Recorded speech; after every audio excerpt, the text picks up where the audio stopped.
like he only has a quarter brain. Yeah, Eli's a good one. All right, here is let's start to get appropriately amped up for this Texans-Titans Week 18 game on Sunday. Here was Brian Callahan, Titans coach, reminding us how big a deal this game is to one person.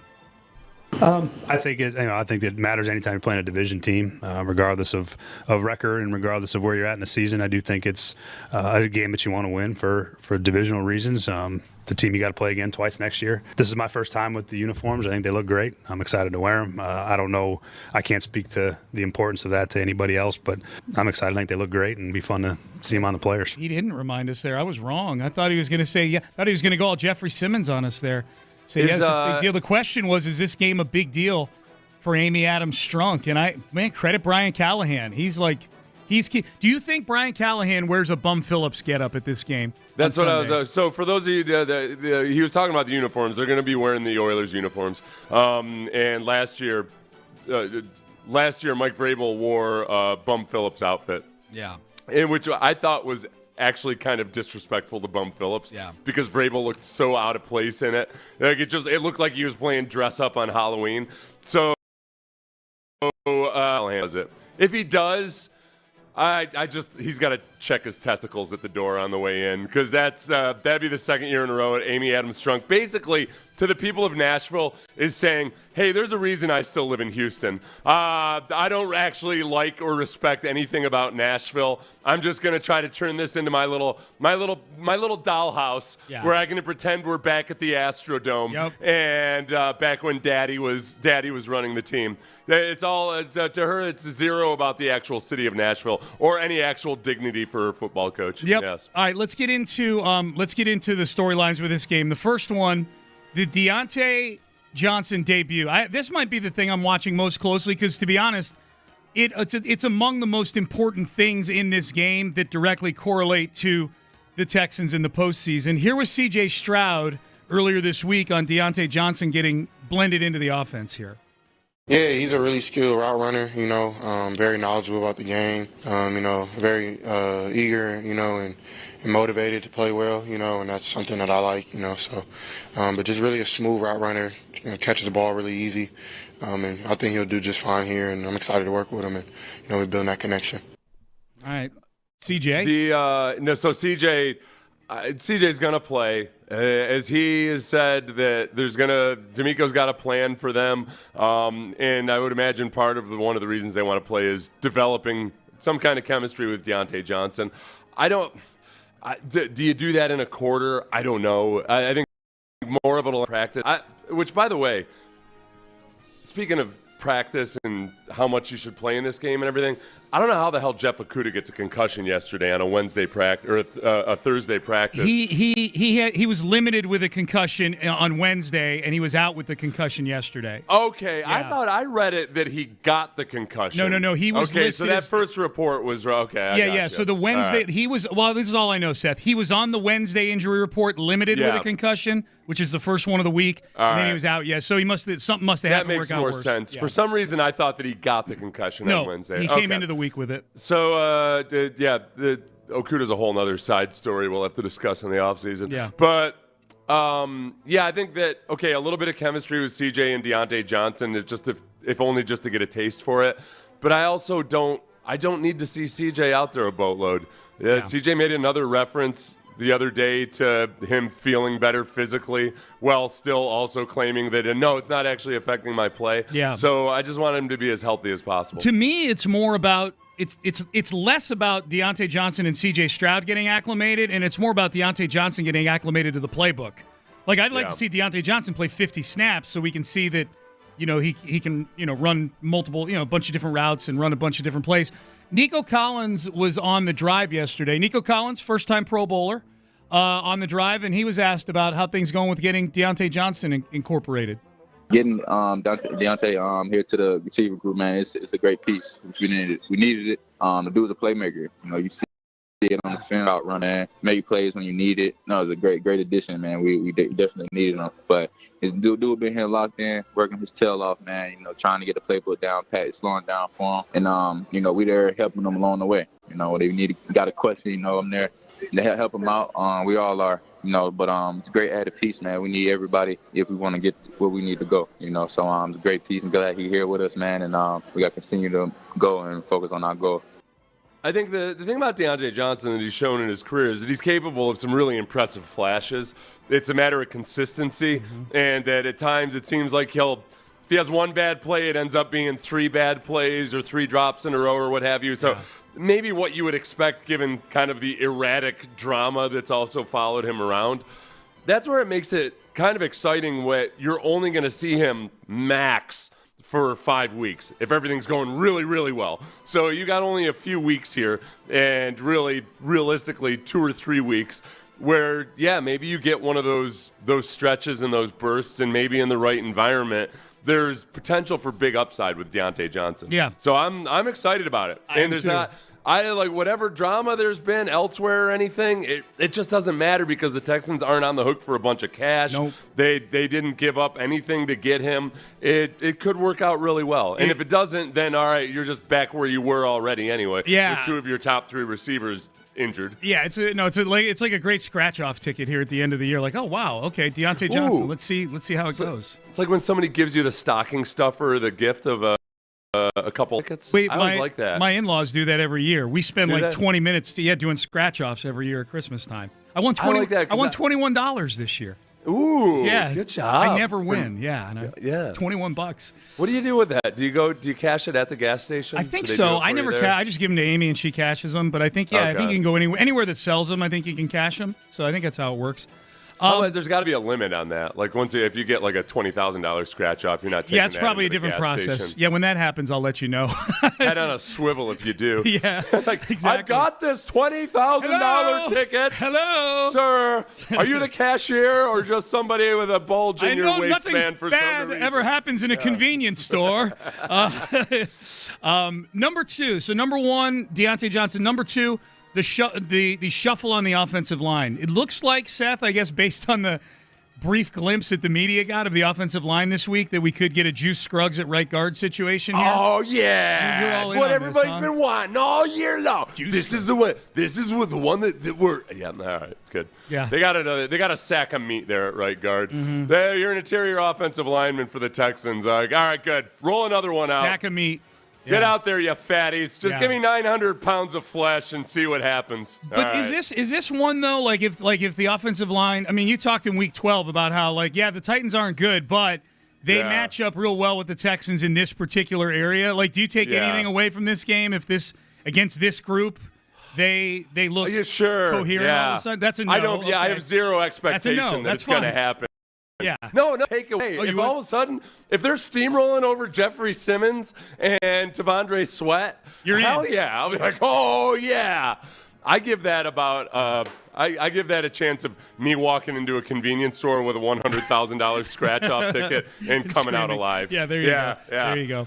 All right, so the shuffle on the offensive line, something to watch. Number 3, and this is probably the closest thing to, like, if you care about the score of this game, don't give up the big plays that you gave up last time to this team. Yeah, that's okay, good. Yes. Right, This is something that I could reasonably hope for because the defense has been so good in so many respects this season, except they have these lapses and they let up big plays. They've allowed, I think they're still in the top 3 for passing touchdowns against them in a bad way, the 3 most. Yeah.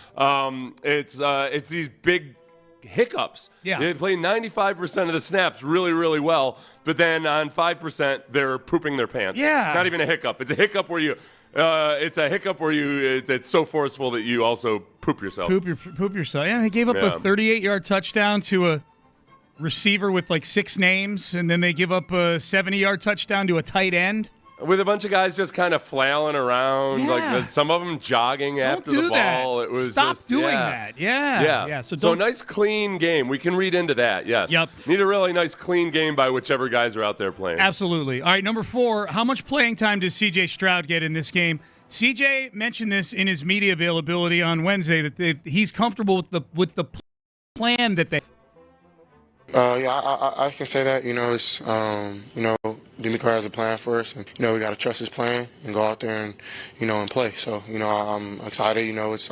It's a blessing to be able to go and play in this league whenever it is. So we're excited to play Tennessee, and probably more even excited to play in the playoffs. So, but I do think that this could help us. All right, so there's all you gotta do is hear the first 10 seconds of that. You're like, okay, I'm like 95% sure he's playing.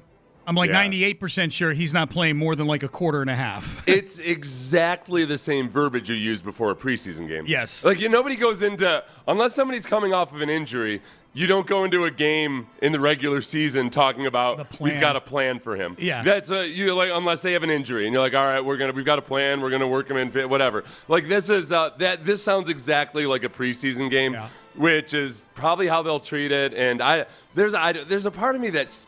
It's kind of like when Bobby Slowick gets up at his press conferences right now. There's just certain things that I just don't have an appetite to listen to. And like right now, I don't want to listen to, well, we've got a plan because we want to be sure that these guys get out there and get some confidence back. Or like, all right, listen, they're grown men. They made their beds. Yeah. They've been disappointing and inept on offense for 17 weeks. Because they had a bad game versus the Ravens, now they need to have their little feeling. They need to be tucked in tight at night before you go to. You got to get feeling good about yourself before your big day next week. Yep. Nah. No. I would prefer to just rest a lot of the guys like CJ, but I get it. Yep. Go out and then I hope it doesn't blow up in your face. I do too. Because if you go into it with a preseason plan and you're like, well, remember Ryan Fitzpatrick's first preseason game? Where you're thinking like, with the Texans, you're like, okay, they'll go out and get a series or two. They ended up playing the whole first half because they couldn't get a first down. Yeah, they were bad. It was against Arizona. I remember that. That was my first ever post-game show at SportsRadio 610. I was firing everybody after that game. Yeah. After the first preseason game, I was firing everybody. So is this how you do the post-game show? You fire everybody after the first preseason game? Well, eventually Bill O'Brien would fire Ryan Fitzpatrick because you got to get Brian Hoyer in the building whenever you can. Whenever you get a chance to get Brian Hoyer in the building, you got to take it. You don't walk, you run. Yeah. Yeah, the guy that sniffed Tom Brady's jock. Hell yeah. He knows the system. You're in, yeah. Number 5, and again, this is maybe in the category of something only I care about, but the 10-game road winning streak in the AFC South. Seth, you asked that I do this. Well, I don't know that you asked that you suggested it yesterday, and I said, that sounds like a good project. I'm going to go do this. What would the parlay have paid if you opened up a parlay in Week 11 of 2021 when the Texans played the Titans in Nashville and just kept adding on and adding on and adding on with every road game successively that the Texans had up until now? It would be a 10-game parlay, and $100 would have paid $1.166 million. That's how rare an occurrence something like this is. It is an 11,169 to 1 shot. And it's notable because during that time, look, say whatever you want about the AFC South. At times, the Texans have been the worst team in the AFC South as they've had that streak. At times, they faced good football teams and over that stretch. It's pretty crazy. Now, I don't know if you could have walked into a book in 2021 and be like, hey, what are the odds right now on winning 10 in a row in the AFC South on the road? Right. You probably couldn't have. But it's crazy. And they were underdogs in the first 7 of those 10 games. That's the wild part. Like, to your point, those were bad Texan teams. They were, granted, they weren't going into Arrowhead and doing it, but they were going in and playing a team that was way better than they were at the time. So, yeah, they were a cumulative total of 33.5-point underdogs across those 10 games. Like, if you add up all the spreads, the Texans were getting 33.5 points over those 10 games. So it's pretty remarkable. Maybe there is a person out there that laid this bet down somehow. Well, you could always just bet. You could bet $100. I mean, it's not a parlay necessarily, but you could have walked in Week 11 of 2021 at plus 350, laid $100 down, got your $350 back, and said, "Well, I'll take my $350 and keep laying it down." Yeah, that's letting it ride. Yeah. So if you had. Now, what are the odds? Now, is this $1,166,000 that you would have won on $100? That's if you go all the way through the last Jaguars game. Correct. What if you won this next. That's a good question. I'll you know what? I'll add it to the parlay. I'll do it during the break. I'll add it to the parlay. Yeah, Texans are a 1-point favorite, so it probably like double right there. Yeah, it probably like double because they're like -1. It'd be like it'd be over $2 million that you would get out of it for sure. All right, we're off. Oh, by the way, my prediction on this game, as if it matters, doesn't matter for the standings. Seth will give his later. I'm going to pick the Texans, 23-16. You know, even with the backups, they're still the more talented team. It's one thing that's important to remember is that they've looked like absolute hot garbage with Mason Rudolph as their quarterback and like that. So it's the Titans. Titans are a very bad football team that also beat the crap out of the Texans in the second half of their game last time. Yeah, I mean, so the Texans, I'm hoping they come in, feeling a little something about seeing those Oiler uniforms, and not even about the Oiler part of it, but just but like just seeing the Titans across. It was a month ago that they embarrassed you. Yeah, it's home. a tough, gritty bunch here. Yeah, I'm sure they will. I'm sure they'll be all hellfire and brimstone. You don't seem so well. Sure, the offensive line won't be just 30 pounds extra fat because it's Christmas and Now I'm amped for 9 o'clock. The 9 o'clock hour. I can't wait to hear your prediction for this game. All right, we'll get to headlines next. Injury updates for the Texans. College football last night. A whole lot more. We'll do that coming up next. Stay there. Ready? The Texans closed down their regular season in a rematch against the Titans on Sunday. Hear all the action here with pregame coverage starting at 9. Kickoffs at noon with Mark Vandermeer, Andre Ware, and John Harris on the call. Then Texans postgame as soon as the clock hits zeros. Right here on your Texans Sports Radio 610. From the Attorney Steve Lee Traffic Center 713 call. Lee, good morning. Everything moving pretty smoothly right now. Enjoy the ride. Happy Friday. That bus has been moved off to the shoulder. It was a stalled bus southbound 45 just before the causeway. So a little bit of a slow go if you're headed to Galveston. Cloudy 68 this afternoon, 55 right now. I'm Val, Sports Radio 610. New year, new you? How about new year, new ride? I'm Trice Ham. I'm the general manager at Bayway Chevrolet down in Pearland. And what better way to start off the new year than to finally knock off your to-do list getting a brand new car? Folks, I need a head start on 2025, so the deals I'm making to start the year are better than you've ever heard from me. But don't just take my word for it. Test me on it. Bring me any written offer on a new Chevrolet. I'm going to beat it, or I'll give you $1,000 cash. Or you can skip all the nonsense of going around to a bunch of different dealerships and just come see me and get the best deal right off the bat. I've got over 300 vehicles in stock to choose from, award-winning customer service, and folks, I've got the best special finance team I've ever seen. If you're worried about your credit, don't be. We're going to get the loan done for you. We're going to make you feel at home. We're 8 minutes from Beltway 8 and 288. It's 5719 Broadway, right there in Pearland, Texas, or www.baywaychevrolet.com. Start your new year off right. Start it with a bang. Come see me get the deal of a lifetime on a brand new Chevrolet. Chevy. Together, let's drive. Here in Texas, we look out for each other. At home, around town, and especially on our roads.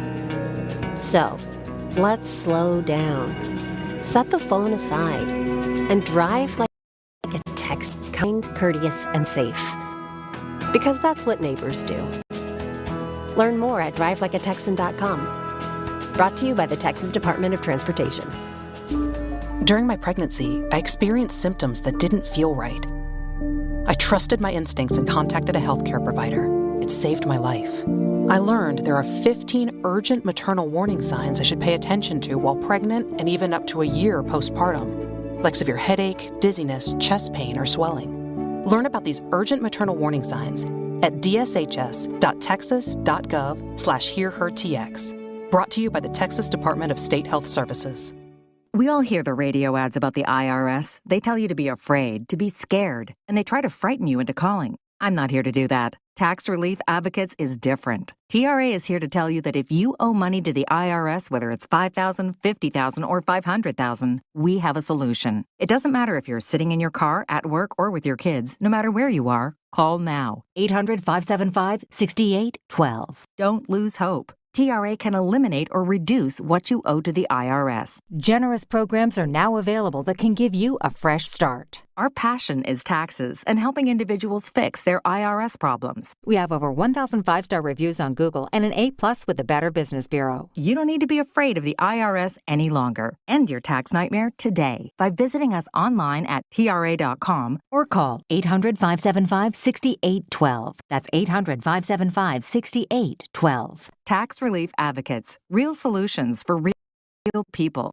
There's no better time to buy a pre-owned vehicle from Lone Star Chevy than right now, because we're loaded up with our most incredible selection in over 4 years. And listen, we took in a ton of low-mileage, late-model, one-owner trades that you can now buy for a fraction of the new car price. It's all happening right now at Lone Star Chevrolet. We've arranged special finance options where you can buy with no money down and make no payments for 90 days. Plus, at Lone Star Chevy, every certified pre-owned Chevy comes with a 6-year, 100,000-mile powertrain limited warranty, a 12-month, 12,000-mile bumper-to-bumper limited warranty, scheduled maintenance, a 3-day, 150-mile vehicle exchange program, 24/7 roadside assistance, and a whole lot more. So if you're looking for a great deal on a quality pre-owned vehicle, log on LoneStarChevrolet.com. That's LoneStarChevrolet.com. Then come get the low Lone Star Chevy price at the legendary Lone Star Chevrolet, 290 at Eldridge Chevy. Together, let's drive. Call 877-229-4217 for details.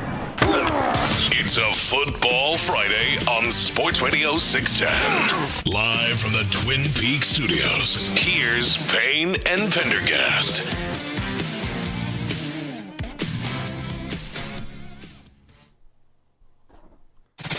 Payne and Pendergast with today's headlines. All right, let's get to headlines, baby. All right, the Texans, they play the Titans on Sunday. You can hear the game noon on Sports Radio 610 Sunday, 9 o'clock, Texans Countdown. Seth and I have you for that. CJ Stroud, what's your approach for this game on Sunday?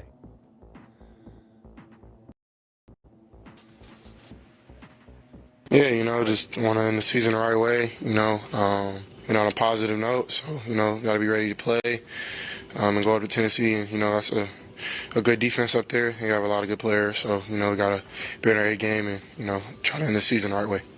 There you go. CJ, I'll say this, CJ, I watched his whole press conference on Wednesday. Yeah. He doesn't seem super amped for this game.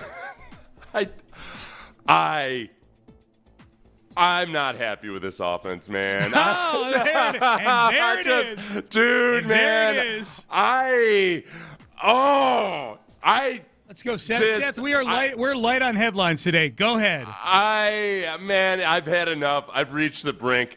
I can't do it. I just can't. I don't know, man. It's been such a disappointment in so many regards offensively this entire season. And it's not CJ's fault that he has to get up and speak every week. Yeah. He's at a point where there's nothing he can say that hasn't already been said or anything else. But rolling into this game and treating it like it's a preseason game, and this is I'm talking about D'Amico and everybody else. It's the 17th game, and you're going out there to what? To try to figure out how to play football? What are we even doing here? Yeah. It's absolutely insane. And the only thing in my mind that can really salvage any kind of dignity or respect for the offense is if CJ himself just goes on a heater and starts playing out of his brain and manages to deal with the poor pass protection that he's been getting, the 100% complete lack of any kind of consistent run game, any of that. If somehow CJ can overcome all of that, but no, they're going to roll him out for this meaningless football game so he can do what? Have some kind of chemistry? Or something's going to click that way? The only thing that can actually get the offense going is if CJ is as healthy as possible and goes on some kind of freakish run in the playoffs where he's basically doing it all by himself. Because the rest of these guys, for the most part, this is a soft offense full of soft human beings, except for a couple of exceptions. Are you? And that's what they are. Mm-hmm. There's no going out there for a quarter or two where you're going to get that right. This is what's going to happen.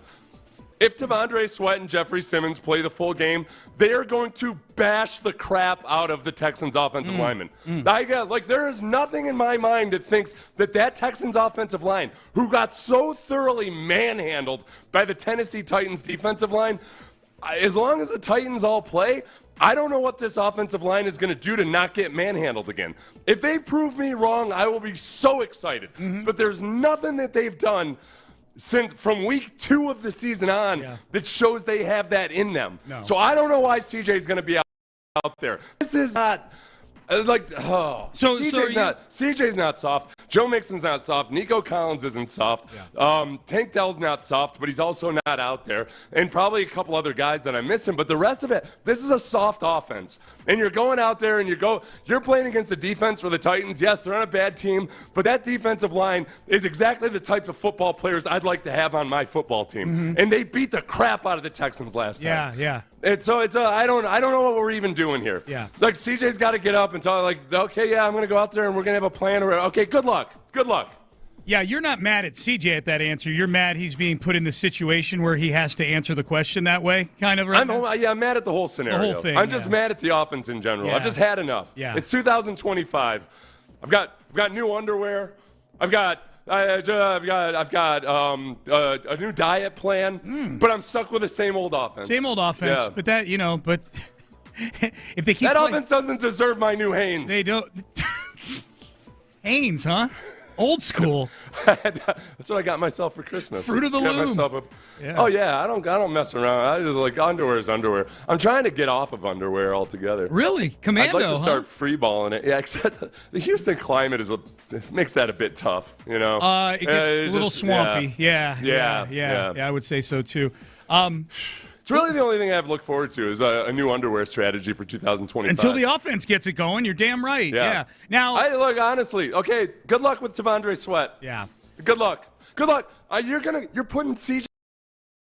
Stroud out, T'Vondre Sweat, with 3 inept interior offensive linemen. All right, honestly, if CJ gets injured by T'Vondre Sweat, felling himself on top of him, because that's what it's like. It's like a redwood being felled in the forest. I will flip the hell out. I'm gonna break everything in my house. Well, I will. I'm gonna freaking lose it. And if that happens, it's on D'Amico Ryans, right? I mean, it's D'Amico's choice. This is his choice to do this. Yeah. So it's a ballsy choice, man. All right. Well, let's hear from D'Amico. Let's go to the side of the ball that won't get you as angry, Seth. The defensive side of the ball. They get Azeez Al-Shaair back in this game. Here's D'Amico Ryans on the return of Azeez Al-Shaair. I want to see Azeez get back out there and play football. It's been 3 weeks since he's been able to get out there and play, so it's just a matter of getting back out, hitting guys, getting used to hitting the ground again, getting up, making sure everything, it takes reps, and real live reps. When you missed as much, the time that he's missed, you have to get that real live action, right? And that's what he needs. Getting back to it, he's excited to get back out there and play for us, and we're excited to have him back. We've really missed his leadership, missed his communication, not only on the defensive side, but for our entire team. So I'm fired up to have him back for us. Yeah, I got to shift gears here now and start thinking more positively. And because what makes me feel positive? Violence. Yeah. Just legal, clean, good old American football violence. And at the very least, the Texans defense and I've said this all season. This isn't just based on the Ravens game or anything. They're just below being a genuinely really good defense. Yeah. Just below. And it's just a little of the flaws here and there, the blown coverages or mental errors or what have you. But they're very close. And Azeez Al-Shaair makes a big difference. So headed in the playoffs, I think Toa, he's been so much better this year, and he stepped in and he was a signal caller with Azeez out, and I think he did a great job and way better than I would have thought at the beginning of the season. But Azeez is just a guy that ties it all together because he's got so much experience, he's got such a high football IQ, and then you add in his actual playmaking ability. That Azeez being back is going to be a sight for sore eyes. Yeah, I'm excited. They get their full complement of linebackers for the first time all season. Like Azeez has yet to take the field with Christian Harris. Christian Harris came back the first game of Azeez Al-Shaair's suspension against the Dolphins. Yeah, and I think, look, you go against if they have to face the Ravens again. So if they have to face the Ravens again, having somebody like Azeez, God, please no. No. That team broke me, man. You remember before the Ravens game, my thought was, all right, you know what? If you want to make a playoff run, you got to probably go through the Ravens at some point. So I'd like to have the Ravens in the first round at home. That was what I felt like up to 3 minutes before the Ravens game. 31-2 will change your mind quickly, I think. Now I don't want to ever see them ever again. No, I hope they get disbanded out of the league, 31-team league next year, and the Ravens all get abducted by aliens. Yeah. Right. It'll be so, great. but if they were to face the Ravens again, having somebody like Azeez, when you got to face that zone read game, that RPO game, a lot of that stuff that really puts the linebackers and defensive ends in a bind. And I would include in that the way the defensive tackles were getting just really crushed on whams and traps and everything in that game. I think having Azeez out there can kind of stem the tide quicker. He can make the on-field adjustments and know what's going on. Just all these little micro adjustments. It makes a big difference having somebody like him. All right, college football yesterday afternoon, Sugar Bowl. Notre Dame beat Georgia 23-10. First time in 30 years Notre Dame's won a major bowl game. Good job. Congratulations. Good job. I'll say good job, Sean. Good job. Thanks. I'm going to give you credit for the win. I appreciate that. They're on to the Final Four, so it'll be Texas and Ohio State in the Cotton Bowl. That'll be next Friday, a week from today. 6 days from today, on January the 9th, in the Orange Bowl, it'll be Notre Dame against Penn State. Texas is a 6-point underdog to Ohio State. Notre Dame is a small favorite over Penn State in the semifinals. Hey, let me ask you this, Sean. Yeah. Because, and I should have asked you this a long time ago. Obviously, Marcus Freeman's doing a hell of a job in the new college football environment. Used a few transfers to great effect last night and throughout the entire season. No doubt. But one thing we've wondered is if some of the more academically prestigious universities like Stanford or Notre Dame or what have you, because a lot of their student athletes also are really into it for the degree, and their parents probably really want them to get the degree. Yeah. Have they been able to retain more of their players? More so than some of the other big schools? I think Notre Dame has. I mean, they get guys going in the portal. There's still guys that want to play, but and that's been, I think that when the portal became a thing and when NIL became a thing, that. You nailed it. I thought, okay, well, Notre Dame's going to have a little bit, just an incremental advantage, whereas an SEC school might see 12 guys go into the portal. Maybe Notre Dame only sees 8 guys go into the portal because there are guys who do go there to, in part for the football and in part for the academics. They know that wherever they transfer, unless they're going from Notre Dame to Stanford, it's not going to be as prestigious an academic place. So yes. You and I both know somebody whose kid is at Texas and wasn't going to get a chance to play at Texas, but and could have transferred, but ended up. I don't want to speak out of turn. I think one of the reasons he ended up staying was because he just really wanted to graduate from Texas. Yes. And get his degree there and maybe go to grad school there and everything. So there are still, if you're somebody that feels like the transfer portal is destroying all collegiate love and everything like that, there are still a lot of players out there who just do genuinely like being at the school they're at. Yeah, it's one of those things, so many of the things in college football, or even in college basketball, the one and dones, stuff like that. It's so much of it. They're huge storylines, but it only affects 5% of the guys. They're big stories, but you got 100 guys on a team, and you've got 12 going into the tree. Most of the guys are sticking around and playing football. Well, you know what the difference is though, because I'm thinking about some of these scenarios where. Yeah, some of these kids really want to stay and get their degree there. But now we're in an environment where, oh, no, the actual head football coach is like, I wish that kid would transfer. Yeah. Because it's not. We got 85 of these, The coaches aren't actually, the whole, if all you want is the football team to be better, some of the collegiate loyalty is not actually what the coach wants. Yep. Everything sucks about this new football world. So I love it. I think it's great. So we've got our Final Four. That'll be Thursday and Friday of next week.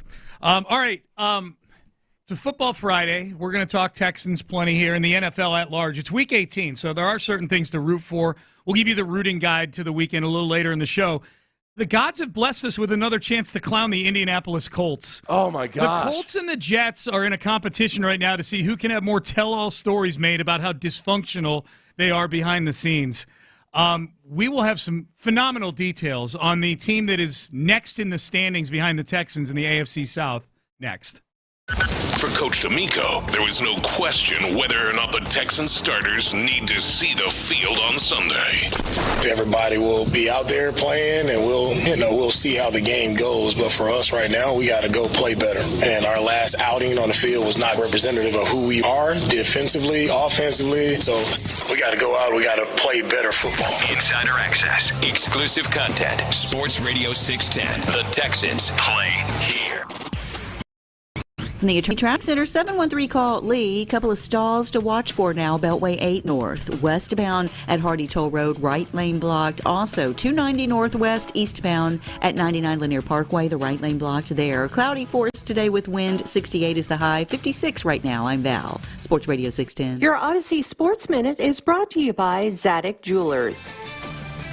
This is Boomer Esiason with an Odyssey Sports Minute, sponsored by TGL, presented by SoFi, beginning on January 7th on ESPN. Keep up, it's golf. So why isn't Sam 14-2 Darnold receiving serious MVP consideration? He and the Vikings are a perfect match. We all see that. Unfortunately, they may not be able to afford the free agent to be. For teams needing both a head coach and a quarterback tandem, why not Brian Flores and Sam Darnold? Just not to the Jets. I'm Boomer Esiason.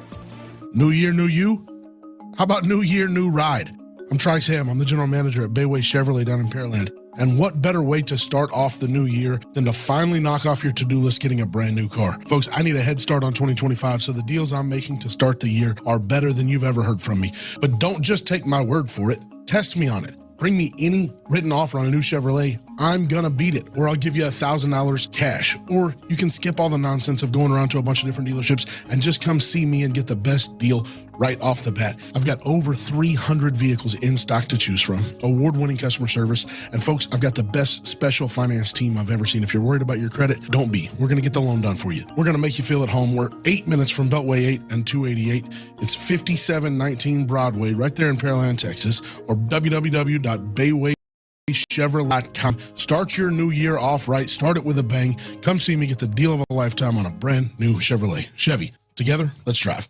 We all hear the radio ads about the IRS. They tell you to be afraid, to be scared, and they try to frighten you into calling. I'm not here to do that. Tax Relief Advocates is different. TRA is here to tell you that if you owe money to the IRS, whether it's $5,000, $50,000, or $500,000, we have a solution. It doesn't matter if you're sitting in your car, at work, or with your kids. No matter where you are, call now. 800-507-9701. Don't lose hope. TRA can eliminate or reduce what you owe to the IRS. Generous programs are now available that can give you a fresh start. Our passion is taxes and helping individuals fix their IRS problems. We have over 1,000 5-star reviews on Google and an A+ with the Better Business Bureau. You don't need to be afraid of the IRS any longer. End your tax nightmare today by visiting us online at TRA.com or call 800-507-9701. That's 800-507-9701. Tax Relief Advocates. Real solutions for real people.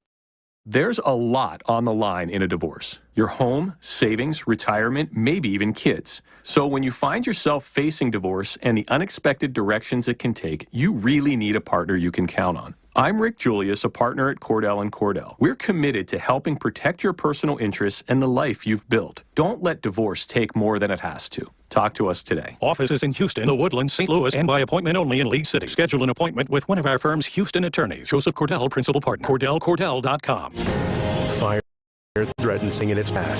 When it threatens our nation and our communities, we respond. We bring the fight to the front line. The Army National Guard stands ready to face the dangers of Mother Nature and protect our homes and our neighbors. We will always be there when your community needs us the most. Discover more about all the ways you can serve part-time in your community by visiting NationalGuard.com. Sponsored by the Texas Army National Guard. Aired by the Texas Association of Broadcasters and this station.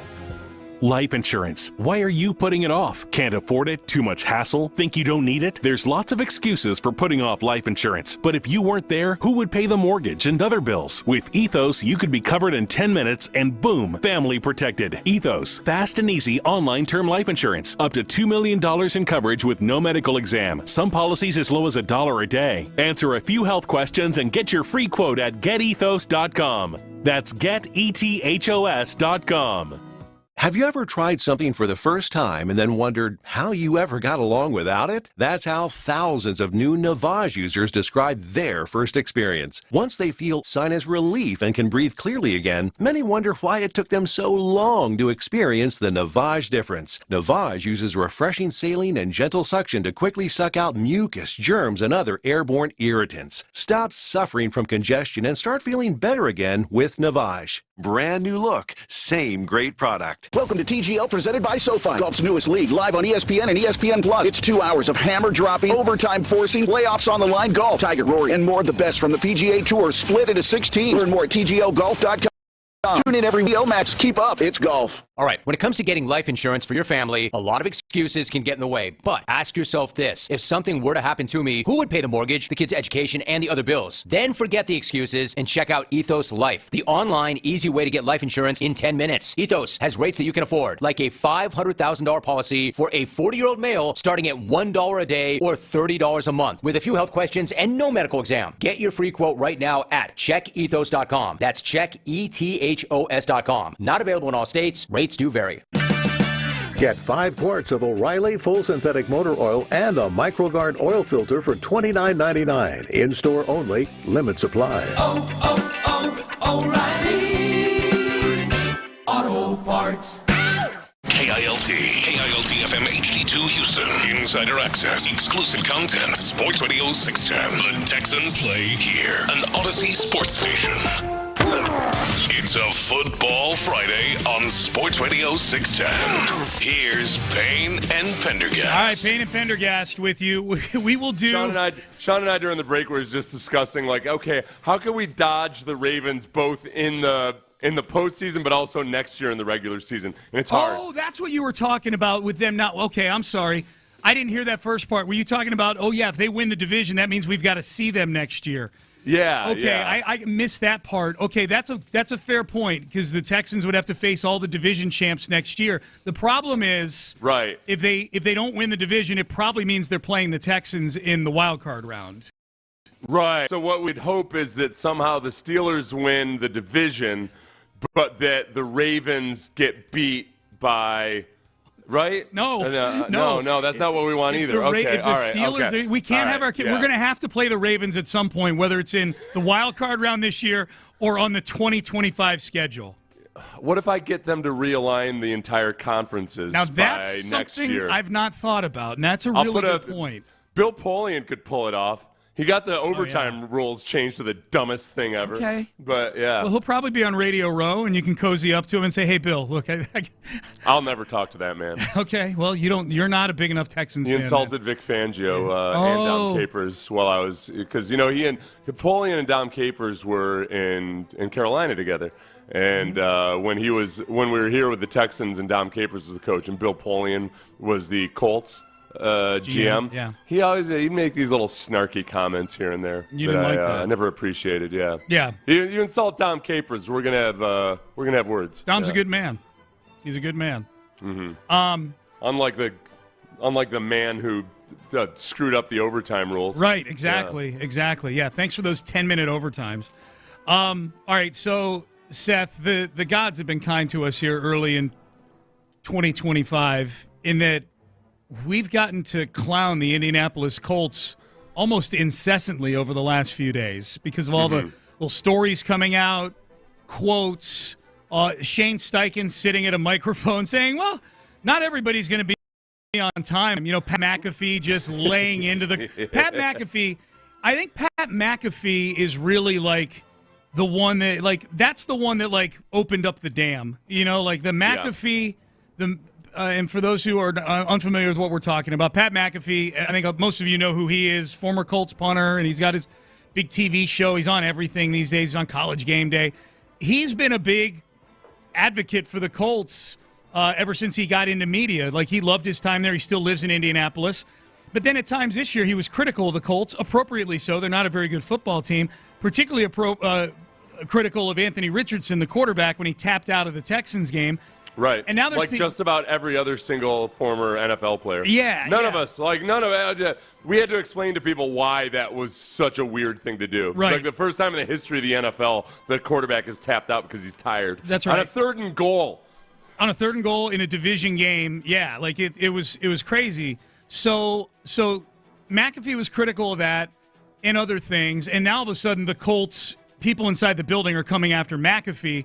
So McAfee just took the gloves off this week after they lost to the Giants to get knocked out of the postseason and just cited all these examples of how unprofessional the team is inside the building. They skip treatments. They're late to meetings. Yeah. They're soft. Anthony Richardson is soft, all these things.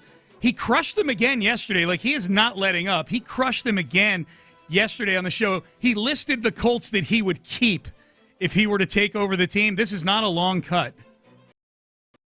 as president of the Indianapolis Colts. Not that I ever would, but I put a plan together and how to get rid of this entire roster, except for Pittman. I want Pittman here. I want Pierce here. D-Buck. Let's keep Quentin Nelson. Let's keep DeForest Buckner. Let's keep Kenny Moore. I like Kenny Moore. Other than that, see ya. Every one of them. Goodbye. Take a hike. Thanks for coming. Jonathan Taylor, trade his out of town. How do we go about doing it? You got a second-round pick? Sweet. Well, first would be better. We'll do this for the good of the program. Anthony Richardson was a good project. Get him out of town. Fourth round or whatever you got. See ya. Okay, so he's basically starting a garage sale in front of Lucas Oil Stadium. And honestly, too, I don't think he mentioned either of the podcasting linebackers, right, as guys that he would keep. There's another. We don't have that cut. There's another cut later where you have to know what they're referring to in the cut. Zaire Franklin and E.J. Speed, who earlier this season, or at the beginning of the season, Zaire Franklin made some comment about how they were going to go in and destroy the Giants because they're so pathetic and everything. Yeah. The Colts got destroyed by the Giants. Yeah. It was actually he was going through that list with Chuck Pagano of all people, and I'm like, Pagano, are you sure you should be sitting on this set being critical of the Colts? Like, I view you more as like part of the problem, not part of the solution over the last 10 years. But anyways, but Pagano's like, what about the podcasters? That's what he calls them. So Pagano doesn't like the podcasters. Pagano, he didn't like them either. He didn't like them either. So McAfee has been crushing the Colts, continues to. He'll probably do it again today. Now comes this article from Zach Kiefer in The Athletic, which is very similar to the pieces that we've seen on The Athletic from the Jets beat writers lately, about how dysfunctional it is behind the scenes, how ownership is a clown show, all these things. The biggest, most damning quote in here to me, Seth, is the one where, well, first of all, the fact that they have players on the roster, veteran players, speaking anonymously to Zach Kiefer, that's a problem unto itself. Like, I see this stuff, I'm like, Shane Steichen's got to be gone. Chris Ballard's got to be gone. We're at the stage now where there's players talking to reporters saying this. There's no vision from the top down, from the front office to the coaches to the players. This is a veteran Colts player saying this. No one is ever on the same page, and every year at the end we're sitting here losing. If you look at the best teams in the league, they all have a vision, and they commit to it. The Chiefs keep winning because they have a vision. The Lions turn things around because they have a vision. There is no vision here, end quote. I think the sum total of it, though, too, is that you have to wonder if maybe the problem at the very base of it all is just that Jim Irsay and his kind of the erratic way that he's operated in an increasingly erratic way, which is kind of what happens when some owners start to get old. They start to get desperate, and they start making more frequent changes because they know their time is running out. Yeah. I mean, Irsay realistically probably looks at it, and he's like, I know myself, and I might not actually be competent 3 years from now. Correct. He might be alive but not able to enjoy it. Yeah. So it looks like a desperate organization. Yeah. And I'd say drafting Anthony Richardson, I said yesterday, I try not to criticize teams for just taking a swing at a quarterback, but Richardson was very much an extreme project. And which led to Ballard in this article now saying, I wish we hadn't played Richardson as a rookie, which, okay, well, that's pretty much what everybody else kind of thought. Like, okay, Richardson's a second-round pick because you don't want to you take a guy like that in the second round because you're thinking, all right, it might be a couple or 3 years before he's actually ready to play in the NFL. He's sitting on a 47% completion percentage. Everything that happened is kind of like an extreme version of what a lot of people from pre-draft were saying you maybe should have expected. I know people from the University of Florida were saying it, that the guy's he's really immature. And not in an awful way, but just more in a he's like an overgrown adolescent. And he ended up operating that way. Yeah. They had to teach him about, hey, the quarterback probably, should take notes in meetings. Hey, the quarterback, you shouldn't tap out when it's 3rd and goal and your team is trailing just because you're tired. After a play in which you didn't even actually run all that far. Yeah. It's all those things are, you spent a high draft pick on this guy, and now you're saying, maybe we shouldn't have played him.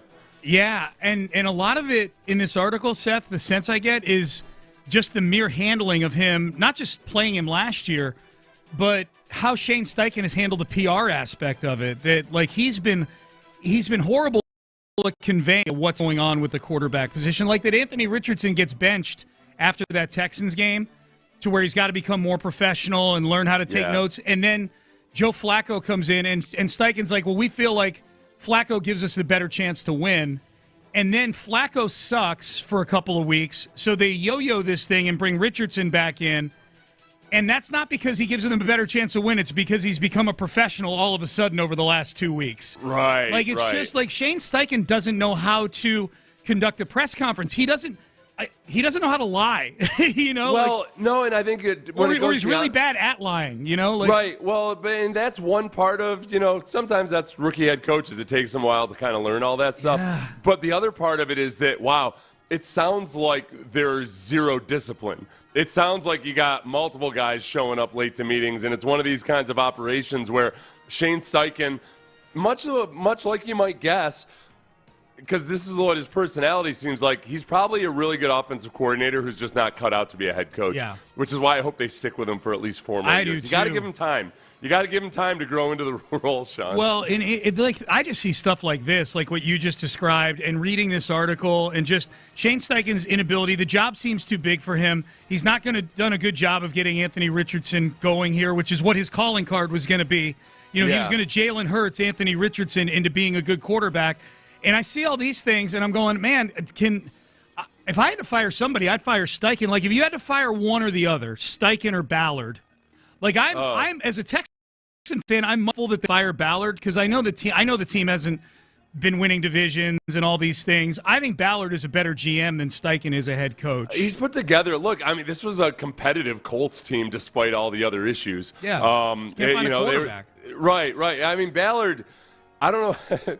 It's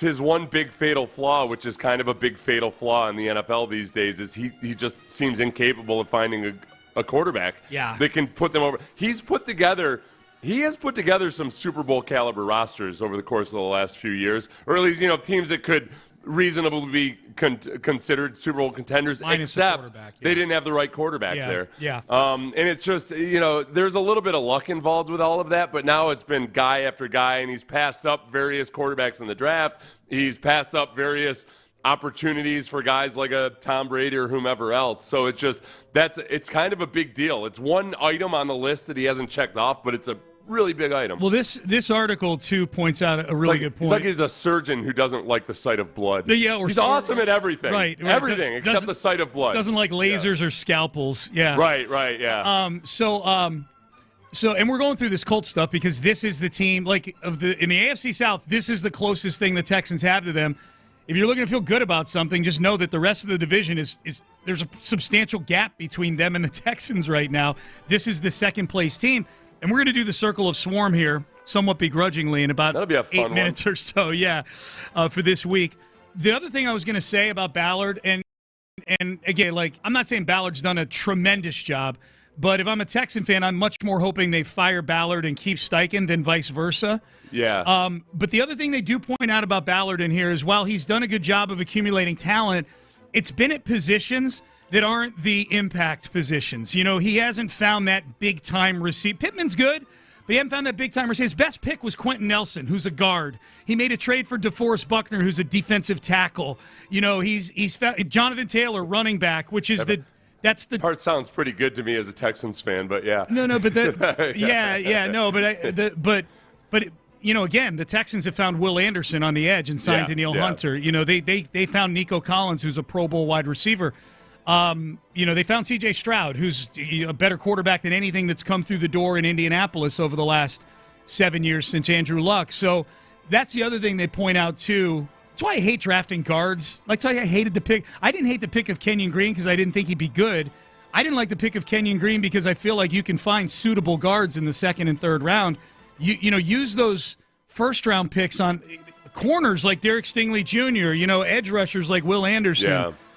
Safety's become a more impactful position in the NFL just with the way the game has evolved and stuff like that. So they point that out too. Ballard's done a good job, but it's almost like he got all the nice appliances for the kitchen, but man, the man cave sucks. He's got like a 32-inch TV in the man cave. What's going on? If you go to Anthony Richardson, aside from his immaturity, there's just the fact that he he very memes like, again, what his scouting report was, one of these guys who's so freakishly big and talented physically that it makes him injury prone. Yes. Because one of the complaints people had before Anthony Richardson was benched was, hey, how come they're not using him more with designed quarterback runs? So he ended up, when they brought him back, he had twice as many designed QB runs per game as he had before he was benched. And what happened? Oh, back spasms to the point where he couldn't walk. Yeah. But he just, because that's what, so you've got this guy who's got this incredible athletic ability, but you know what? You can't really use it. Right. Yeah, it's almost like you got to treat it like it's a cartridge of nitro or something, and that's it. You can do it once or twice per video game, but not, yeah, that's right. That's that. right. I got to power him back up. How do I power him back up? Did you see the cut from Anthony Richardson where he's like, oh, yeah, I've had these back issues since I was like 7 years old. Like, it's. Yeah. But now he knows that it's. He feels optimistic about it because now they've identified the issue, which is a disc issue. Yeah. Which is like, nothing bad that there. never ends up being an issue with athletes. Fine. We here in Houston can speak about back issues and guys like basketball players. So, well, though, Sam Ellinger, credit to him, gave him a copy of the book Atomic Habits. Have you read that? Have you read Atomic Habits? Yes, I have. That's one of the books I've read like 10 times. I really like. Yeah, okay. The 3 habit books that I would recommend are the 7 Habits of Highly Effective People. That's Covey, Stephen Covey, right? Atomic Habits. Yep. Blank on one because I read it like a couple years ago. And obviously, one of the habits is not memorizing which books to I'll bring read. it up later. Yes, no, the 2 that I lean on, the 2 that I would recommend, I would say those 2. Yeah. Atomic Habits and the 7 Habits of Highly Effective People. Yeah, that Stephen Covey one's been around for a long time. It's. I'm not going to scroll through my Kindle app right now. There was one I read a couple years ago that I liked, but I'm blanking on it. Yeah, so Ellinger gave Richardson that book. He's like the Case Keenum to C.J. Stroud for Anthony Richardson. You know, like the. Except that he's the exact same experience level in the NFL. I'm just saying, like, as someone who's like, trying to kind of like guide the young kid along, Right, but I'm saying, like, but it's Sam Ellinger who's been there 2 years longer. 2021 draft pick. Yeah, it does strike me. He's not a crusty old vet or anything. You've got your very young third string quarterback giving life advice. Fair, but counterpoint. I would say that the actual emotional gap between Ellinger and Richardson is a canyon compared to between Keenum and Stroud. I would say Richardson needs Ellinger's guidance more than CJ needs Case Keenum's guidance at this point, based on everything we're hearing about Anthony Richardson out of that building. What's the closest thing that the Texans have had to the McAfee situation? Is it Andre Johnson tweeting back when Deshaun Watson requested a trade? Like where you've got some – I think McAfee is considered a Colts legend. Well, but also McAfee is he was a really great he was a great specialist, but also he's very, very notable in the public eye now. Yes. Like he's more of a big name and more of a voice as a player because he's on ESPN. Right. I think that's probably when Andre Johnson criticized Jack Easterby. Yeah, that's where like everybody sits up and goes, "Oh, it's that guy talking. This isn't just some rando on a podcast somewhere. This is Andre Johnson." I can't think of anything else. Like that's the only Texans. Oh, Tiny Habits. That was the book that I had read. Okay. Tiny Habits? Tiny Habits. Okay. It's by Stanford. The one thing you realize after you start reading is a lot these Habits authors, they're kind of saying the same thing, just packaged. Are they? Because one's Atomic Habits and one is Tiny Habits. I haven't read any of them, so that's my observation. You got to sell me on this one. Atomic Habits. It's a lot of habits. Atomic Habits is better. You know what? You're right. Atomic Habits is a better name and a better title than Tiny Habits. Yeah. But both of them would tell you, any of these habits people would tell you, part of it is breaking things down into smaller tasks so it doesn't become so overwhelming. Yeah. So there's a lot of, I think Atomic Habits, I think I read Tiny Habits because it's cited in Atomic Habits. Yeah. But it's, they're all basically telling. The thing that's good about 7 Habits for Highly Effective People is that it really leans into the kind of the family dynamics side of things. Okay. And I didn't realize, I'd read it once when I was a young man, and I've talked to a couple other people who've had this similar experience. When you're young and you're just kind of, self-obsessed and everything, and you don't have a family yet, I completely forgot that there was anything about family in there. Yeah. Then once you have children and everything, you read it like, oh, this is way better. I'm going to get way more use out of this for like relating to my family. Hey, probably the last time I read the Covey book was when I was first getting into sales or getting into management. My kids are 2, 2, and 1, and so it's Yeah.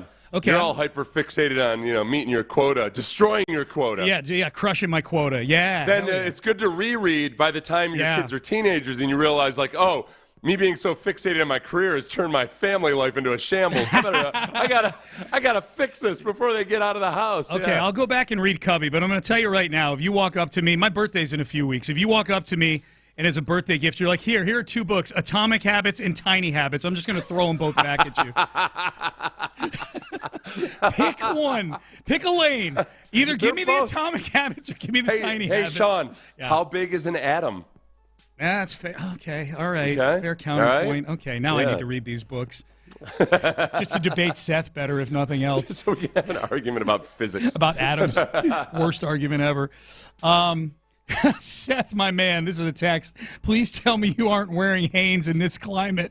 That's it's like wrapping your junk in a garbage bag filled with manwich. No, as you guys know, I carry around spare underwear. Yeah. I've got, as you guys know, I mentioned it once 3 years ago on the show, but I do. If I'm going to be out for an extended period of time, and it's going to involve any outdoor time, I need natural fibers against my junk. Mm-hmm. I don't like having, unless I'm working out in that moment, I don't really like to have any kind of polyester in my nether regions. It just doesn't feel good. The texter says switch to MeUndies. It's life-changing. MeUndies? MeUndies. What am I, British? It's the name of I'm the not company. I'm not put on MeUndies, Okay, well, if someone walks up to you with an What endorsement... do I got? A 4-inch unit? No. I want this to happen so badly now. Where next week Seth's like, a minute for my friends at MeUndies. I hope a salesperson comes to you next week with Seth, we got this great endorsement. Yeah. They've got a couple of those brands that show they've kind of got a pouch for your sausage and eggs there. I'm gonna try one of those maybe. But I gotta have cotton. I know. It sounds dumb, but that's why I carry spares.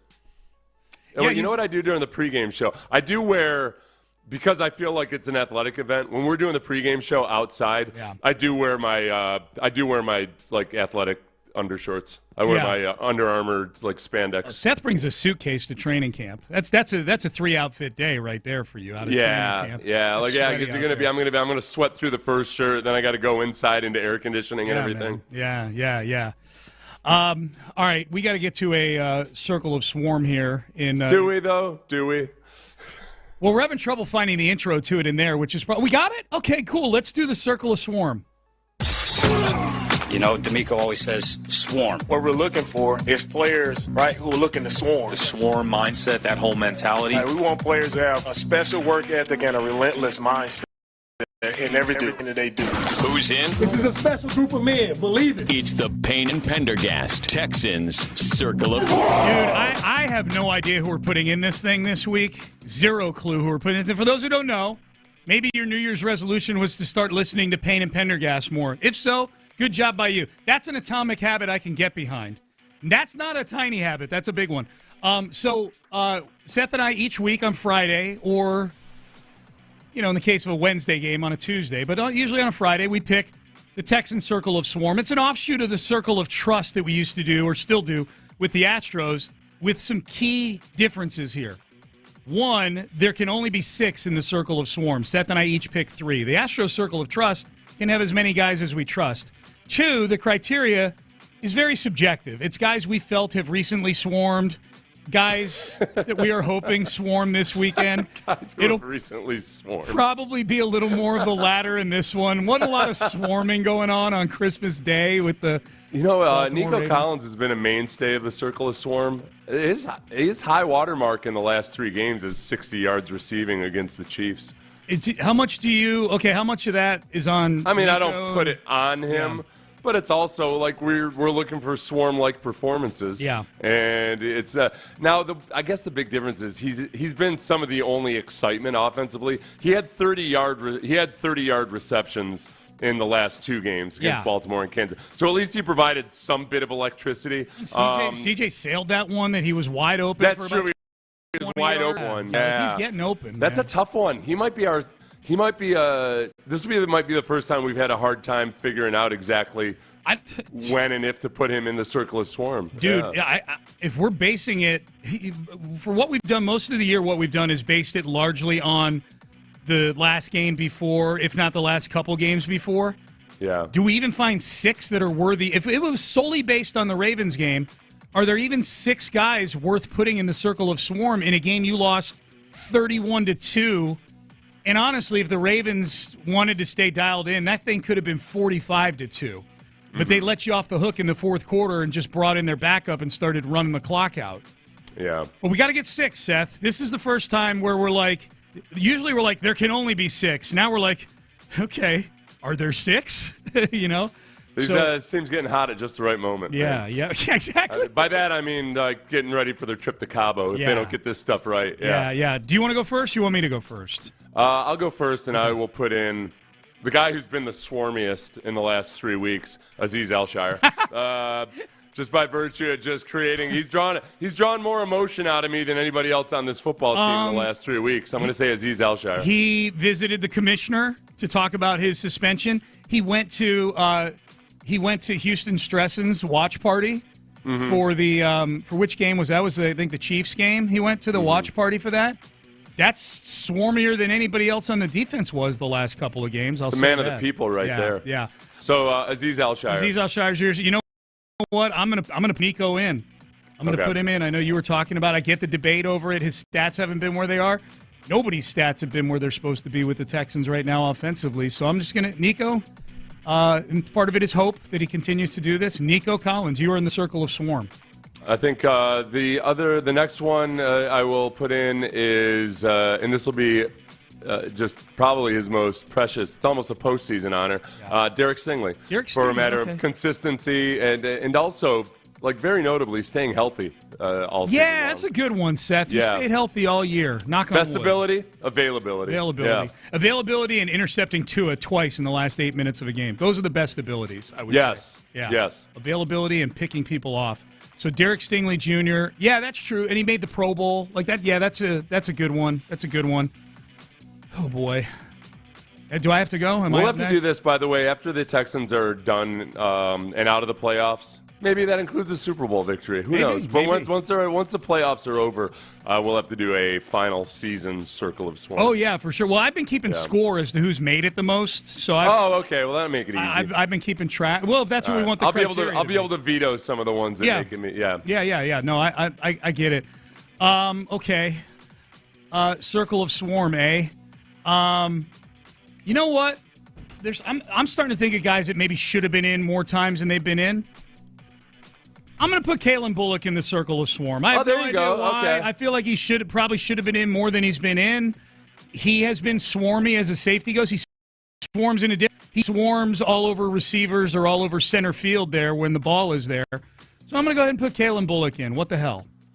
So you think you can find one more, Seth, to put in here in this Week 18? Oh, yeah. I would say, because now we have to go. The Ravens, based on the Ravens game, there's very few people you can put in the circle of swarm. That's my glitch. The Ravens game is giving me swarm block. I know. Well, this is really almost becoming this is almost becoming like the postseason circle of swarm. Good call, yeah.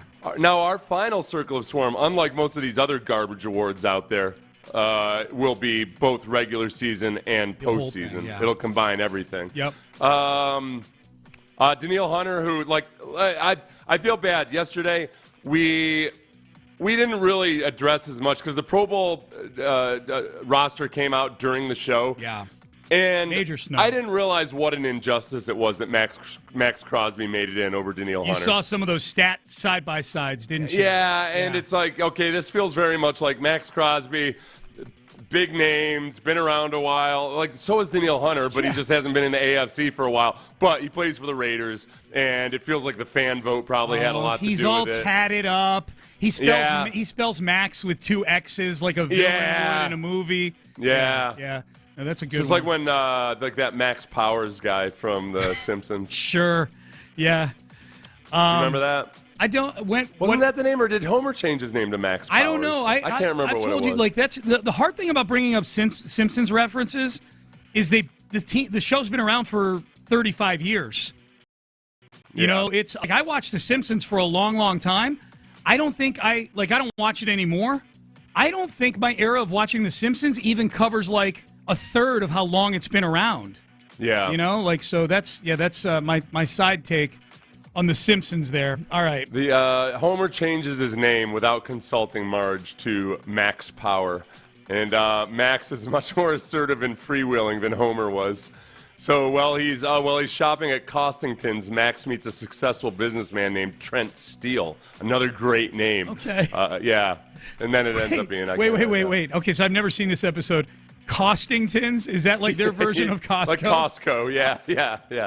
I love that. I might have to go binge watch The Simpsons. All right. Let's do that in the off season. That's a pretty big dialogue. Yeah, it's a pretty big catalog you're gonna have to go through there. I might have to go on sabbatical. You know what?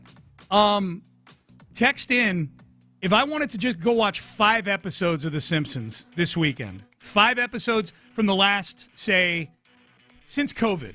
All right, since 20. I'm guessing there's a COVID episode in there, or 5.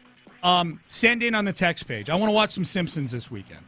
Spoiler alert, the end of that episode, Homer changes his name back to Homer Simpson from Max Power. Why? But he attempts to get Marge to agree to change her name to something like Chesty LaRue, Busty St. Clair, or Hootie McBoob.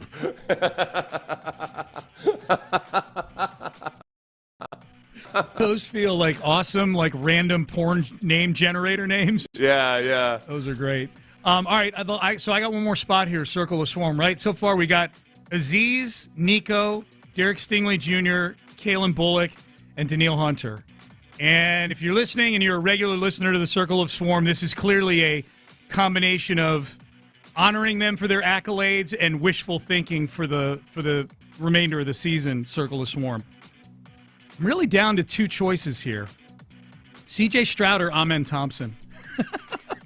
I almost want to put Amen Thompson in for throwing Tyler Hero to the ground, but I don't want to sully the sanctity of the Circle of Swarm. We don't want to turn this into something other than the very, very serious thing that it is. Yeah. I mean, you got to this thing we've been doing for less than a season has a hallowed tradition, and we don't want to sully the tradition of our forefathers who invented this, whose names are Seth Payne and Sean Pendergast. I'm going to put C.J. Stroud in. Max Power and Sean Pendergast. Max Power, yes. Pope Zaza and Deacon Doubletree. I'm going to put C.J. Stroud in the Circle of Swarm because he's proven recently he can take an ass kicking. And we do need him to swarm if anything's going to happen in the postseason. Much like the Simpsons episode where Homer fights, does he fight Mike Tyson? Because it turns out he has an anomaly where he's got this tiny brain but a huge head, so all this extra amniotic fluid around the brain cushions it, so he can take a beating and he can take a licking and keep on ticking. That's funny. That's funny. Similar to that, is Homer Simpson with a gargantuan melon. That's what he is. All right, so the Circle of Swarm this week is Aziz Al-Shire, Nico Collins, Derek Stingley Jr., Kalen Bullock, Daniil Hunter, and C.J. Stroud. Man, that Hunter snub was a big snub, man, for the Pro Bowl. It feels like, I'd have to go back and look at this. I wonder how often when guys switch conferences, if it hurts the voting, because there's in Pro Bowl voting, and I like JJ came out yesterday and kind of threw some shade at the whole Pro Bowl voting process. He said, "Hey, the voting's over when there's still 2 regular season games left." And so JJ, he made the Pro Bowl almost every single year he's in the NFL, so he can speak with some, I guess, objectivity. It doesn't feel like he's got sour grapes over it or anything. I feel like Daniil, because he played in Minnesota, which kind of gets ignored a lot, and then comes the AFC, a lot of the voting patterns and everything, people are just like, I was going to vote for Max anyway, so yeah, Max. Maybe. I like that theory, and yet Jonathan Grenard made it over in the NFC, so I don't know what the hell to think. He's been part of a really, really good defense. Team. Yeah, that's true. That's true. And a good, better team. The Texans defense, as we know, they've done some things really well, but they're not a genuinely elite defense this year because there's just a few things holding them back. And the team's a disappointment compared to the people. Right. Compared to what the people voting thought they were going to be. I'm not saying compared to what the Texans inside the building thought they would be. There's a lot of, I think I can tell from the national media and whatnot, I can tell the Texans this year were an easy team to kind of be like, well, this isn't what we expected, but I don't really care that much about the Texans, so I'm just not going to talk or think about it that much. Yeah. Because I told you, I kind of was sending out DMs to various, like some of the bloggers that do the hardcore film work and everything. I was like, could you please do like a deep dive into this? Because it's very, very frustrating. Yeah. My theory on that is I think a lot of those people probably were big advocates of the Texans as a dark horse Super Bowl team before the season, because the Texans were the easy team to climb on if you wanted to sound smart before the season, and then if they make it, you're like, yeah, I was on the Texans. And now, I mean, they're a playoff team, but they're clearly not among the favorites to get even beyond the second round, let alone the Super Bowl. And so I think a lot of the people that were backing the Texans before the season are just kind of doing that thing where they put, they're not making eye contact with the Texans anymore. Those articles they wrote about the upside of the Texans are like my emails telling friends to buy web van stock in the year 2000. Kind of like, oh, I don't even know what you're talking about. Exactly. I was hacked. Right. I was hacked, you idiot. Yes. Now, excuse me while I go read Tiny Habits, okay? So I can stop Minuscule habits. No. Tiny Habits isn't even good. Microscopic habits. Microscopic habits. All right, Payne and Pendergast with you. That's our Circle of Swarm for Week 18. Hopefully there's some guys on Sunday that give us a reason to get amped up about actual performance on the field the week before. So we'll see what happens. Is Saquon Barkley trolling poor John Mara? Gosh, I hope not. Via commercial, of all things. Yeah. We've got the audio. We'll let you be the judge. That's coming up next. Drive is heading back to Katy for a Football Friday. Join Clint and Ron at Home Run Dugout again this afternoon from 2 to 6. Stop by, hang out with the guys, and get ready for the regular season finale in Tennessee with us. It's a Football Friday supported by Academy Sports and Outdoors. We'll see you there. Houston's sports leader, Sports Radio 610.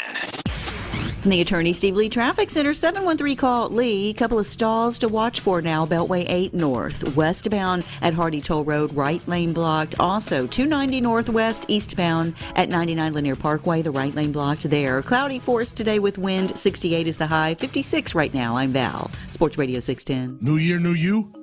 How about new year, new ride?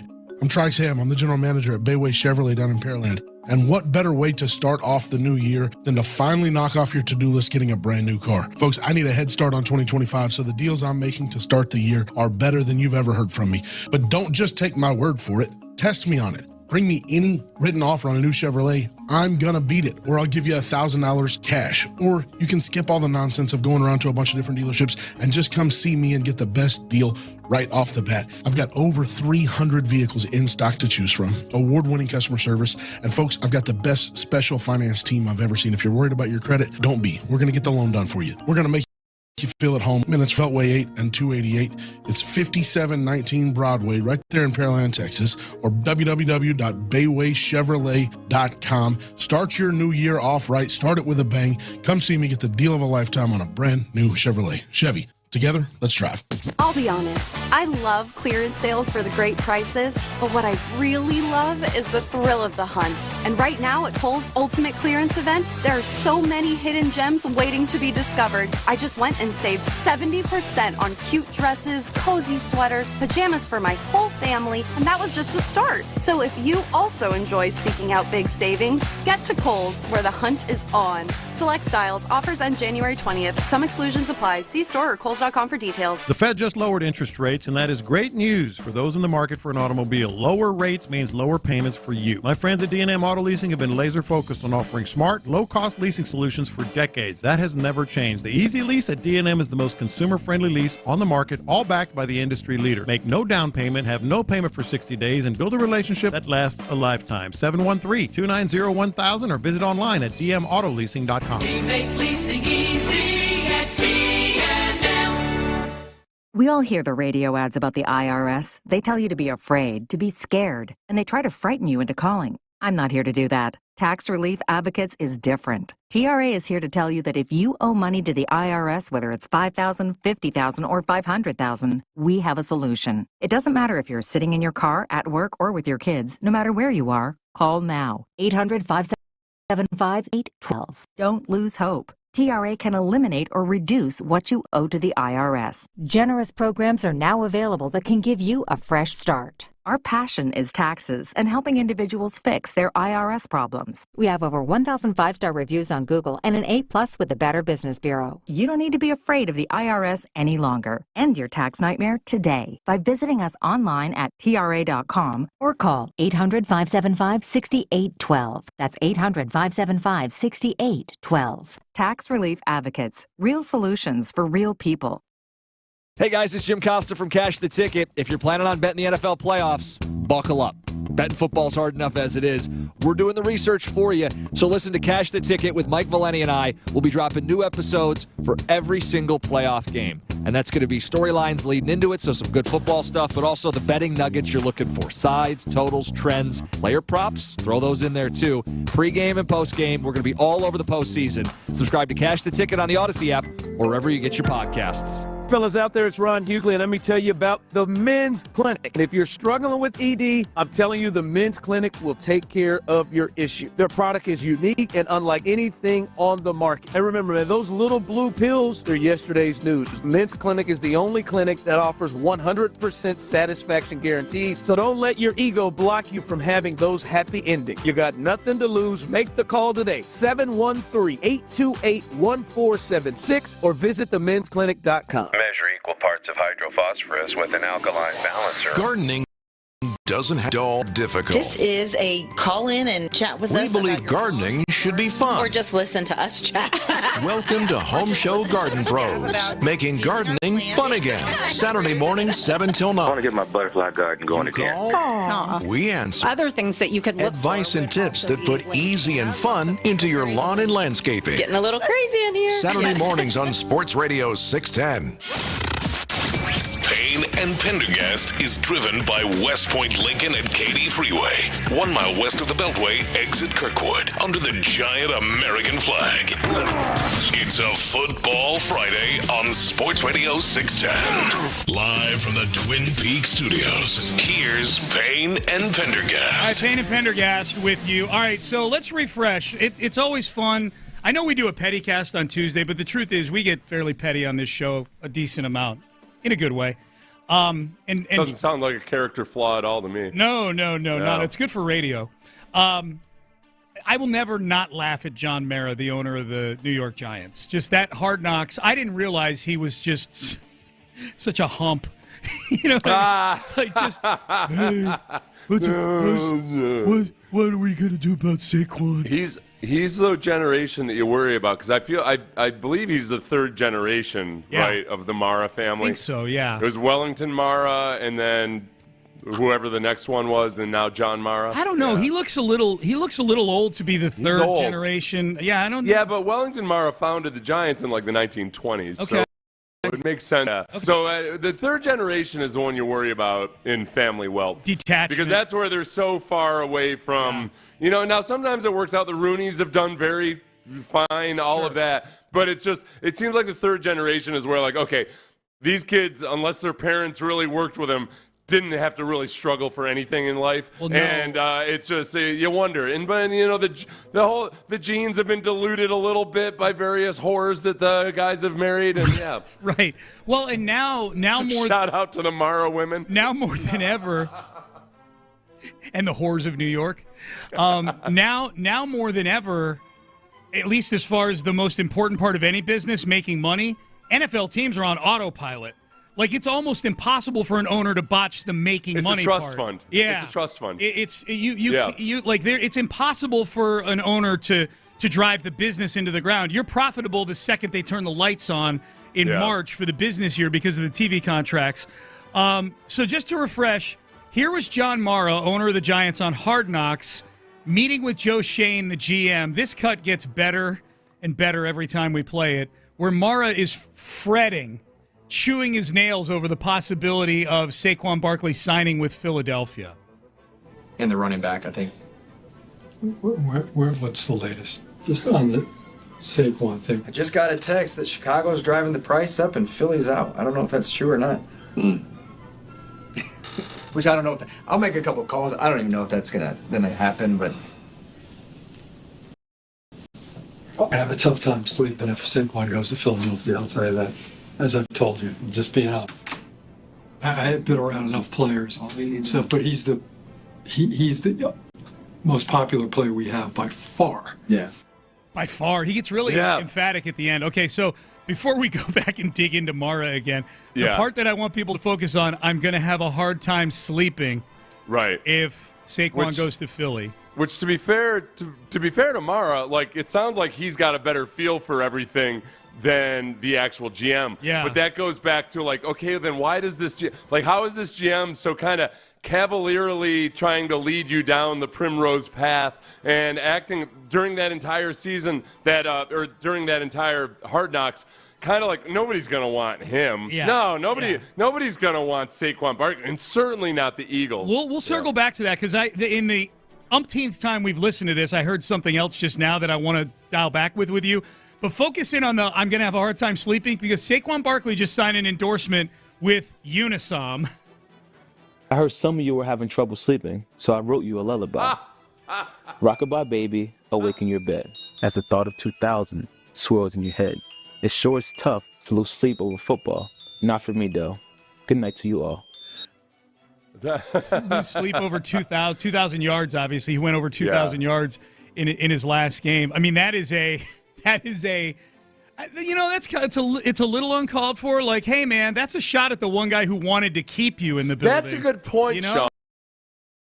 Like, kind of mean, and he's old. You're picking on old people here, you know? It was Tim Mara who founded it, and then Wellington and the other son co-owned it, and now John Mara. So he's third generation. He is third generation, Okay, well. So, John Mara was fighting to keep you on that team, now he totally could have if he wanted to, pull the trump card, but he's trying to let his football people be football people. He was your advocate, man. He was your advocate. What are you doing? I mean, it's really funny, and it is a good example of capitalizing on just like a quote out there, you know? Yeah. I mean, you're almost like the Haktua girl, man. Like, you had like one little quote out there from somebody else of all things, and you're able to cash in with a nice endorsement. Good for you.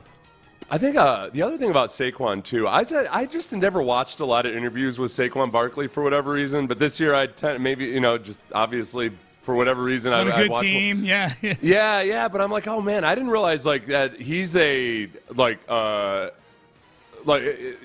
he's not your average athlete. Like he kind of yeah. Like I enjoyed some of the interviews I watched him this year. One of the ones was they had asked him about going for 2,000 yards, and he said something along the lines of like, well, it's not something I was overtly going after. And he spoke about it with a certain level of nuance. It was like, oh, he seems like he's 48 years old. He's very mature. Yeah, very mature. Well, and then Derrick Henry too. As I sit here jealously looking at other people's players. Derrick Henry yesterday, they showed the clip of him getting the news that he was in the Pro Bowl, and he was kind of like, "Oh, cool, yeah, all right." Like, well, it didn't look like one bit like he was basking in the personal achievement or anything like that at all. And what was striking about that, I saw the same video you did, and what was striking about that is that they had a video. The Ravens apparently did a video of each of they had 9 guys get named to the Pro Bowl. So they did videos of the guys each finding out from, it must have been the GM, was it? It definitely wasn't John Harbaugh telling them. It was some member of the staff with the Ravens calling them into his office to tell them. It may have been the OC, something like that. And excuse me, Derrick Henry very nonchalant about it because he's been there before. He's looking to win a Super Bowl. Zay Flowers got called in and was in tears, because it was the first time he'd been named to the Pro Bowl. And Zay was part of that class where he was part of those 4 receivers that all got picked in a row in that class that year where it was, I forget the order, but it was like Jackson Smith and Jigba, Jordan Addison, Quentin Johnston, and Zay Flowers. And he's the first one out of those guys to make the Pro Bowl. He was super emotional. Derrick Henry's like, cool, man, who else made it? He's just picking away at his poke bowl or whatever he's eating from the cafeteria. And plus, he probably also like he knew he was going to make the Pro Bowl. It's aside from him having been to multiple ones before. Right. There's no chance in hell he wasn't going to be in the Pro Bowl. Yeah, Zay was probably surprised. I'm pretty sure it was Eric DeCosta. The only thing that it was, because I watched it real quickly, and I think. Because Eric DeCosta has been balding for a while, but I think the guy in the video was like completely shaved. Yeah. So good job, Eric DeCosta. Yeah. You went all in. You went all in on the baldness. I can speak to that. So, hey, just to circle back audio?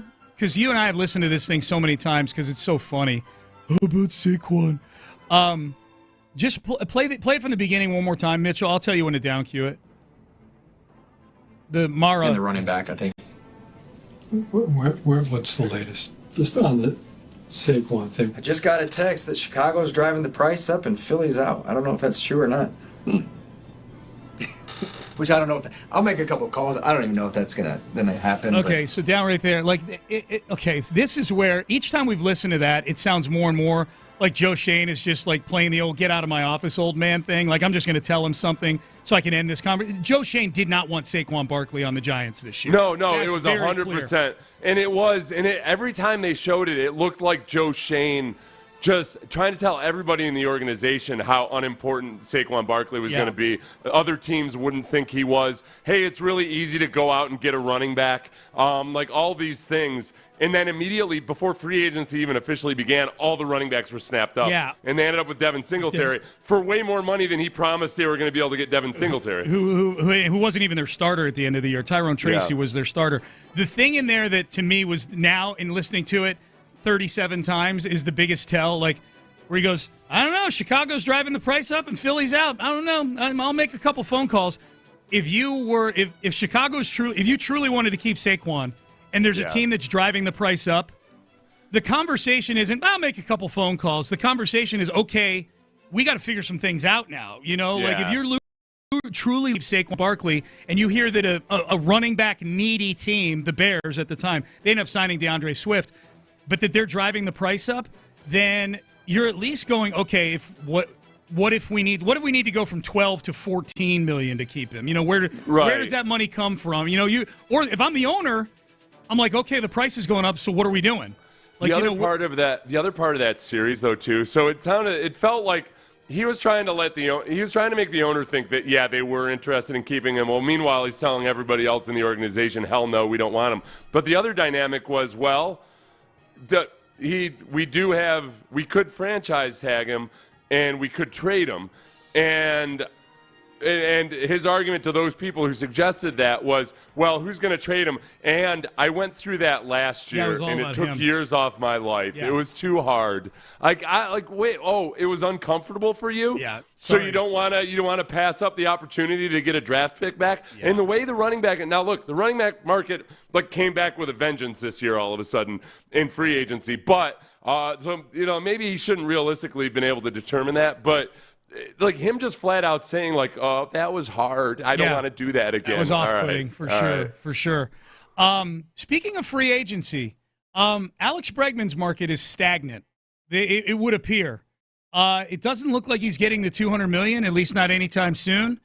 What are the things that could be scaring teams off of paying Alex Bregman $200 million? I'll bounce my list off of Seth. We'll do that next.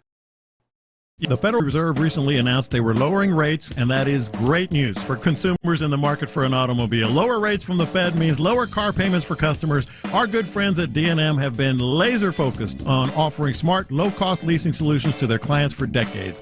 That has never changed. But here's one change that we'd like to point out. Today's market is different from the market a year ago. Last year, interest rates were increasing, and used car values were decreasing at the same time.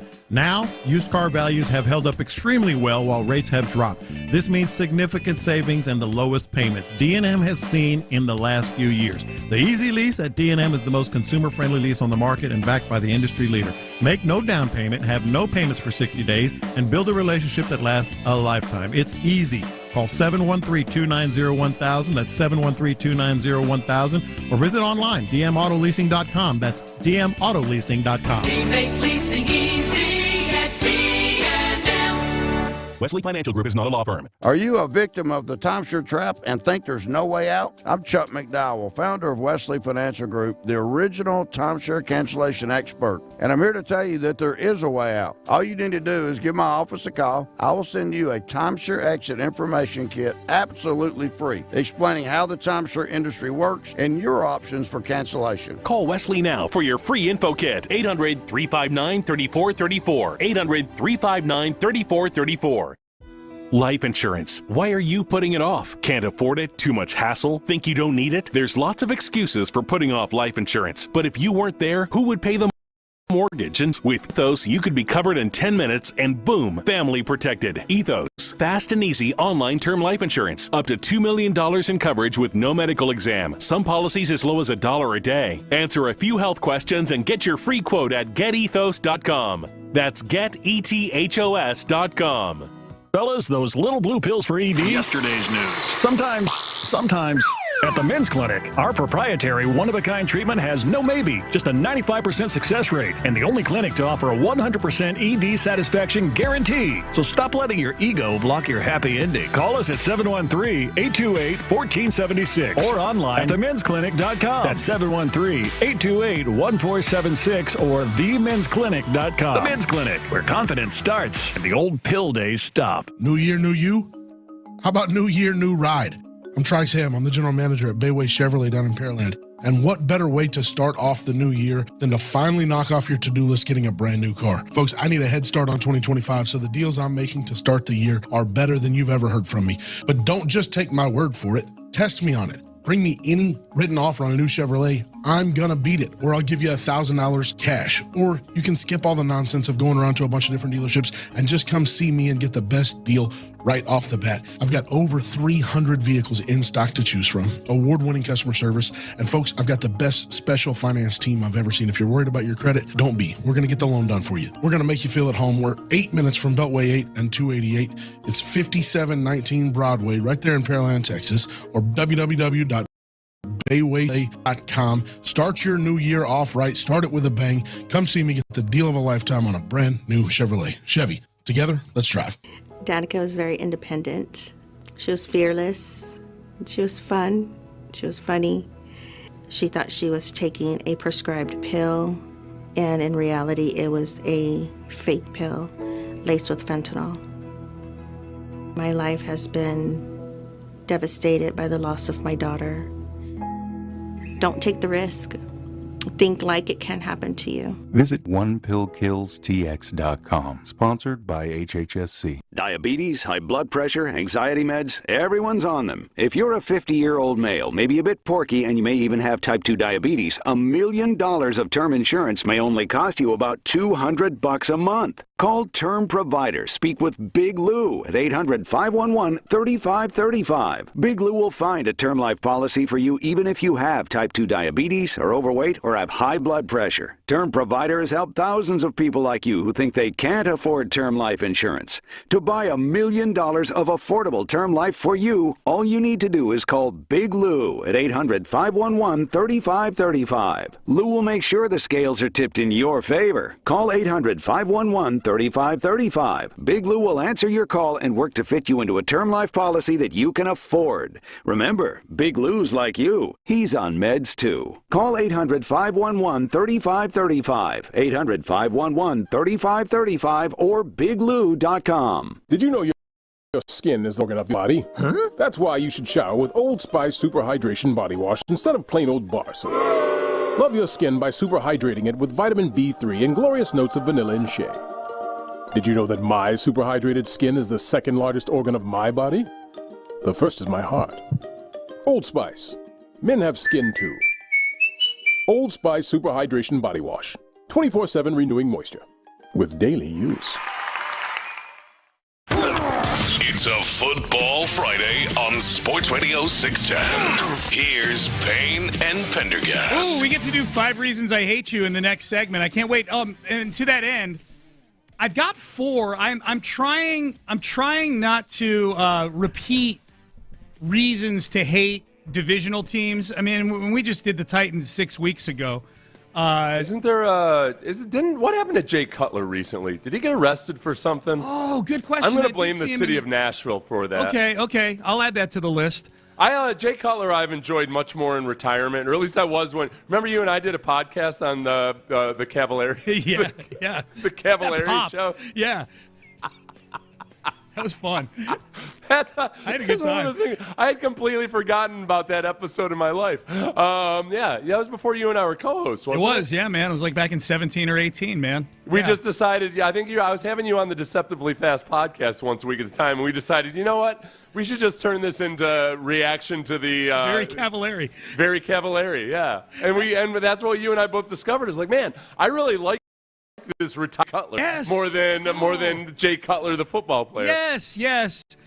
Like just a out of touch husband, you know what I mean? Like totally sheepish about everything. Wore a scarf, you know. Oh, he was just grumpy. He didn't want to, it was everything you would expect out of Jay Cutler, except that it was very, him cast as that role in a sitcom. And you're like, oh, yeah, he's like Archie Bunker. Yeah. Right. It's a lovable old, not racist like Archie Bunker. No. But like a lovable, grumpy old man. Oh, my God. And married. Kids, that's going to sound bad if you don't understand the whole dynamic. He was it's hard to explain. Okay, man, it was a different time, all right? Yeah, different time. Yeah. Different time. And his wife was a go-getter. You know, you say what you will about her, reality TV star. Edith? No. Well, she was a go-getter, too, for the times. She'd run to the door to hug Archie. She had meals ready to go. Yeah. So when I say he was a lovable racist, it was kind of that dynamic of especially in the 70s and 80s, whereas this is your grandpa. He is the way he is because of when he grew up, but there is good in him, but you're going to have some arguments with him. There you go. It's his daughter and his son-in-law would battle about some of these civil rights type things. That's right. Yeah. That's right. So I say all this to say we need one more reason on the board to hate the Tennessee Titans. I've got 4. Text in. If you want to participate, I'm going to leave the 5th reason that we hate the Titans open to the text page, 713-572-4610. Someone just texted, is there any chance Bregman is back with the Astros? The internet is driving me crazy with contradictory reports. Thank you. I've not seen any reports of Bregman coming back to the Astros. Mind, they traded for a third baseman and signed a first baseman, and they've got Pena at shortstop and Altuve at second base, and I don't see Bregman moving to outfield or catcher anytime soon. So I'm going to guess those reports are bogus. But one thing we have not seen are substantial reports of teams ready to pay either what Bregman wants or what Scott Boras wants Bregman to want. It's funny when we get to this stage, Seth, where a free agent's market has stagnated, which is what it feels like with Bregman. We don't know. Maybe the phone's ringing off the hook, and he's being very selective. We don't know. There have been pretty notable examples in the last few years in baseball free agency where it's very clear it doesn't operate the way the NFL free agency does. There have been some big contracts in the new year and everything. So NFL. It's still so most of the reports are that he wants $200 million. The team that wants him most is the Tigers, but that they're not willing to go to $200 million. Right. So it's looking more and more it's very possible that the Astros may have given him the high offer he's going to get, or at least very close to the high offer that he's going to get. And that's where it gets super interesting to me. They offered 6 years, $156, and now it makes you wonder, if the Astros, if Bregman's market is drying up, or it was never that great to begin with, if maybe Boras and Bregman kind of overplayed their hand. If the Astros, it makes you wonder, if the Astros, man, I'm kind of glad he didn't take the 6 years, $156. If they felt like they were stretching, 6 is going above and beyond what they normally do with an extension. The only way they've come close to it is Altuve, and I don't Jim Crane's never going to do another Altuve contract. No, I don't think it's just not going to be. Now, depending on what Jordan's next 4 or 5 years look like, if Jordan is a fairly healthy Hall of Fame caliber hitter, and all the stats for Jordan, other than health, are Hall of Fame caliber right now. We don't know. It's 5 years out. It's 2028. I'm only saying I think Jordan might be in the conversation, but your point is valid, which is he doesn't do the sentimental stuff, Jim Crane. So I guess the question would be, look, they've already got Christian Walker and they've got Paredes. So they've got, you got Paredes the third, you got Christian Walker, you got your corner infielders. If Bregman were to come back, then I suppose it could get interesting in terms of trading one of the two guys that you just got away or having extreme depth or whatever it might be. Yeah. It's just very, very unlikely that Bregman's coming back. Yeah, no chance. So that's the answer to you on the text page about Bregman's not coming back. So any report you're seeing or people speculating, but what if? There ain't no what if. The offer's off the table. What's interesting is Bregman was viewed by all the experts as a top 5 to 10 free agent in this class, and a lot of those guys have signed. And Bregman is, in some people's mind, the biggest name still out there. I'm trying to come up with reasons, Steph, okay, why are teams scared off of paying Bregman $200 million? Maybe the answer is he was never worth it to begin with. But if there's a thought that he was, the reasons I came up, you tell me the validity of these reasons. One, the gremlins in his elbow this year. Right. Is that a valid reason, without having looked at the MRI yourself, Dr. Payne? I think the thing about that would be that I don't know if it would be the Gremlins specifically or more so just that he's seemingly had a continuous spate of non-career threatening, non-season ending injuries, but still injuries that have affected his play. He's been okay the last couple of years, though. But over his entire career, there's just been these. But usually, a lot of his long slumps are tied to some kind of like gremlins in the elbow or something that. Because I think with Correa had that medical anomaly, but it's the deal's agreed to, and then they get a look at you, and then they bail out. Yeah. So I think if anybody's concerned, I think they would make the offer and then do the physical, and then that's when they might pull out. Yeah. Number 2, you can't count on him until June. As your wife Brandy said in her awesome Seth Payne voice, he's a notoriously slow starter. To be clear, she was making fun of me. Yeah. For saying that about Bregman always, and she just basically owned herself by Bregman. What's he had one season where he didn't have a notoriously slow start? I don't know, but I don't know what the whole back of the baseball card looks like, but it's undeniable. He does not get going offensively until June. You know what? I wonder. There's a part of that where on the PR side of things. All right, Alex Bregman around the league and amongst a lot of fan bases might be the most disliked of the 2017 Astros, even above and beyond Correa, just because he was brash, when he was young, and he had just that period. Even though 2019 shouldn't be included in the garbage can era Astros. Outside of Houston, people do include 2019 in that. He was amazing that year. And he was amazing in 2019. Yeah. So I think that I wonder if teams look at it and like, man, we're going to bring him in here. He's going to be batting 189 all of the entire and our fans spring. are going to be like, what were you doing? And I just don't want to deal with it. Yeah. And maybe that's a small part of it. I don't think that'd be the driving force. But this is number 3 for me, and this is not to. This is going to sound like me dragging Alex Bregman down as a player, and I think he's a very good baseball player. He's an elite defender, and he's a good hitter. But like the $200 million club is like to me reserved for guys who are actual current day All-Stars. Like Bregman, all the articles about Bregman are like he's a 2-time All-Star. Yeah, like he's made it 0 times in the 2020s. Like he was an All-Star in 2018. He's 5 years removed, now 6, because we're in 2025 now, from the last time he was an All-Star. Yeah. And some of that probably has to do, it's probably part and parcel of the notoriously slow starts because the All-Stars get named in July. You think it's dumb that the Pro Bowlers get named with 2 games to go in the season? All-Stars get named in July, with half a season still to go. So that's probably, the 2 things probably feed into each other, him not making an all-star team and his being a really poor starter to the season. Yeah. But, like, to me, probably the biggest thing is, like, he's just, like, you're talking about $30 million a year, and those, you have to be just, like, this elite game wrecker. And, like, I think he's a trustworthy technician. Like, you trust him to do the right things in the batter's box, work the count, get walks, make contact, all those things.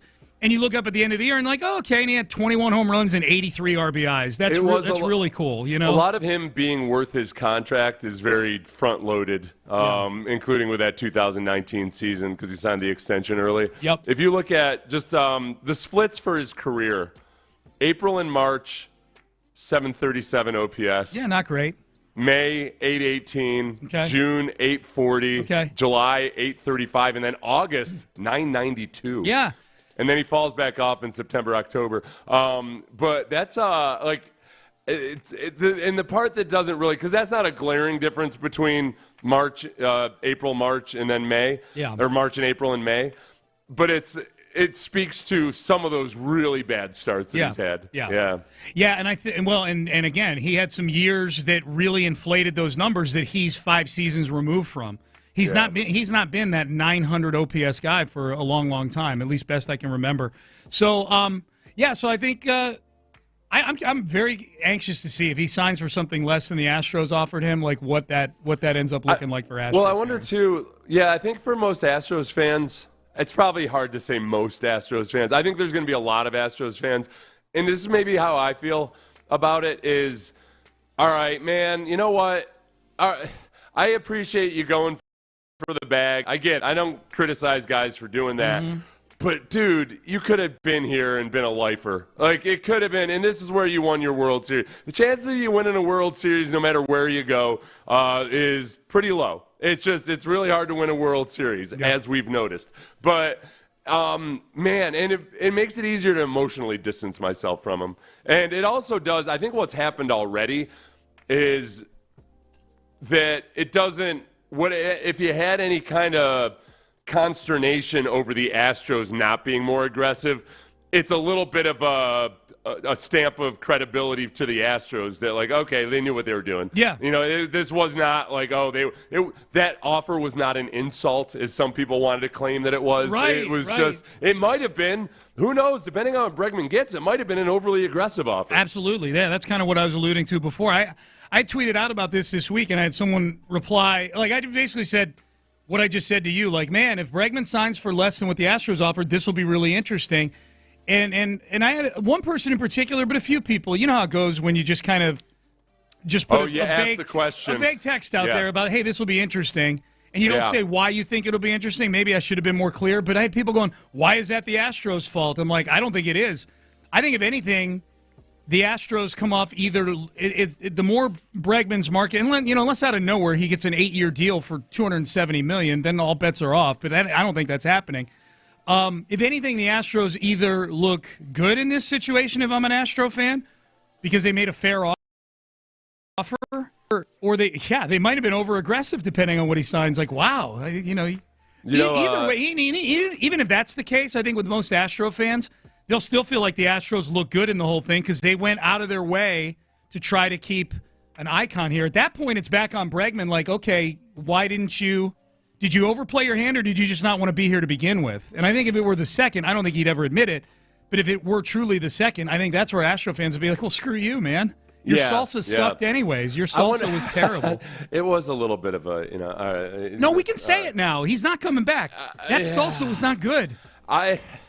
It felt like a lot of other athlete forays into the food business where it's, man, some smart marketing dude got a hold of him, but it wasn't a marketing dude from the actual food industry. Right. Like, it was the only athlete, like, kind of gimmicky. There's some athletes like Nolan Ryan obviously knows the beef business. Yes. Like, he was an actual right. He actually raised beef and everything. Yes. So, like, there's that. But when you can tell people are just putting their name on something, the only one that I've ever really liked, it was just like a promotional gimmick, was the Flutie Flakes. They were They were a better version of Frosted Flakes. Mm-hmm. They were like a thicker, heartier. They didn't get soggy in milk. No, it was very impressive. Okay, yes. no kidding. I've lobbied. I saw him in the Super Bowl once, and I was at the Super Bowl, and I was like, he thought I was joking. I was like, no, I swear. Those were the best Frosted Flake type cereal I've ever had. I love that. He probably liked that because everybody else walks up to him to talk about the Hail Mary against Miami in 1984, and here comes Seth Payne like, bro, your cereal was popping, man. It's probably, the problem is that he's also, like, he's super healthy, you know, and there's probably a little bit of like, man, I'm out there running triathlons and everything and trying to encourage people to live healthy lives. Like me putting out a sugary money grab. I would have to call him not Flutie Flakes, sugary money grab. But they went to charity, didn't they? I thought the Flutie Flakes were for charity. Yeah, it goes to charity. It helps support diabetes research. Is it? No, it doesn't. I seriously think it was. No, I don't know. It was a charity event. No, I'm sure it did go to charity. 800 grams of sugar. There's other things you can do for charity. For diabetes research, and this cereal is going to make sure we have plenty of specimens to research and all this. We want to be sure we test everybody for diabetes out there by seeing if you go into a sugar coma when you eat these extra sugary Frosted Flakes. That's right. A lot of people weighing in on Bregman. Ooh, a nerdy text. Here we go. It's because his batted ball profile is in decline. Oh, Stat Nerd Seth loves this. I know. If you send me to Baseball Savant, I will kiss you on the forehead. Yep. And then give you a bowl of Flutie Flakes. He had a hard time. And then violate you while you're in your sugar coma. He had a hard time lifting the ball, and his typically elite walk rate dropped by 50% last season. Wow, is that true? Did it drop? Did his walk rate drop that much? I got to check that. That sounds like a lot. Put that guy on the payroll. If Bregman signs somewhere else, or is it? If Bregman signs somewhere else, or is it still looking somewhere else, or is still looking somewhere else? Is the original offer still on the table from before? before he signed. Mike says they've taken the offer off the table. Someone's saying on here you could move Paredes to left field. He played a little bit of left field last year. They signed Christian Walker. I don't think there's room underneath the competitive balance tax. This is a Forrest Gump situation where Forrest gets on the bus, and in this case, Alex Bregman is Forrest Gump, leg braces and all, and he's trying to sit down on the Astros bus, and Jeremy Pena is like, seats taken. And This so is, Paredes and Christian Walker, and they're all like, seats taken. Sorry, Breggy.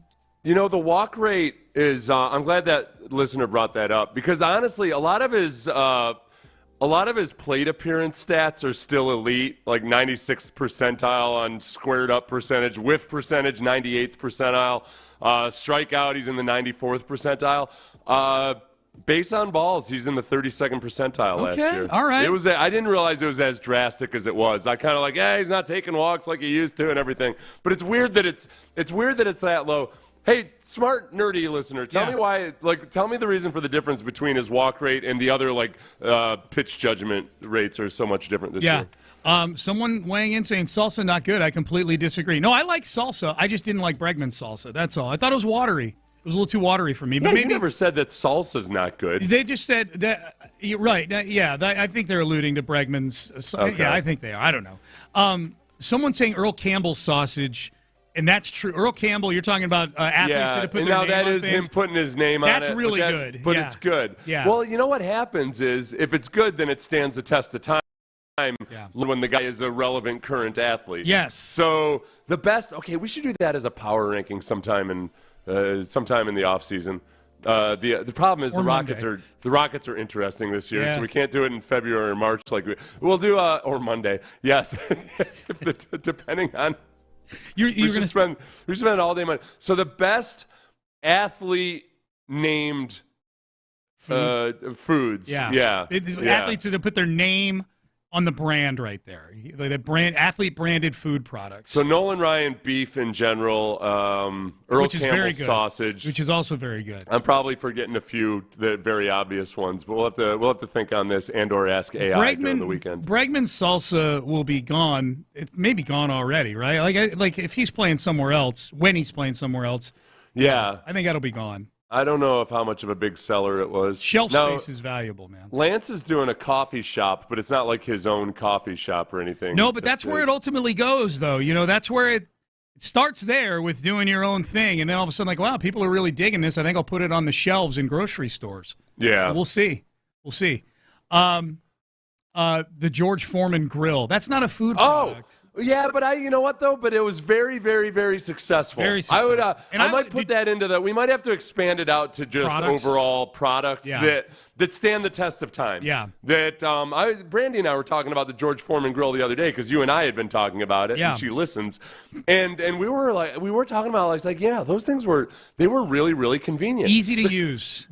The cleanup was the best. Yeah. It was just it's almost like you're grilling, but you can just dump the grease and it's no big deal. Really cool. All right, Payne and Pendergast with you. All right, let's do it. Keep texting them in, man. I'm looking for some good ones. I need a fifth reason. 5 reasons I hate you. Tennessee Titans edition. Next. KILT FM HD2 Houston. Insider access, exclusive content. Sports Radio 610. The Texans play here. An Odyssey sports station. Nick Caserio says the Texans are all business heading into Sunday against the Titans.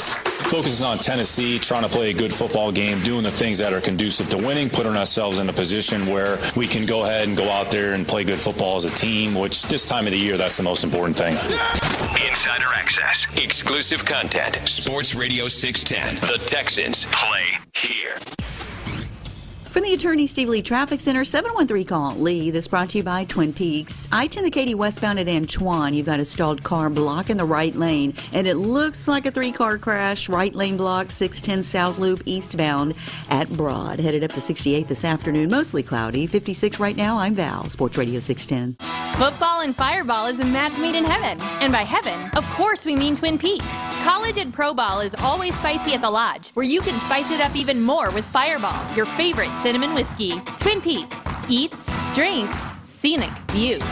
Wesley Financial Group is not a law firm. Are you a victim of the timeshare trap and think there's no way out? I'm Chuck McDowell, founder of Wesley Financial Group, the original timeshare cancellation expert. And I'm here To tell you the way out. All you need to do is give my office a call. I will send you a timeshare exit information kit absolutely free, explaining how the timeshare industry works and your options for cancellation. Call Wesley now for your free info kit. 800-359-3434. 800-359-3434. Life insurance. Why are you putting it off? Can't afford it? Too much hassle? Think you don't need it? There's lots of excuses for putting off life insurance. But if you weren't there, who would pay the mortgage and other bills? With Ethos, you could be covered in 10 minutes and boom, family protected. Ethos, fast and easy online term life insurance. Up to $2 million in coverage with no medical exam. Some policies as low as $1 a day. Answer a few health questions and get your free quote at getethos.com. That's getethos.com. A cancer diagnosis can be overwhelming, but when you choose MD Anderson Cancer Center first, you'll have the nation's leader in cancer care with you every step of the way. Our world-renowned subspecialists collaborate across teams and disciplines to develop personalized treatment plans for every patient and their cancer. This unmatched expertise, delivered with the utmost compassion, brings hope and healing even in the most complex cases. Choose MD Anderson first at mdanderson.org. New year, new you? How about new year, new ride? I'm Trice Ham. I'm the general manager at Bayway Chevrolet down in Pearland. And what better way to start off the new year than to finally knock off your to-do list getting a brand new car? Folks, I need a head start on 2025, so the deals I'm making to start the year are better than you've ever heard from me. But don't just take my word for it. Test me on it. Bring me any written offer on it. I'm gonna beat it, or I'll give you $1,000 cash. Or you can skip all the nonsense of going around to a bunch of different dealerships and just come see me and get the best deal right off the bat. I've got over 300 vehicles in stock to choose from, award-winning customer service, and folks, I've got the best special finance team I've ever seen. If you're worried about your credit, don't be. We're gonna get the loan done for you. We're gonna make you feel at home. We're 8 minutes from Beltway 8 and 288. It's 5719 Broadway, right there in Pearland, Texas, or www.baywaychevrolet.com. Start your new year off right. Start it with a bang. Come see me get the deal of a lifetime on a brand new Chevrolet. Chevy. Together, let's drive. For nearly 4 centuries, the Army National Guard has stood ready to answer the call to defend and protect the nation. Soldiers share in an enduring commitment to serve their state in times of crisis and defend their nation in times of conflict. These men and women live and train in the very communities they serve and have a stake in its continued security. The Army National Guard is always ready, always there. Visit NationalGuard.com to learn more. Sponsored by Texas Army National Guard. Prescriptions require an online consultation with a healthcare provider who will determine if appropriate. Restrictions apply. See website for details and important safety information. Subscription required. Price varies based on product and subscription plan. Hi, I'm Dr. Peter Stahl, board-certified urologist and senior vice president of men's sexual health at HIMSS. In my 12 years of practice as a reproductive urologist, I've helped many guys with ED, and it has never been more convenient to treat than it is right now, thanks to HIMSS. It really wasn't easy before. You had to take time out of your day, come to a physical office, and see a specialist like me in person. Now, through HIMSS.com, you can get world-class sexual health care and a full range of treatment through a 100% online process. It starts with a free assessment from a medical provider licensed in your state who can determine if ED treatment is right for you. If prescribed, your medication is shipped to you for free. So don't wait. Join the hundreds of thousands of guys who've gotten help for their ED through HIMSS. To start your free online visit and find ED treatment at up to 95% off brand name prices, go to hims.com/joy. That's hims.com/joy for your free online visit. Payne and Pendergast is driven by West Point Lincoln of Sugar Land. On the Southwest Freeway, exit Kirkwood and take the first U-turn at West Airport under the giant American flag. It's a Football Friday on Sports Radio 610. Here's Payne and Pendergast. All right, 5 reasons I hate you. Let's go. 5 reasons I hate you. Titans edition. And again, the Titans are a divisional team, so we gotta stretch the creative boundaries here. Or if we're gonna, we see them twice a year. Twice a year, man. Now there's different ways to shoot at the same target. Amy Adams Strunk is going to catch some here, and she'll catch some next year as well. Sorry about it. Her dad might catch some here in a second, but heavy is the head that wears the inherited crown. That's right. and bad polyester suit and belt buckle. Yeah. So let's get to it here. 5 reasons I hate you, Tennessee Titans edition. Obviously, one big reason is they beat the Texans in Week 12. That's not part of the 5, but if you want to, I don't remember that. If you want to send in reasons, we'll read them off the text page. It doesn't have to stop at 5, but these are the 5 that we're using. for this second. One is a simple one. They hate Houston, so we hate them. Right. And it's started with the pettiest MFer of them all, the patriarch of this organization, Bud Adams. And maybe one of the pettiest things he ever did, other than up and leaving, was back in 2006 in the draft, where literally he took Vince Young just to piss off the city of Houston. Nobody in the building there other than Bud Adams wanted Vince Young. Here's Matt Leinart and Floyd Reese, the GM at the time. Matt Leinart was one of the other QBs on the board at the time, telling the story of how they found out that Tennessee was taking Vince Young that year. Jeff Fisher was an SC guy, so the ties were there. This is Leinart. But he had told me that it looks like, the owner wants Vince Young. This was a Bud Adams decision. Bud came in and said that, this is our guy. I think he saw the Rose Bowl and he was infatuated with the Rose Bowl. It was rumored that Houston really wanted Vince. Years before we'd had to leave. And even though he still lived there, Bud was never really happy about that whole thing. And I think in Bud's mind, if he could pull one over on Houston by getting Vince Young, then, he was going to have a yuck about it. With the third choice in the 2006 NFL Draft, the Tennessee Titans select Vince Young, quarterback, University of Texas. So there you go. So the part that gets even more interesting, it was, obviously it didn't work out with Vince Young ultimately. He was rookie, beat the Texans in that first season, but it didn't work out on the football side of things. But also, Vince Young was on Johnny Manziel's podcast this week or the week before, basically saying that he would have loved to go to Houston, but it turns out Houston, the way he understood the story was Houston didn't want Vince Young, apparently because they didn't like his agent.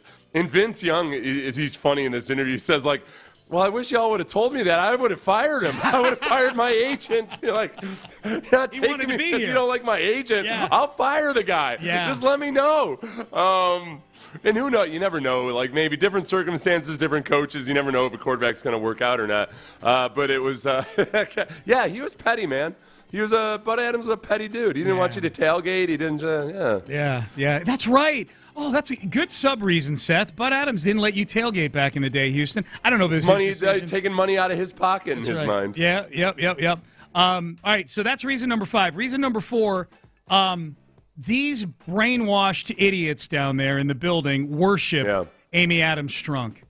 And there's plenty that we can play, but let's play. Here's Jeffrey Simmons after the win against the Texans talking about, it meant so much to Amy.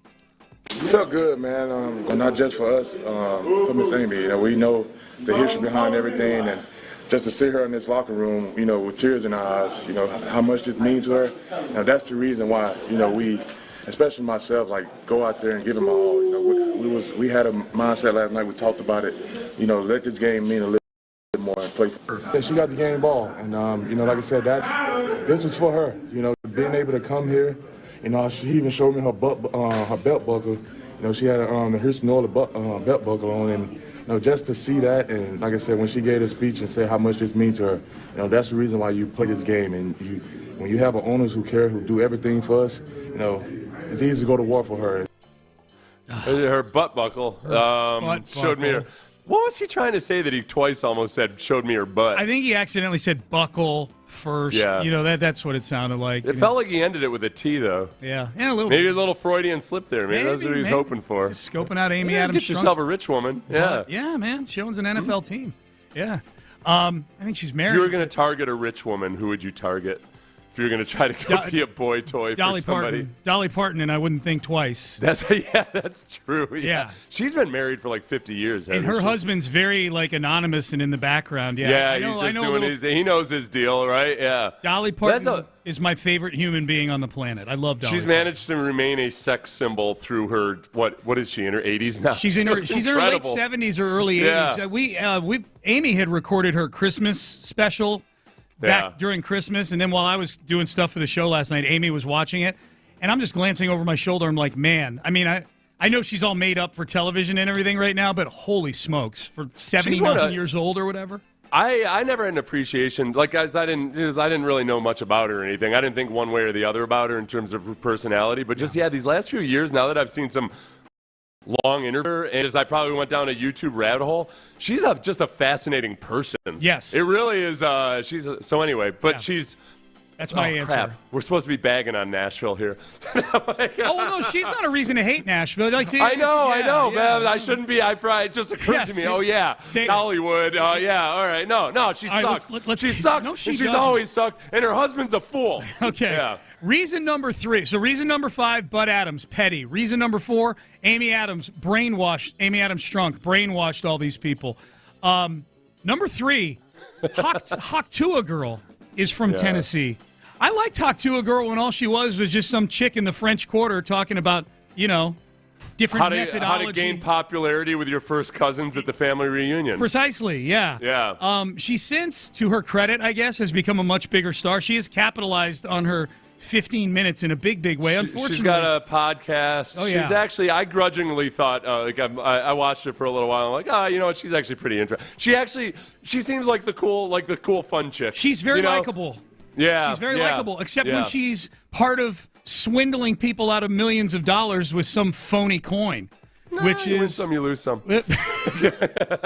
Hate, Seth.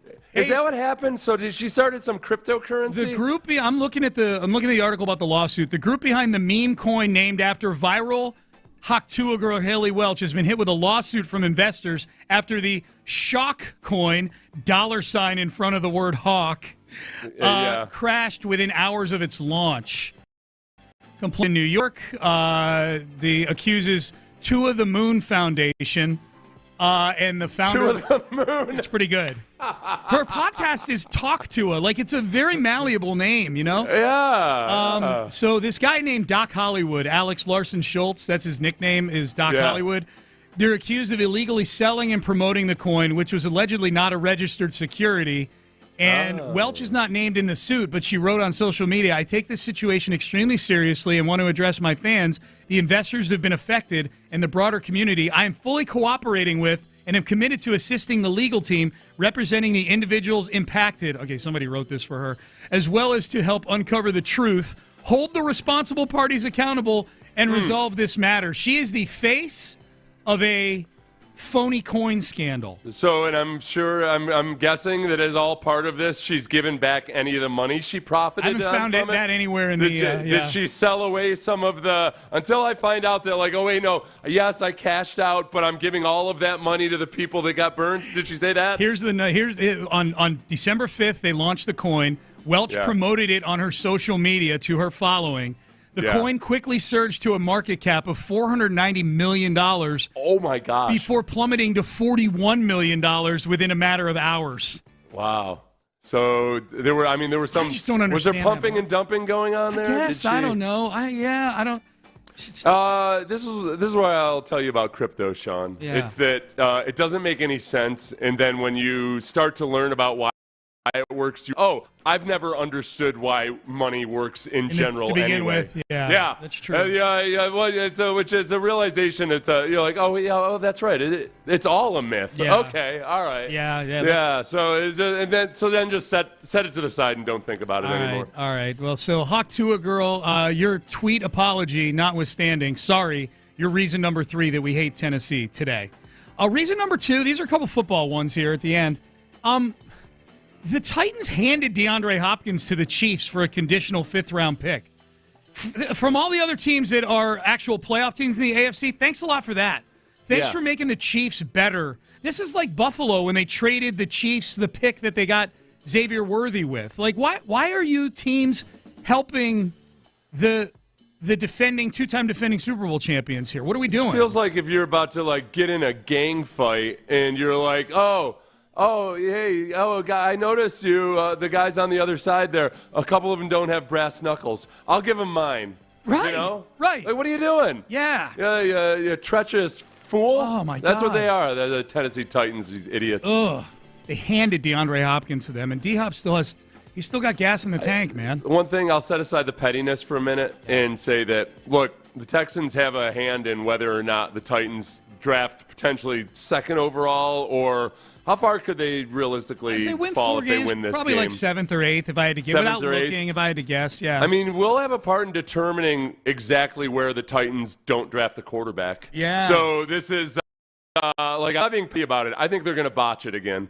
I think they'll pass. Like J.C. Latham looks like a good young player and everything, the offensive tackle they drafted, but they also passed up Bo Nix and some other guys that look that have some real potential because they wanted to just see what they had with Will freaking Levis, which any Texans fan could have told you after last year, like, oh no, he's not the guy. He's not the guy. No. And yet they let him throw for 278 yards in Week 12. Okay, this isn't 5 reasons I hate the Texans. This is 5 reasons I hate the Titans. Oh yeah, no. That makes it more. That's what makes it also more inexcusable that the Texans allowed that performance because he's not the guy. Agreed. All right, reason number 1. 5 reasons I hate you. 2 words. Cortland Finnegan.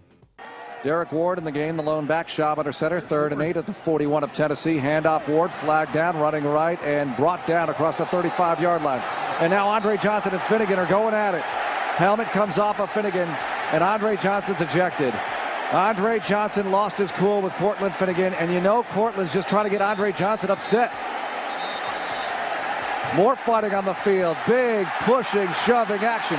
And Andre Johnson wants more. Somebody's got to hold him back. A big pile up at the 40-yard line. All right, we know what happened the rest of the way. You know what's even more reason to hate Tennessee specifically still, even though that happened long in the past?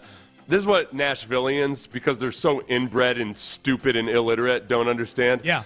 I saw Cortland Finnegan on an interview trying to explain that was exactly what he was hoping to have. His strategy worked. Like, no, Andre waited until the end of the game after the game was already in hand and the Texans had secured the victory before he went in to get into that fight with you. Now, Andre did end up suspended for the first half of the next game or whatever it was. But in terms of Cortland Finnegan he didn't get affecting suspended. the game, He just got fined. He didn't get suspended. He got fined, okay. Yeah. So, but it wouldn't have mattered anyway. It didn't do anything to help the Titans win that game. Right. It was like, yeah, Cortland's the kind of guy that's he feels like if he gets somebody upset that's the greatest feat he could accomplish in life. But it didn't do actually anything to help the Titans in that game. They lost 20-0.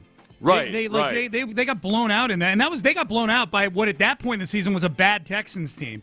Yeah. And so they didn't. Yeah. And so Titans fans would still they believe Cortland Sutton when he says that because they don't investigate things because they're not capable of doing it. They don't have broadband internet or reading skills. It's just a big useless state. When we had Andre on it was on Christmas. We had him on before the game on the pregame show, and you brought up the Finnegan fight. You brought up the fact that Andre had told, I think, the Pivot podcast that he gets asked about it every day. This is how I brought it up. I said that you get asked about this every day of your life, and that's not an exaggeration. Somebody at some point during the day is going to say, hey, that according to... So I asked him, what would you like? What would you like? Which play would you prefer that people ask you about? And he didn't really have an answer at the ready, so then you went ahead and asked him a question about Cortland Finnegan. You did the exact same thing that I was trying to stop. No. I think somebody brought, because Vandy brought up the Washington game. The Washington game on 4th down where he spiked the ball and D'Angelo Hall is laying on his face in the background. Yeah. And then I asked him if they were to build a statue of you outside the stadium one day, would you be okay with it being a statue of you pummeling Cortland Finnegan? And ultimately, I think he said yes, ultimately. He said, yeah, he basically said that there's no other choice, I don't think. Because when I asked him, what question would you prefer people ask, and maybe we could encourage people to ask that question instead of the Cortland Finnegan thing, I can't remember what he said exactly. It was funny. He said it's lost, Seth. There's no stopping it. That's what they're gonna ask. Don't worry about it. Yep. Biggest takeaway from the quarterfinal round of the college football playoff, which ended last night with Notre Dame beating Georgia. Biggest takeaway, and doesn't have anything to do really with the 4 teams that are left in the college football playoff. I think there's a big trend here that was on display over the course of the season and in these quarterfinals. We'll talk about that coming up next. Pro Bowl bound. Joe Mixon, Nico Collins, Laramie Tunsil, and Derek Stingley Jr. will represent the Texans in Orlando as a part of the 2025 NFL Pro Bowl games. 6 others are on the list as alternates. Congrats on a heck of a season, fellas. Let's make it a little longer with a few wins in January. Insider access, exclusive content. Sports Radio 610. The Texans play here.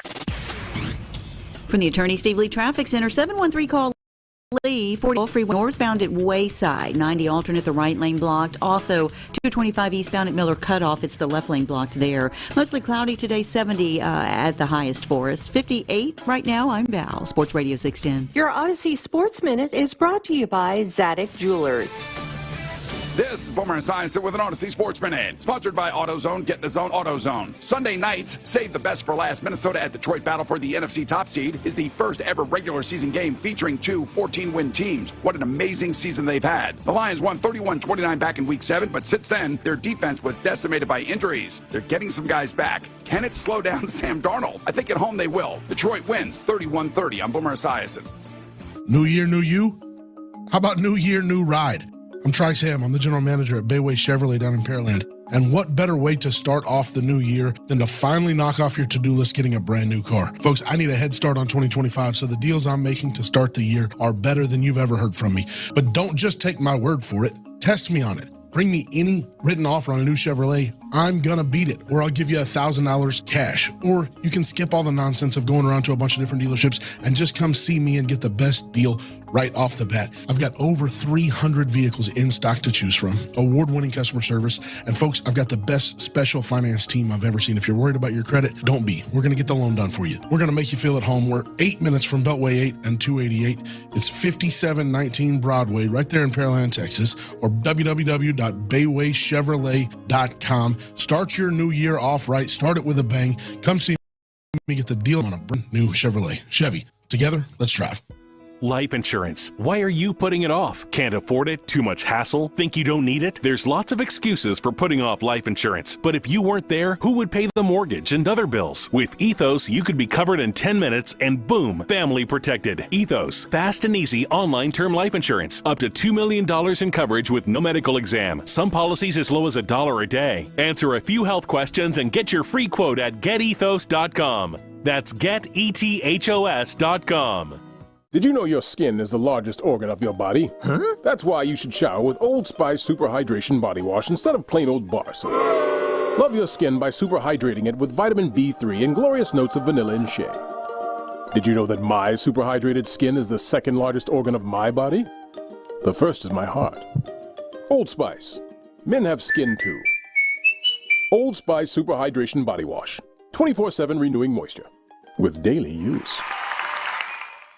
If your bedroom performance needs work, then it's time for a tune-up. TheMen'sClinic.com, TheMen'sClinic.com. Must qualify for enrollment. Results may vary. We all hear the radio ads about the IRS. They tell you to be afraid, to be scared, and they try to frighten you into calling. I'm not here to do that. Tax Relief Advocates is different. TRA is here to tell you that if you owe money to the IRS, whether it's $5,000, $50,000, or $500,000, we have a solution. It doesn't matter if you're sitting in your car, at work, or with your kids. No matter where you are, call now. 800-583-5795. Don't lose hope. TRA can eliminate or reduce what you owe to us. Generous programs are now available that can give you a fresh start. Our passion is taxes and helping individuals fix their IRS problems. We have over 1,000 five-star reviews on Google and an A+ with the Better Business Bureau. You don't need to be afraid of the IRS any longer. End your tax nightmare today by visiting us online at TRA.com or call 800-583-5795. That's 800-583-5795. Tax Relief Advocates. Real solutions for real people. It's a Football Friday on Sports Radio 610. Live from the Twin Peaks studios, here's Payne and Pendergast. Payne and Pendergast with you on What was... That was, you and I were talking during the break about like trying to remember people's names, and Michael Scott on The Office had the greatest method of doing it, which was find some physical feature of a person. And that he had some really convoluted way, but he started going around the room. He was speaking to a room full of people, and he's like, mustache guy, glasses, mole face, sugar boobs. Girls like, sugar what? Boobs. Sugar boobs. My God. Show is the best. All right, Payne and Pendergast with you. I'm looking up at the TV. Ryan Clark is on Get Up right now, and I'm guessing he's going in on Cam Newton, who had not so nice things to say about the University of Notre Dame.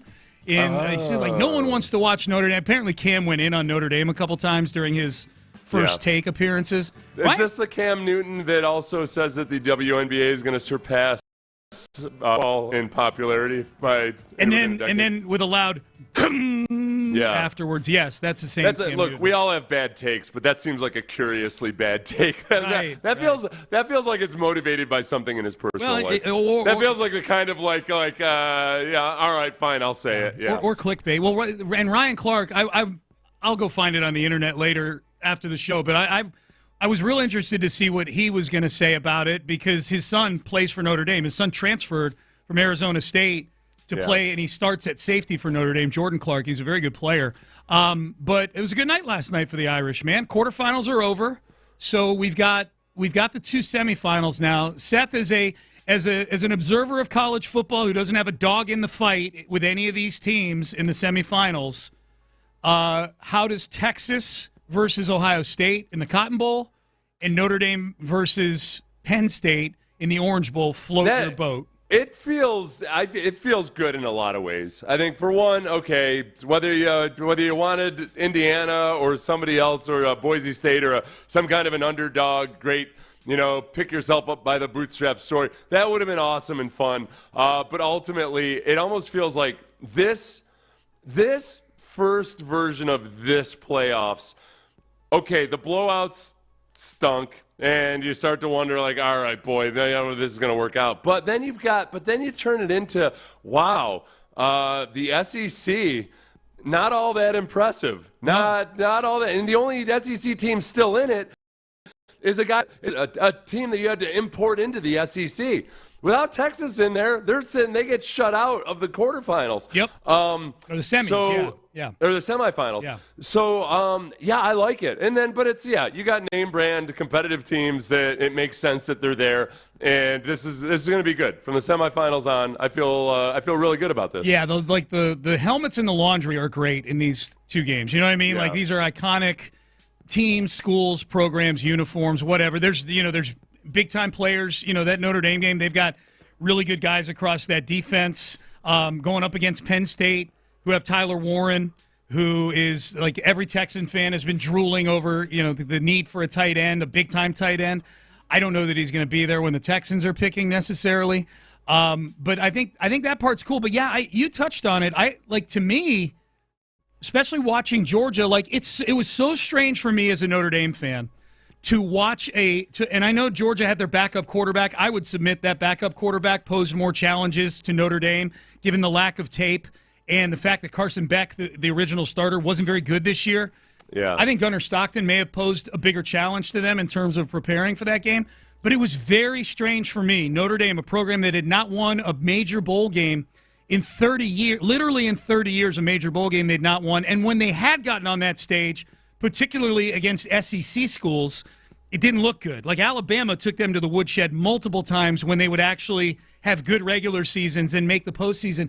It was so strange for me to watch a high-level bowl game last night against an SEC team and never really be worried about whether or not they were going to win the football game. It was, I know it was close in the first half. It was 6-3.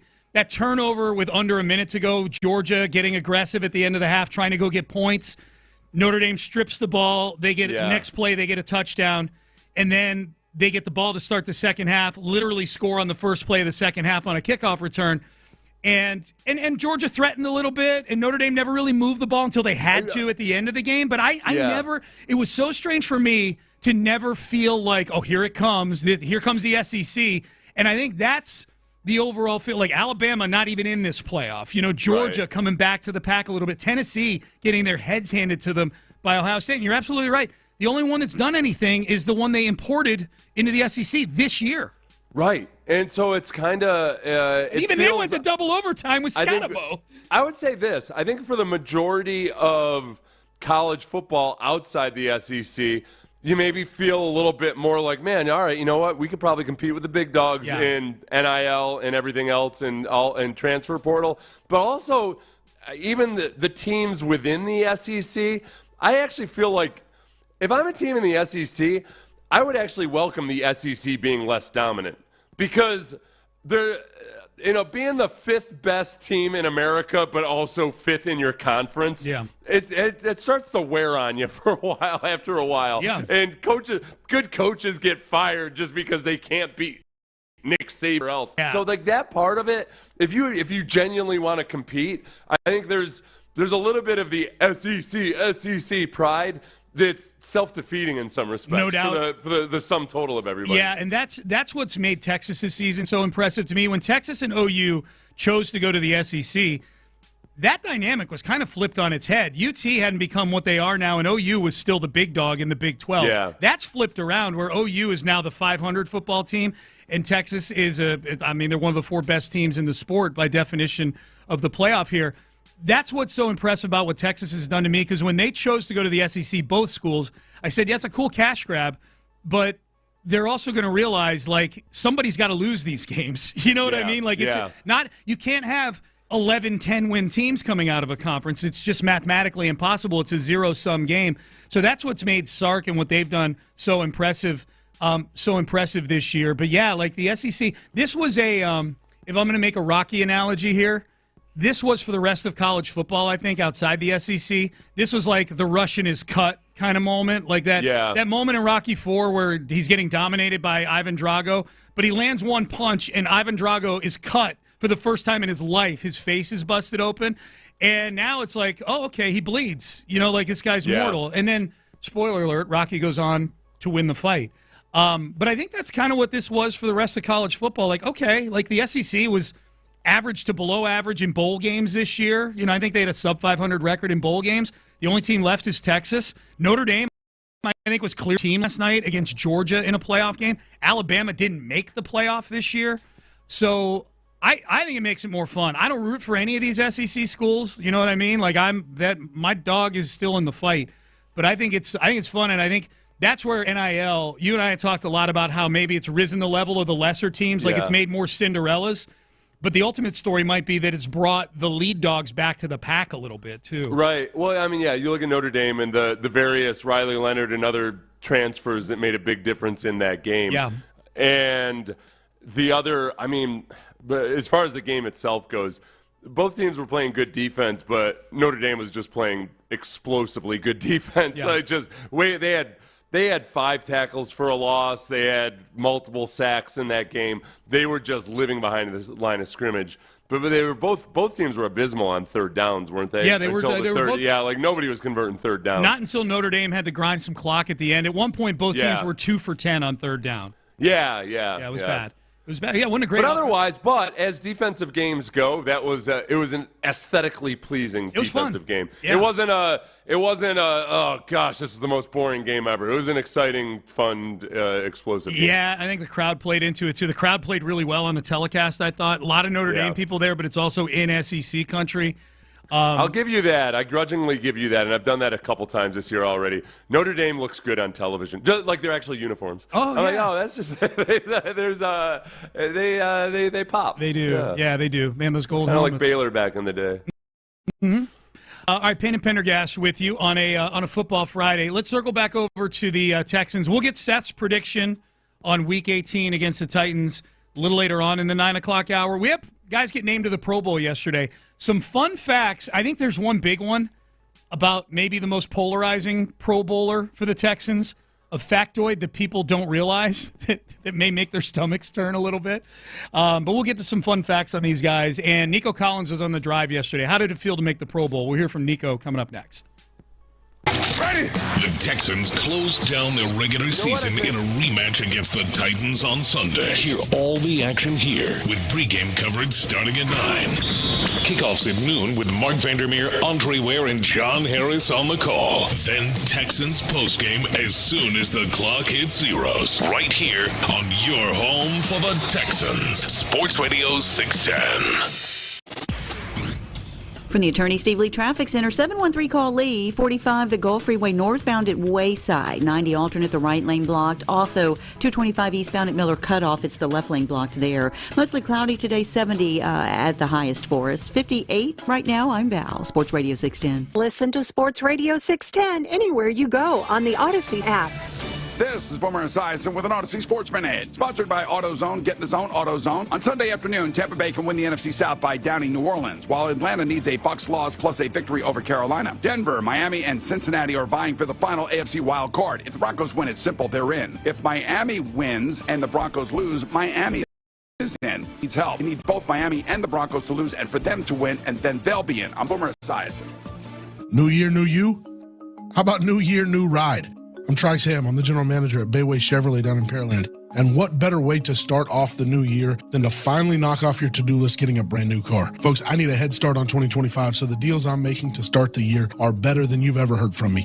But don't just take my word for it. Test me on it. Bring me any written offer on a new Chevrolet. I'm going to beat it, or I'll give you $1,000 cash. Or you can skip all the nonsense of going around to a bunch of different dealerships and just come see me and get the best deal right off the bat. I've got over 300 vehicles in stock to choose from, award-winning customer service, and folks, I've got the best special finance team I've ever seen. If you're worried about your credit, don't be. We're going to get the loan done for you. We're going to make you feel at home. We're 8 minutes from Beltway 8 and 288.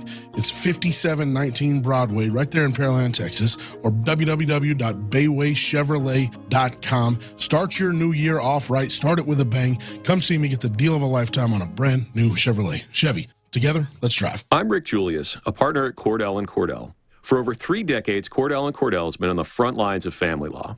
Divorce is more than just a legal process. It's a life-changing event that can impact your future, finances, and your relationship with your children.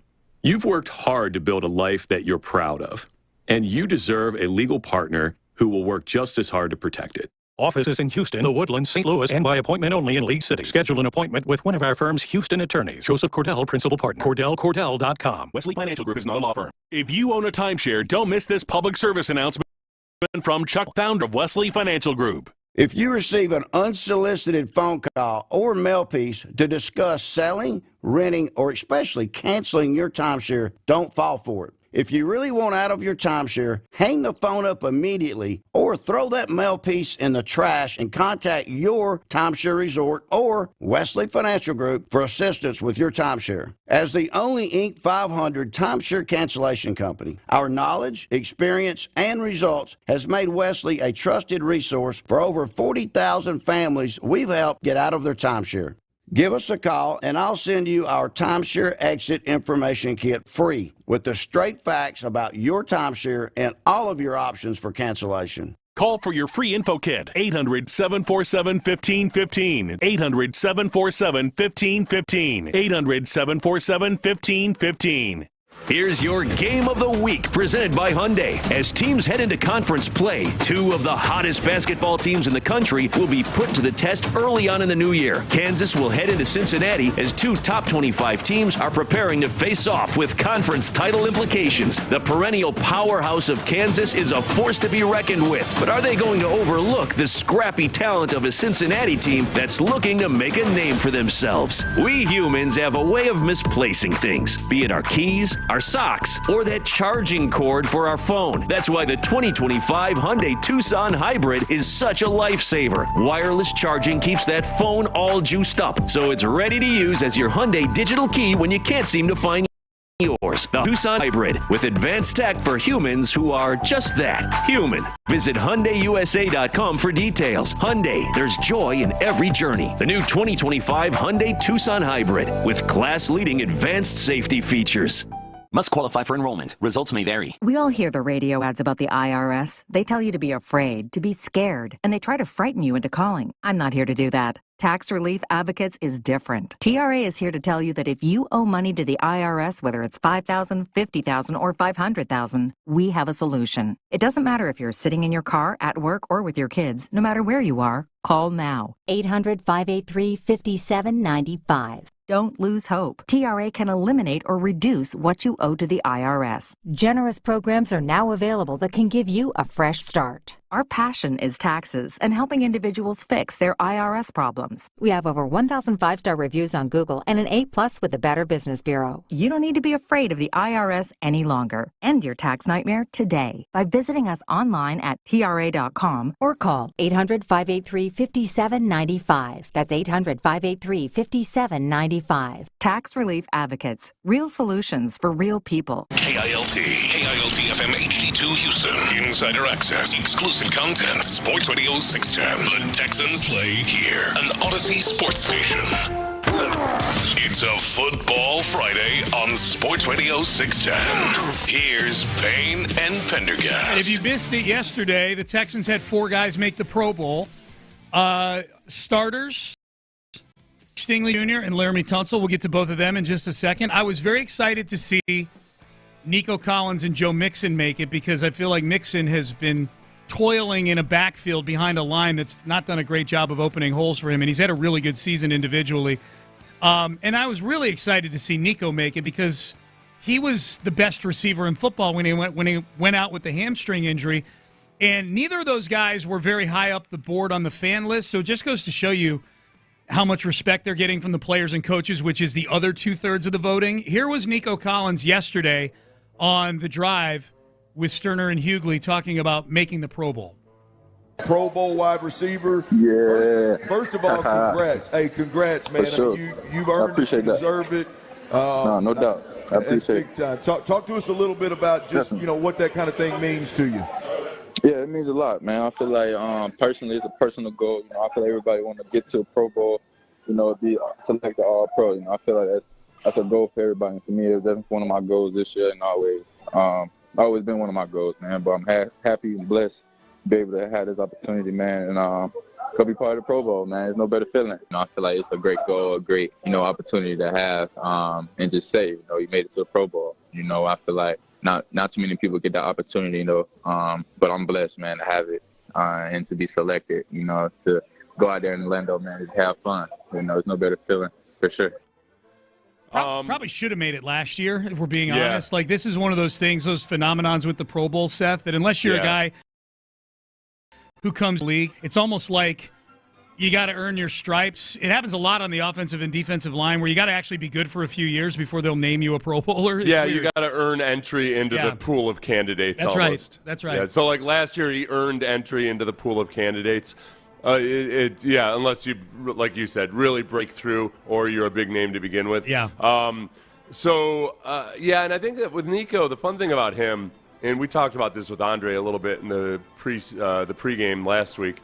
This is the only good thing about last week's game, actually. It was the pregame with Andre Johnson and David Anderson. The only good part of my day or weekend. Yeah, and Drew Hodgson was there with us. Yeah. So, but just like with Andre, there is something about a defensive back seeing somebody that big that can move as fast as he does, that it puts that little sphincter tightening element into it.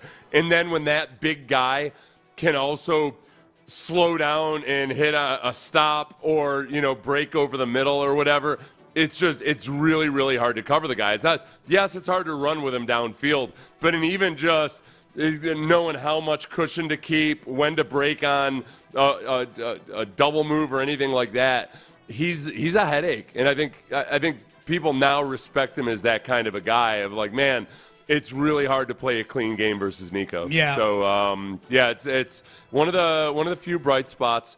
One of the few bright spots of the offense this year that I can feel good about going on into the future. Like, it's been nice having Joe Mixon. Without Joe Mixon, obviously they would. I don't know how many games will they have won if they didn't have Joe Mixon? Let's say Dameon Pierce is the lead running back. If Joe Mixon got hurt and never came back. Yeah, that's a great question. I'd have to go back and see which games it was that Joe Mixon kind of put the cape on for. Yeah. Because I don't think, as much as I like Dameon Pierce, I don't think he's capable of doing some of the things Joe Mixon did in those games this year. He's not have that club in his bag. But because Joe Mixon's an older running back, it's not like I feel awesome about him and that he's going to be here for the next 7 years. Where with Nico, it's nice for me to go into fantasy land every now and then and think, okay, well, if they fix things up on offense this is a guy who should be a mainstay for a long time. Here are the games that Joe Mixon ran for 100 yards in. He's run for 100 yards in 7 games this year.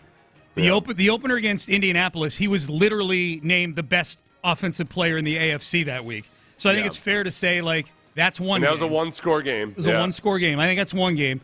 The New England game, he ran for 102 yards on 13 carries, but Dameon had a good game that game. That's Damien's one good game he's had this year. That was a game. Well, in both of those guys, the running backs averaged less than 2 yards per carry on all the runs except for the two big runs. The two big ones. Yeah, like it wasn't like a steady grind of a game, but they probably would have won. They that won game by anyway, 20. It's hard to say Joe Mixon's worth 20 points. He ran for 115 and 2 touchdowns in the loss to Green Bay that they lost on the last second field. He was dynamic in that game. He had 2 touchdowns in that game, so they lost that game anyways.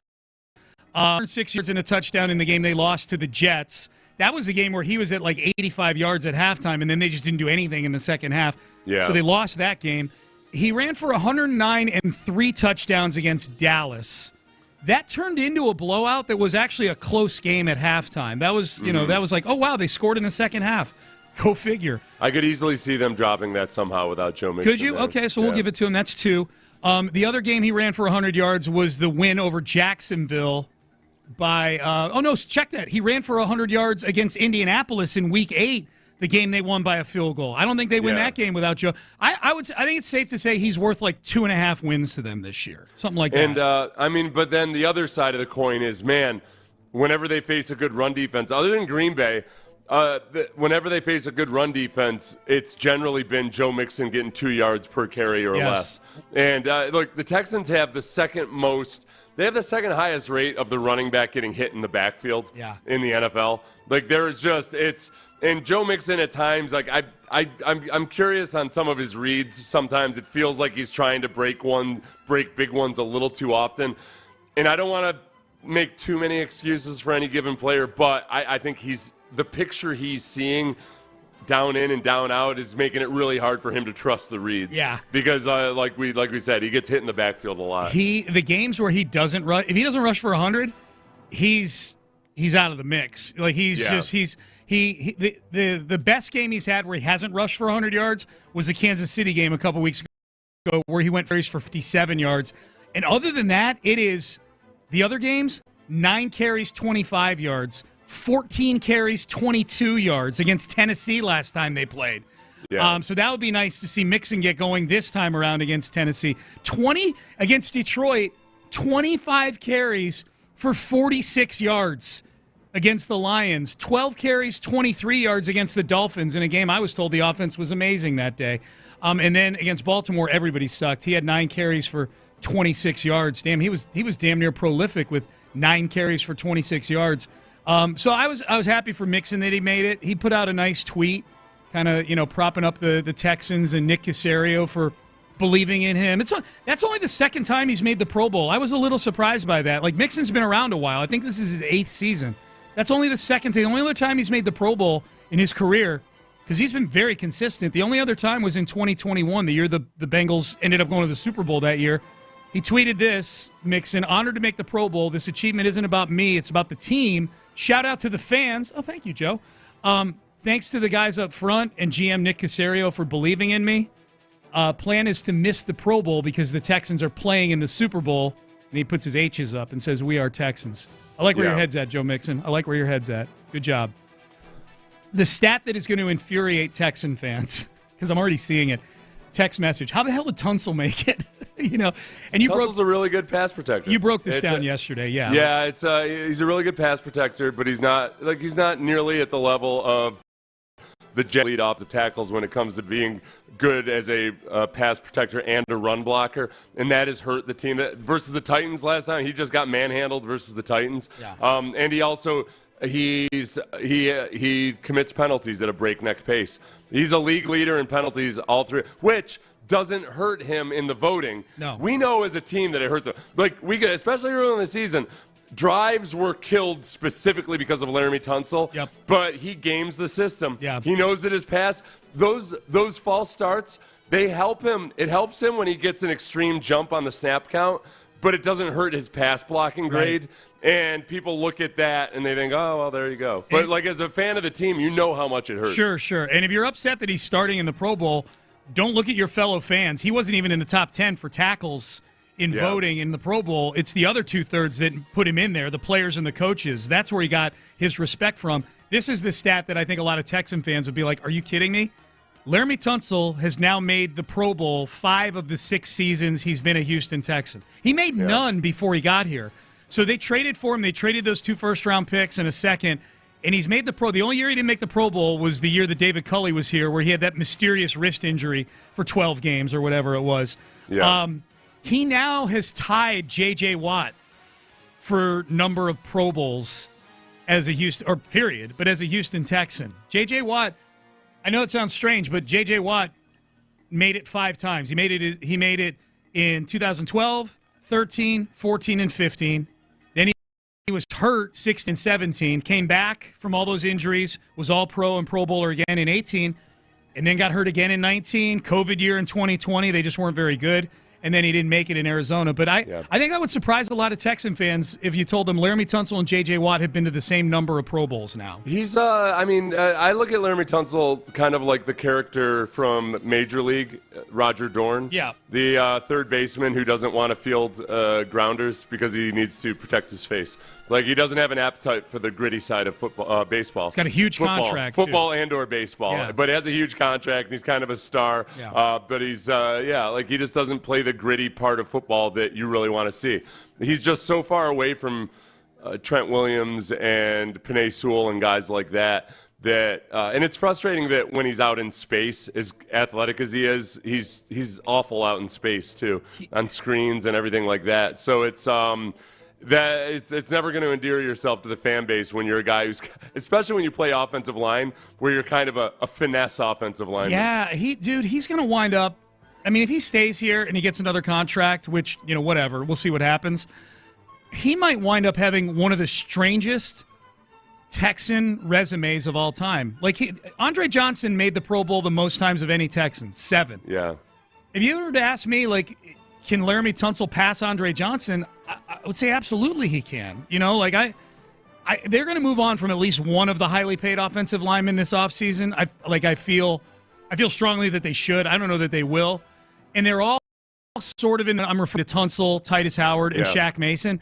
They're all sort of in similar situations in that you're not upside down on their contracts, but you ain't saving a lot by cutting them. There's a big dead money hit. They're almost like break-even players. They ain't cutting Tunsil.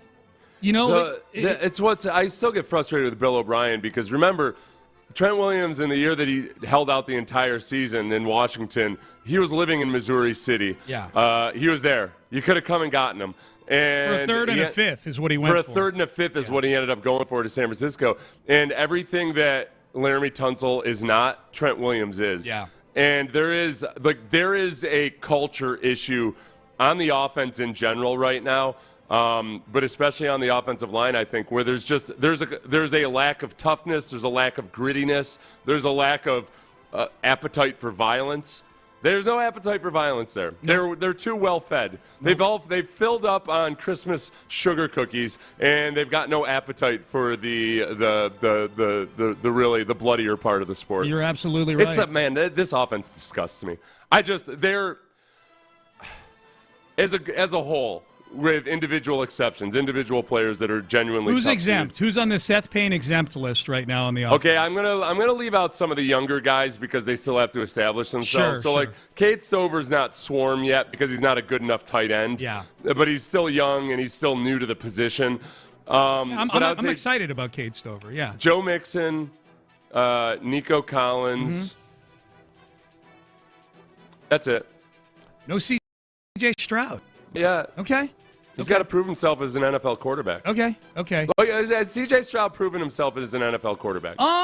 Completely and totally. No, but almost by definition, he could have a good year this year, and I would say he hadn't yet because it's only been 2 seasons. Because you got to do it. You got to make it for a few years. Yeah. C.J. has the potential to, but he didn't. There's reasons he didn't play well this year. Mm-hmm. But look, he's the leader of the offense, and this is a soft offense. Yeah. So, it's not. So he's one of the younger guys, I guess, that I'm gonna like. I'm still gonna give. I'll give Jarrett Patterson and Juice Scruggs an exemption for now because they're still young players. Sure. But the overall core of this offense, it's not a tough offense. Yeah. It is chock full of soft dudes. Yep. And you can't play championship football that way. No. Tank Dell's not soft. No. I'll give you that. Now he might end up ultimately, maybe he's too small to play football in the NFL. I don't know. But he's certainly not soft. Yeah. So there's a few guys, but but then I think there's other guys that might be kind of on the fence.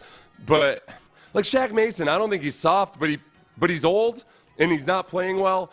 And there's nothing that if I didn't know anything of Shaq Mason before he got to Houston, or if I only started watching the Texans this year, I'm not going to be like, oh yeah, that's the kind of guy you need to have on the right. He got thrown away like he was a nylon shopping bag by Tavondre Sweat a few weeks ago. He did. Yeah. This offense, there's nothing tough about this offense. Nope. The sum total of it all. Some guy on there who are a tougher element. They cannot run the ball. They look checked out emotionally at times. It's soft and it's pathetic, and something's got to change. Maybe it changed. Somehow maybe it clicks. But, man, I don't know what they think.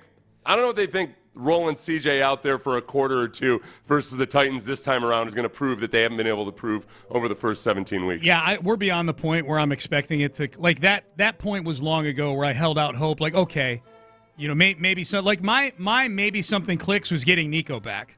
Yeah. You get Nico because then you got Mixon healthy, you got Tank healthy, you lost Diggs, but if you got Nico and Tank, that's what your offense was last year when it was really clicking in the middle part of the season there. And that was my maybe something will click, and it didn't.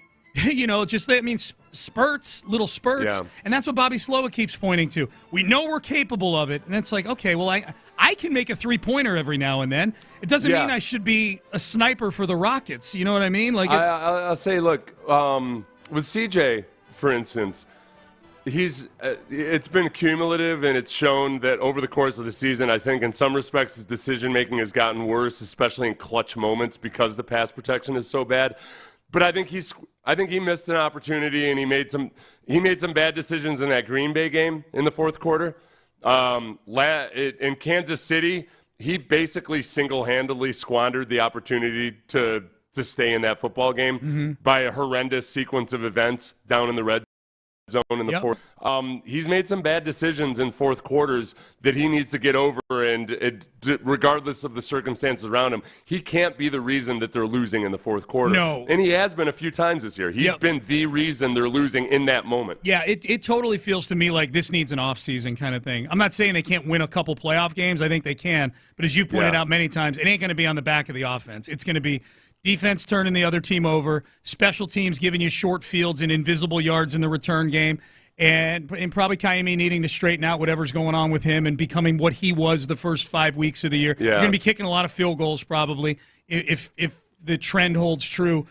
The offense feels like let's get to April or June. Yeah. Look, I'm very careful in using the S word. I don't like to call teams or units or anything soft because it's a very, very loaded word in football. So I use it very sparingly.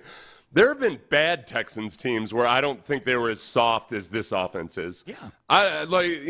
It's just there's nothing about it that's intimidating or tough or physical or anything. They get their asses handed to them by good run defenses. Yep. They don't even put up a fight. It's really bad. Yeah. So and that's where, man, whatever the systemic changes need to be, if D'Amico doesn't see and recognize that, I'd be astounded. Yeah. If Caserio doesn't see and recognize that, I'd be astounded. Yeah. So there's got to be wholesale change, both in personnel and something coaching-wise. Whatever they think the issue is, and maybe for whatever reason they don't think it's Bobby Slowick specifically. Maybe it's they get specifically Chris Strausser or something else. There's got to be change because you can't keep rolling this way. Yep. Is the Texans' likely playoff opponent having some dissension within the ranks right now? We will let you hear some audio. We'll let you be the judge. That's coming up next. Oh, boy. You want to be somebody that shows up in crunch time. Trajan Wealth, they'll help you do it because you want to plan for your retirement. But, man, it can be overwhelming. It can be intimidating. Don't give in. Be a tough guy. Go to Trajan Wealth and get your retirement plan in order, and it does not take nearly as long as you might fear. Call Trajan Wealth today for your free consultation at 346-371-3330. They've got 2 offices here locally, and they've got advisors with decades of experience to help you put a plan that you feel good about, that you feel secure about, that's going to take care of you in retirement, that's going to help you pay for your kids' college, everything else that comes along through the various financial issues or recessions, everything that there will be in the coming decades. There will be uncertainty. You just want to have a plan for it, and that's why you call Trajan Wealth, 346-371-3330, or go to the website, TrajanWealth.com. That's TRAJAN Wealth.com, TrajanWealth.com. Do it today. Take care of your future, and I promise you, it does not take nearly as long as you might be fearing. 346-371-3330 or TrajanWealth.com. It's Trajan Wealth, your local trusted financial fiduciary. Advisory services offered through Trajan Wealth, LLC, an SEC-registered investment advisor. Paid advertisement. For Coach D'Amico, there was no question whether or not the Texans starters need to see the field on Sunday. Sunday. Everybody will be out there playing, and we'll see how the game goes. But for us right now, we got to go play better. And our last outing on the field was not representative of who we are defensively, offensively. So we got to go out. We got to play better football. Insider access, exclusive content. Sports Radio 610. The Texans play here. New year, new you? How about new year, new ride? I'm Trice Ham. I'm the general manager at Bayway Chevrolet down in Pearland. And what better way to start off the new year than to finally knock off your to-do list getting a brand new car? Folks, I need a head start on 2025, so the deals I'm making to start the year are better than you've ever heard from me. But don't just take my word for it. Test me on it. Bring me any written offer on a new Chevrolet, I'm gonna beat it, or I'll give you $1,000 cash. Or you can skip all the nonsense of going around to a bunch of different dealerships and just come see me and get the best deal right off the bat. I've got over 300 vehicles in stock to choose from, award-winning customer service, and folks, I've got the best special finance team I've ever seen. If you're worried about your credit, don't be. We're gonna get the loan done for you. We're gonna make you feel at home. We're 8 minutes from Beltway 8 and 288.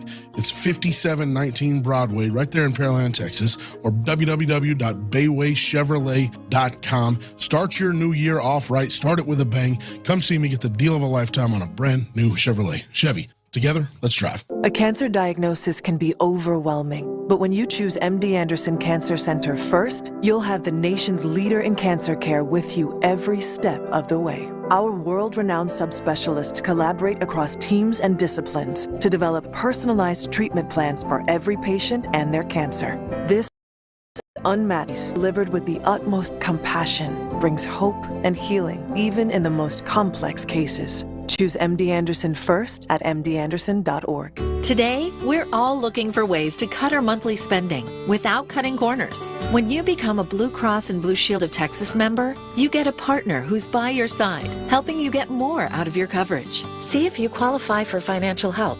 Last year, 95% of Blue Cross and Blue Shield of Texas members qualified for financial help.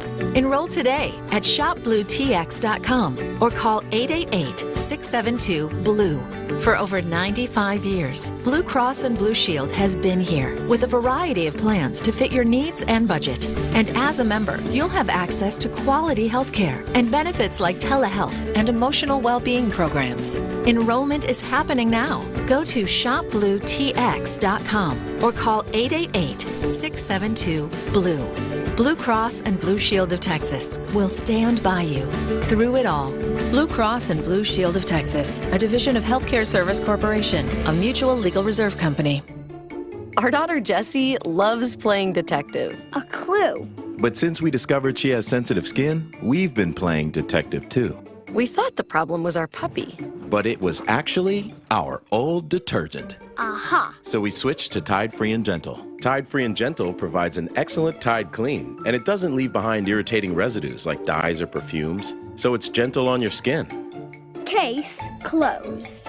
If it's got to be clean, it's got to be Tide Free and Gentle. As a rideshare driver, I love keeping my car smelling fresh and clean. So when I'm driving, I only trust Febreze car vent clips, featuring 3 distinct intensity settings, because it's that little touch that sets me apart. I can turn the intensity down for subtle freshness, or I can turn it up for when I want lots of scent. So whether it's set to low, medium, or high, with Febreze car, I know my car's going to smell amazing.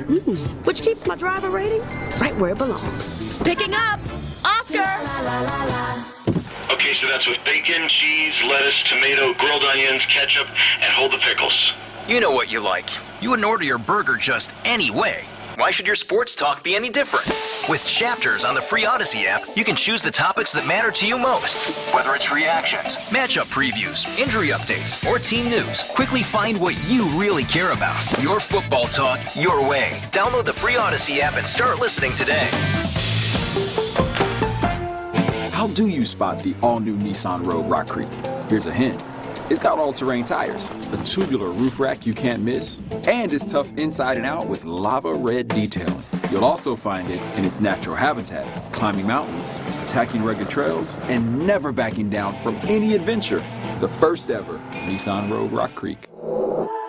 Intelligent all-wheel drive cannot prevent collisions or provide enhanced traction in all conditions. Always monitor traffic and weather conditions. Always secure cargo. Heavy loading of the vehicle with cargo, especially on the roof, will affect the handling and stability of the vehicle. I'm Bob Burke, founder and chairman of Burke America Parts Group, a family of brands that includes RepairClinic.com, an appliance and HVAC parts solution company that's grown into an international brand. Before.com, we partially launched a new technology platform developed by another firm.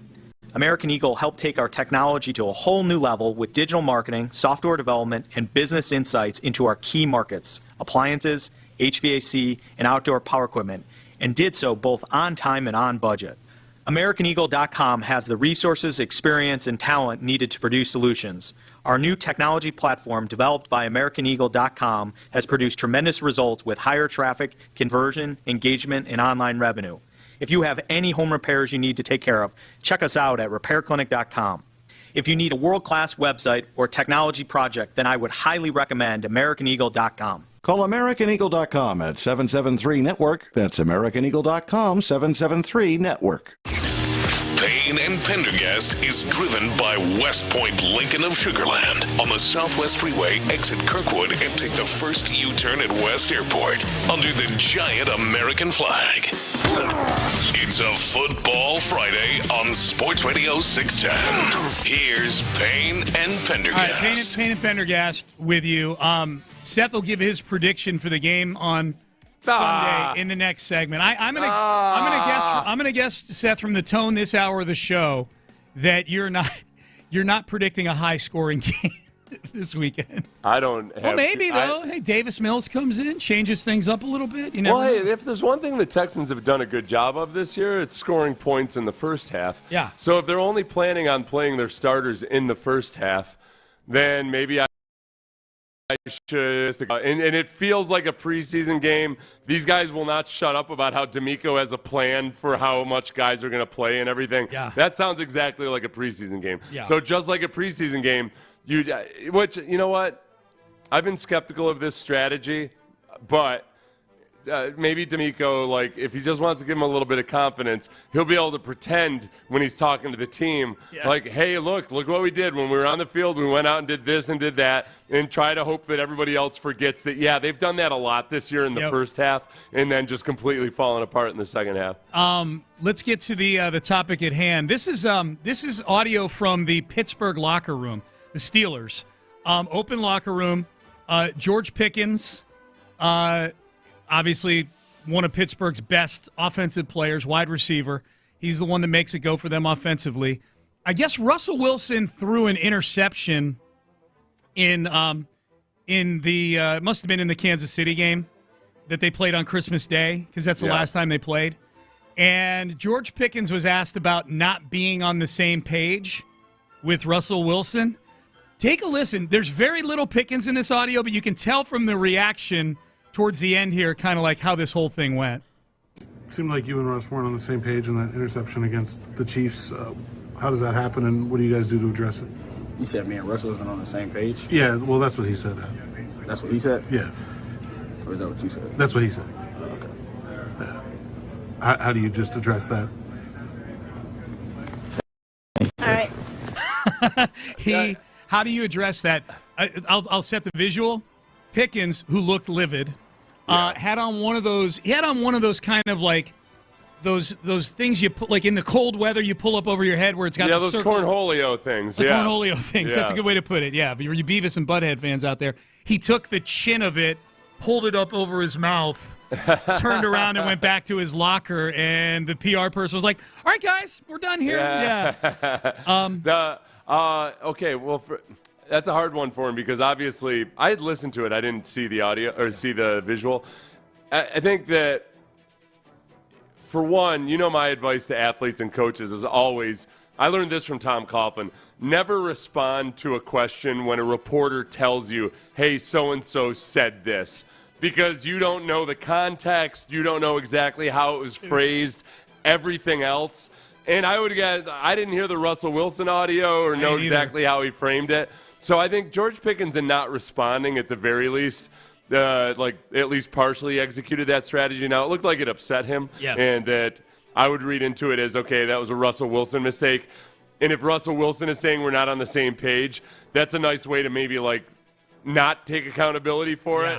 A lot of times quarterbacks will say, quarterbacks, it's interesting. Yeah, it's on me. Or if they say we're not on the same page, it's a nice way to not blame the receiver or what have you. But, yeah, I would guess that was definitely a Russell Wilson issue, but I don't know. Are there rumors of discontent between those two? I don't I mean, with Pickens, there's always rumors that he's not content. You know what I mean? Like he's always been a handful. He's a good player, though. He's a good player, and he's like their only threat, threat offensively. You know, it's been a weird year for even on. Now I know with the Eagles, it hasn't been a straight line of awesomeness the entire season, but the fact that A.J. Brown and Jalen Hurts were at odds with each other, and yet, despite are on a very good football team, it feels like, and I feel like I'm leaving somebody out, but there have been more stories of discontent quarterback wide receiver relationships, even on good offenses. Garrett Wilson they aren't a good offense, but Garrett Wilson and Aaron Rodgers for sure. Yeah, that's been a high profile. Maybe that's what I'm thinking of. So it obviously doesn't meet that criteria of the A.J. Brown thing. Yeah.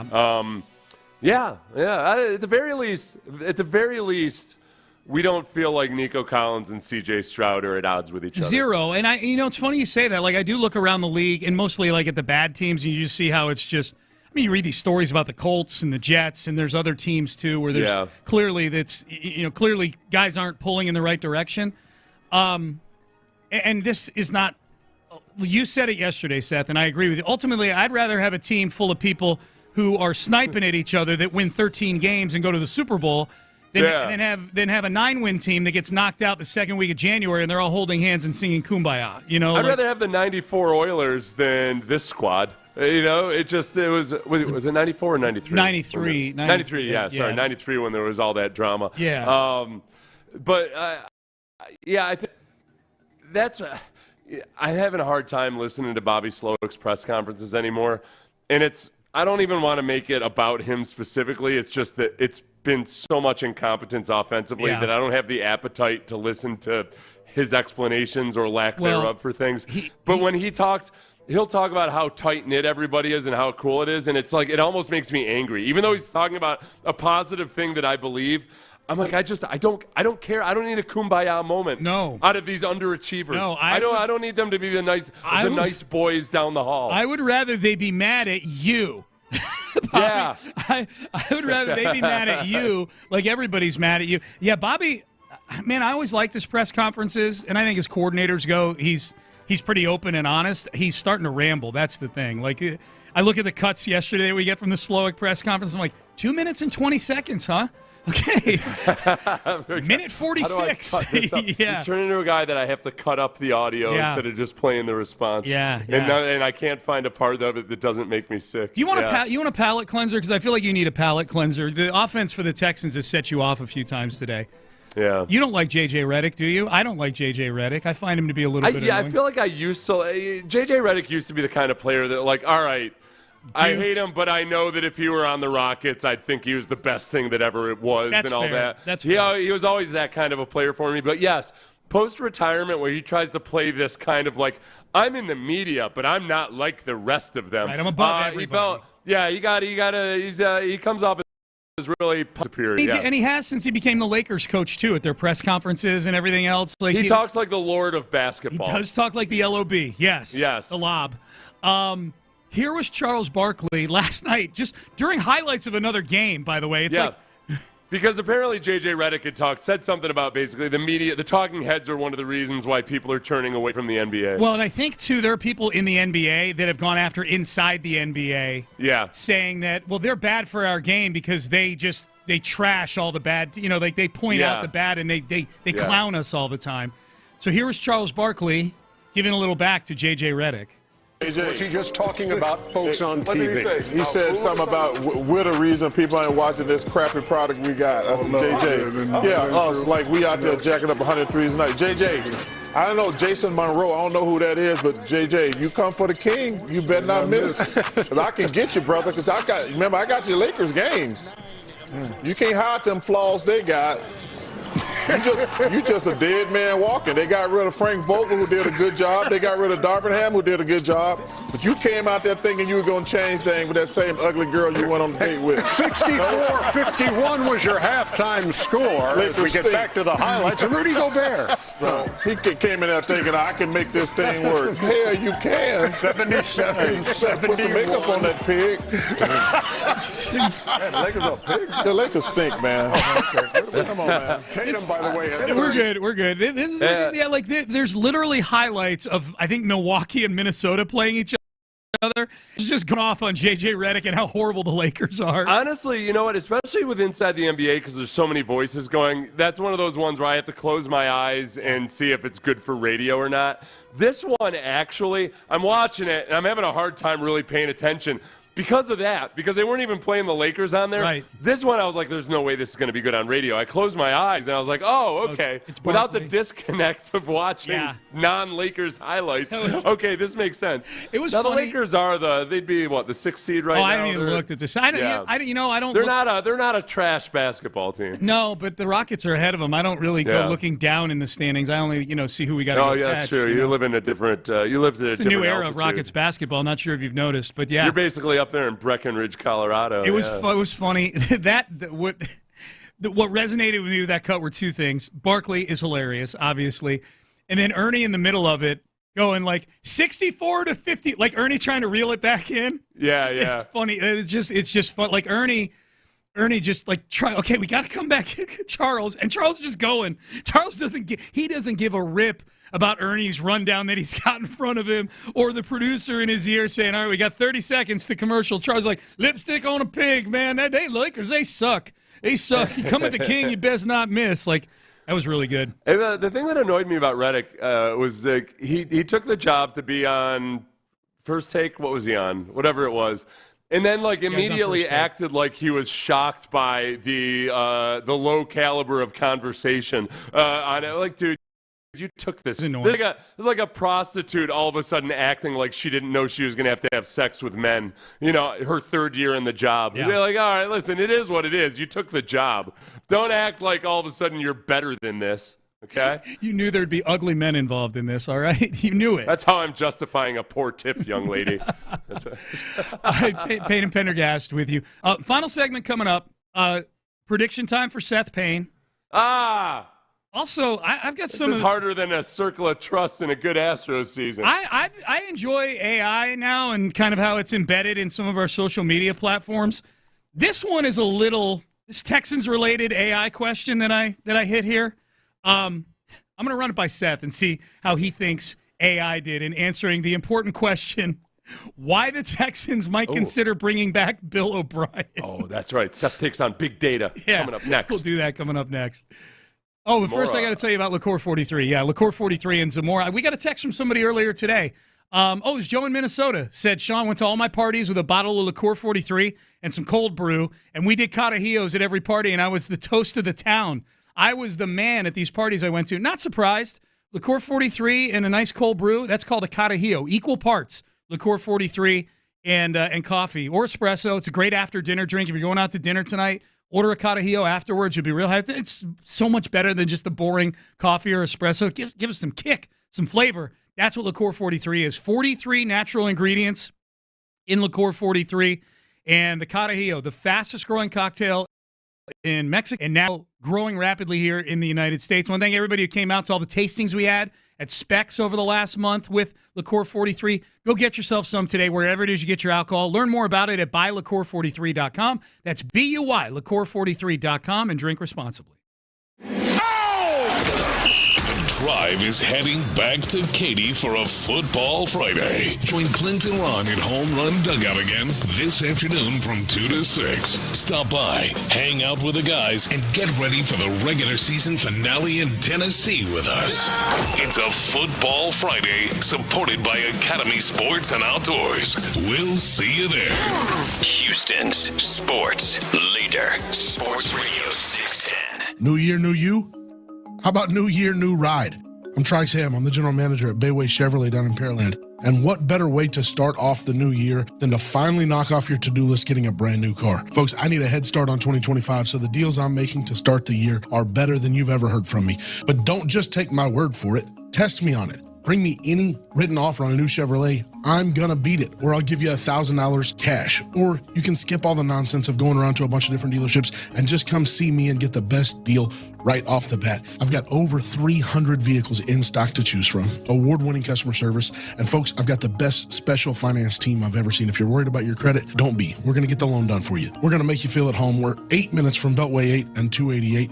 It's 5719 Broadway, right there in Pearland, Texas, or www.baywaychevrolet.com. Start your new year off right bang. Come see me get the deal of a lifetime on a brand new Chevrolet. Chevy. Together, let's drive. A cancer diagnosis can be overwhelming, but when you choose MD Anderson Cancer Center first, you'll have the nation's leader in cancer care with you every step of the way. Our world-renowned subspecialists collaborate across teams and disciplines to develop personalized treatment plans for every patient and their cancer. This unmatched expertise, delivered with the utmost compassion, brings hope and healing even in the most complex cases. Choose MD Anderson first at mdanderson.org. Today, we're all looking for ways to cut our monthly spending without cutting corners. When you become a Blue Cross and Blue Shield of Texas member, you get a partner who's by your side, helping you get more out of your coverage. See if you qualify for financial help. Last year, 95% of Blue Cross and Blue Shield of Texas members qualified for financial help. Enroll today at shopbluetx.com or call 888-672-BLUE.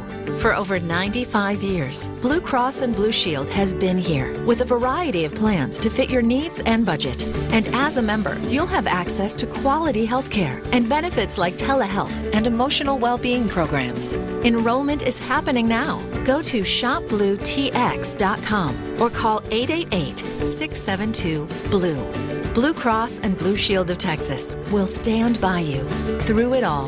Blue Cross and Blue Shield of Texas, a division of Healthcare Service Corporation, a mutual legal reserve company. Our daughter Jessie loves playing detective. A clue.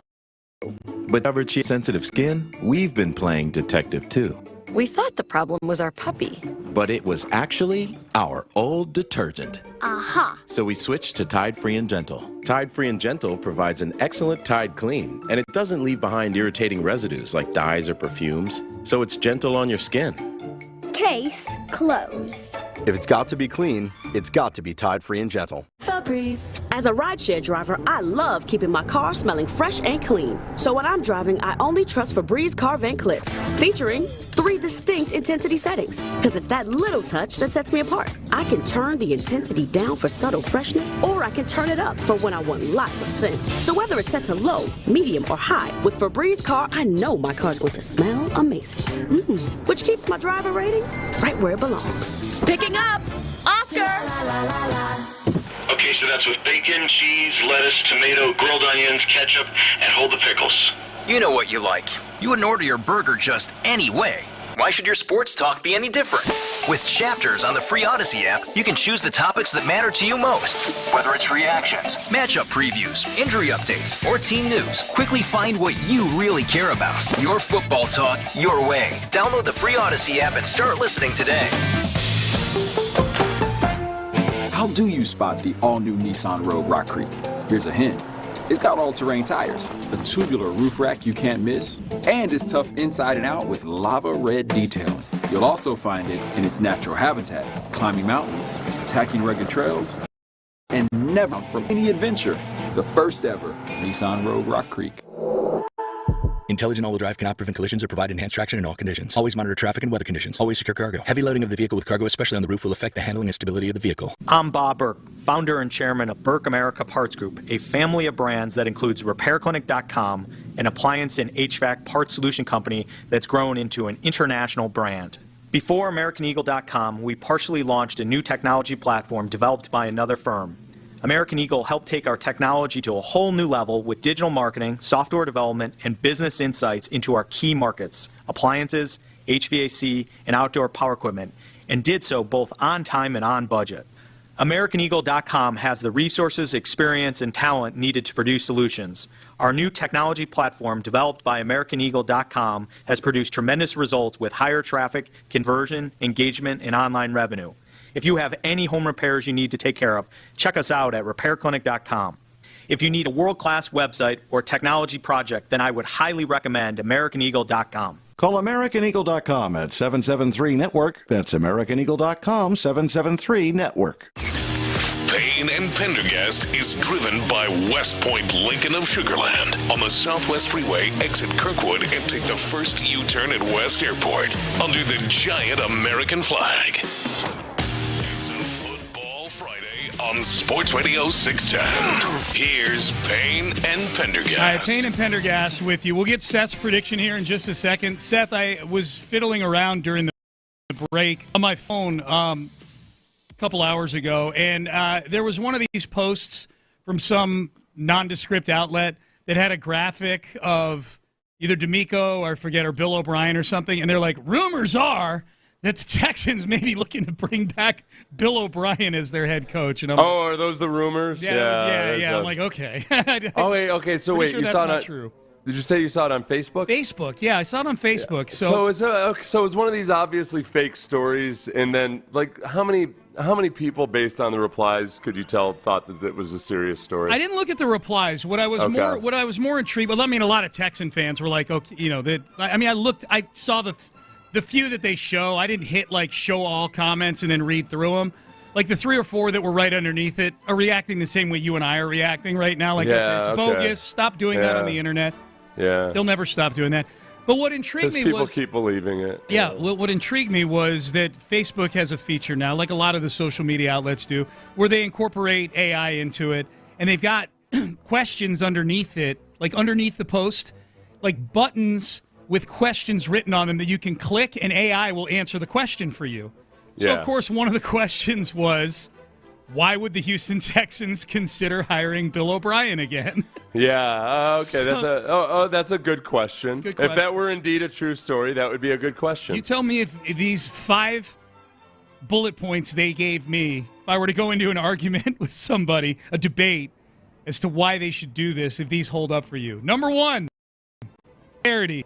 Bill O'Brien has previous experience as the Texans head coach. That's a good point. 2014 to 2020. So I thought of that one. So he's familiar with the team's culture and dynamics. Okay, good. Yeah, that's great. Yeah, AI is. I love these AI things because so many of them are like, okay, we're in no danger of anytime soon of being replaced just yet. Okay, so yet. You're not buying familiarity. Number 2, past success. During his tenure, O'Brien led the Texans to 4 AFC South Division titles and 2 playoff appearances. Actually, that's false. It's 4 playoff. You go to not two playoff wins, not 2 playoff appearances. Yeah, they get again, especially with sports, AI gets a lot of this stuff wrong. No, I think a lot of Texans fans, myself included, I would say most of us feel like Bill O'Brien was a potentially good head coach, but he was a horrible GM. Like there was something there. Like maybe he could turn the corner as a head coach. It was when he was made GM that everything all fell to pot. Okay, I've got 3 more reasons. Okay, that AI has 3 more reasons. I'm just reading them. Number 3, these are reasons that the Texans would consider bringing back Bill O'Brien. Coaching experience. O'Brien has a strong coaching background, including experience as an offensive coordinator and head coach in the NFL and college. Yeah. Okay, thanks, AI. Yeah, thanks. I was unaware. All right, yeah. Okay, reason number 4. Which are, you know what, though? That's a good argument compared to, say, other people that they might entertain. Yeah. Urban Meyer. Would Bill O'Brien be a better choice than Urban Meyer 100%. to the Houston Texans? 100%. Yes. Yeah, neither would be great. Well, of course, Urban Meyer does have NFL head coaching experience now. But, let's say Urban Meyer a couple years ago. Right. Number 4. Leadership. O'Brien is known for his strong leadership and ability to motivate players. Yes. I think he's known for his ability to motivate certain players, and then I think he's known for his ability to alienate other players who want to bring his neck. He's got a demotivational effect, right? Yes. He motivates them to force a trade. Yes. This is the last one. Number 5. Redemption. Ooh. Bringing back Bill O'Brien could be seen as an opportunity for redemption, both for him and the team, after his previous departure. Let's make this right. Boy. Let's right the previous wrongs and bring back Bill O'Brien. Everywhere I go, people are clamoring for the Bill O'Brien redemption story. Everywhere. To the point, cheerleaders could sing a song. Everywhere we go, people want to know who Bill O'Brien is. And does he have any previous NFL coaching experience? Yeah. Okay, let me ask you this, though. It's an interesting thought experiment. The Browns, for instance, would the Browns have been better off just rehiring Bill Belichick after the first go-around? Who knows? Maybe they would have been. Later. Maybe. Yeah. Who are some other famous guys that flamed out? Coughlin's a tough one because Coughlin's immediate next stop was to the Giants, where he became a different type of head coach. Won a couple Super Bowls. Yeah. Like flame outs. I'm trying to think. Oh, Pete Carroll's a good one. Pete Carroll flamed out in a couple of places. Came back. How many times did Billy Martin get fired and rehired? Rehired by the Yankees. Well, he got hired by the A's. He got hired by the Yankees like 4 or 5 times. Like, it was a lot. Yeah. It was a lot. But it was all, did he get, I cannot remember for the life of me, did he get fired and then, like, immediately rehired usually? Or he was fired, gone for a year, and then came back? The ones I remember, like, gone for a year. Like, they fired him, hired Gene Michael, bring him back. He went to the A's for a little while. I don't have the whole chronology, but he was, it became a joke. It became a meme, like, for commercials with him and Steinbrenner. Steinbrenner firing him on a Miller Lite commercial, that kind of thing, Yeah. So, all right. So it sounds to me, Seth, like those 5 reasons don't really hold a ton of water for the O'Brien thing. No, I don't think we're in any danger of Bill O'Brien coming back anytime Take that, soon. AI. Yeah. Do you think, how long is he, what's the over-under on number of years he'll remain at Boston College? I think a while. I think that could be where he's from there. He's got the program in a decent place. They were way better this year than I thought they would be. They were in a bowl game this year. Yeah. So I think he could be there a while. It's not. I don't think the bar is all that high for what constitutes success there compared to Alabama, compared to all the schools that we watch play over the last 2-3 days. Yeah. He wins 8 games a year there. He's a hero. He'll be good. Billy Martin from 75 to 78. Billy Martin, 1979. Billy Martin, 1983. Yep. Billy Martin, 1985. Yeah, man. He came back for 1-year stints all those times. Yeah. Billy Martin, 1988, he was in season. Yeah. My God, that is nuts. Yeah. Oh, yeah. He was that late night dial, man. Like, he was, Steinbrenner get home, like, man, feeling some Billy Martin right now. I wonder what he's up to. I wonder if he could go into it. Now I'm going to be in a rabbit hole this afternoon. I wonder if he went into each of those kind of figuring he was a bridge coach of some sort. Maybe. He just knew what it was. It is what it is. Yeah. Kind of like some of the guy that's been married 5 times, but he knows that in between wives, he's got his old standby, Gwyneth. Yeah. Yeah, Gwyneth. Yeah. Everybody loves a good Gwyneth. Prediction time.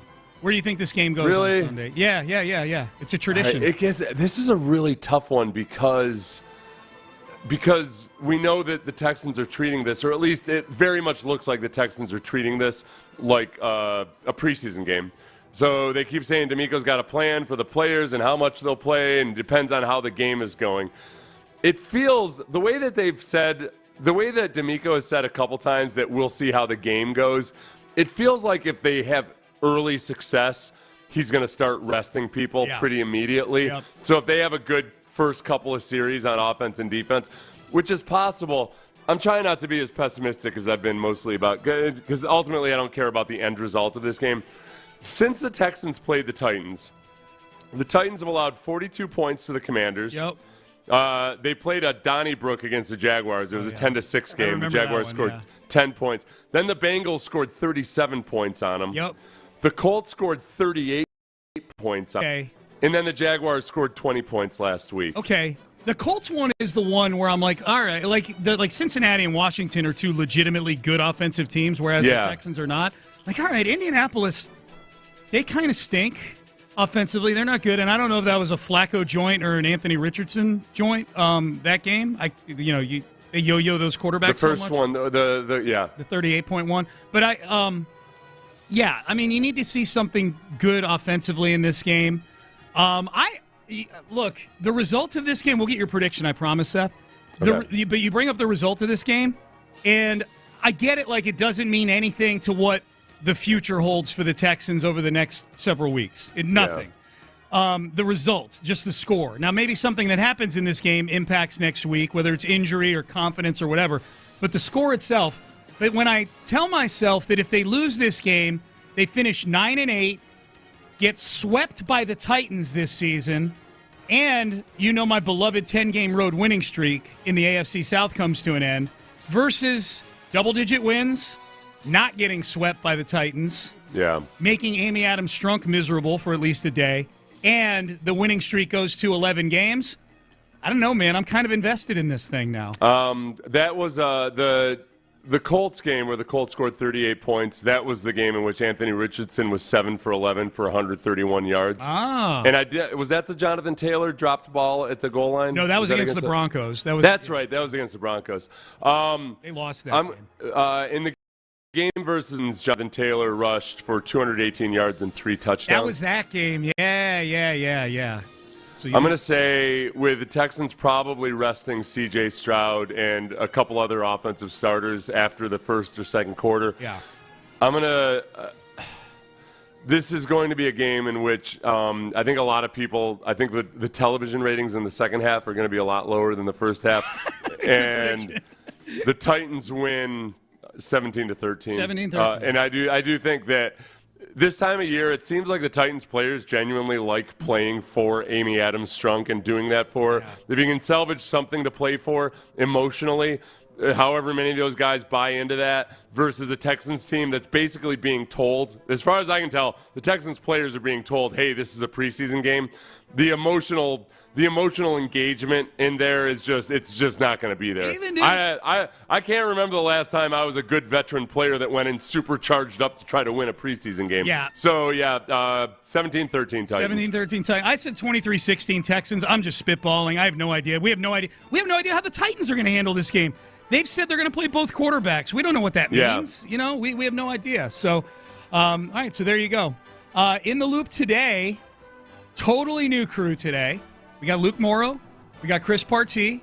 We got Colin Neal pushing the buttons in there. Fellas, how we feeling? How we doing? Doing well. Yeah? I'm just trying to make sure I don't mess up over here and feel the wrath of Seth's blackjack after all that conversation yesterday. Oh, did you order it, Seth? Did you order the black? I didn't order Jack. I feel like it's kind of just because the same reason I keep my gun in a safe. I don't want to have easy access to something that I might use. I might use irrationally or in a fit of passion. I don't want to beat up the UPS driver with my blackjack. Okay. So no, yeah, you're fine, man. You're fine. You're good. Chris, are you equally fearful of Seth and his blackjack? I am. Okay, wait, I think. You better turn on your damn microphone. Yeah. You get that microphone going, or you're gonna. No, it's not. It's his microphone. Hey, no, fellas, turn his microphone up in here. This is a big problem. Hey.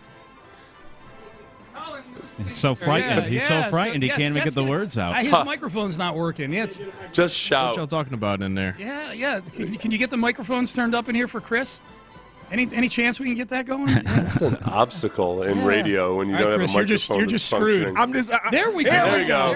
Sorry, Yeah. I was so frightened that I couldn't get the words out. Yeah, I'm sorry. I get it, man. That blackjack will do it to you. That blackjack. Now, am I to understand? I was talking to both of you guys in the studio across the hall a little bit earlier during one of the breaks, and as I was walking out, it sounded to me like this is the first time that you two have worked on the air together. Is that accurate? No, this is actually, I think, our third, fourth time. Why did it sound like you said, like, nice seeing? I thought maybe they were talking to Colin. Right? Yeah, I think it was the first time Colin. Okay. First time Colin. Okay, I heard it. Okay, gotcha. Okay. Yeah. Oh, so you guys are a well-oiled machine. We're veterans. You're like at on this your point. fourth time. Oh, Yeah. exactly. We're good to go. Don't set the bar too high. I feel like we're going to be like the Houston Texans now at all the preseason talks. Luke Moore, Chris Partee. You've given us expectation now. And we see what happens when you have the expectation. Welcome to the target on your back. Yeah, exactly. Yeah, there you go. I'll tell you guys the one thing about if anybody is thinking about getting a blackjack, you get the 6-inch. I'm looking at the 6-inch D3 protection fatty. It looks like a keychain. It looks like something you hang off your keychain. Which, that part, it might be kind of like, I might have to get one of these just to see what it feels like. Because it doesn't look like it's something that could actually hurt somebody. But it can be pretty devastating. You know what we need to do? We need to get blackjacks with Texans logos on them, and you and I bring them out to training camp next year. To set the tone for the season. And I want to walk through a security checkpoint with it and see if, see if they're like, oh, it's just a keychain. Yeah, you're good. I'll just hand it to the guy as we go through the heavy leather small sack with hard items inside of it. It's got 9 ounces of lead shot in it, but I think if I hand it, when you walk through and you put your stuff in the container to pass through the metal detector, I think a lot of them might. They're probably briefed on what a blackjack looks like. I love the amount of research you've done on this. This excites me. Yeah, now you got to see how many ounces are allowed on a carry-on. Exactly. That's right. How many ounces on a blackjack? I'm gonna carry it in my little shampoo bottle. Yeah. All right, fellas. The floor is about to be yours. Appreciate it. Seth, antibodies to you, my friend. I'll see you at 9 a.m. on Sunday. Antibodies and a blunt force trauma to your head from a patent leather blackjack to you. Are you as nervous as I am about remembering that 9 a.m. Sunday there's a football game? No, man, I'm hyped up for this preseason You are? game. Okay, yeah. Like It's a pre-playoffs game. Between the miss of the final score and the fact that it feels like every game's been on like a Tuesday and a Friday lately, like it's just... Yeah, I'm excited to play football on a Sunday. Yes, me as well. the Bible said it should be. That's right. Go find it. Google it. Do an Alt-F and go find it in the Bible. All right, we're done. We're out of time. Luke Morrow, Chris Partee, Colin Neal. They are in the loop. It's a Football Friday, and by God, they start now. Appreciate it. You can always join the conversation throughout the show as well. 713-572-4610 on the text line or call in. It is a Football Friday. We get ready for this game on Sunday, the playoffs as well. And, Chris, I mean, we just got out of here a few hours ago. We were here last night. Quick sleep. Back here today to do it all over again. How you feeling this morning? I feel like I should have just slept on the pool table in the rec room there because I got about 4.5 hours of sleep. I've done that before. Yeah, I've not on the pool table. Okay. No, I've on a couch. I've thought about the pool table just because my back sometimes. But sometimes when I'm up here doing the post game show for a primetime game, and it ends at 1:30, and I'm on the air at 6 a.m. Underrated, this place to sleep. You get a good night's sleep in this place. I might have to implement that into my strategy the next time we have to do something like this. I was thinking about that driving in today. It's like, man, it felt like we just left here. But then I remembered it was almost like growing up complaining like, oh, I have to go to school. And my father's like, yeah, I have to work for 8 hours. You know, I mean, doing a Sunday night Texans game and then getting back here for the morning show the next day, I can only imagine. Or staying here for the morning.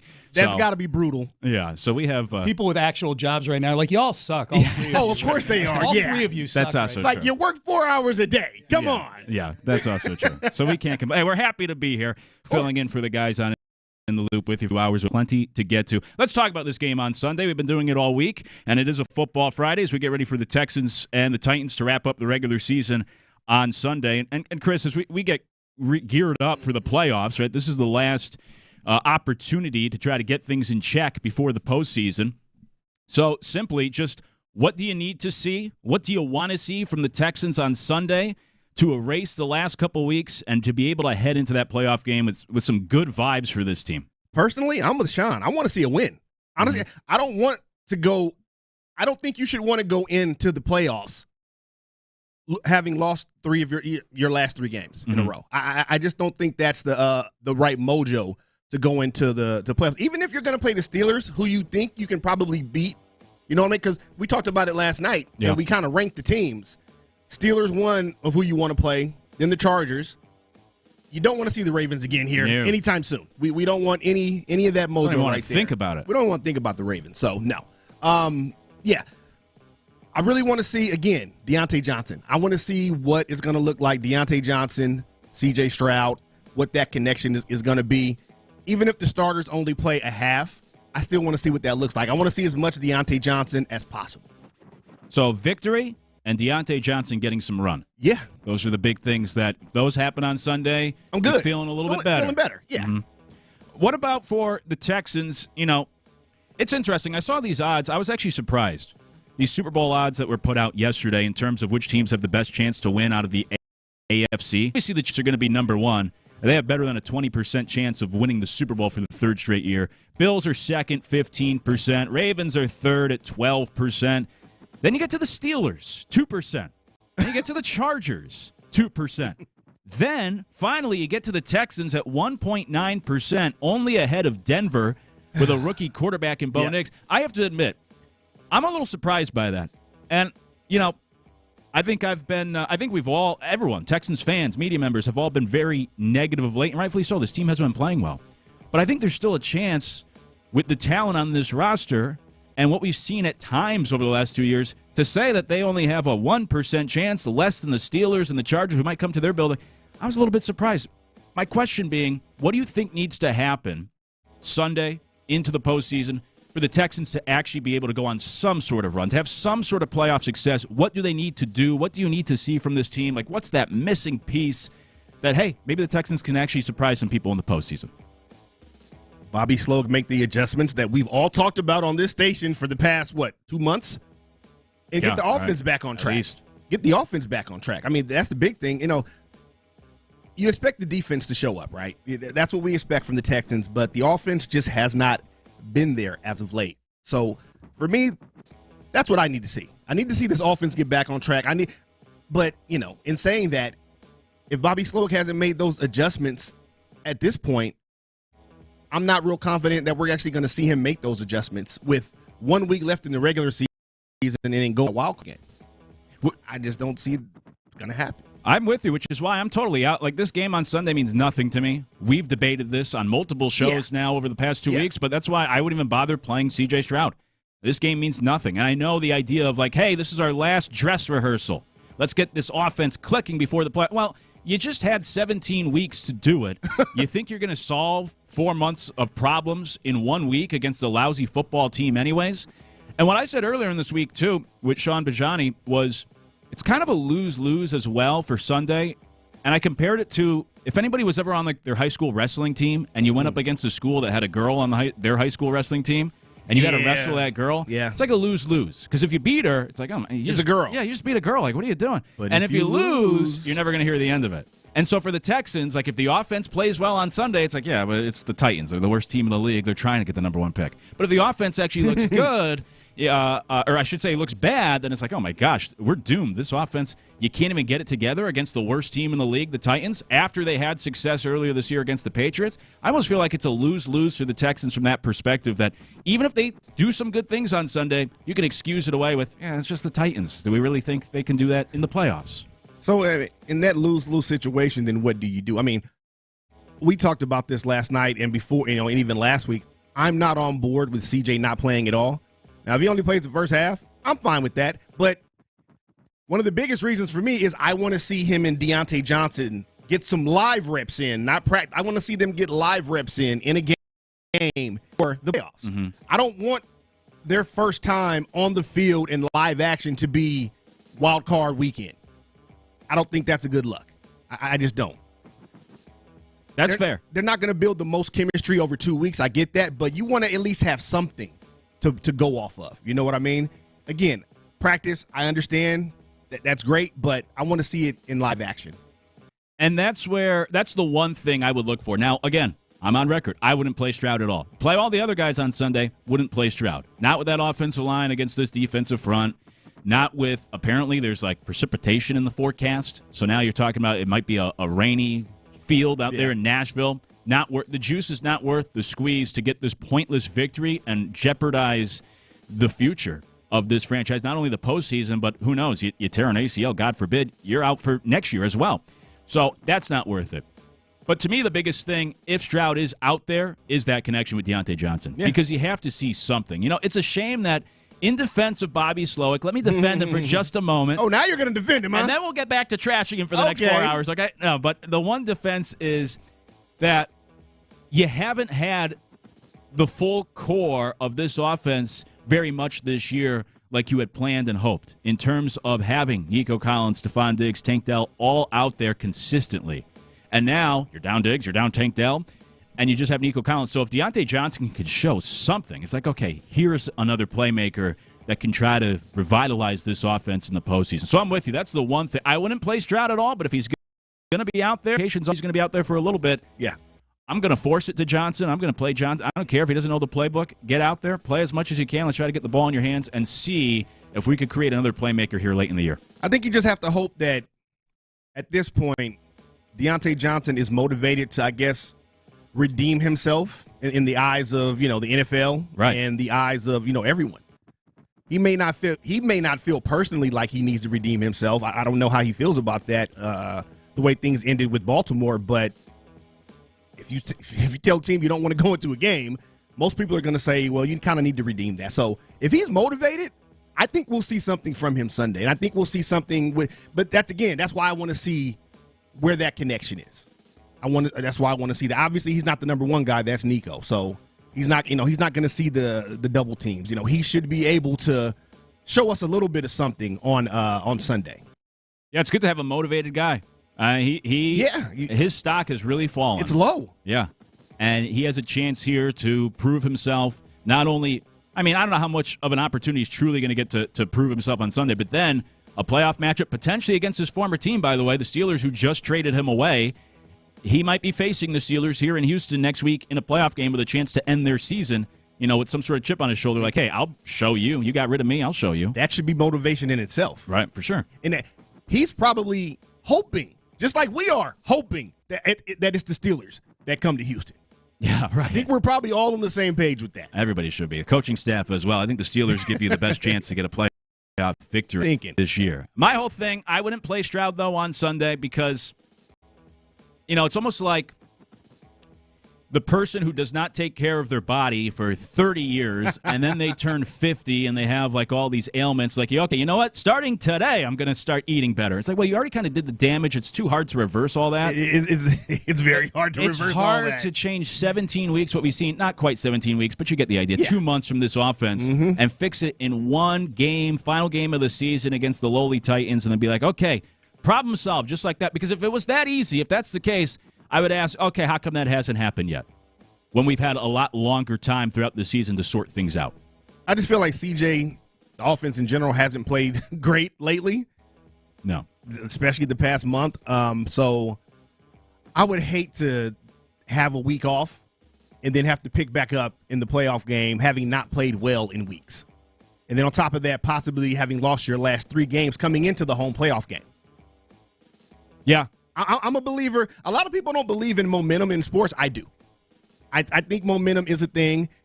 I think we see it every week in games, whether it's football, basketball, whatever, especially those 2 sports. I think momentum shifts. I think they happen. I think it's a big deal. So there's not a lot of great momentum for the Texans right now.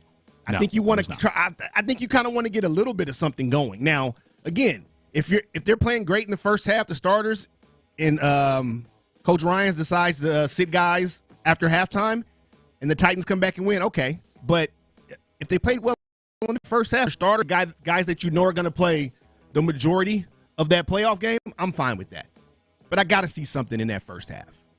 Well, to that point, here was offensive coordinator Bobby Slowick at his press conference yesterday talking about how C.J. Stroud struggles could potentially get fixed this late in the season. Yeah, again, it's multifaceted. Like we know we got to have solid, sound, firm protection. That's been our big emphasis and will continue to be our big emphasis, was our big emphasis out at practice today, that making sure the pocket and our protection is sound. And in particular, like there shouldn't, unless someone all-out blitzes us, there should not be free runners. And we should be able to pick up what people are bringing and feel good about hanging in there. But then the flip side is, in the NFL, part of the battle these days is there are good pass rushers everywhere, every game, and the pocket is chaos.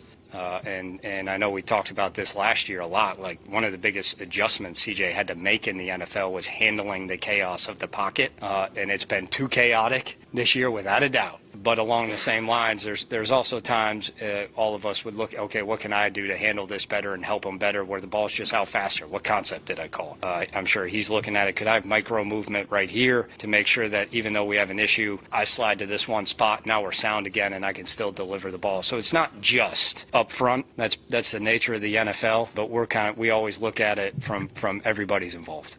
Which is another reason why I wouldn't even bother playing Stroud. You talk about that chaos in the pocket. Well, now you're shuffling the offensive line again. You're going up against a good defensive line, potentially on a wet field on Sunday. God forbid something bad happens. It's like, well, what was the point? Why do we risk this with our franchise quarterback? But even more so than that, even if you take out all of those factors, on the text line, you can always join the conversation, 713-572-4610. From the 346, they say, sit, Nico, let Johnson and Stroud have the show, let Mixon get his bonus, and then pull him as soon as that happens. Joe Mixon needs 107 yards to make $250,000 on Sunday. Let that man get his bonus, please. Yeah, and if he gets close and doesn't get there, just pay him anyways. But for me, I'm not playing Stroud anyways because, I would ask what would be more valuable?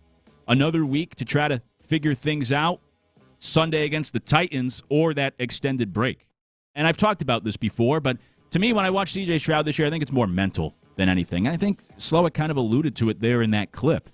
And so it's not like he's coming back from an injury where he needs more reps. And I look at other young quarterbacks getting time off and coming back and playing better, like Bryce Young this year, Sam Darnold after sitting out all of last year, Will Levis even for a bit, Anthony Richardson for a bit this year. They got a bit of a boost. And so if Stroud doesn't play on Sunday, it'll be 17 to 18 days between the last time he's played and that playoff game. And I think that just that mental break. We talked about this last time. I wouldn't even put him in pads on Sunday. I'd have him on the sideline. You got to be street clothes. Yeah, and be like, don't even worry about today. Clear your mind. Let's get ready for the playoffs, and let's sort this thing out. And I could argue that playing him on Sunday might do more harm than good, not even in terms of injury risk, but just in terms of, like I said, if the offense doesn't play well again, you're just compounding. You're just adding on these bad memories and bad performances, and now it's like, we didn't play well against the Titans. Now we got a playoff game. I think it's better to just take that week off, reset mentally, get ready for the postseason. So you want CJ in street clothes like Anthony Davis, huh? That's right. Call him street clothes. Fine with me. Street clothes Stroud. Yeah. Hey, it has a ring. Alliteration. It has a ring to it, but no. I'm not with that. Like you said, it could be mental. It's not like there's at least not an injury that we, a serious injury that we know of, that he's dealing with that you could point to his, I guess, lack of production recently. But a couple of those guys you mentioned, they got breaks there and then came back and played well. You mentioned Sam Darnold. You mentioned Bryce Young. I think the expectation is different, though. Bryce Young had already, obviously, number one pick a couple years ago. He'd already been in, but he'd been taken out. So I think the expectation for him coming back wasn't as great. You know what I mean? In that moment. And with Sam Darnold, I don't think there was any expectation for him coming off of, four or five bad years in the league, and then going to Minnesota. He wasn't even going to be the starter. No. It was going to be, was it McCarthy? Yeah. Right? So McCarthy gets hurt. He gets a shot, and now he's performed. But now, going into next year for Sam Darnold, there will be expectations. So, again, I talked about it last night. I need to see more than 1 year out of a guy. You know what I mean? So, before I just anoint them. But getting back to CJ, yeah, it could be mental. But here's the thing. I just think, when you sit a young guy, or really any guy, but 2 years in the league, when you have that much time to sit and just think about what you haven't been able to do, I don't think that's great. I just don't. I think you can get even more in your head that way. Sometimes a break works, but I just think in this situation, I would like to see him give us a half. Give us a half, dial it up, and and you can put it to where, one half no matter what. Even if we're, losing, whatever it is, we're winning, we're blowing them out, one half, that's it. He's done at halftime. That's fine. But I need to see something. I want to see a little bit of something. I don't want, going into the wild card round, I don't want it to be where he hasn't played in a couple weeks now. Let me use this analogy for the third time before we hit the break. Because I think the further you get away from something, the better you can feel. Science test, huh? That's right. Going back to the science test. If I failed the science test last week and I got another science test this week, I'm not feeling too good about it. But if I failed the science test a month ago and now the next test is coming up weeks later, over those weeks, I could convince myself this time it's going to be different. But did that actually work? Probably not, but at least mentally I felt better. I felt more confident going into that test than if it was like, oh, man, I just failed a test 2 days ago. No way am I going to pass this one. And I heard Bijani, when we worked together the other day, said, you know what? Now with some days gone by, he doesn't feel so bad about those brutal losses around the holidays. Time heals all wounds. Give him some extra time. You move on. You start convincing yourself, hey, it's going to be different this time. All right. On YouTube, put in Uncle Rico. Fine with me. Let's do it. Let's see what he can do. And on the text line, you could always join the conversation, 713-572-4610. We already got it trending. Hashtag Street Closed Stroud. All right. That was fast. Yeah. They are good. I started a movement. That's right. Good on you. And we're off and rolling today here on In the Loop. Coming up when we come back, how should we truly judge? I know we still have a game left in the regular season. We still have the playoffs. But how should we truly judge this season for the Texans? We'll talk about it next. It's In the Loop. Nick Caserio says the Texans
Houston, let's get in the loop. You better get ready because we're going to show up and show out. With John Lopez and Reggie Atatula. Always live. Love it. Love it. Always local. Don't ever underestimate the heart of a champion. You're in the loop on Houston Sports Leader, Sports Radio 610.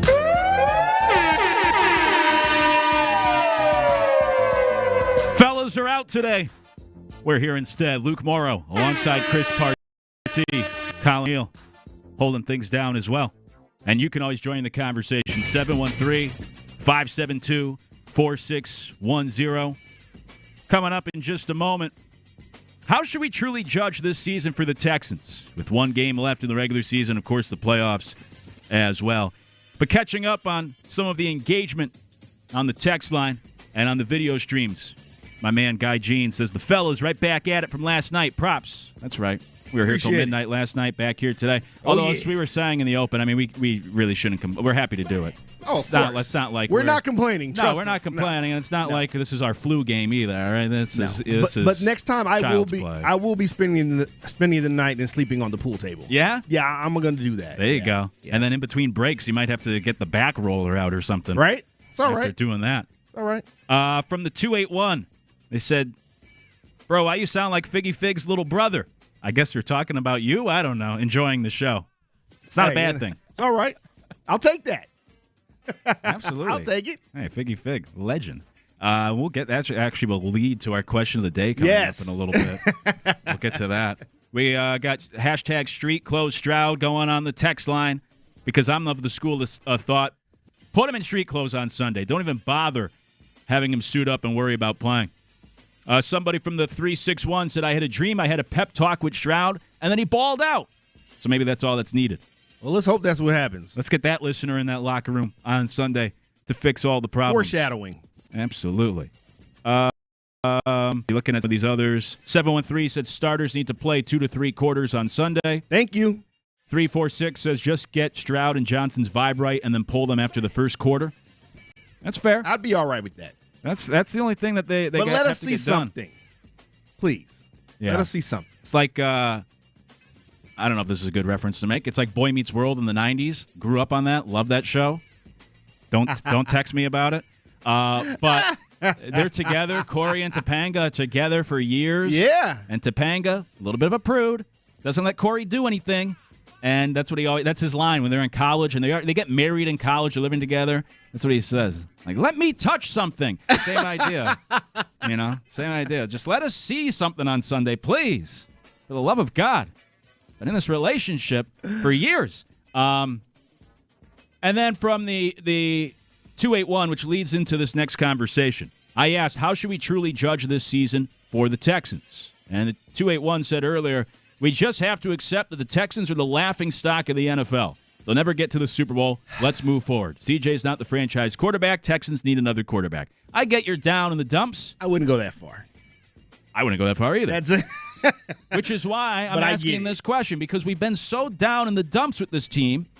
How should we truly judge this season for the Texans? Because if you were to go back in time when DeMeco Ryans was hired and C.J. Stroud was then drafted, and you said, hey, year 1, 10 wins, win the division, go to the playoffs. Year 2, if they win on Sunday, 10 wins, win the division, playoffs. I think every Texans fan would sign the dotted line immediately. You would absolutely love that.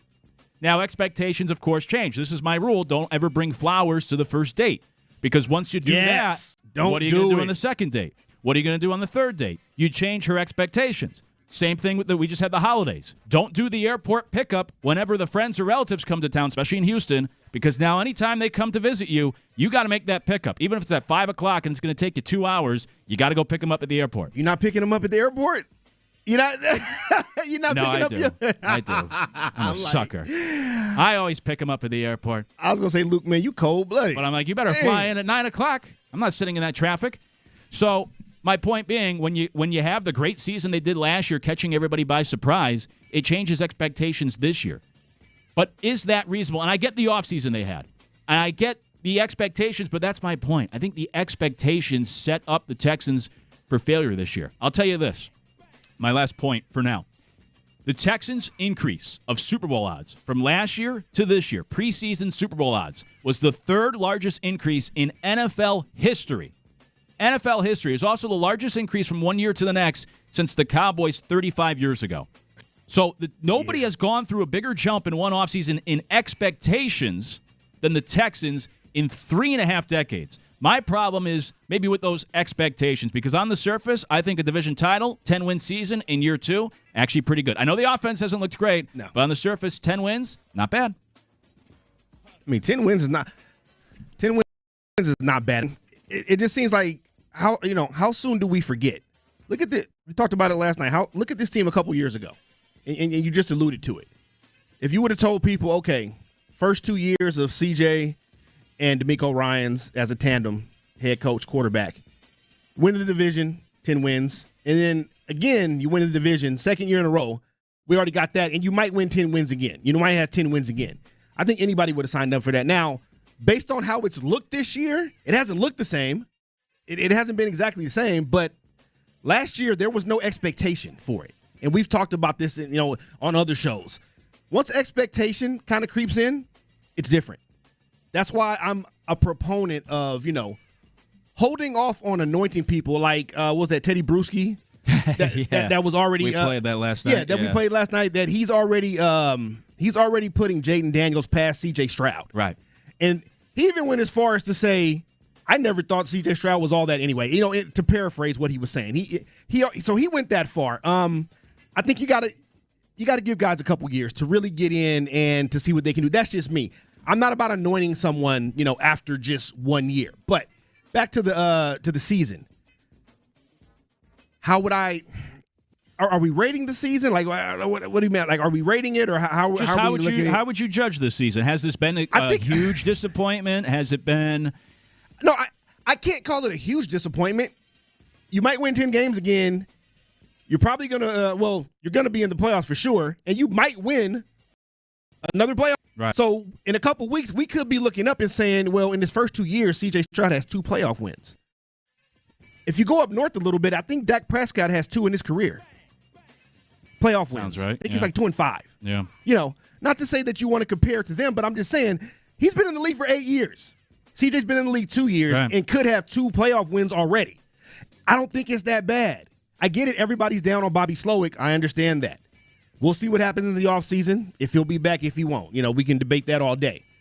But I think just looking at this season in a vacuum, it was a good season. It may not have been to the level people expected coming off of last season. I get that. But back-to-back potential double-digit win seasons, 2 division titles back-to-back, you might win 2 back-to-back playoff games. Hey, I'm not mad at that. It's not bad. Can't be mad at that. Look, the only teams in the AFC to win double-digit games in the last 2 seasons, Chiefs, Bills, Ravens, Texans. All right, those are the elite. Chiefs, Bills, Ravens have been the elite of the conference for the last couple of years. You expect those teams to do that. You do. At this point. And the Texans, to their credit, first-time head coach, second-year quarterback now. Yeah. He's won. If they win Sunday, I know I'm getting ahead of myself here. But if they win Sunday, you'd have, in Stroud's first 2 seasons, like you said, back-to-back 10-win seasons and potentially even a playoff victory back-to-back years as well. We'll see what they do next week. And look, the offseason was a big offseason. You go all in, and I get why the expectations increased. I thought maybe they increased a little too much. But if you go back and you look through the history of the NFL, there had only been one other team in NFL history before the Texans. Why a 100-reception player and a 10-sack defender from the previous season in that offseason. Of course, for the Texans, it was Stephon Diggs, and it was Danielle Hunter on defense. The only other team to ever do that in NFL history was the Raiders in 2022 when they got Devontae Adams and they got Chandler Jones. And I know it's the Raiders, but you know what? The year before, in 2021, they made it to the playoffs. Then they add those 2 pieces. In 2022, they went 6-11. So it didn't work out. Just by winning the offseason doesn't mean you win the regular season. In fact, a lot of times when you add in these moving parts, it can make things a little challenging to add new pieces to the equation.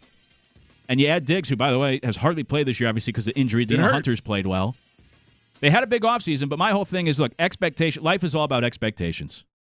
Some of the best movies I have enjoyed in my life were the ones I thought were going to be terrible because my expectations were low. Some of my least favorite movies were the ones I was most looking forward to, and then I thought, didn't live up to my expectations. But if you said 2 years ago, hey, in year 2, Stroud, DeMeco Ryans, they're going to win 10 games, they're going to win the division, they're going to host a playoff game, they might even win that game, sounds pretty good. I'd also say this. Who would you say is the much better team this year, the Texans or the Packers? Ooh. Dang. That's tough, Luke dropping some hard questions this morning. Right? Because I think the Packers have disappointed a little bit, too. Yeah. You know what I mean? I just, coming off of that run they had last year, I think their expectations were pretty high as well. That's tough.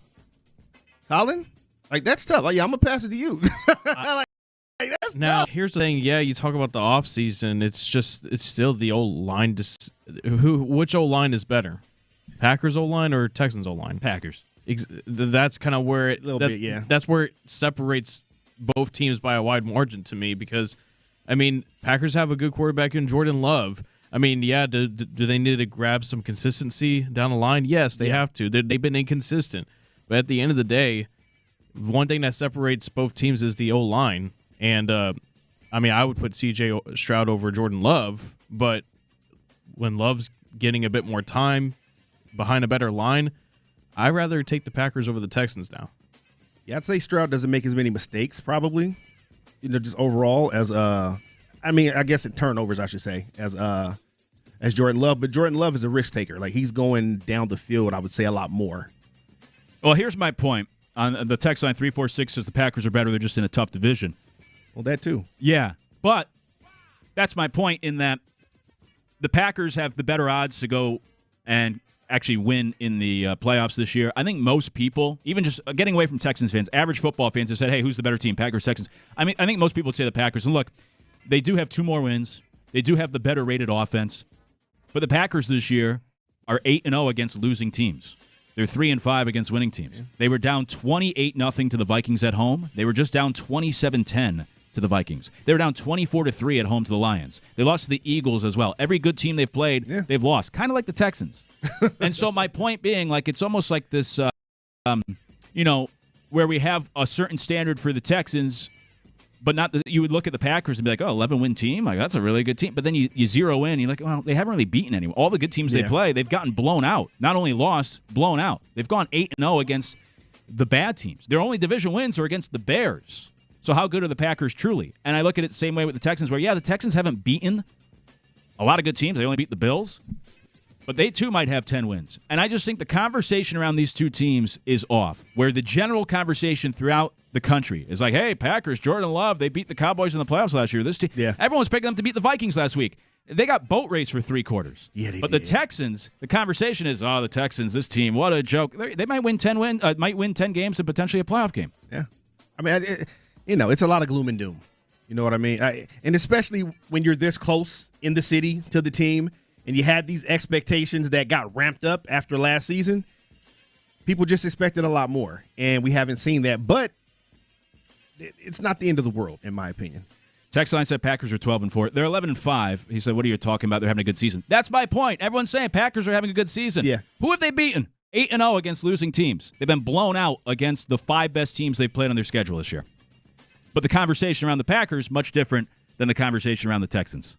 That's all I'm saying. That's my defense of the Texans. We'll get back to being negative. Hey, coming up, who have you been told you look like? Let us know. 713-572-4610 on the text line. It's the question of the day. We'll get to it next. Who have you been told you look like? It's in the loop. All right, dancing right now. Let's do that right now. Let's get you there.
It's a Football Friday on Sports Radio 610. Live from the Twin Peaks studios, here's In the Loop with John Lopez and Reggie Atatula.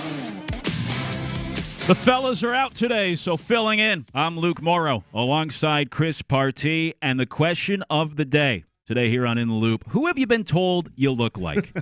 Send in your answers, 713-572-4610 for the text line, 713-572-4610, or even on YouTube and Twitch. We'll get to those in a moment. But whenever I'm in this seat, at least, I try to be as interactive and as engaging as possible, so send those texts in. We'll get to them. We were talking last segment because we'll be asking a lot of questions today other than the question of the day, which we'll get to in a moment. And I asked, how should we truly judge this season for the Texans? All sorts of responses. 713 said, I had them going 10-7, so my expectations weren't off for this second-year team, but this offense has been putrid, which seems to be that seems to be a common response. Guy Jean said, Texans didn't disappoint me, but their offense is boring. I can understand losing games, but at least be fun, which was echoed by Joseph that said something similar. Yeah, at least the offense should be interesting. 979 said it would take 2 playoff wins for them this season, be anything but a disappointment. I get that. You won a playoff game last year. You'd like to improve on that this year and at least win 2. But that's a tall order. It is this year. At this point, it is. That's a tall order. It is. I think you could lose in the first round if that's the matchup, but then you're either going to have to go to Kansas City most likely or Buffalo. That's tough. Also said Texans need multiple upgrades across the offense. Not much will improve until that happens. Oh, sorry, that was Ocho. They're basically playing out the string. 832 said fire Slowick, get proven offensive coordinator. That's also a common refrain as well. 832 said you don't dump a second-year quarterback with great potential. I agree. 281 said Stroud hit a sophomore slump. New offensive coordinator is a must, and then you can judge after year 3. Not a bad opinion, right? If you put this all on Slowick this year, you get that mulligan for the Texans, and it's like, all right, if we make that change, let's see what truly happens next year. Because I think the sophomore slump is not only a thing with quarterbacks, but we see it a lot with the teams, where Brian Dable, the Giants, had success year 1, couldn't repeat it. Yeah. Kevin O'Connell, Vikings, success year 1, step back last year 3 this year, competing for the number 1 seed. I know they had injuries last year, but the offense wasn't quite the same, and the Texans have had injuries this year. Colts, last year, exciting in year 1. This year, they weren't quite as good. They were still competitive, competing for a playoff spot. But where does it end? If you get rid of Bobby Slowick after a couple years, he had one good year, one down year. Whoever you bring in next year, say they have a good year, or say it doesn't work out next year, are you going to get rid of them right away? I mean, where does it end? Like sometimes you got to kind of, maybe take a third year and see what happens. I mean, because it's not like the first year wasn't spectacular. I think we would all say that the first year was pretty good with C.J. Stroud and Bobby Slowick. This year, not as much, but even still, they can still win 10 games. Yeah. The bad year, I won't even call it a bad year. With the down year they've had compared to last season, CJ's rookie year, they can still win 10 games and potentially win a playoff game. So, where does it stop? I just think we're so quick to get rid of guys nowadays as far as, when it comes to coaching. Coordinators, whatever it is, we're so quick to say, okay, 2 years, okay, 1 good year, 1 bad year, let's get rid of him. Yeah, I feel like it's almost like when you go to the casino and you walk in with, say, like $100 and you sit down at whichever game, roulette, and you get up to $500. And then you get back down, you end up leaving with the same $100 or maybe like $150, small profit. And instead of being like thankful or appreciative, like, hey, I made money, or at least I didn't lose money. It's like, man, I could have had $500. Where it's like the Texans had that good year last year, then the expectations increase, and you think, oh, maybe we could actually win a Super Bowl this year. But then you come back to that same result where we won 10 games again just like last year. And it could be a disappointment that you didn't improve. My whole thing is just, I think the rhetoric has swung too far to the extreme where it's like, this team is terrible. Yeah. Now, this season could still be a disappointment if you repeat the same success as last year. But we still have to keep it real in that there's not many teams in the NFL winning the division in 10 games back-to-back years, especially with a young quarterback and first-year head coach. And, I mean, realistically speaking, who really looked at them as a Super Bowl contender this year? Good team, yes. A lot of people did. Really? Not in the AFC. Not yet. They're not there yet. I mean, I just think it's too soon. I don't think the expectations jumped that much. Just my opinion. I don't think it should have been Super Bowl. Not yet. Not after one good season. I just, no. last things on the text line, 409 said this felt like a Bill O'Brien season. 832 said the Houston Texans are like a Public Enemy song. Don't believe the hype. I like that one. A Bill O'Brien season. Yeah. Hey, at least it's not a David Culley and Lovie Smith season. Very true. Question of the day. Who have you been told you look like? So we were here last night. We were filling in for Area 45, here till midnight. Hopefully you hung with us. And as we were leaving, there's a security guard in the lobby. We were walking. Our backs was to the security guard. And he said, hey, is that Sean Bijani? And I turned around and said, no, it's not. But don't worry. I think he actually said John Bijani. Did he? Maybe. That makes it even worse. Now, were you wearing the beanie? No, because I know he wore the beanie when we actually worked together 2 days ago. I was wearing a black hat. Yeah. The H-Town hat. That's right. Yeah. Which I usually wear. Mixing it up today. Right. But yeah. And I have to be honest with you, this is probably the first time. Well, I guess it didn't happen last night on air, but this is the first time I've filled in a bunch, but this is probably the first time we've gone this long without somebody saying, like, oh, is this Bijani's brother? Or is this the guy from the night show, meaning Sean Bijani? Bijani's bro. Yeah. A lot of people also have said I looked like Tyler T-Mill from The Drive. So we got triplets. We got our own triplets up here at the station. What you have is just 3 white guys with beards that wear hats, but, we're all identical. So anyways, that led to the question of the day. Who have you been told you look like? Chris, you've been told you sound like Figgy Fig, I guess. Yes, I'm his little brother now. That's right. I've always been told I sound like Nick Casario as well from the text line. But in life, who have you been told like? Well, you probably wouldn't think it now, but so in high school, people called me LL Cool J. Oh. I didn't have facial hair back then. And I could say there was a picture I put up on Facebook years ago of me side by side with LL Cool J and me with like a little smirk on my face and him smiling. You can see a little bit of bald head, light skinned black guy. There you go. Yeah, with glasses. There you go. That was it. But yeah, that was who I got a lot back in the day. Was LL Cool J until I started growing a lot more facial hair and like nothing like him now. That's not a bad thing. Oh, I wasn't mad at it. Ladies love Cool James. Hey, I used it to my advantage. Yeah. Hey, Chris, look at me. Yeah, I see it. Look at You're holding up a photo on your phone. Of course he is. Yeah.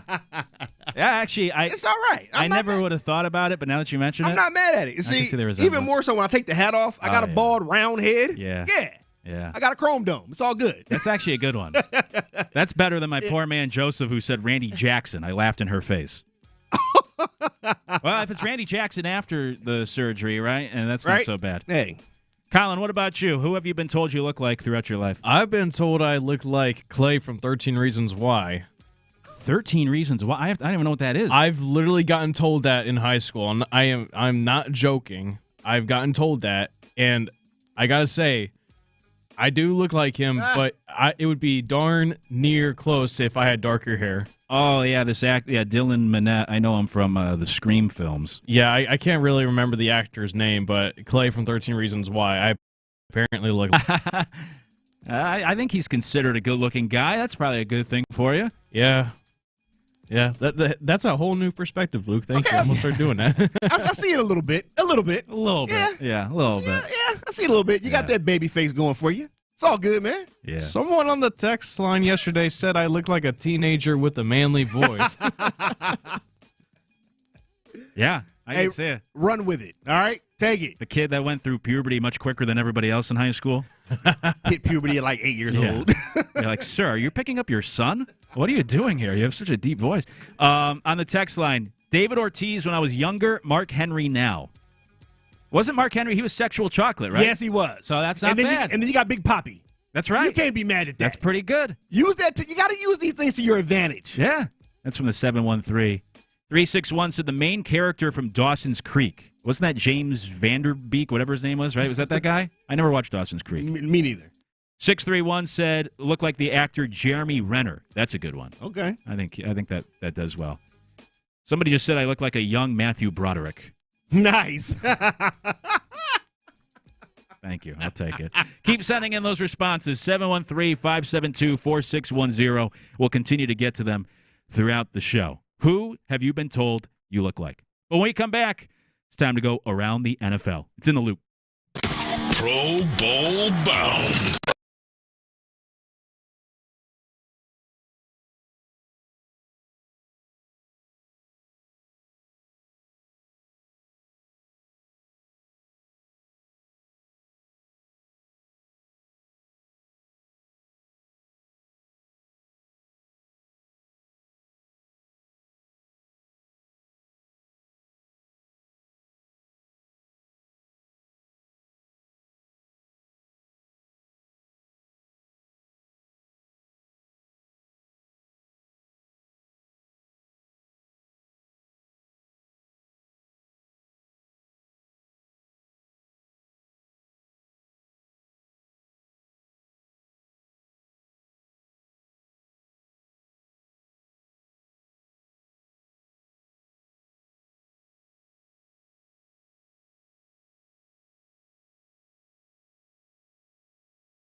Houston, insider access, exclusive content, Sports Radio 610. The Texans play here, an Odyssey sports station.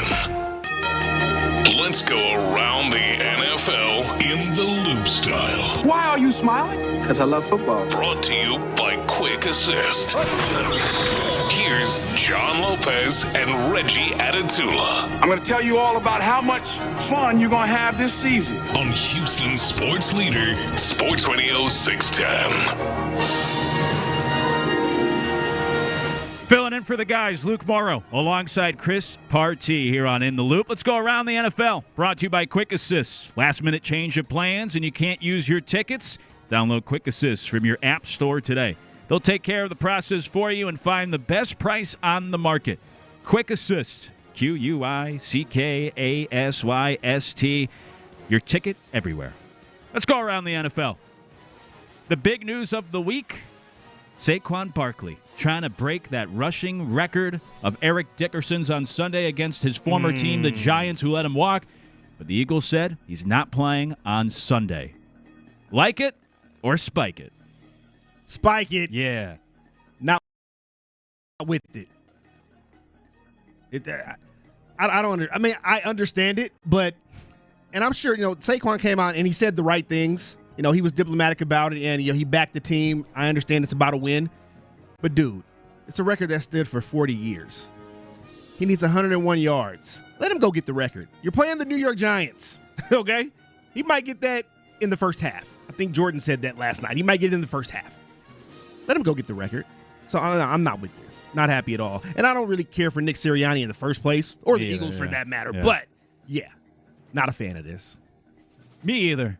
And look, I'm usually all for the team got to be healthy for the playoffs, but in this case, with this being such a big record, the leading rusher in a season all time, like you said, 40-year record, I'd leave it up to the player, and I'd say to Barkley, what is more important to you? And I know this sounds silly, but because of this specific case, most records I don't care about, but it'd be like the home run record. That's right. When it's that big of a record, that's what this I'm one giving is. My guy a chance to try to go beat it, because then he'll be in the record books. He'll make history. Yeah, forever. Mm-hmm. I mean, this is the NFL's home run record, really. Yeah. This is like the most important one for the NFL, I would say. I think so. For individuals. Right. Yeah. And if Barkley breaks that record this year, hypothetically, and say the Eagles win the Super Bowl, what do you think people will remember more about his career?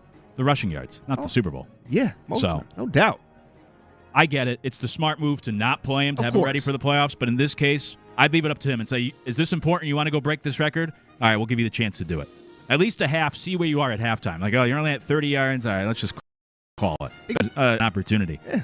Aaron Rodgers mentioned this week, and look, he loves attention. Maybe he's just creating headlines. But he did acknowledge this could be the last time we see him in an NFL uniform. Do you buy that? Do you think this is the last game of Rodgers' career on Sunday? I wish I could buy it because I'm tired of looking at his face or just watching him on the field because he's done. He's been done. I mean, he's had games this year where he played all right, but no. I've been over Aaron Rodgers for a while. I mean, I talked about it even a couple years ago. It's last year in Green Bay. I was already on the bandwagon of saying that he's washed. That was not a good year. Last year, obviously, he got hurt, the Achilles injury. I still don't understand why people thought he would come back from an Achilles injury at nearly, at 40 years old, basically, and come back and be the same Aaron Rodgers we saw before that last year in Green Bay. So the MVP Aaron Rodgers. A lot of people thought we would get back to seeing the Aaron Rodgers. No, he's done. No. So, yes, right off into the sunset, go to your cave, do your, what's the hallucinogenic that he likes? Ayahuasca. There you go. Go have fun. Don't know. Go have fun. Wait, what? What'd you say? Ayahuasca. I've never heard of that really? in my life. Oh, my gosh. Where have you been? Oh, Aaron Rodgers loves it. He's a big advocate for hallucinogenics. Let's just put it like that. I knew that, but I didn't know that was the specific drug. That's his drug of choice.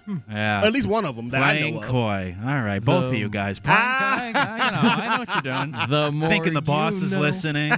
I don't know. It's daytime. What is this marijuana you're talking about? I've never heard of such a thing. Yeah. It's daytime. I got to keep it a little clean. Yeah.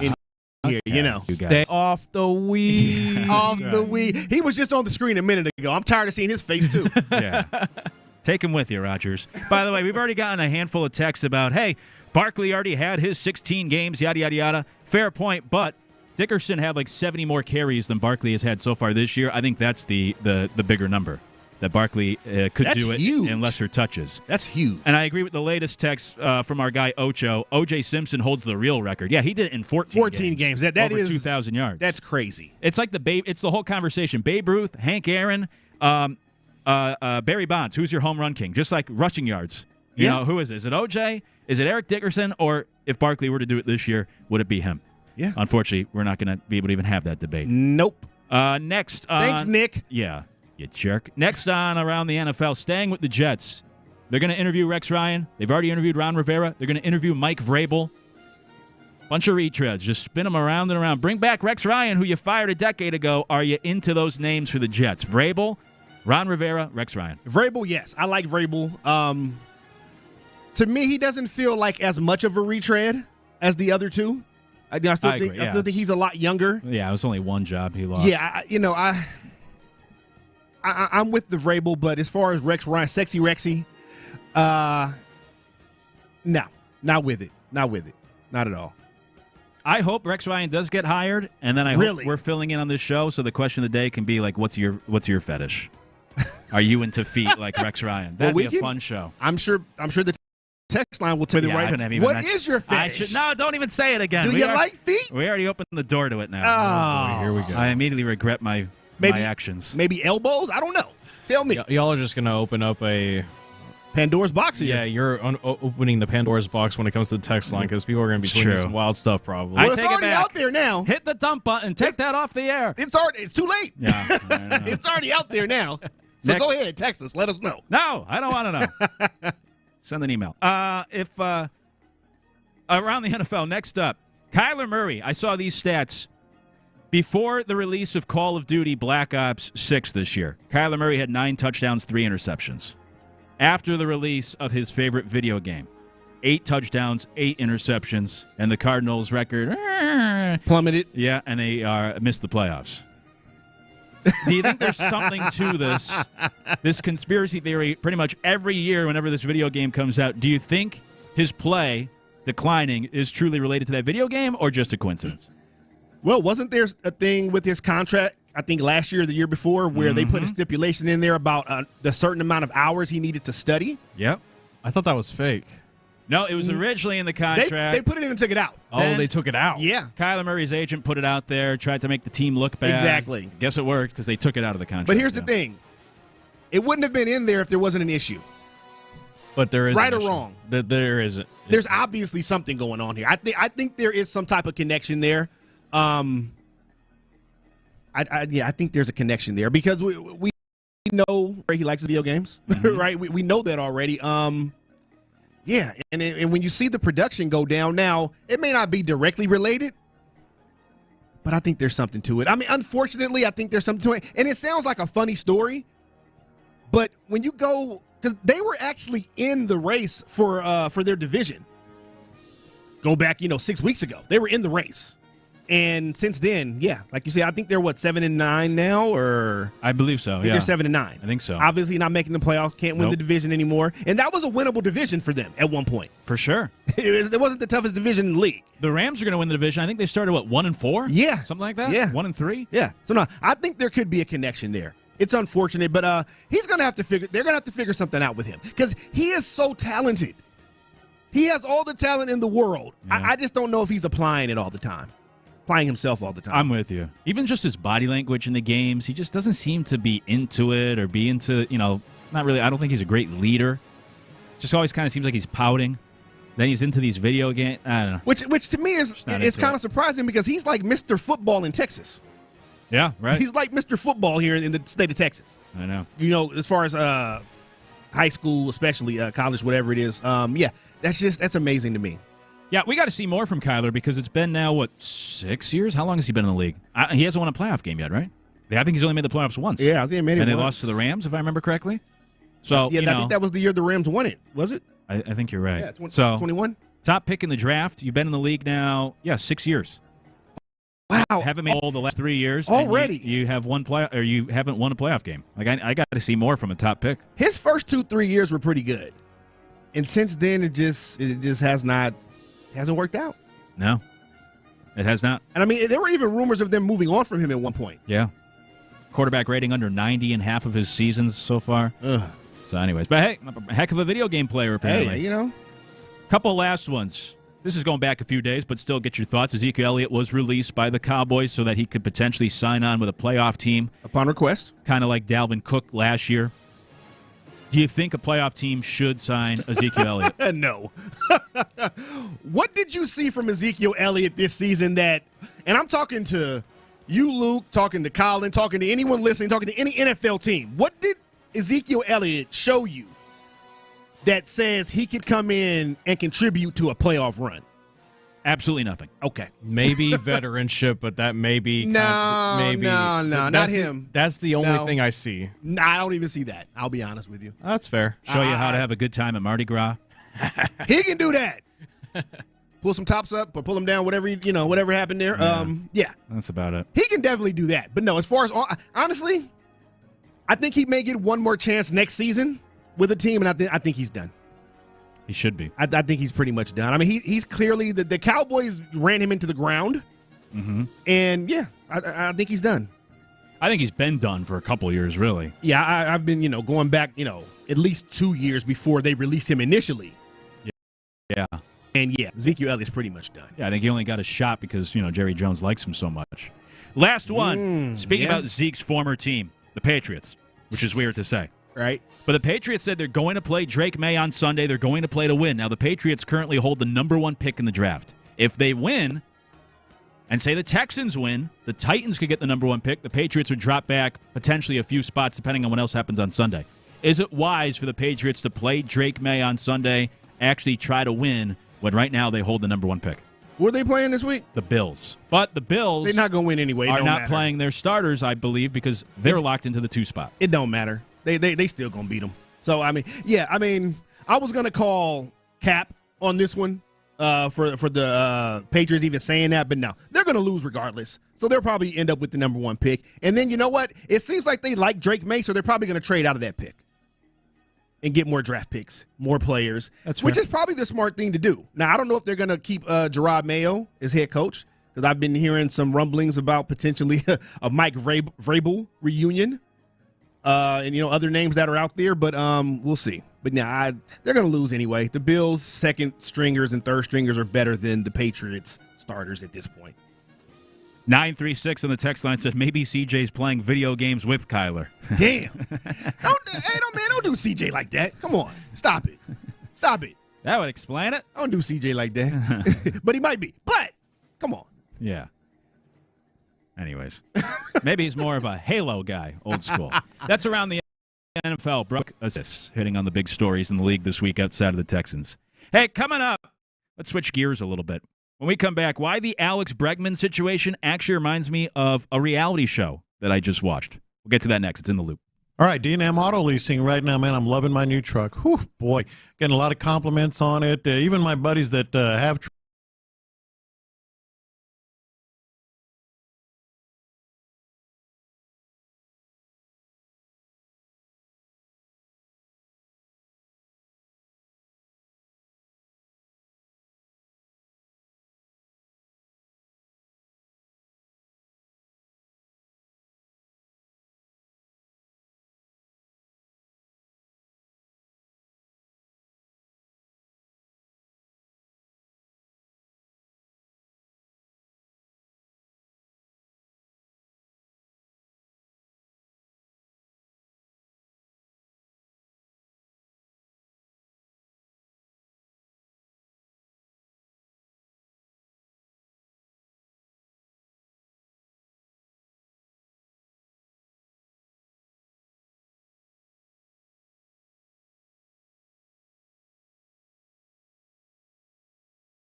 All Friday on Sports Radio 610. Here's In the Loop with John Lopez and Reggie Adatula.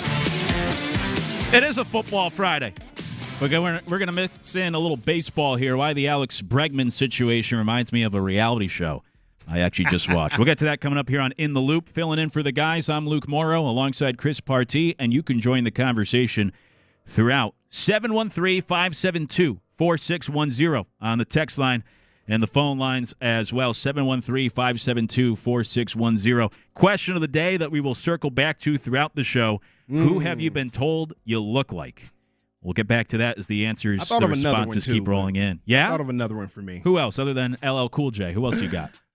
So as a kid playing basketball, I was a good rebounder. Uh-huh. I think this was more of like a dig at me. They would call me Clarence Weatherspoon. Oh, I thought you were going to say Charles Barkley just for the rebounding. Nah, that's what I'm saying. It was a dig. Charles Barkley, I'm like, oh, yeah, that's a big compliment. I had some guys call me Clarence Weatherspoon. Oh, man. Yeah. I don't even remember what I don't remember what he looks like offhand. Let me look him up. Kind of stocky, light-skinned guy, bald head, for the most part. Nah, yeah, I think he might have had hair back then. I can't remember, but yeah. I see him. Yeah, so, Yeah. I would have taken Charles Barkley at the mid-90s. Yeah, I'd have taken Charles Barkley, but, and it was definitely a dig at me. Yeah. For sure. Former Rocket great, not Charles Barkley, but Clarence Weatherspoon. Yes, there you go. That's right. Former Rocket great. So keep sending in your responses. Speaking of basketball, Ocho said, I've been told I look like Clyde Drexler, but with a much smoother-looking jumper. Yeah. Oh, there we go. I believe it. The jumper is wet, huh? Yeah, look at it. Right. Hey, let's talk a little baseball here at this Alex Bregman situation. I know some Astro fans are keeping their fingers crossed that there could be a return. I think that door has been closed now for a little while. I don't really think there's a chance. We know what Bregman was asking for. We know what the Astros offered, which was 6 years, $156 million. And that equals $26 million a year from the Astros. Bregman, Boris, they turned it down, and now Bregman's still available. And the latest reports this week are that the teams that are interested, Tigers, Red Sox, Blue Jays, the report out of Detroit was that the deal that will most likely get him might be similar to actually what the Astros offered a few weeks ago. So my question for you, Chris, would be if that plays out, say he signs almost an identical contract, same ballpark contract with the Tigers. How should Astro fans feel if he signs for a similar deal with another team? Well, first off, it sounds like Boris may have overplayed his hand for Bregman. What a surprise. In the first place. Yeah, exactly. But Houston fans should feel like scorned lovers. They really should. I mean, you're going to go sign with the example you use, let's say Detroit, for pretty much the same deal when, you've been here years. You know what's going on here. You know the chemistry. You know the team. You know the front office. You know the city. All of the above. Yet you pretty much let your agent talk you into not re-signing here, overplaying his hand on your value, and you end up in another place for pretty much the same deal. If that happens, yeah, scorn lovers for real. I'm with you, and I couldn't even be mad at them for whenever he comes back for booing, because you know what's going to happen. Like when they play. That's an interesting. Whatever team he goes to when they play him. If it happens that way. Yeah, that's an interesting question. Would Bregman get booed when he returns? If he goes somewhere else for a similar deal, I think he does. Even if it's his agent's fault that it happened, I think he does. Well, yeah, look, Boris is going to get the blame, but at the end of the day, he's working for you. Yeah. So if you're not happy as the player, you can always make a change, both in terms of your strategy or just in terms of agents. Yep. So a lot of times we always blame the agents and be like, oh, that darn Scott Boras. Well, the player plays a role in this too. Bregman could easily say like, oh, you know what? Whatever, 6 years, 150, that's good with me. I just want to go back to the Astros. Because I think two expressions come to mind. Don't chase money, chase good management. And you could just stay in Houston. Bregman could have for a good payday. I mean, $26 million a year. Come on, that's nothing to sneeze at. Yeah, exactly. Yeah, same wavelength. Buy me a Coke in the commercial break. But yeah, and you would continue to be a hero in this town, and you'd have your jersey, and you'd be like what Altuve is going to continue to be in that one place. And it reminds me of kind of like Robinson Cano, maybe was probably the first guy I thought of.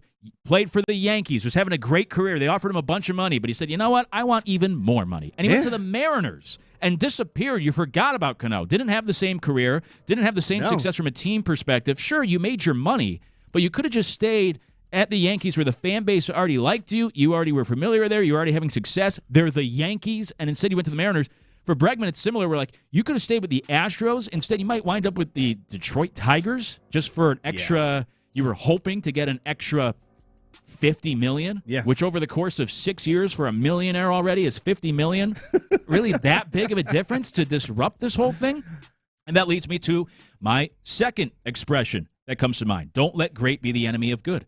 Right? The Astros made a really good offer, especially in hindsight. I thought it was good at the time. It looks even better now. And instead, you're trying to be greedy of, I want the great deal. I want $200 million. When, again, you could just stay in Houston, where you're already a star, where you're already beloved, where you already know that locker room, and instead go off to Detroit or maybe Toronto. Come on, what are we doing here? I know Springer did that, but it's just it's a situation where, I think they overplayed their hands. Yeah. And I think, Bregman, Boris, as they say, you got to put a quarter in your ass because you played yourself. And I would get Astro fans being very upset, but they shouldn't be upset with I think the Astros have done everything they should.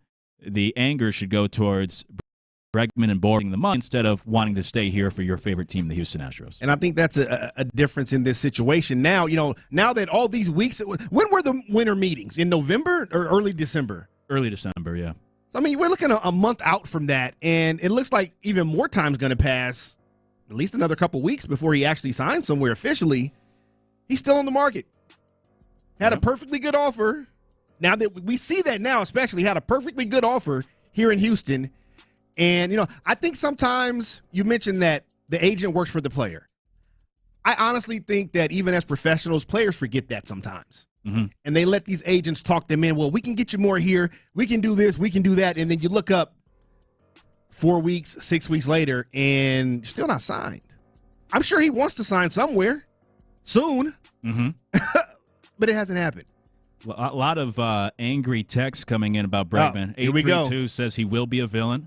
Yeah. 713 said Bregman's situation turning out like Correa's. Yeah, that's the other player, of course, I thought, just like Robinson Cano, where you chase the money instead of maybe the good situation you're already in. 832 says he will be booed if he goes elsewhere for a similar deal. Oh, of course. 713 says Altuve proved that Scott Boras works for his client, not the other way around. Altuve wanted to be here, and he still is.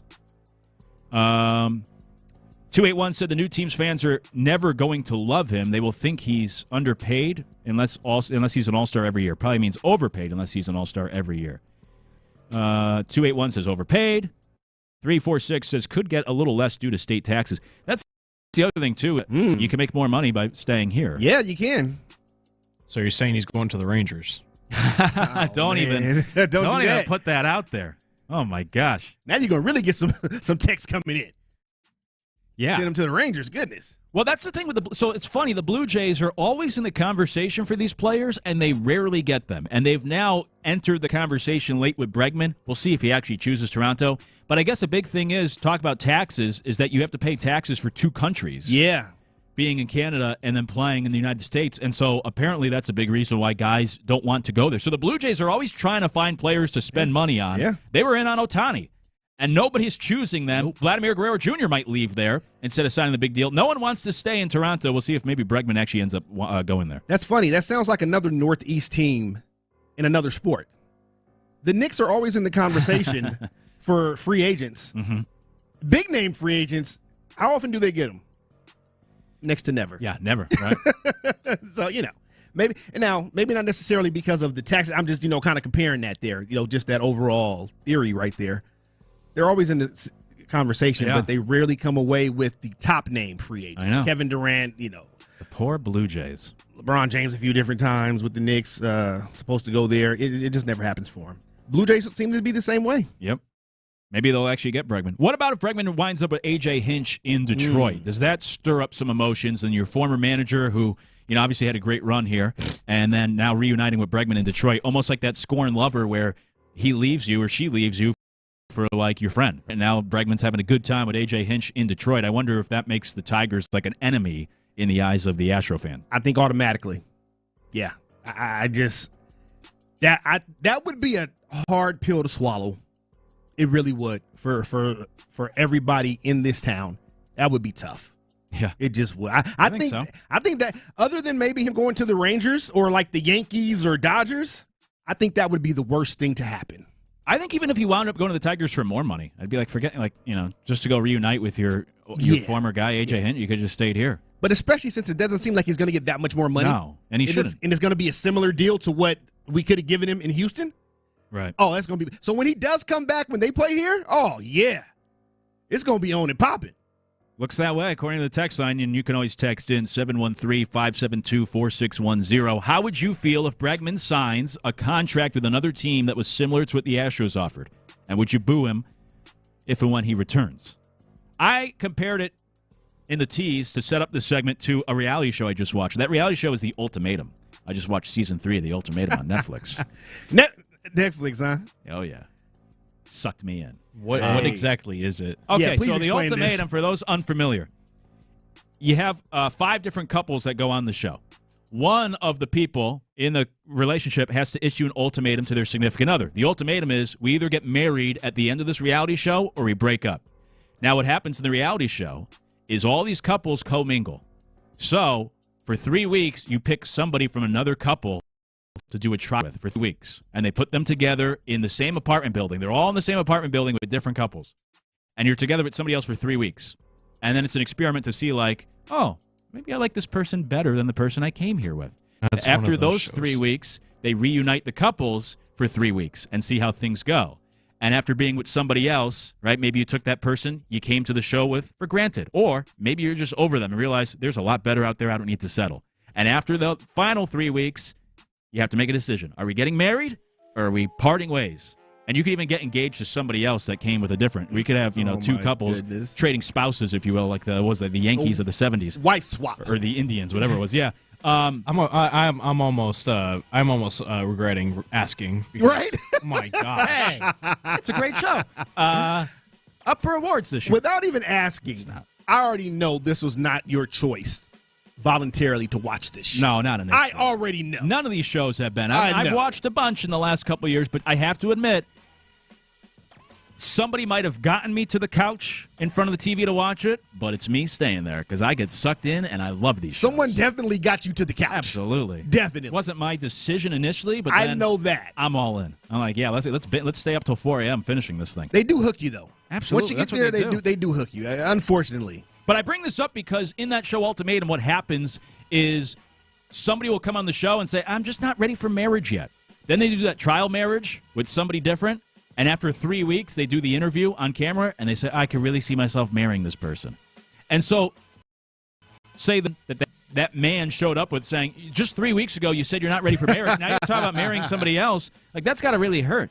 And that's got to be like the Astros where, like, you said our 156 for 6 years wasn't good enough. Then you're going to sign the same deal with the Tigers. Like, it wasn't the fact you weren't ready to get married. It was just you didn't want to marry us. Yeah. You didn't want to sign with us. That contract you'll take for somebody else. And it's like when you're with somebody and they're like, I don't want to have kids. But then you break up and you see on Instagram a year later, like, now they're having kids. They're having kids. What a shot in the gut. It's like, it wasn't about the kids. It was like, you don't want to have kids with me. That's a kick to the groin. That is. That ain't no shot to the gut. That's a kick to the groin, right? Like, literally. Yeah. Kick to the groin right there. And I think that's the Bregman situation. If he signs a similar contract or even a worse contract, which might happen, he might go for that Matt Chapman, 3-year prove-it Wouldn't that be something if he got less money than what Houston offered? That would be something. It might happen. I think there's a pretty good chance it does. Wow, I hadn't really even thought about that, but yes, that would be something. 281 says Bregman's regression will show brightly when he finally signs somewhere else for less money. Yeah, I mean, his OPS has gone down 3 straight years. Yeah. It's his on-base percentage, really. I mean, he got really good as a hitter for being patient and taking walks at a high rate, but last year it took such a big dive. It was noticeable, and it's just like, I agree with that text. I agree with that text. I hope he doesn't regress because I don't want to wish ill will. But there are many reasons why the Astros are hesitant, and those are one of the reasons. Yeah, I've been on record from going back during last season, and I've had this debate with other hosts because I know a lot of people wanted Bregman on him in an Astros uniform. But, he's getting older. He's he was injured this past year. His numbers are going down offensively. And he hasn't done enough to warrant what would have been a pay raise when we were talking at the time about like a $200 million contract. Why would you pay him even more than what you're already paying when he's older, more banged up, production's going down, and you want to give him 6 years to pay him, $30 million until he's 37 years old when he's already had an issue this past year? Yeah. I thought it was a simple decision when we were talking about it over the summer. I'll pay him. I'd give him like a 3-year, $90 million deal if he wants to settle for that. I'll pay him more money per year for less years. Yeah. But I'm not committing long-term to him. 281 says they won't boo him when he returns, but they would feel bad for him.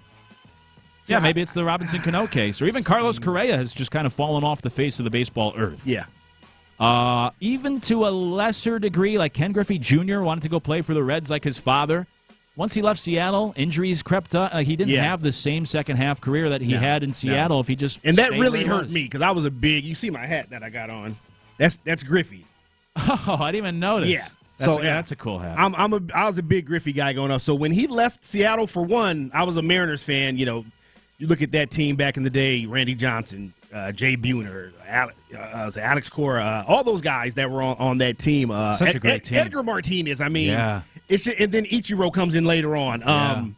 It's just amazing that they were never able to get further in the playoffs. Yeah, the best teams should never win. They had so much talent, but when he left and went to the Reds, that hurt. And then to see him injured like 4 straight years and just could not get on track, that really hurt. But yeah, I understand what you're saying. But honestly, if Bregman ends up in Detroit, I think he comes back and gets booed.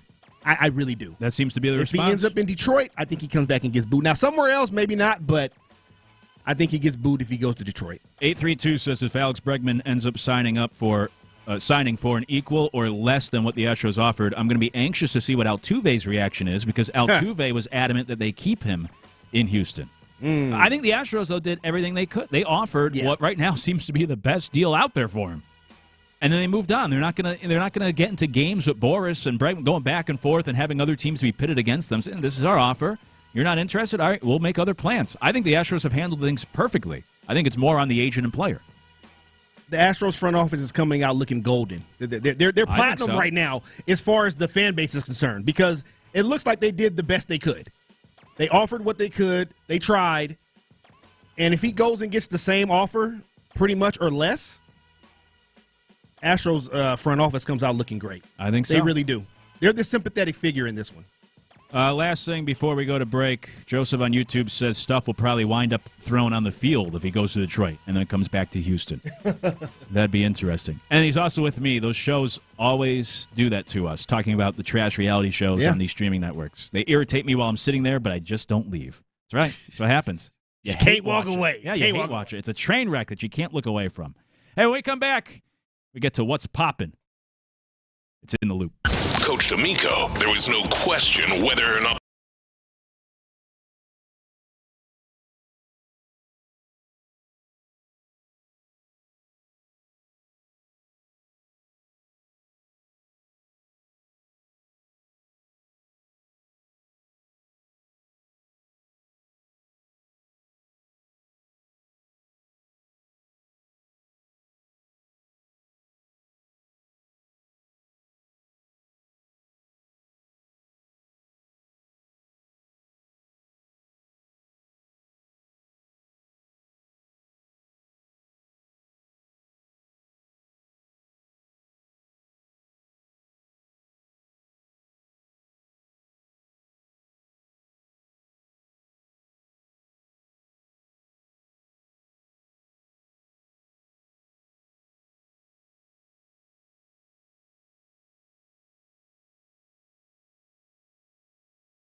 biggest stories in sports and entertainment. Sports Radio 610 style. In the Loop presents What's Poppin'. What's poppin' here on In the Loop? The guys are out today filling in. I'm Luke Morrow alongside Chris Partee, and you can join the conversation throughout 713-572-4610 on the text line, also YouTube, Twitch as well. Question of the day today, who have you been told you look like? We'll get back to those responses second half of the show today. But what's poppin'? I'll tell you what's poppin'. It is a huge weekend for our Houston Rockets. You get the Boston Celtics coming to town tonight. And then you get some guy named LeBron James coming here on Sunday with the Lakers to take on those 22-11 Rockets. Big weekend for the Rockets. But I think most notably tonight, because obviously the Celtics are just better than the Lakers. Chris, for the Rockets, they have the Celtics in their building tonight. Seems like a good litmus test here early on for this young, but right now playing good basketball type of team in the Rockets.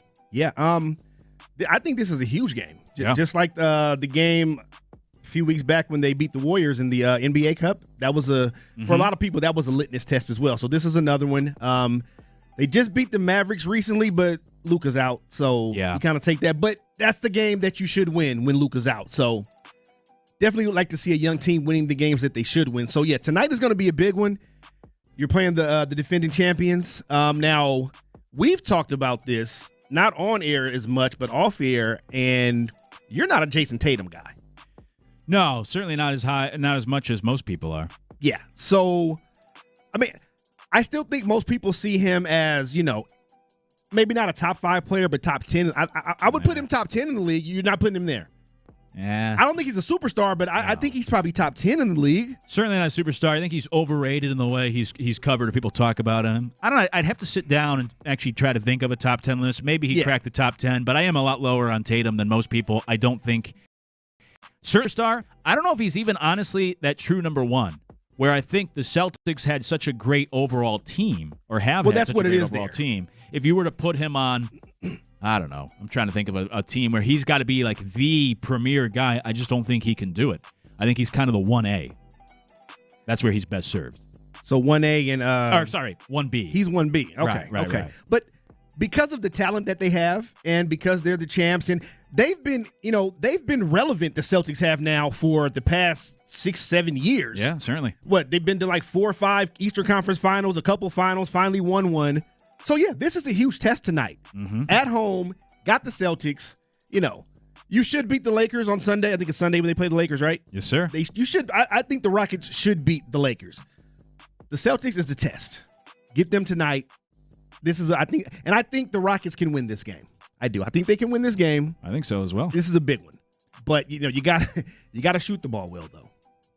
Yeah. You got to shoot the ball well. Yeah, you got to be able to score it. You got to be able to score it. Celtics are favored by 2 right now. That number's come down a little bit. Celtics are favored by 2 on the road. That's nothing. In Houston. No, it's a basket. It's a toss-up. It's nothing. And for the Rockets, it's only the 9th time all year they've been underdogs so far this season. The Celtics have won 4 of the last 5 between these two teams. They've dominated the series history of late because obviously they've been a lot better than the Rockets in past seasons. This year, a little bit different. So we'll see tonight. Does it change anything if I tell you Jaylen Brown and Kristaps Porzingis are not expected to play? Does that take anything away from a potential victory against the Celtics tonight? I mean, regular season. So, ultimately, I think this is more important just for the Rockets internally and for fans internally for the Rockets because you see the ascension that we're starting that rise up the rankings for the Rockets. So you want to get this win over a brand. Now, the Celtics are more than just a team. They're a brand name. They're an NBA brand, like one of the big brand names in the NBA. So you want to get this win. But something else that we haven't mentioned yet is this is Ime Udoka facing his old team. That's true. That's another thing. I think that's huge as well because that roster is pretty much the same as it was as when he left. I mean, outside of Wait, you usually said Porzingis is not playing, right? Yeah, not supposed to play. Okay, so outside of him, that's Marcus Smart's no longer there. But I mean, other than that team is like the core of that team is pretty much the same, I would say. And they pretty much play the same way, in my opinion. I don't think they play much differently than when he was there. They may shoot a few more threes now, obviously, because they do shoot a lot of threes. And like everybody else does, though. So, and as we know, things did not end well with him and the Celtics. No, they did not. So it's not just his for many former reasons. team, but yeah, he's got a little chip on his shoulder. Not end well. Maybe the girlfriend will be in attendance. What if I told you this? The Rockets have the best record in the NBA against the top 10 teams in the NBA. Top 10 teams That's based big. off of record. Yeah. Rockets are 8-2 in those games. That's the best in the league. For comparison's sake, Celtics are only 3-3. That actually surprised me for such a young team. The Rockets have played well against the top teams so far. You talked about this last night in terms of like defense, and I talked about defense being about effort. You see young teams a lot of times ranking high during the regular season in defense, and younger teams are trying. They're trying to win. When you get more veteran teams, I'm not saying that they don't try during the regular season, but they may coast through the regular season, especially if they're talented veteran-laden teams that are probably going to be in the playoffs anyway. They're coasting a lot of times through most parts of the regular season. So for sure, the Rockets are a young team. This whole new culture with Ime Udoka, this is only year 2. He's still implementing what he wants to do. I don't think it's they're not a finished product by any means. They're good, not a finished product yet. Mm-hmm. So, yeah, that surprises me a little bit that they are the best team in the league against the top 10 teams in the league, but that's a huge feather in the cap for this young team. Sure is. Isn't it kind of crazy that people were arguing for Ime Udoka to, already be gone, like at some point during the beginning of the season? It's probably just, the fan. Crazy. I know it was. I just saw a lot of discussion, like questioning Udoka's, tenure already. Like, guys, you're 2, and then look where they're at now. All that talk is gone. And I mean, it's an 82 game. It's not like the NFL where you play 17 games and where after 5 or 6 you're like, okay, they're 1-5. Let's do something. It's the NBA. You got to play 82 games in the regular season. Let it play out a little bit. Yeah, but we saw it last year with the Bucks. They fired Adrian Griffin. Adrian Griffin. 34 games in, something like that. Yeah, and they were on top. I believe they were top of the Eastern Conference at that point. And then look what happened. They just fell off. Doc Rivers ain't much better. No, you think Doc's overrated a little bit? He's very. We've talked about this too off air. He's very overrated. I've said this for years. I agree. By the way, Luke, I think I know why you don't like Jason Tatum. Why is that? We did it. We did it! Oh my God, we did it. That was also very lame. I hate that. Trying to copy like Kevin Garnett. Yeah. And we did. Come on. He tried. They were like the favorites. That was like when the Eagles made it to the Super Bowl that year and they all wore the dog masks. Like, we're underdogs. You were the number 1 seed. What are you talking about? When were you underdogs? I hate that stuff. Or like Tom Brady, the Patriots. Nobody believed in us. You were the preseason favorite. What are you talking about? Everyone believed in you. Same with the Celtics. They were the favorite all year. We did. Yeah, you should have done it. Finally, you did it. That's what it should have been. Corny. We finally did it. That's what it should have been. Yeah. We finally did it. Thank God. Hey, what's popping? Well, this weekend, final weekend in the NFL, and there's still some spots up for grabs in the playoffs in the NFL. So, Chris, I want to ask you who you think are going to grab these final spots.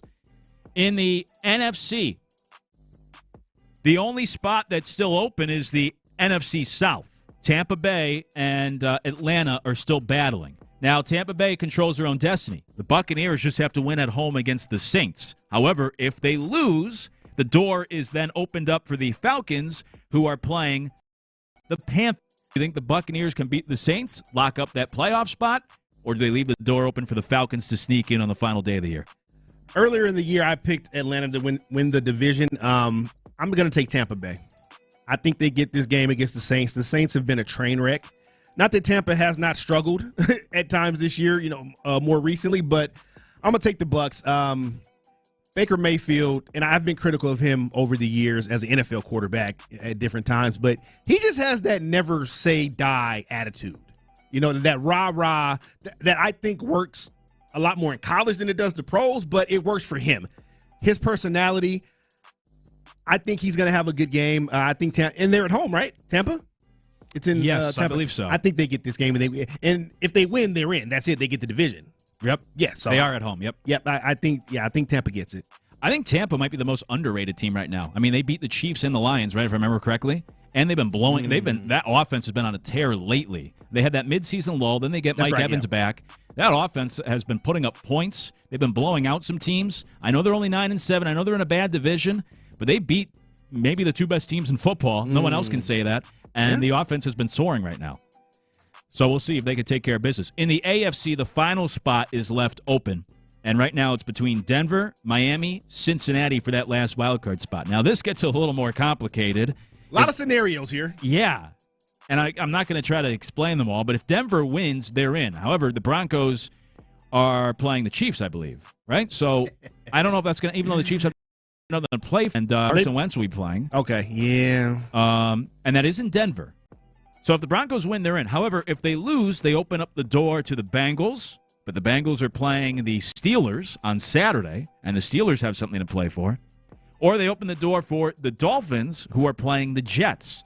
So there's a lot of situations it's tough to figure out. Let's just try to make this simple. Who do you think will get that final wild card spot? Denver, Miami, Cincinnati. Does Denver beat Kansas City and get in? Do they open the door to Miami against the Jets, or even Cincinnati against the Steelers? I feel like Denver's gonna win, and because obviously this game means the world to them. They need to win this game, and if they win, they're in. I feel like the Bengals are the team that no one wants to see in the postseason. Like some of the top teams don't even want to see in the postseason. And it's because of that offense. I mean, their defense has been bad. But when you have a dynamic offense like that and you have Joe Burrow, Jamar Chase, the T. Higgins, that group that they have offensively, yeah, I think they'll give somebody a headache in the postseason. So I think the team that no one really wants to see make the AFC playoffs is the Bengals. But I think the Broncos are going to win. And since they control their destiny, I think they get that. It's the 7th seed. So, yeah. I'm with you on the Bengals. That probably should have been that would have been the better question to ask. By the way, the Dolphins are last in that pecking order. So the Dolphins need both the Bengals and the Broncos to lose to get into the playoffs. Dolphins need those losses and a win against the Jets to get the last seed. So they need the most help. Bengals are second. Bengals just need a Broncos and then a victory. Broncos just need to win. And that's pretty much it. Obviously, the big game of the weekend, Sunday Night Football, Lions and Vikings. We'll probably talk about that more later on. But the 1 seed up for grabs. That's certainly, as they say around here, popping as well this weekend. It's popping. Did I use that correctly? Is that how it works? So that's the big one I go this weekend. Coming up, who in the Houston sports scene endured the biggest drop in stock in 2024 and who rose the most? Who in Houston sports had the best 2024? Who had the worst? We'll talk about it next. It's in the Loop. The Drive.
KILT FM HD2 Houston. Insider access, exclusive content. Sports Radio 610. The Texans play here. An Odyssey sports station.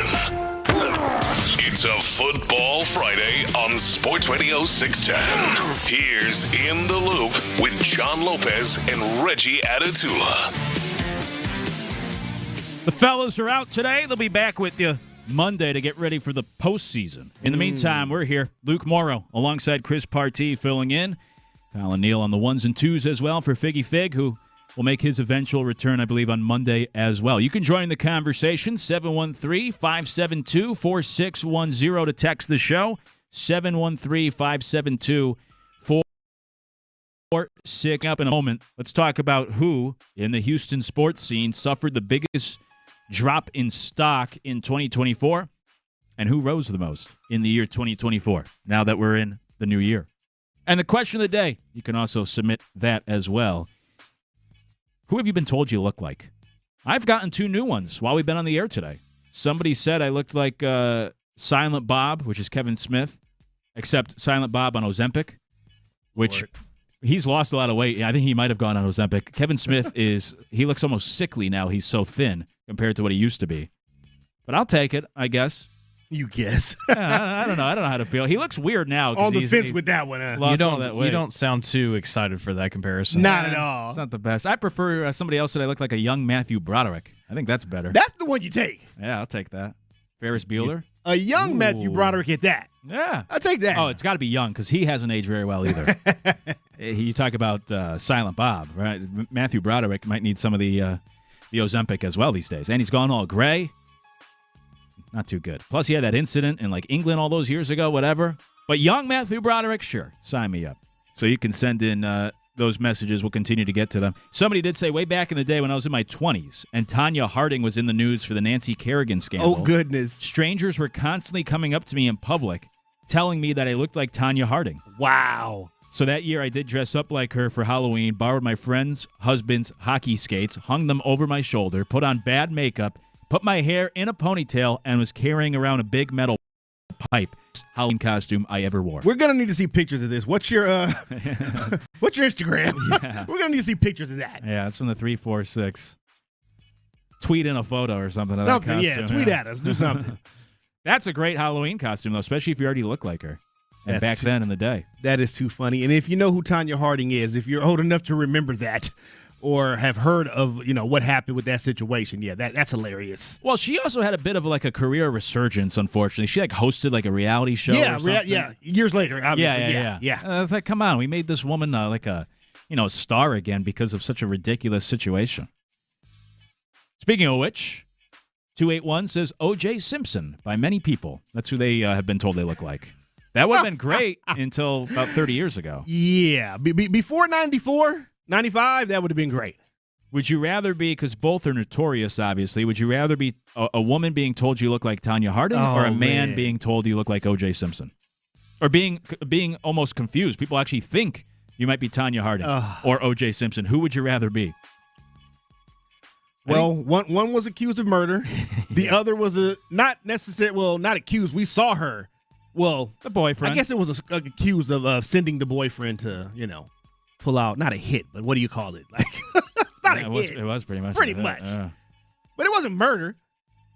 No, it wasn't. I mean, where do we draw the line? Yeah. I think you draw it before murder. We have to draw the line somewhere. I think you'd rather be a female looking like Tanya Harding. Again, back in the day, 70s, 80s, you could look like OJ. That would have been a big thing to look like OJ. For sure. In the 70s and 80s. He was a star. Even the early 90s, right up until 94. Yep. And then something happened. Look it up. Don't know what? Yeah. But something happened. Yeah. Wasn't there? Something happened. If you want to know. The dog saw it. What was the dog's name? The dog saw something. Yeah. If you want to know what happened, just read his book when he explains how he would have done it. Don't read that book. I wouldn't say don't read the book. Been told I look like Shrek from the 281. Oh, goodness. Yikes. Yeah, not Shrek. Sorry. 832 said my ex told me I looked like Bismarcky. Yeah, and she told you. Wow. She said she's just a friend. Is that what happened? Not Bismarcky. Nah. Yeah, that's no good either. No way. Not with that grill he had back in the day. Yeah. No. Justin Timberlake from the 346. Okay, we're going to have to see photo evidence. Get out of here. JT, huh? Yeah, please. I've been told I look like Ryan Gosling. Oh, man. JT. Yeah. Hey, we just started the new year here in 2025. Happy New Year. You can say it until we determined all of January. We talked about this. Yep, that's the rule. You get all of January and then cut it out. We don't need to hear it anymore. All of January? Yeah, Colin, how you feel about that? Well, it was John and Reggie were kind of talking about this yesterday, and it was John that said up until January 10th. And wow. After that, it's all right. You got to stop it.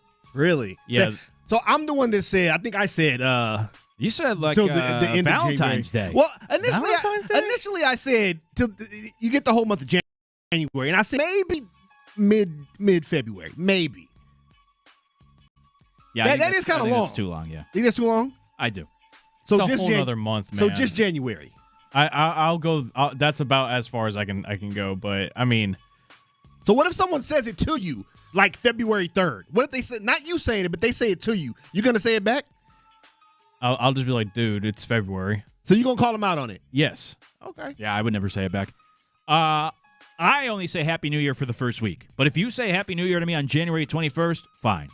Beyond January, we're in March, and you're pulling the John McClane story I heard yesterday of wishing Happy New Year in March. Yeah, that was great. Let's do it. Come on, lose my number. I might just start trolling people and just do it until June.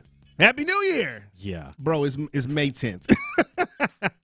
That's what we should do. That'll be the shtick. Just to troll.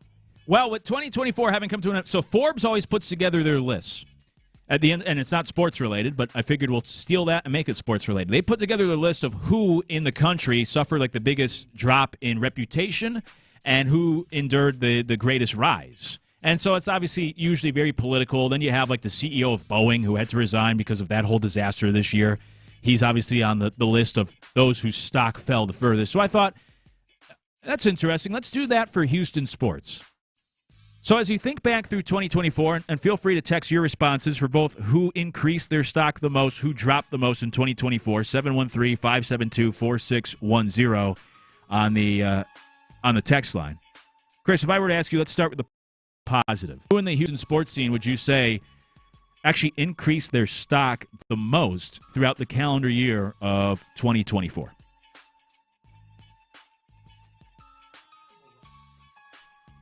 I might go Rockets.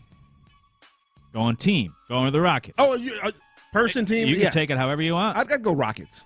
I think I'd go Rockets. I mean, the Astros, yeah, they won 88 games, but it wasn't a season that Houston has grown accustomed to over the, past 8-9 years. And then you look at the Texans, I mean, 2024.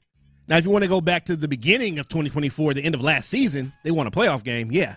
But this season, nah, not so much. Even though we talked about it's still a good season, but the way it's the way it's I guess translated, no. The way it's been laid out, no. Hasn't been great. So I would say the Rockets as far as like the year of 2024, including what we've seen the first, couple months of this season. That's included. That's 2024. Yep. So the calendar year, yeah. Yes, sir. I agree with you for the teams to be the Rockets. But I will take it in a different way. Say the Astros in the sense of specifically the Astros pitching staff. Well, let me get even more specific. The coaching staff on the pitching side. Because of what the Astros were able to do this past season with that pitching staff. I mean, to be able to turn around Hunter Brown from 2023 to 2024, to be able to turn around Spencer Arrighetti from the way the season started to the second half of the season. And you look at the amount of injuries they endured in that pitching staff, what they were able to get out of those guys and be able to ride. The offense was a problem, but you rode that starting rotation most notably to that 88-win season and an opportunity to even be in the playoffs. And we discussed this last night in Area 45, but ESPN.com just ranked the Astros again as the 9th best starting rotation in baseball for 2025, and that's probably what's going to have to drive them in 2025. And by the way, I didn't even mention Kikuchi, that you got him out of the bargain bin essentially, and you turned him into a great starter for you second half of the season, going 5-1, sub-3 ERA. And it just continues this trend for the Astros, that they've always done a great job not only developing talent, but specifically on the pitching staff. And when you can do that, I mean, you give yourself such a greater opportunity.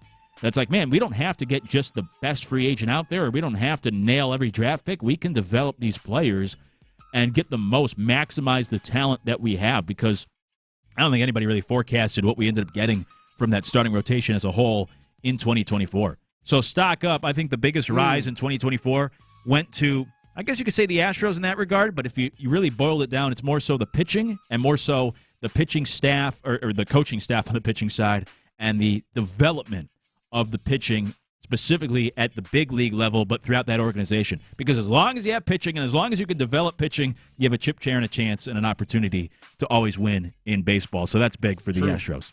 On the flip side, this might be obvious, but who are you saying who suffered the largest fall in 2024 from a, maybe a reputation standpoint in Houston sports here in 2024? Yeah, absolutely. I mean, the previous season, it was all about Bobby Sloak and this offense, and obviously C.J. Stroud, Nico Collins, everybody. But yeah, if I'm going to go with just a person and not go team again, I'm going to go Bobby Sloak. I mean, it's been a tough 2024 campaign for Bobby Sloak. It just has. I mean, it's like the complete opposite of what happened the previous year. To the point where I'd say, I mean, would you say at least 90% of the city wants him out as far as the fan base? Certainly the far majority. Like it feels certainly like the far majority. It might be less, but it feels like pretty much everyone wants Bobby Sloak out. It just does. I agree with you. Yeah, I mean, that's the obvious one. It's low-hanging fruit, but it is for a reason. I made the case the other day. Yeah, my answer, to make it clear, my answer is also Bobby Sloak. But I made the case the other day. I don't know if anybody in the NFL suffered a larger fall in stock than Bobby Sloak in 2024. When you consider he was interviewing for head coaching jobs after last season, and he was like one of the hot, him and Ben Johnson were the two hot names in circles. Now, he might be unemployed in a couple weeks. Which is crazy. Do that in about a 8-month span, whatever, it's 10 months from the offseason last year to the end of this season, is crazy. I saw on the text line earlier, somebody texted in and said, we need Byron Leftwich, talking about the Texans. You need Byron Leftwich to come run the offense. OC, okay. Yeah, as the offense coordinator. Yeah. Sloak he might be the next Byron Leftwich. Leftwich was talked as the new hot name to be the head coach in the NFL. He's now been out of the league for the last 2 years. Yeah. He went from this great offensive coordinator to, oh, wait, actually, maybe he's not so good, to being fired to now no one is even touching him. His reputation was so soiled. I think Bobby Sloak will get more opportunities if he's let go after this year, not only to be a coach, but also eventually offensive coordinator. We talked about that off air last night. Yep. His father coached in the league for a long time. I'm sure they know people. And also he probably would just go back to San Francisco and rejoin Shanahan like a lot of guys used to do with Belichick in that coaching tree. So I think he'll get opportunities. He won't exactly be like Leftwich in that sense. But just the fact that Leftwich was the hot name, interviewing for head coaching jobs, then suddenly a year later, fired, out of the league for 2 years. Sloak has suffered that type of drop as well in 2024. I think it's the biggest drop not only in the Houston sports scene, but in all of the NFL for the year 2024. I mean, it's definitely, what do they call it, a fall from grace? Yeah. But, yeah, major fall. Not to say that, they'd won anything, but just, again, it was him and Ben Johnson, Sloak and Ben Johnson after last season. And now Ben Johnson is probably going to go on and get a head after this season that the Lions have had. He'll probably get a job somewhere. Yeah. I think he's going to be a head coach next year. I think he just waited because the right opportunity was not out there for him. But Sloak is nowhere near that now. Nowhere near. I mean, he's at the bottom of the list. If he's even on anyone's list to be a head coach or even he might not even be a coordinator anywhere next year. He may have to go back to be a position coach somewhere. Yeah, I think so. Yeah. I think so. Maybe a quarterback coach, maybe a offensive assistant type of deal. Multiple texts saying C.J. Stroud's stock dropped. It is true. It has dropped some. Absolutely. Yeah. I put the emphasis, though, on the offensive coordinator, but for sure, Stroud's stock dropped in 2024, although still second alternate to the Pro Bowl team, just like he was last year. Simone Biles was mentioned for On the Rise. I thought of her, but I kept it to the team sports in Houston. Okay, yeah. But absolutely, Simone Biles for what she did this summer. That's from the 713. 346 with a lot of ones. Hunter Brown, which goes to what I was saying. Nick Caserio, Dana Brown, Rockets head coach. So essentially the management for all three teams here, I guess, are on the rise, which is a good thing. And okay, on the rise. Yeah. I assume rise. I'm hoping. 832 said, I respectfully disagree about the Astros pitching. They were supposed to be can't lose well. They did lose. Okay, a lot of the blame goes to those pitching coaches. Sorry, I didn't fully understand the entirety of that text, but you disagree with my take on the pitching staff, which is fine. That's the overall point there. They disagree. Respectfully. Yes. Hey, I appreciate that. Doesn't have to be respectful, but I appreciate that it is. Simone Biles, multiple coming in for Simone Biles with the stock going up. Absolutely. Stock dropping, C.J. Stroud, Bobby Slowick, Justin Verlander from the 346. Agreed. Alex Bregman stock dropping from 281. Yep. I feel like Simone Biles' stock is just always continuously rising. Yeah, anytime she shows up at the Olympics. Yeah, it just feels like she can't do much wrong, when it comes to getting out there and doing her gymnastics thing. 346 says Texans O-line dropping. Yeah, but it's kind of been dropping. Yeah, it hasn't been great to begin with. No. So, I mean, how much more do we think they're going to drop? Yeah, right. Can't drop much further. Hey, when we come back, it's that time. Lunchtime Confessions coming up next. It's in the loop. Nick Caserio says the Texans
like eating, a box. Gingerbread house. Eating Gingerbread a house. box. Yeah, like a cardboard box. Thank you. I couldn't think of cardboard. So I just said box. You feel very strongly about. I got a lot of strong opinions. I like gingerbread. Colin, gingerbread cookies aren't bad, but when you put in the whole house and it's not as good. No, thank you. I don't mind gingerbread. Hey, cookies. Hey! Don't stomp on my confession. I don't like gingerbread houses. It's a waste of time.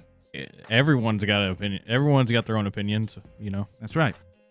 I don't know, Luke, man. You don't like gingerbread houses. You don't like Pop-Tarts, man. I don't know about this. Now, the Pop-Tarts, I'm going to have to stop you right there. What's going on here? I have a lot of weird eating habits or opinions that my family always makes fun of me. I also don't use a lot of condiments. I'll just eat chicken nuggets plain. I eat French fries plain. A lot of stuff. I'll just eat no barbecue chicken sauce, no ketchup, no mustard. Sometimes, but not often. I'll eat a hot dog, just regular hot dog. No Dijon mustard, no Grey Poupon. I'll use that stuff from time to time. I love that. I'll put some Grey Poupon on my sandwich 8 days a week, no problem. But a lot of things. I'm not really into the dipping. In fact, cereal. I don't use milk with cereal. I just eat cereal right out of the box. There's a lot of things. I've done that in the past. Yeah. Yeah. So, anyways, back off. These are my confessions. These are my confessions. All right. This is short and simple. This is my confession. Obviously, it's confessions, but Clint from The Drive made fun of me for saying that, so I kind of doing that to mess with him. But by the way, tune in The Drive, Stoerner and Hughley, 2 to 6 p.m. later on after In the Loop. But anyway, I'm just driving, and I'm driving out to Huntsville to go cover Sam Houston women's basketball, and I'm like, you're in the lane, you're cruising, and then you're getting up on a vehicle. They have a turn signal on. So you slow down. I'm a nice guy. I'll let them go. But it kept going for 2 more miles. And I just noticed, I'm like, okay, what's going? And then I was just like, a little slowly. And then it looked like they were about to. Then I slowed down, and then they just didn't. So if you have your turn signal on and you're not going to turn into a line, please turn it off. Just please turn it off. If you're not switching lanes, turn it off. I just don't understand that sometimes. I don't get the people that can drive in the car like they forgot to turn off their turn signal. And not hear the How do you not hear it? Yeah. I never get that. And it used to happen a lot, I think, like with my grandfather, who granted probably was hard of hearing at the time. Give him a break. But I'd be sitting there and, it was like still clicking. And he didn't listen to the radio, so all you would hear was the blinker. And I'm like, oh my gosh. I'm gonna be hypnotized. So total silence in the car. Yeah. No radio. Yeah. Just conversation or just actual silence? I was young enough at the time that probably not even enough conversation. I just kept. I was a quiet kid. I kept to myself. Just look straight ahead. Don't say nothing. Don't make eye contact. Yeah, that's right. I was just sitting there, shotgun, and Grandpa's driving 50 with the blinker still going on the highway, and it's like, oh my gosh, are we there yet? Now, Colin, I guess I'll ask both of you this. What is your now? What happened to you, Colin, on the road? Is that your biggest driving pet peeve that other people do? It's close. I will say pet peeve is tailgating me in the fast lane, even though I'm going a respectable speed. Yeah, people like to do that. Literally on the drive last night though, in the fast lane, someone flashed their high beams from behind me, and at night I cannot stand that. Yeah. Because here's the thing: you can go around me. Well, I'm in the fast lane, so he can't. I don't care. People go around in the right lane all the time. He can actually. They go in the right lane all the time. Nobody cares about that. Pass on the left. No one cares about that. Luke? No, yeah, I'll pass anywhere. It doesn't matter. I'm saying like pet peeve, like driving pet peeve. Like, do you have? I have so many driving. Oh, you pet have peeves, a lot. Absolutely, I have a lot of pet peeves. You have road rage, is what you're saying? No, I don't. I do pretty well. I just get annoyed internally. I can't stand the people that cut in front of you and then proceed to go much slower than you. It's like, why didn't you just let me go very annoying. And then pull out afterwards? That is very annoying. Y'all ever play God of War, especially the new games? I don't know if y'all are video game people. I'm familiar. I never actually played it. I never played it. He does it. Kratos, the main character, does it a distinct grunts, and I just go, just breathe, baby. Breathe and just let him just move on. That's right. That's great advice for a lot of the young drivers out there. If someone makes you mad on the roadways, you don't know who that is. Just breathe. Just breathe. Right. Move on. If they try to initiate, just ignore them. Just get out of the way and let them go. You never know what they have going on either in their life. Maybe they're in a rush for a reason. We got another round in us of confessions. No. All right, I got another one. Okay. These are my confessions. I guess my confession should be I feel old. I was looking at the top grossing movies of 2024. Number 1 was Inside Out 2, which is a kid's movie, and from what I hear, those are very good films. 2 is Deadpool and Wolverine. Number 3 is Wicked. Number 4, Moana's 2. Number 5 is Despicable Me. I mean, I guess maybe it's always kid movies, but, like, what's going on here? Those were the top 5 movies of 2024. We had a whole year. Those were the 5 best movies we released. You said top grossing. Yeah, which is, they're the best performing. And again, maybe it's because you're just taking kids to the theaters more so than adults are going to the theaters. Take them to shut them up. But Inside Out 2, these are the best movies. Wicked, which, by the way, just came out. That's already up there. Give me a break. Moana 2, Despicable Me, which that's not a bad series either. Maybe it's just, again, because of the kid. But then you look at some of the other best movies. Beetlejuice is next, which is just a reboot. Twisters, which is a reboot. Yep. My point being, and this is not a new take, but come on, can we get some new good movies instead of just children films and bringing back movies from 25, 30 years ago? Nope. I guess not. All out of ideas in Hollywood. Seriously. It's either a children's movie or a retread, or a reboot, I should say. Yeah. I'll take another John Wick movie, though. You know what? I cut my hair recently. I used to have pretty long hair, and that's another one. People always said I looked like John Wick. Hey, here's a confession. These are my confessions. I have not seen John Wick. No? No. Ooh. Yeah, that's a confession. Really? I highly recommend it. I hear good things, just, haven't gotten around to it.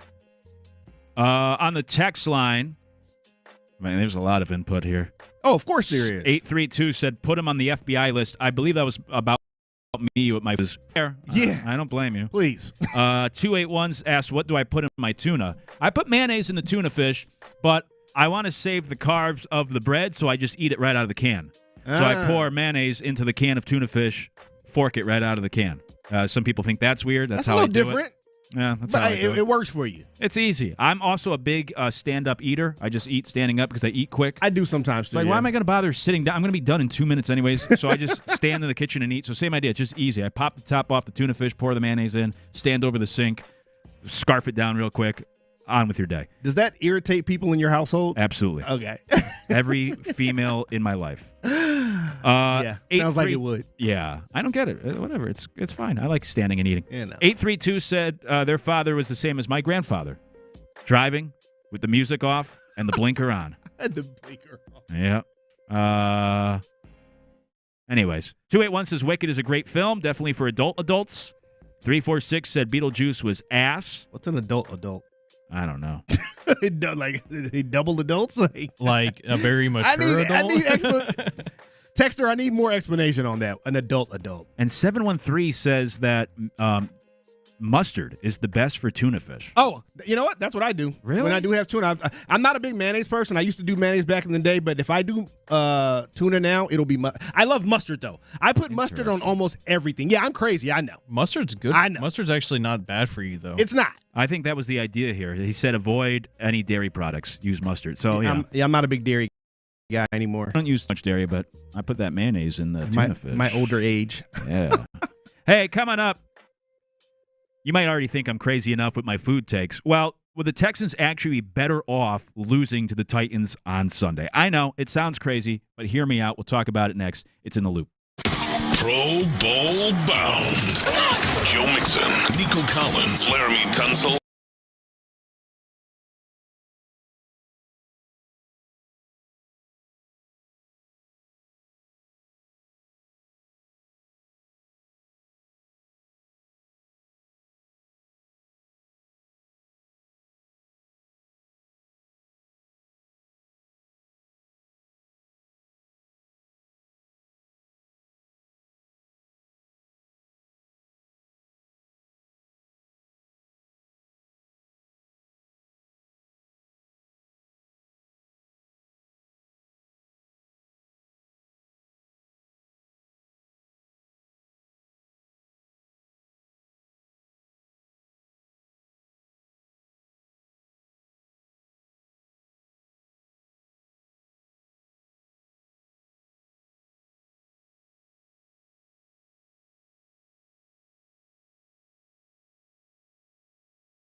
It's a Football Friday on Sports Radio 610. Live from the Twin Peaks studios, here's In the Loop with John Lopez and Reggie Atatula.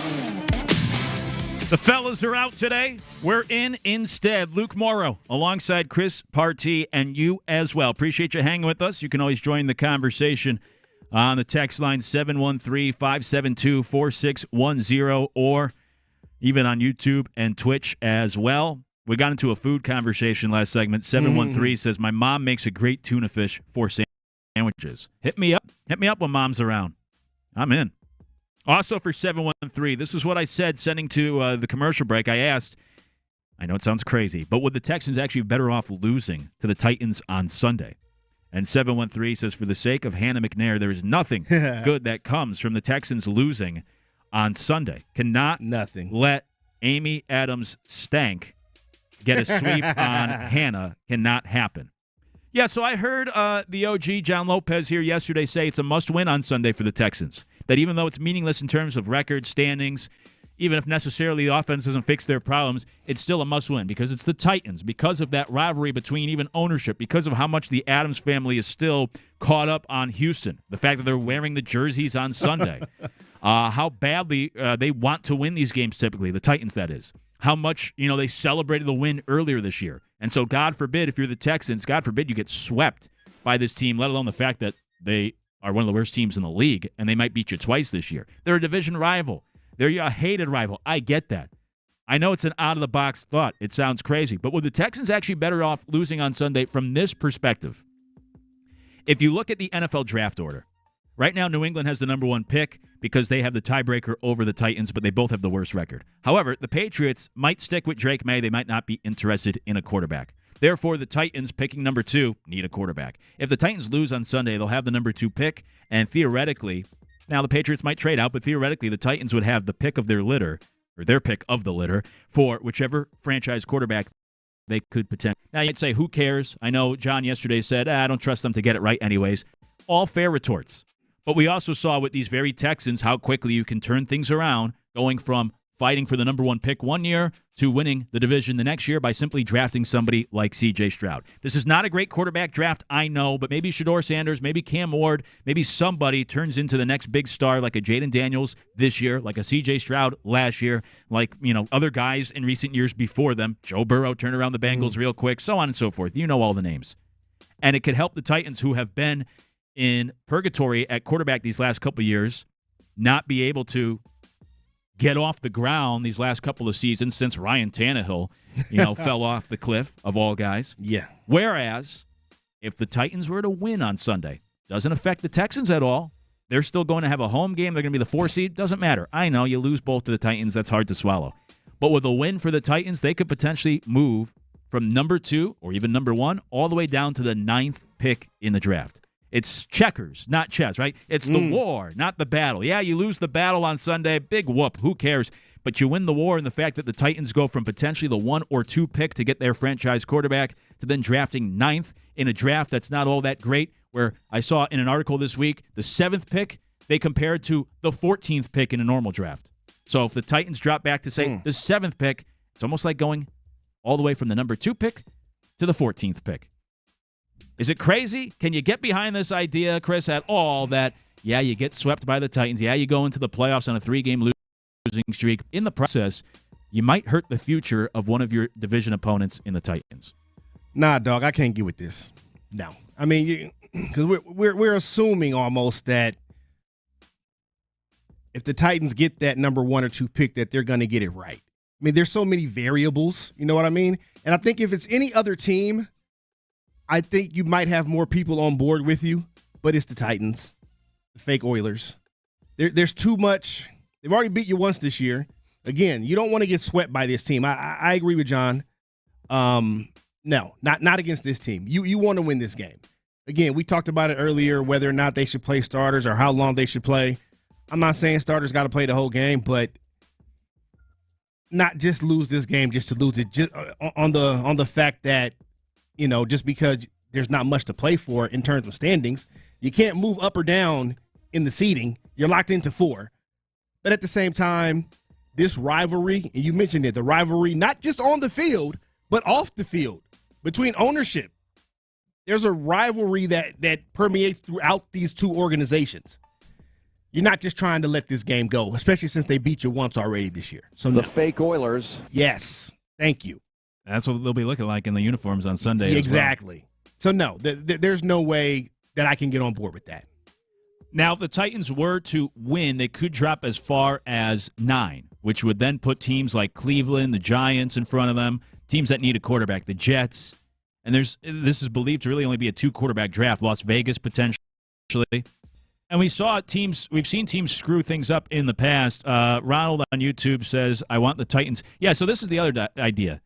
That if you don't think much about this quarterback draft, then you let the Titans pick 2, get one of these quarterbacks, and further set themselves back. Ronald says, I want the Titans to pick one of these quarterbacks high. We will do them a favor by dumping them down 5 or 6 spots. I want them to draft Sanders. That will set them back another 3 years. So that's the other, game within a game here, where it's like, no, we want them to try to pick one of these quarterbacks because we know these quarterbacks are not very good. On the flip side, Guy Jean says the Texans aren't losing or improving position this Sunday. Might as well F up the Titans draft position. I'm on board. There we go. There's my guy. Come on, he's on board. Come on, Guy Gene. Come on. No, come on. We can't just go out here and just be losing games just to lose them, to mess up the Titans. Well, I'll tell you what, the Titans should want to lose this game. I know this rivalry means a lot for them and for Amy Adams. That's all they got right now. Well, it's really, to sweep the Texans. All they got right now is the number 2 pick. Because if you sweep the Texans this year, where does that get you? What does that do for you next year or down the road? But for them, that's a moral victory. For the ownership, that's a moral victory. Hey, go for it, and then run it back with Will Levis next year and see how much 2 wins against the Texans in 2024 helps you in the future. But there's no guarantee for the quarterback that they might get. You know what I mean? There isn't. But is Levis the answer of the future? We know he's not. Exactly. So I think you got to go back to the well. But we don't know that they're going to make the right decision anyway. We don't. But you got to at least, you got to at least try. Yeah, they got to try. But, I mean, do we really trust the Titans to get it right? I don't. No, but what's the expression? Broken clock is twice a day, whatever it is. You never know. Here was the Titans head coach, Brian Callahan. He was asked, is this a big deal? Because, look, as I said, the smartest thing for the Titans to do is lose on Sunday. But I don't know if they're going to treat it that way. So Callahan was asked, is this game on Sunday for the Titans a big deal for their owner, Amy Adams Strunk? I think it matters anytime you're playing a division team, regardless of record and regardless of where you're at in the season. I do think it's a game that you want to win for divisional reasons. The team you got to play again twice next year. This is my first time with the uniforms. I think they look great. I'm excited to wear them. I don't know. I can't speak to the importance of that to anybody else, but I'm excited. I think they look great and it'd be fun to see them on the players. The Titans might screw this up because they care so much about this rivalry. Jeffrey Simmons said earlier this year, after the Titans beat the Texans the first time, and then the Titans lost the next week, and they asked Simmons, like, oh, what happened out there? And he said, emotional letdown after last week's big win. You're 3-8, right? They care so much about this game that they might get in the way of themselves for their future because the smart thing is for them to lose. On the text line, 281 says, higher picks scare me for the Titans because of trade capital. It's easy to make that number 2 pick grow. 832 said, all starters should play to the fact that we need some type of rhythm on offense. Sorry, that's a bit of a different conversation. 713 said, we already beat their ass in them old uniforms. We don't care anymore. Derwin had a similar thought that I had, 713, where he said, let them pick Sanders so he can refuse to play in Tennessee. I also had that thought. If you ask Shedeur Sanders and Dion right now, like, who's on your list of teams you'd want to play for? The Titans are on their list. So if they draft Shedeur Sanders number 2, do the Sanders play hardball like the Mannings did 20 years ago and force their way out? But in this day and age, they'd know well before that he doesn't want to play there. You would think. And I don't think that they would just go through and draft him anyway. There's just too many problems that can stem from that. Too many issues. If they really go through and say, Deion's like, nah, we're not going there.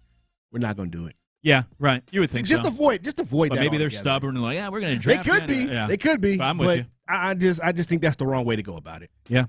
We'll see if it does come to that. I think Deion definitely will let his opinion be known one way or another where he wants his kid to go play. Yeah. It sounds crazy. It's out of the box. But can I get you on board? Are the Texans actually better off losing on Sunday to screw up the Titans' draft position? As the Titans currently hold the number 2 pick, could potentially get the number 1 pick depending on what happens on Sunday. 713-572-4610. to text the show on that. Yesterday, Nico Collins joined the drive with Clint Stoerner and yesterday Sean Bijani, who's also in with him today, and they'll be coming up after us this afternoon. Oh, that wasn't you? Huh? Oh, yeah. you got me. Very good. Out there eating wings. Well played, yeah. Drinking beer. I know, I wish it was. For those not sure what he's talking about, people always confuse me for Sean Bijani. You probably assumed that was Sean sitting here. Like, That's he's doing back-to-back shows? Yeah, it's his brother from another. Yeah, that guy's a hard worker. Y'all didn't know? Yeah. Anyways, they talked to Nico Collins, and they asked him, let's hear 2 clips from Nico first. Nico was asked, are you, the Texans, viewing this game on Sunday? Here's what the Pro Bowl wide receiver said yesterday. Yeah, this game means a lot to us, man. For us, it's getting that 10th win. It's getting, things rolling, cleaning up some stuff on the offensive end, defensive end, or just overall, just cleaning up little details we feel like we need to, work on for this game, man, and get ready for the playoffs. We know it's kind of been up and down this season, but I feel like for us, it's taking one game at a time, and I feel like it's a great opportunity to go out this week, fix the things we need to work on from the previous game, man, and go out and just have fun while doing it, get ready for the playoffs. Because, you're going to come playoffs, man. We got to have our best ball at stake. Similar to what 346 says on the text line, need to win this game against the Titans on Sunday because we need a confidence boost for this team heading into the playoffs. And that's what you've been saying as well, Chris, right? You want to see the Texans go out, win on Sunday, heading into the playoffs on a bit of a high note. It would be nice, to not head into, regardless of who you play, regardless of if it's the Steelers and you think you got the best shot against them, you don't want to go in having lost your last 3 games in a row. Just not a great look. Again, like I said earlier, I'm a momentum guy. I believe momentum is a thing in not just professional sports, but sports in general. And if you go into the playoff game having lost 3 in a row, you have no momentum. None. So, yeah, that was another reason why I want to see the starters playing at least a half in this game. I don't think everybody should sit in. Another reason why I think CJ needs to be out there and not in street clothes. Street clothes Stroud. Get it trending.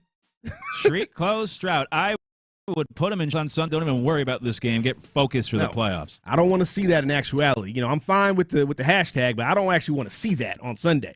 I need to see him. Give me something. I want to, again, him and Deontay Johnson. What are they gonna be able to do? I want to see them hook up a few times and just see if the connection is there.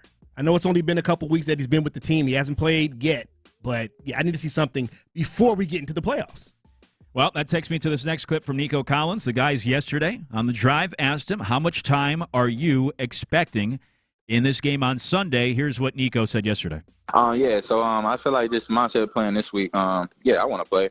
I feel like it's you got to love the game of football, and I do. So I'm expecting to play as much as the coaches need me to play. If anything, I'm trying to play the whole game, just go out there and make some plays, big plays for the offense, and just have fun while doing it.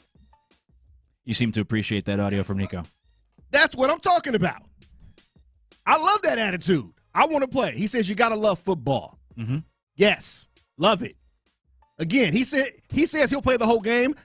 Give us a half. Give us something. We need to see this offense get back on track somewhat. Something. You got a new part that you're implementing in Deontay Johnson. We got to see something. I don't want to see them sitting the whole game. No. Hey, play all those guys. I would just sit Stroud the whole game. I want him out there a little bit too. And Nico does not have any incentives for financial incentives for this game too. So he loves football. You heard him. He's a football guy. He's a football guy. You heard him. Yeah. Well, all right. Players all want to play, but sometimes as the coach, it's your job to protect your players. All right, Nick Sirianni. Here we go with the protection again. That's right. Here we go. I'm already mad at Nick Sirianni. Oh, at Barkley? Yeah. Man, let the man go get the record. I know it's not what we're talking about right now, but Street clothes Saquon. We're starting a movement here. Man, we want to stop all this. We got another doppelganger for you, Luke. You do kind of look like Nick Sirianni with more beer. Really? I don't see it. I kind of see it. I don't see it. That's just probably just how my brain is wired. It's weird, but I kind of see it personally. Your weird brain. Yeah, literally. He's a fellow Paisan. A couple Italians. Oh, man. Let's see on the text line. 979 says, Texans don't need to tank to lose. They lost the last one when it still meant something. That mentality is why the Texans aren't a championship organization. 346 says, definitely going to keep Nico Collins out there until he gets his 1,000 yards. 832 says, we don't care about the Titans. We need winning ways before the playoffs. Meanwhile, Brandon on YouTube says, the connection can be built on the practice field. Why give the playoff opponent tape to work with? Maybe that's in reference to Deontay Johnson. I'm seeing Joseph Goodrich here says, take Mix off after we try to get him his bonus, though. Yeah, so take Mixon after he gets his bonus. I want him to get his bonus. He needs how many? 107. I want him to get his bonus. I really do. Play everyone except CJ Stroud. Hashtag Street Close Stroud. D'Amico, if you're listening, and we know that you are, we're starting a movement here. It's time to get on board. You can blame me for that, Ice. There you go. What did I do? If you like the idea, give the credit. If you don't like the idea, blame Colin. That's how it works around here. I guess so. Yeah. Colin, what have you started? Play everybody you want on Sunday, but Sort not of the Stroud. movement that nations will feel forever. That's what we do around here. Coming up, we'll play Would You Rather, Houston Sports Edition. We'll get to that next. It's in the loop. Ready? The Texans closed down their regular season in a rematch.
ILTFM HD2 Houston. Insider access. Exclusive content. Sports Radio 610. The Texans play here. An Odyssey sports station.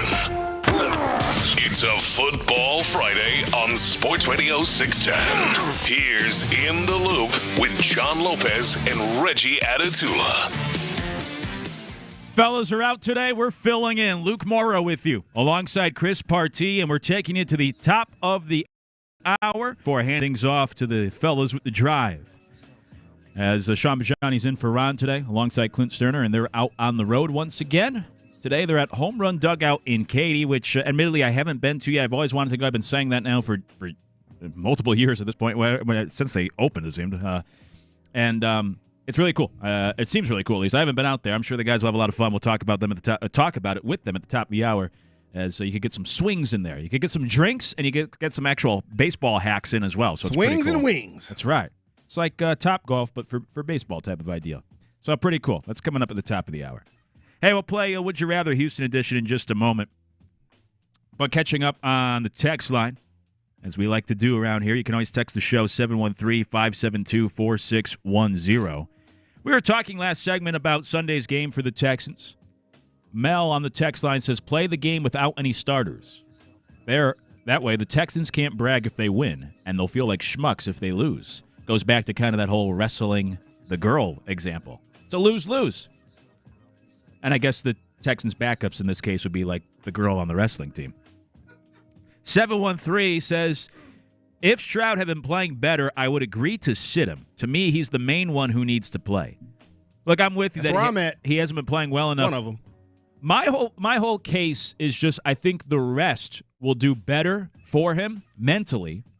Give him an extra week off because I think this is more mental. I think the extra week off, the break will do better for him than trotting him back out there because you've had weeks far to fix it. I don't think one more week will make a huge difference in that sense, so you might as well try to go the other direction of giving him time off, resetting, clearing that mind. He played better coming out of the bye week a couple weeks back.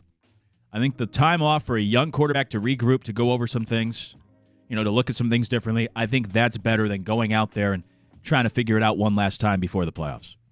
But we disagree on that. Yeah, I still can't get on board with it. I need to see something. I need to see CJ out there. Like I said, a quarter, 2 quarters. Doesn't have to be the whole game. Like Nico mentioned, playing the whole game. Doesn't have to be the whole game. But give me something. Let me see something. I just think sometimes, if it is something mental, I think you can get even more in your head being away like that. That's just me. That's just my take. Last hour, we asked whose stock rose the most, who's dropped the most in Houston sports in 2024. 979 said Cam Whitmore is rising. He has been playing well lately. We talked about that last night on Area 45. 346 said Texans O-line dropped. Yeah, certainly. So that's why I wanted to circle back this, because I forgot to mention one of mine for the stock rising in 2024. Oh, yeah. The last offensive line coaches that the Texans have fired. They have fired, 4 since 2020? Probably a 5th one this year. Or maybe it's 3. This year will be the 4th. It's hard to keep track. Those guys look a lot better now because the offensive line's still struggling, and they could say, like, I told you, it wasn't my fault. Doesn't matter who else you put in that position. The offensive line's still struggling. That's crazy that you run through that many. Basically one a year. I mean, that's what it's been like. They've got to figure out the offensive line. I just drafting the wrong players. But, I mean, you got Laramie Tunsil. He's back in the Pro Bowl again. Yeah, I know. I mean, maybe to the chagrin of many Texans fans. That's what it sounded like last night when we talked about that. Puzzling. The line has struggled. You can't get it right with the offensive line coaches. You're replacing them on average, it seems, every year. Now you got the offensive coordinator who's been there a couple years, and it looks like he might be on his way out. I just don't know what's going on here with this offense. It's funny, though, because the offensive line has struggled, yet, Joe Mixon's still having a pretty good season. Yeah. Pro Bowl season. You can kind of, you can, I guess, hang your hat on that. You know what I mean? But, as far as dropping back to pass, CJ, he's just under duress far too much. Mm-hmm. He just looks scrambled back there. Yeah. Not like scrambling to run the ball, but he just looks like he just hasn't looked comfortable in the pocket consistently enough this season. Unfortunately, it's kind of been the Texans' tradition, going back to Carr, even Deshaun dealt with that a lot. You're right about that. Yeah. Now Stroud's dealing with it. Yeah. On YouTube, they said O-line coaches on the Texans equal the annual iPhone update. Damn. Yep. They both happen just as frequently.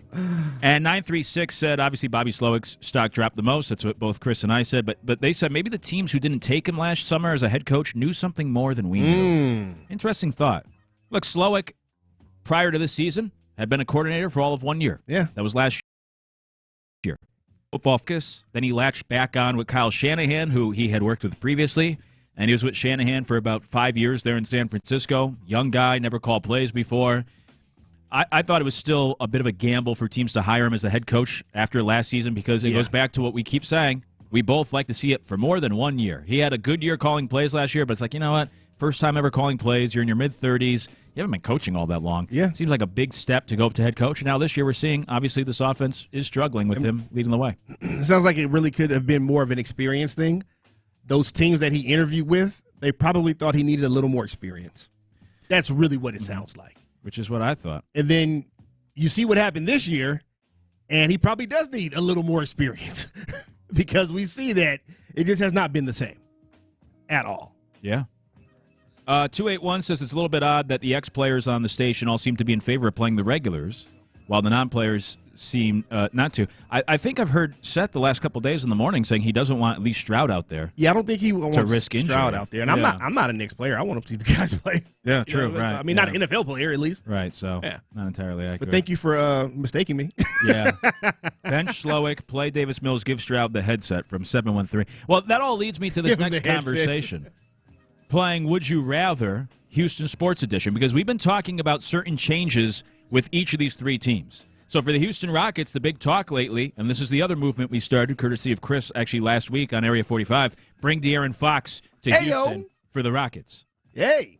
Trade with the Kings, get Fox. For the Texans, the talk is all about new offensive coordinator. Replace Bobby Slowick. We need somebody else running this offense. For the Astros, the concern is that outfield's really poor. Maybe they got some money to spend. They're being linked, the Astros are, to Santander, the outfielder from the Orioles, potentially for $175 million. Bring him into that outfield, add another bat to the lineup. Now we're talking. So, Chris, let me put you on the spot. Would you rather, Houston edition here, which one of those three would you like to see the most, or might be the most beneficial for their team? De'Aaron Fox going to the Rockets, Santander signing with the Astros, or the Texans hiring a new offensive coordinator, new play caller this offseason? You can only choose one. Which would be the best one for the Houston sports scene? Which would be the best one for their team? I mean, I got to go with my baby. I got to go with De'Aaron Fox. True. I started the movement. Let's just be honest. I started that movement last week, and it's picked up steam. So, I mean, I got to go with that. We talked about this, especially last night. We talked about it. You bring in De'Aaron Fox, that puts the Rockets. Now, they're already ascending. You know what? I think they're third in the West right now, right? Yep. And they've been up towards the top for most of the start of this season at this point, at least the last, month and a half, I would say. And it's still early in the season. We haven't even hit the All-Star break yet. We got about 5 weeks until the All-Star break. But you bring in De'Aaron Fox, like that puts you in a whole different category of contender. Because right now, they're a contender. Yeah. Probably win their division. Great. NBA, that doesn't mean as much as it does in other sports winning the division. But you bring in De'Aaron Fox, and depending what you may or may not, or who you may not have to give up to bring him in, you might be talking about a legit title contender with this team. Now, even if it's not this year, you'd have him for another year, and hopefully you could extend him with a contract. I got to go with De'Aaron Fox. I just think he puts them. I mean, we've seen him and what he can do. We talked about this as well. In hoops, in basketball, especially in NBA, you gotta have that guy that can get you a bucket late in games. That can just go get you a bucket at any given time in the clutch. We've seen De'Aaron Fox be able to do that in Sacramento. He's one of those guys. I think he averages 26 a game, somewhere around there. Yeah. He can get you clutch buckets. He can score at 3 levels. I mean, what more do you want from an NBA, from a scoring threat standpoint? So, yeah, I'm going with the Rockets. You get De'Aaron Fox in. It's a whole different ball game now in Houston for the Rockets. It really is. Bring in Fox, even if it means slow at calling the plays next year for the Texans. Hard to argue. I think it's between those two. The Santander for the Astros, I don't think that gets them like over the hump to suddenly become a World Series team. You talk about these Texans. I mean, I think the pieces are all there to have a top team in the AFC. Something's obviously not going right, and the easiest fix is to try to change the play caller and put these pieces in the proper place. But yeah, Fox is the other. We've been talking about it all week. I mean, Fox, a type player like that for the Rockets, suddenly now they might be championship contenders as well. So it's tough for me to choose between those two, but it's certainly either Fox or a new play caller. All right, here's another one. And I admit this one is also a little out there, but I figured I'd ask anyways. Here's the scenario.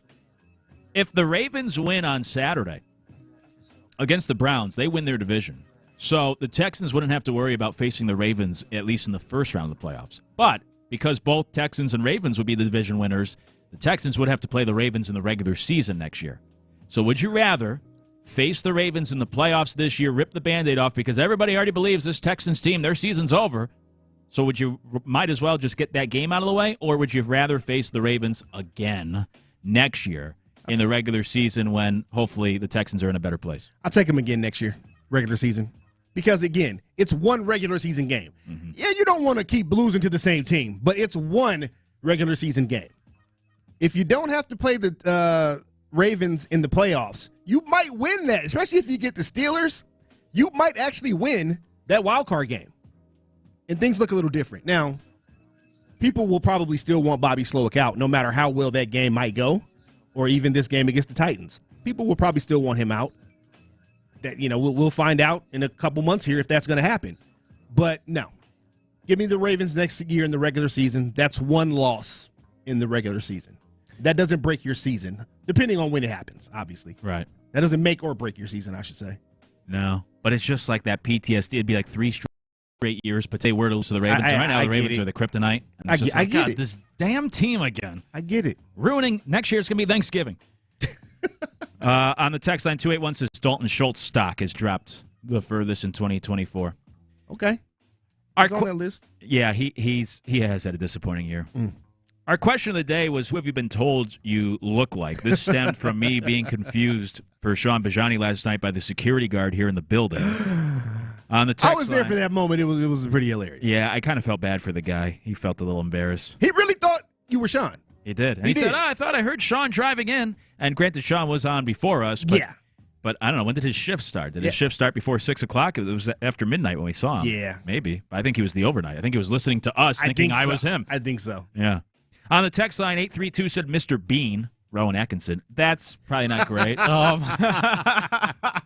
hopefully but if you're as funny as him, I mean, it's not that bad. Hopefully you talk more than Mr. Bean.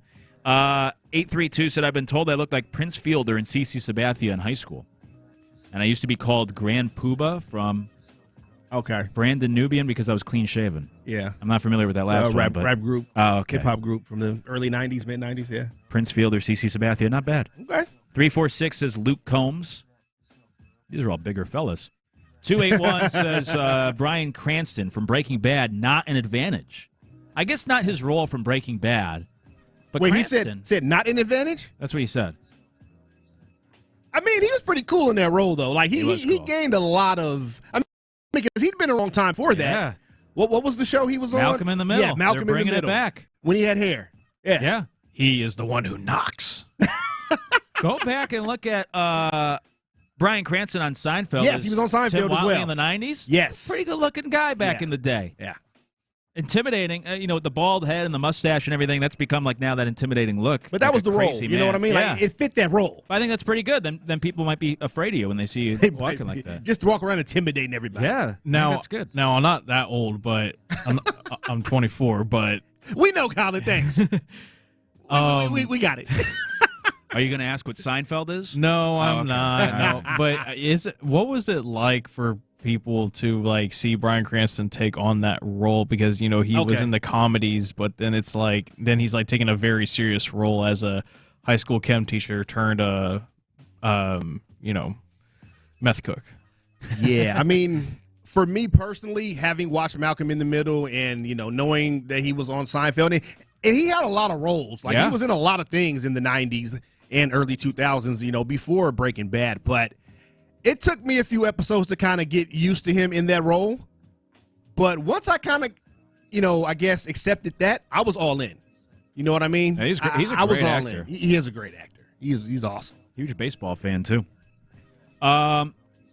More just keep pouring in. What was the one I was looking for? Oh, a young Robert De Niro, and then Phillip Rivers as well. That's pretty good.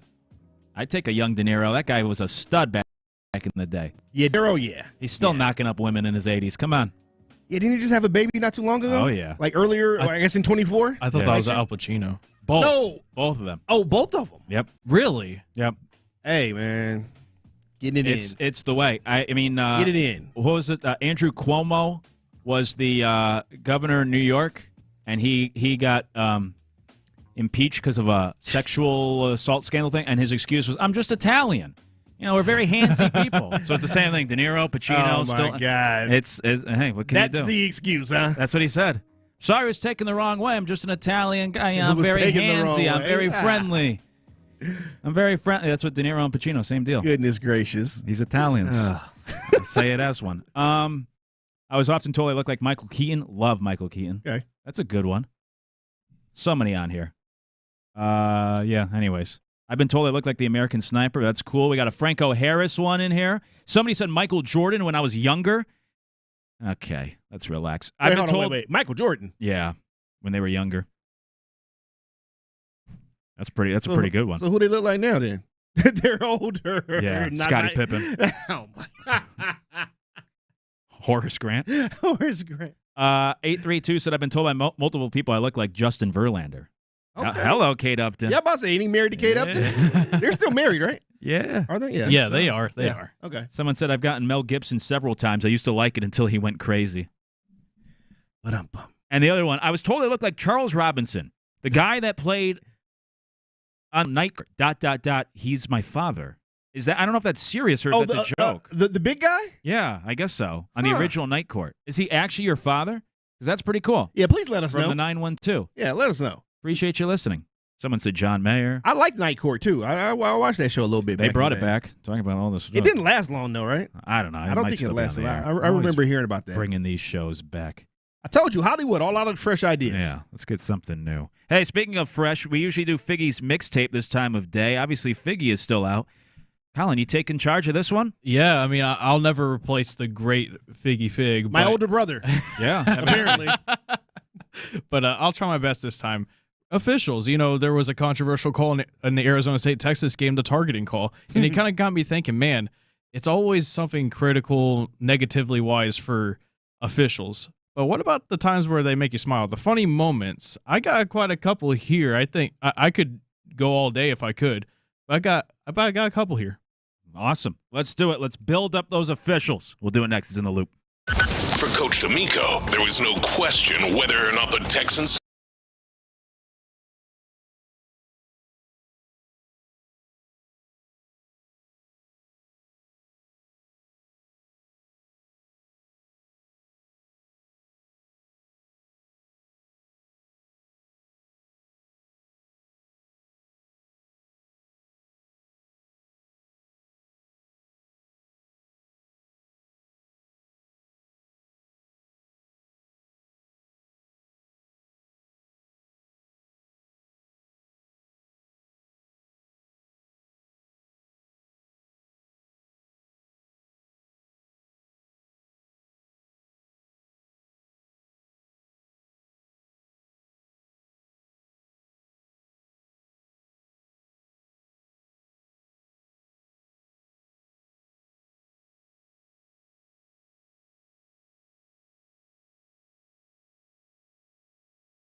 the aux cord and crank up the volume.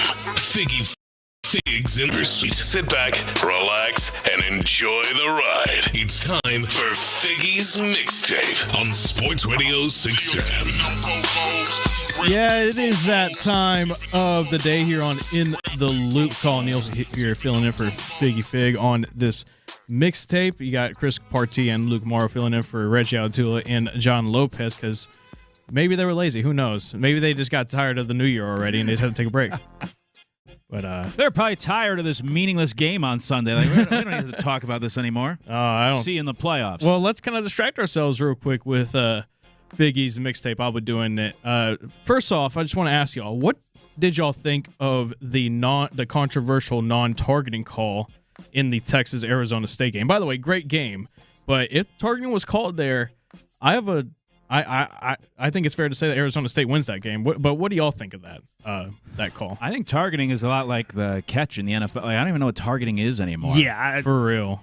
I thought it should have been targeting. Yeah, definitely should have been targeting. But it's these referees. They're always not in the right place at the right time. They're always missing something. Yeah, it's a tough job. I always defend referees.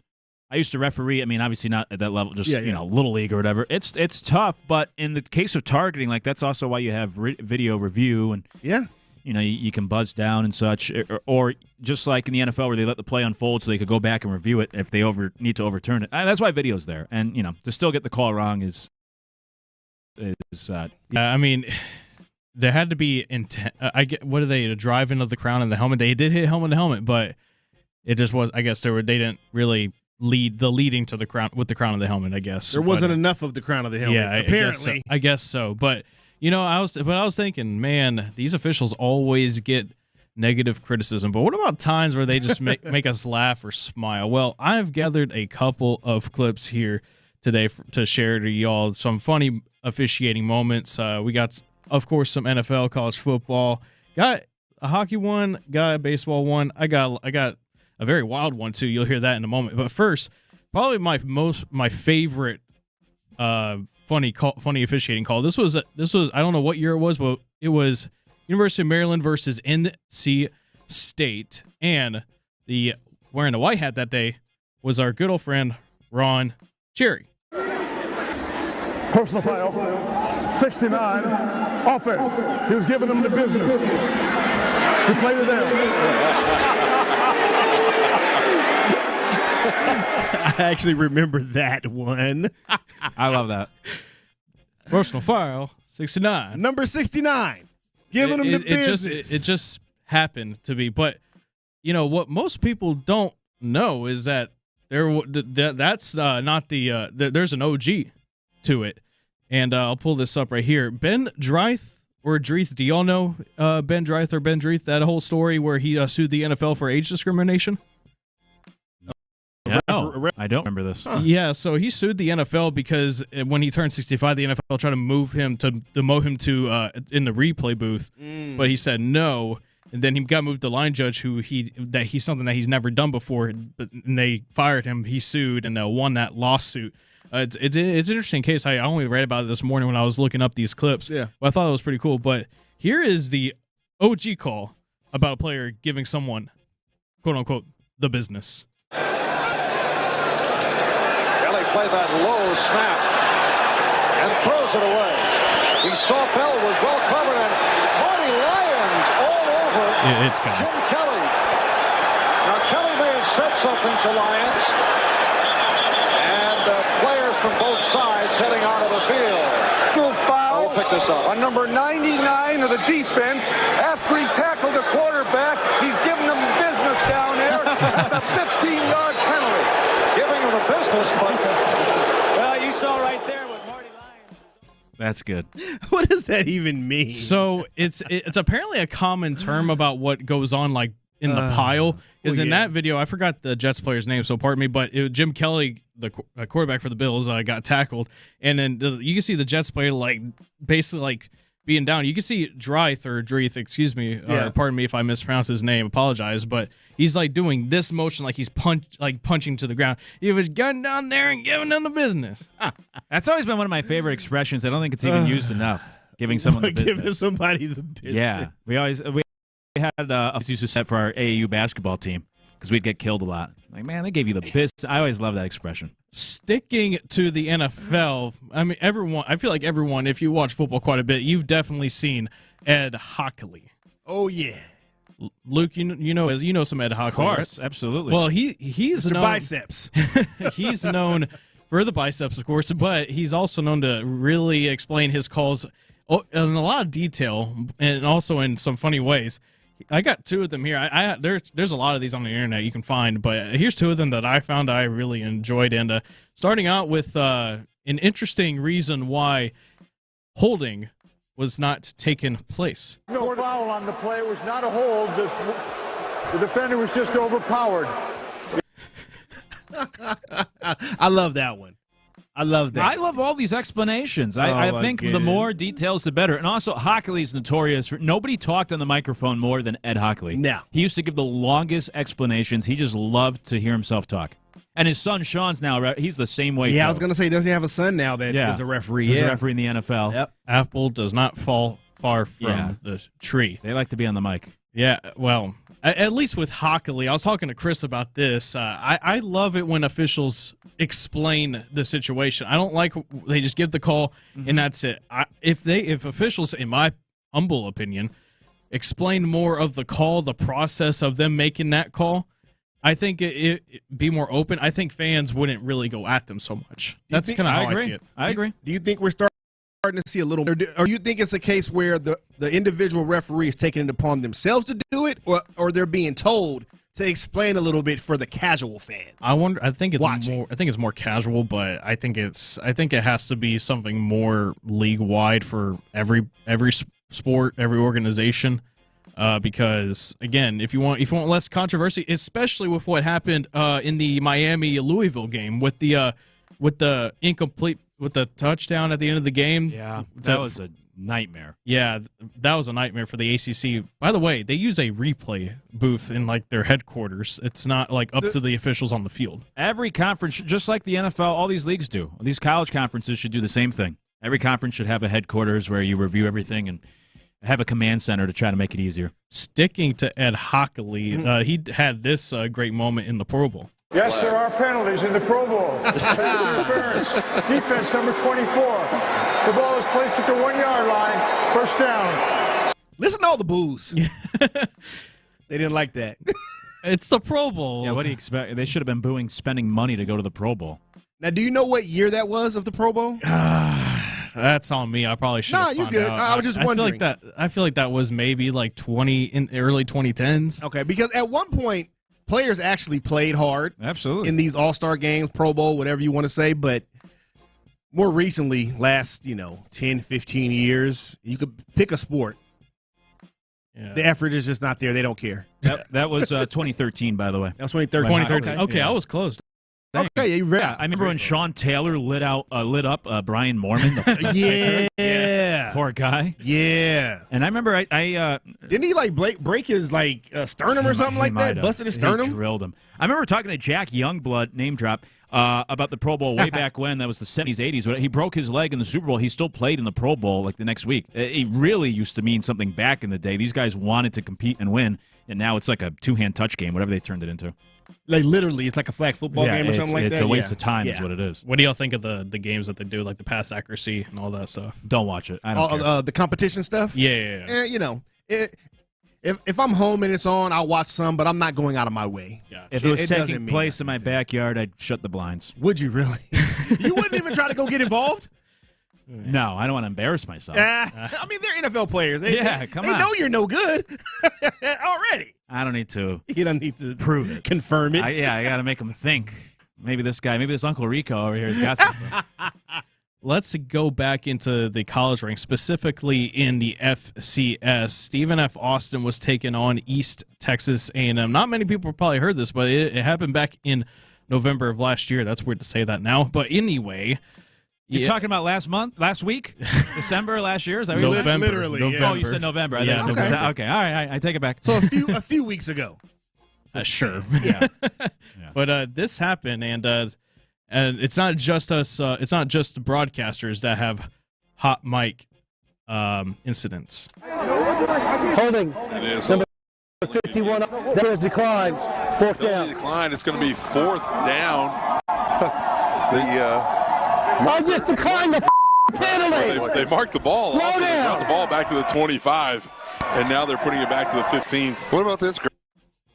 Yeah. I always love those moments. I'll say this. Coaches, almost any sport, pick a sport, at least back in the day, coaches are some of the most foul-mouthed people you will ever meet. Well, coaches. Well, Chris, you'd be wrong there because it wasn't a coach. It was the official himself. Come on, man. We talked about this already. We did earlier, right? Hey, man, that was a while ago. I forgot about it. So the Southland Conference sent out a memo saying that the official was suspended. And I read this YouTube comment on there. I'm not saying it's reliable outright or not, but apparently, for context, and again, this is what I'm reading off of a YouTube comment, so take it however you will, but it does make sense. But the holding call, the umpire who was trying to place the ball was placing the ball as if the penalty was accepted before the announcement was even made. But the coach declined the penalty. The SFA coach, Coach Carthel up there in Nacogdoches, declined the penalty. And he and the referee looked back and he's like, that's where the comment, I just declined the penalty, telling the umpire to slow down. Yeah. So, yeah. So if you ever want to get in this business or anything with mics, be sure you turn it off before you say anything that you're going to regret. Just seriously. Be careful. You're telling comments aren't accurate? Because someone on YouTube today told me I look like Silent Bob on Ozempic. That's live stream messages, though. Oh, okay. Those count. Okay. And going back, those count. Going back real quick to the NFL, I wanted to play this classic right here. Rogers. Hey. Pass interference.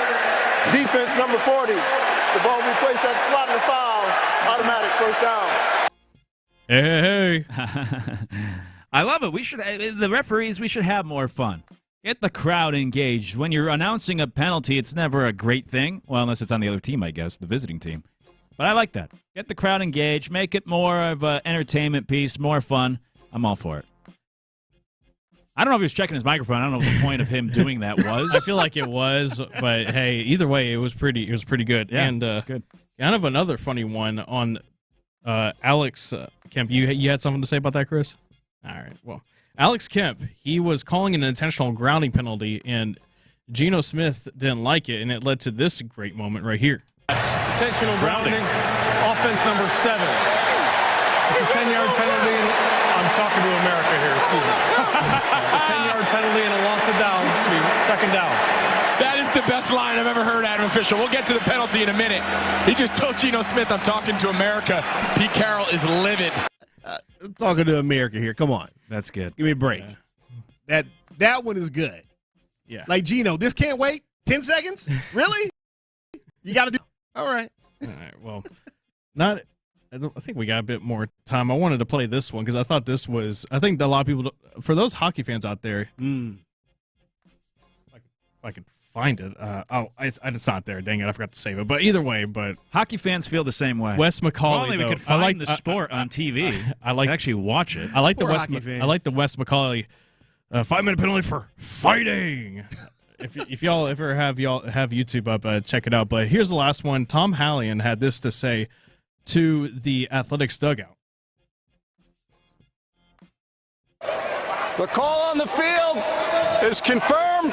The runner is out, and there was no blocking of the play. Well, you see Tom just... Okay. That got my attention. Yeah. Once I send it to New York, it's their call. So yeah, hey, that's my mixtape. Throw someone else. It's out of my hands at that point. Right. You got a problem with it? Bring it up with them. Bring it up with them. Not my deal. Yeah, absolutely. I do the same thing. Hey, coming up at the top of the hour, The Drive. with Clint Stoerner and today Sean Bijani filling in for Ron. They are back out on the road. They're at Home Run Dugout in Katy. When we come back, we will work our way towards the top of the hour in the handoff with them. But before we do that, we have to draft the top games of the sports weekend. And we'll do that next. It's in the loop. The Drive is heading back to Katy for a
people. It's a Football Friday on Sports Radio 610. Live from the Twin Peaks studios. Here's In the Loop with John Lopez and Reggie Atatula. Filling in for the guys today, Luke Morrow alongside Chris Partee. Colin Neal on the steel wheels as well, as we're wrapping things up here on this Football Friday. And in less than 10 minutes, we'll hand things over to The Drive with Clint Stoerner and Sean Bijani today filling in for Ron. They're out on the road. Go see them at the Home Run Dugout in Katy, which, as I said earlier, I've always wanted to go. Seems like such a cool place. We'll chat with them in a few minutes. But head on out there. Kick off your weekend on this Football Friday and go hang with them. Take some swings as well at the Home Run Dugout in Katy. We'll talk with the fellows from The Drive. Here you go. In a few minutes. But before we go, we got to keep the tradition alive here. At the end of every Football Friday here on In the Loop, they do a draft of the top games of the weekend. It serves as a weekend preview. So let's do it. Typically, they don't include the Texans game because usually that's number one. But you know what? We're going to include it this week. If you want to pick it number one, Chris, you can. But I'll let you go first. What game in all sports, we're including all sports, which game of the sports weekend are you most looking forward to this weekend? I mean, it's tempting to pick the Texans-Titans. We've talked a lot about it. Is it? Is it really? No, it's tempting. The Rockets are also tempting because of what we talked about earlier, them playing the Celtics tonight. We're including Friday as the weekend, right? Yeah. Okay. Oh, yeah. Hey, I include Thursday as the weekend. Well, there we go. It's a long weekend. Yeah. And then Sunday, it's the Lakers. But the game I'm really looking forward to, and it's a big one in the NFL for NFC, I guess, regular season supremacy, Lions, Vikings. Mm-hmm. Because the winner would be the number one seed, right? I think the winner gets the number one seed, and the loser drops all the way down to 5. Yep, and goes on the road.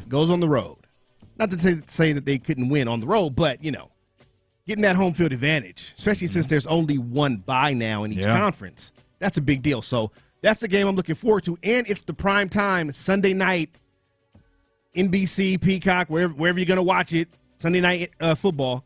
That's the big game of the week. So that's the one I'm looking forward to. Yeah, sure. I knew when I gave you the number one pick, I was giving up that one. Yeah, you knew that already. Yeah, that's fine. I had to tease you a little bit and, throw some other games out there first. But you knew what was going to happen. If you're a Texans fan, obviously you're into the game at noon. But I think for the average football fan, this is the type of Sunday where you try to look like the good husband. And you say, you know what, honey, I know it's NFL Sunday, but whatever you want to do today, we can do. Because you just got to be in front of the TV for the Lions-Vikings Sunday night. If 7 you're o'clock. An average fan. If you're a Texans fan, obviously you want to watch the Texans at noon. The game I'm going to pick, I'm not going to pick the Texans. I'm going to go with the Saturday game. Saturday night, it's the night game tomorrow night, 7 p.m. Central as well. Bengals-Steelers. This is a big game for both teams. Steelers are trying to, they're still competing for the division, and Bengals are trying to get a spot in the playoffs, plus it's a division rival. You have Joe Burrow and this offense playing really well. It's in Pittsburgh, but the Bengals are favored. So I'm going to go with that one. And that's also an important game for the Texans because we'll probably know by the end of that game who the Texans are facing in the playoffs, and the most likely scenario is the Steelers, but it depends what happens with the Ravens game on Saturday, Steelers-Bengals on Saturday. So obviously Vikings-Lions I'm looking forward to most, but that's been taken off the board. Mm-hmm. So next up for me is Bengals-Steelers on Saturday. That's the other game, I think. That's the game of the weekend. What do you got next? Next up, let's see here. Because there's not a lot of NFL games noteworthy this weekend. Next up for me, I'm going tonight. Rockets, Celtics. Yeah. That's the one for me. Again, we got into that earlier, and even though a couple of the main guys, I think you said Jaylen Brown and Kristaps Porzingis are not going to play tonight. Correct. It's still a little bit of a litmus test for the Rockets, just to see where you are when you play one of the top teams, like one of the top tier teams, top 2 or 3 teams in the league. So that's what I'm looking at. Even with those guys being out for the Celtics, I think a win tonight is huge for the Rockets to continue this momentum that they've started in the first, 32, 33 games of the season here. 33, yeah. They've won 2/3 of them. Yeah. I'm going to go to Sunday. It's a big day in the NFL. Texans have their final game of the season against the Titans. But the game of the day, Rockets-Lakers. Yeah. I'm going back to the NBA. LeBron in town for the Lakers to take on the Rockets. Honestly, Sunday, I might be more intrigued in that game than the Texans and the Titans game. Now, it depends, obviously, how the Texans treat it. We expect to see the starters out there for a portion of the game, but it's a big weekend for the Rockets. You mentioned the Celtics game. That would have been my pick in your spot as well. And then you have LeBron coming in on Sunday. And I think this is a big spot with, I know it's still NFL Sunday, but the NBA fans they're always paying attention to LeBron. Here's a chance to put yourself on the map a little bit if you're Houston. Beat the Celtics at home tonight, beat the Lakers at home on Sunday, the two most premier franchises in NBA history. I know it's only January, I know it's regular season NBA, but you have this younger team that's on the come up in the Rockets.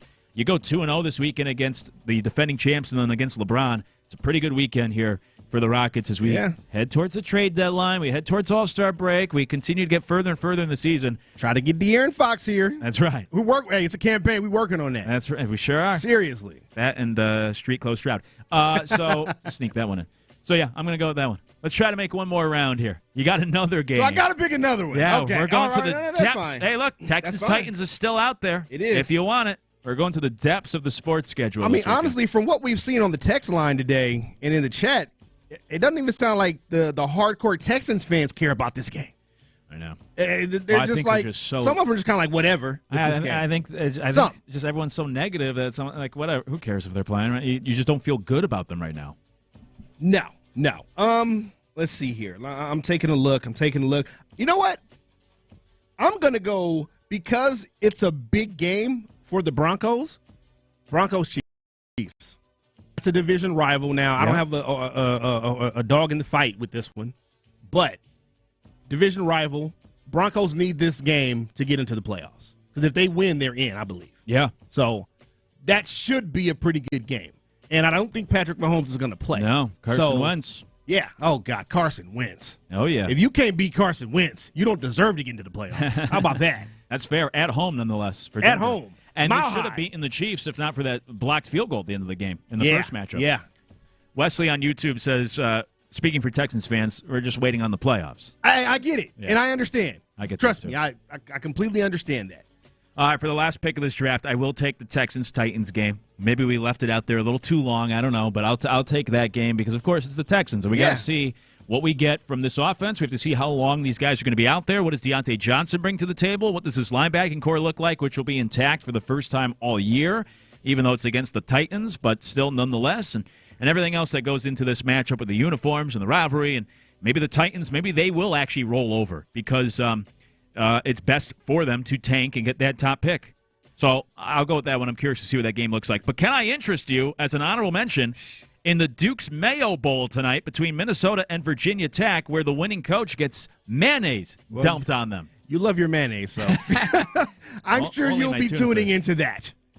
I'm sure you'll be tuning into that. And I will be watching the Texans, too. Don't get me wrong. I'll be watching. There's a lot of things I want to see and check out and see if they can, figure some things out. I don't know. Yeah. Be watching. There you go. There's our draft of the games for this sports weekend here on In the Loop. Hey, let's send it out to Home Run Dugout in Katy, where the fellas are for the drive. Clint Stoerner, Sean Bijani's with us. Fellas, how you doing? You take some hacks out there yet? No mayonnaise. Hacks no hacks yet. No hacks yet, but Bijani is definitely, I can see him eyeing it. He's already asked me about it, and I think he's considering it here in one of the breaks. But I am not. Have you seen my hand? I cannot swing it. Oh, that's right. How did I miss it? You got a bright pink wrap on it. Yeah. It looks like something I'd pull off with my little baby girls at the house. And what happened to his hand? I don't know. I sliced my thumb open on Tuesday messing around in the back of my truck. And pocket knives and me don't get along now. You got to be careful, man. You got to be careful. Hey, the Mayo Bowl, though, that is the Pop-Tart Bowl has figured this thing out in terms of getting their money's worth in the bowl game advertising and the way they do the trophy and on the field. This Mayo thing is a close second. Yeah. The Mayo, you might not enjoy it. I would side with the Pop-Tart. Yeah, I would. Just because I would love to take a massive bite out of that gigantic Pop-Tart. Are you guys? Hey, back in the studio, are you guys Pop-Tart guys? Oh yeah, we've been talking about that. I'm a bit. Well, back in the day, not anymore. I don't eat stuff Brown like sugar. that anymore. Back in the day, blueberry Pop-Tarts was my go-to. Oh man, come on. I mean, look, I'm really, Chris? I'm a strawberry with sprinkles, but you can't. I'd hammer that blueberry too now. Dude, everybody knows the brown sugar. Frosted brown sugar is the best. Tremendous. The fudge, the brown, the chocolate one, I think it's fudge. Tremendous. I mean, you can't go wrong, guys. Spray a little. The key is the spray button. You got to get Can't believe it's not butter. Oh, boy. Spray it on top. Put it in the microwave for about a good 10, 15 seconds. Boom. See, it don't get any better now. Now, Clint, you just put me onto something new. I never heard of that. It's over. I might have to actually try that now. Try it and tell me, especially coming from a Pop-Tart guy. Now, try it and tell me it's not tremendous. You know, the thing with Pop-Tarts is, like, it's easy, it's convenient. You don't have to do anything. You pop them in, you pull them out, and you eat it. Like, so you're going extra with the spray butter. You're pulling out a spray butter. So, while it's in the literally, you can do it with the other hand while you're Sometimes I don't even put it in the toaster. It's like you grab it and just go. Like, well, I tell you what, if you complain about adding spray butter to the time it takes to add spray butter. Fellas, I'm telling you, we talked about this when I first started here on air about 5 years ago, and I just assumed everybody put spray butter on their Pop-Tarts, and I was like, y'all are kidding, really? Right? This Pop-Tart thing took off. I'm telling you, I'm gonna change the world for you. Whatever Pop-Tart you like, I'm not. Must be a Baytown thing, Clint, because I always did that too. Bingo. Really? Bingo. Mm-hmm. Absolutely. Okay, yeah, I gotta try. Dude, you're already in the minority for people that have ever purchased spray butter. I'm telling you. Never mind the ones that put it on Pop-Tarts. It is worth the purchase, boys. It's worth the purchase. I'm telling you. Just look at the bowl games. They're number one. They're winning. Yeah. Yes. If you put it in the toaster, you put the spray butter on. Well, you can do the spray butter after. Either way it goes. Either way it goes. Spray butter, boom. There you go. Obviously, you don't put the butter on before you put it in the toaster. But if you do microwave, you can put it on there first. Yeah. But I'm a toaster guy. I'm a toaster guy. Definitely toaster You are guy. correct. It's been a minute. If I could eat, I'd be if I could just stay on a Pop-Tart diet because I would do it. Believe spray butter.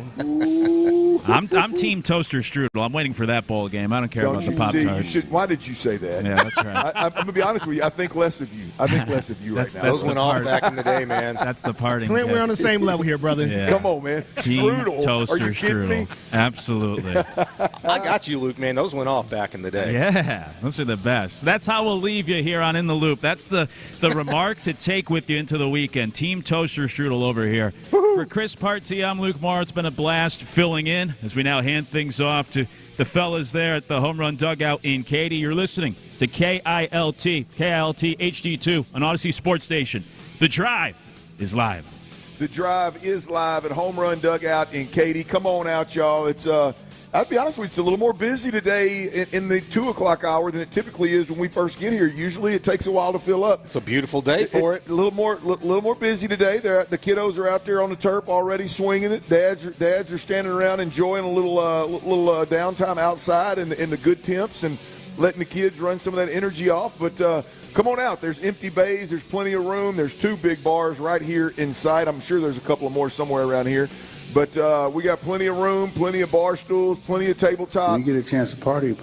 You damn right we do, Dusty. You damn right we do. Big football Friday here before the Texans take on the Titans, as well as the fellas just mentioned. You got the Duke's Mayo Bowl tonight. Got some few more bowl games here rocking and rolling. Will Levis is pumped about that one, right? I bet he is. I've been involved in some way, shape, or form doing something. I don't know why, but it is disgusting when people overdo it with mayo for me. Yeah, and I even like mayo, but, what are we doing? Everything in moderation, right? Very few things, Tyler, make my stomach turn.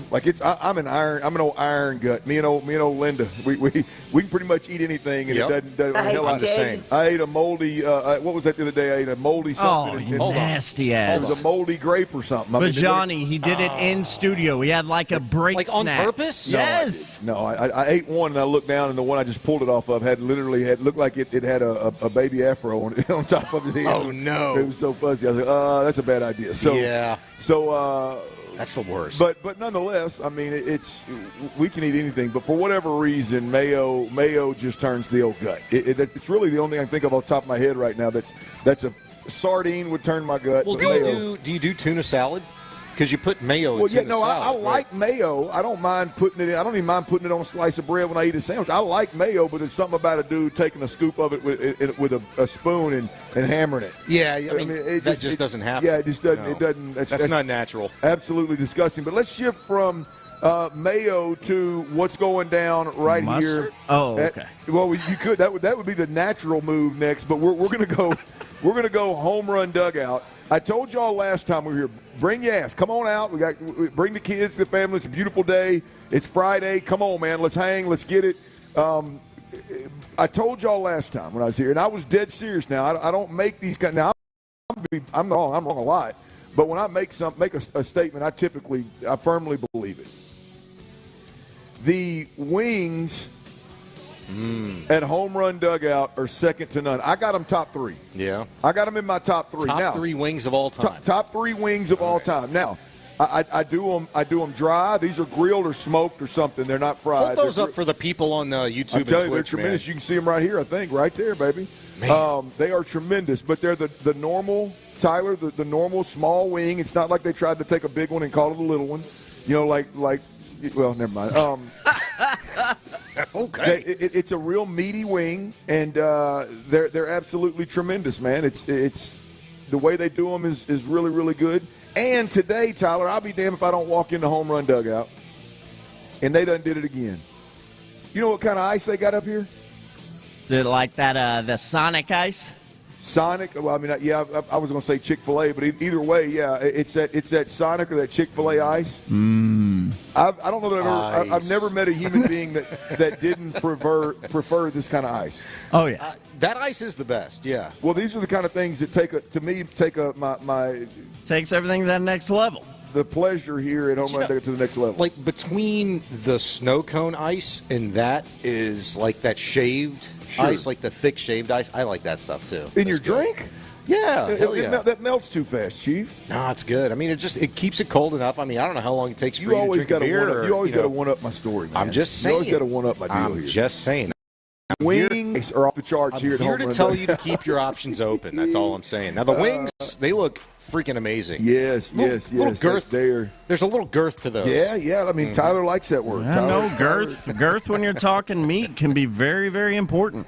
Well, unless I'm into telling lies, I don't typically associate the two. But I don't know how you're living. Some meat, you do. girthy. Some has the length. I have seen you in the bathroom. I mean, I don't think you should be bragging about either. Hold on. But hey, that's I thought we were talking about chicken wings. What are we wings, doing here? How did we get here?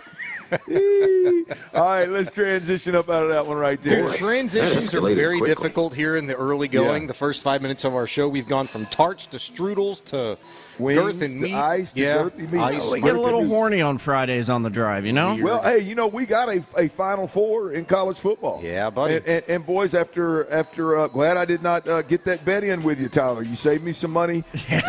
Once again, glad that one did not get in. Notre Dame 23, Georgia 10. I think the turnovers there, as much as I could watch during the show, the turnovers there obviously shifted that game in a major, major way. Notre Dame's ability to cash in on those turnovers. They had 10 points on turnovers early on. Had a early special teams touchdown on a return. I don't remember if it was a punt or a kickoff return there in the second half, but that blew it open, and then their defense took over from there. So Notre Dame in the Final Four after beating Georgia 23-10. Boys, let's start. We're at the 4-team playoff right now. How and obviously you know how we got here, right? A 12-team playoff, several rounds, couple teams had byes. By the way, every team that had a bye is out. Yeah. Every conference champion is out, right? So you've got a unique four here. You might look at it and say, no, you got four powerhouses. But the way the seeding took place and was advantaged certain teams, it didn't play out as an advantage for certain teams. No. It didn't help Arizona State, didn't help Boise State, clearly didn't help Oregon. I mean, didn't help Georgia, obviously. So right now we're sitting at what we used to have, which is a 4-team playoff. And I don't know about you boys, but for me, I absolutely love it. I absolutely love it. Have we seen blowouts? Yes. But if you look at the NFL playoffs last year in the early rounds, there's blowouts. You look at at college basketball, the tourney. I know there's 68 teams or whatever the hell there are. There's blowouts throughout the first two rounds. That's just part of it. I love the way that we have arrived at. This is the first time that I can sit here and say these are the final four teams, Bijani, and damn it, I believe these are the final four teams. These are the best four football teams in college football. There's not a team that was left. There's not a team that was left out. South Carolina, Miami, Alabama. There's not a team that was left out that I look out and go, boy, they should be there over any of these four. Literally, maybe not be there, but maybe would have put up a better fight. I'm not talking about a better fight. I'm talking about we are at the Final Four right now. And as a college football fan, all week can ask you, the best 4 teams be the final 4 teams standing, and we play this thing off. And I just, the 12-team playoff, I can't be happier about how it ended up. Now, again, we can tweak some things and how teams got buys and all this, all that, kind of how the seeding happened. That's fine. We can talk about that. But I feel really confident that we got to this 4 teams, and it wasn't a playoff committee sitting in there going, yeah, well, you know what? This team had a weak schedule, and this team had a bad loss, but it was week 3 and not week 10. This is absolutely beautiful where we're at right now. We got Ohio State, Texas, Friday, January the 10th, 6:30 p.m. And we've got Notre Dame, Penn State, Thursday, January the 9th at 6:30 p.m. So a little Thursday, Friday night football coming up here in about a week. Y'all, this is going to be awesome. You said the word, unique. Yes. Let me tell you how unique this is, and then I've got a question for Tyler. Maybe you as well, because you dabble in the gambling. Ohio State in the preseason odds was a plus 325 to win the CFP title. Texas was plus 800. Here's where it kind of raised my eyebrows when I went back and looked. Both Penn State and Notre Dame were tied for 7th with the biggest odds to win the CFP at plus 2,000. You talk about a good value bet. Yeah. Did either one of you guys get in on that? I did not. I'm not in on any of them. TU? No, I didn't. I wonder if Pendergast got in on Notre Dame. That's a move Pendergast would sneak in there and not tell us about until. Come on, Sean. Yeah, if he made that bet and I don't know about it, I'm gonna be disappointed in him. I'm gonna be honest with you. Thin ice, bub. I did not. Ohio State was the favorite, right? Coming out with that $22 million roster, whatever the hell they have. I think if they weren't the favorite, they were number 2. Georgia was the favorite, plus 300. There you go. So Ohio State was a close second. Which, if you weren't entirely wrong when we were talking about that Notre Dame-Georgia game yesterday. It was in terms of the physicality, what we were going to see from both defenses. I think we got every bit of that. But, I mean, the wrong team ended up on top, in terms of what we were thinking. You said you was going to take Georgia plus 7. I was dead wrong. Or minus 7 and cover that easy. Dead wrong, and I would have never thought that Notre Dame or Penn State or Ohio State, for that matter, would go out there and versus Georgia be the more physical football team. Neither team really has much skill. Neither team has explosive players, shifty players. I mean, relative to who they are. Yeah. So both of them lack weapons, but I just never would have thought that Notre Dame would have won a physicality contest against Ohio State or Georgia for that matter. No, they did it in convincing fashion. There's no for me. This was obviously was a huge win for Notre Dame. But for me personally, as I view Notre Dame, Notre Dame under Freeman has gone to the next level. I guess I could never get over. I had PTSD of sitting in a restaurant in Arkansas, in Little Rock, Arkansas, watching an Alabama Notre Dame championship game, thinking we're fixing to get a monster matchup. I mean, I was jacked for that game. Wah-wah. Oh, it was one of those what in the hell are we doing? Yeah. Maybe it's a little PTSD from that. Yeah, but I just haven't been able to get beyond that with Notre Dame and believe that they could line up with them big boys in the trenches, and they did it. I'm convinced. I'm obviously. It took that win, but I'm moved on Notre Dame. Do you think it would have been a little bit different if, in fact, Georgia would have had Beck at quarterback instead of Stockton? Does that move the needle at all? I never. You're asking the wrong guy because I never was a big Beck guy. I think Georgia before he got injured. My point about Georgia was Georgia has a quarterback problem. Yeah. Right. And he just was not. And this is a guy that declared he was coming back to school. Didn't declare for the draft last year.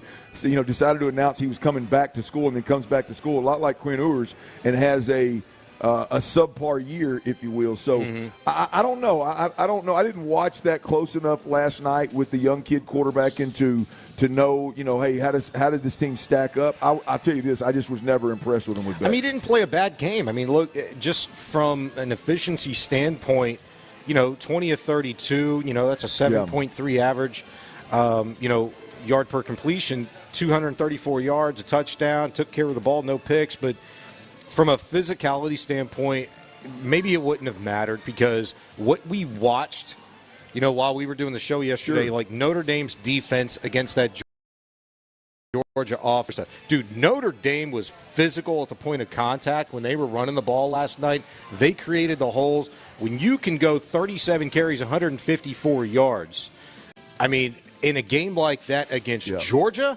you kidding me? Like, I don't care who you are, but especially if it's Notre Dame. Like, that made a statement for me last night. Tip the cap to Riley Leonard, too. I mean, I don't know that, again, I don't think he's lighting up any draft boards, but I mean, just when you talk about a college quarterback impacting the game with his legs in big moments, making big throws in big moments, touchdown pass after a turnover, I mean, that was a big-time outing for him. Real quick, guys, I said the final matchups are Ohio State, Texas, Penn State, Notre Dame. Penn State, Notre Dame coming next Thursday first. How y'all feel about these games? Tyler, how you feel, Tyler, about these matchups, this Final Four? I'll tell you how I feel, man. I need the Longhorns to lose, very quickly. I do not need to see them continue on any further right now. Somebody get the burnt orange out of this top four. I need them gone. So I do not have them in the final. That game's going to be decided within the first 30 minutes. It's Ohio State. It's a crash course between Ohio State and Notre Dame, in my opinion. Yeah, I mean, if you look at how teams are playing right now, I think that's right. I think Ohio State is I think they were the most impressive. Notre Dame was I think number 2 for me as well. Penn State was 3 and Texas was 4. Now, look, I mean, Quinn Ewers had a hell of a game. I think Texas. If you just look at the box score, I'm sure folks are talking, but if you watch that game, I mean, they scored 14 points in 2 plays. Yeah. Right? I mean, so it was the reality of it is they went to sleep after the first 5 minutes of the game and then woke up and found themselves in a dogfight in the fourth quarter and had to win it in overtime. It was not an impressive outing. It was an impressive box score from Quinn Ewers. In fact, I think Quinn Ewers I think Quinn Ewers got jobbed for the MVP. You realize that the Cam Scatterboot kid got the MVP over Quinn Ewers, which, by the way, again, the box score and the most valuable player to his team was clearly Cam Scatterboot. But when you look at the throw on 4th and 13 that Quinn Ewers made, responsible for 4 touchdowns in that game, threw for, what did he throw for, over 300 yards? Who? Ewers? Quinn Ewers, yeah. I mean, his box score was pretty impressive. It wasn't as impressive as Cam Scatterboot's, but the fact that he put his team on his back and they went and won that thing late, I would have given it to the winning quarterback there. But nonetheless, Texas is a team that's not playing as good a football as I think most thought they would be playing. Tyler, I'm assuming you got Ohio State in that one. Who you like in that Penn State-Notre Dame game? I actually like Penn State. That was the difference between me and Bijani there. I definitely don't have the Horns winning. Ohio State and Penn State, I think, is what we're going to see in this final matchup. Man, I'm surprised.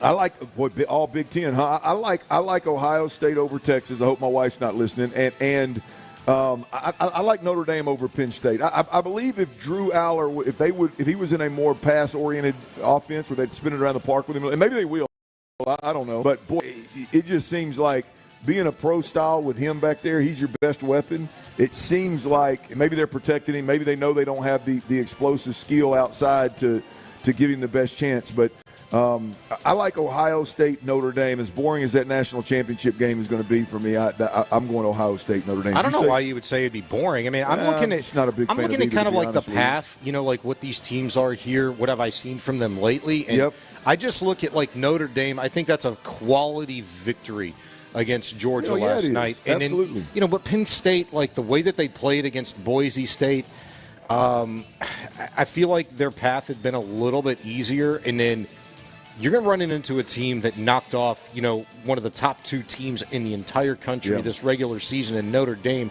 out-physicaled them on both sides of the ball, man. Like, that's hard to do.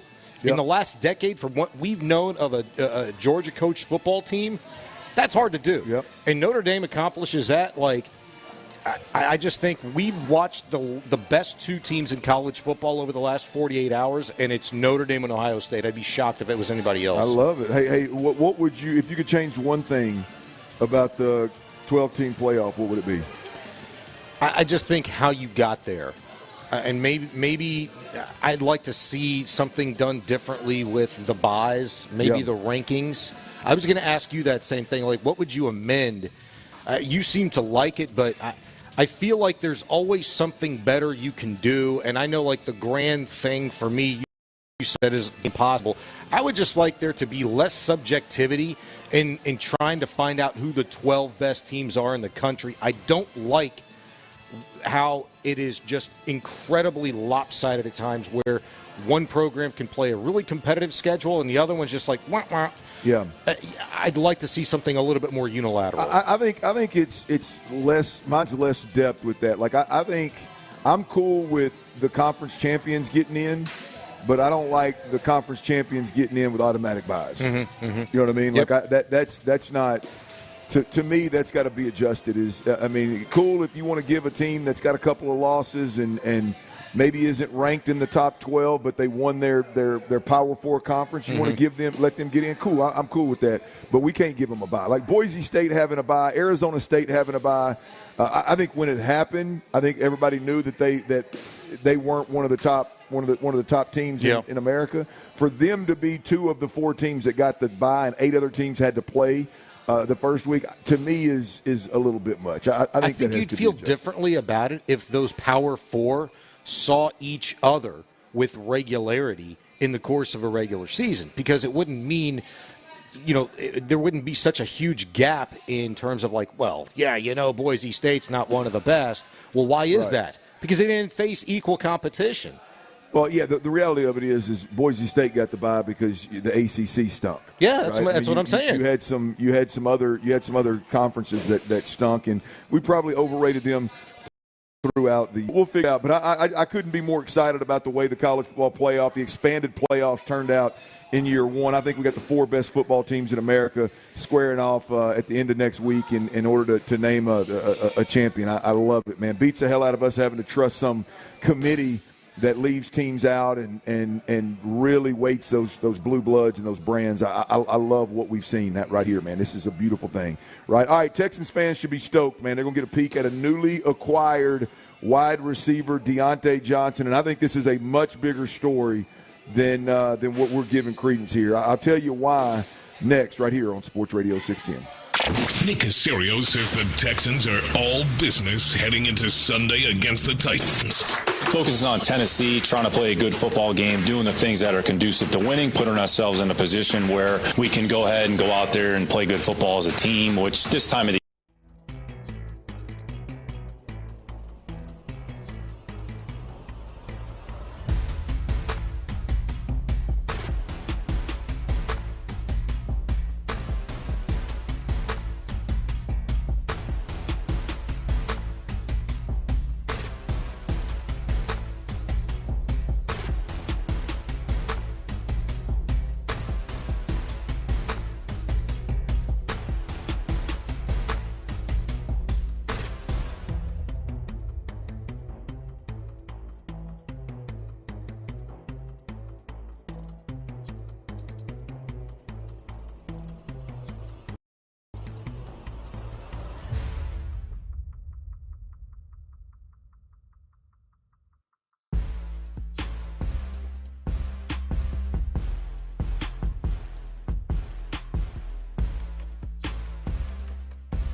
Sports leader. Sports Radio 610. It's a Football Friday on Sports Radio 610. Live from Home Run Dugout in Katy, here's The Drive with Stoerner and Hughley.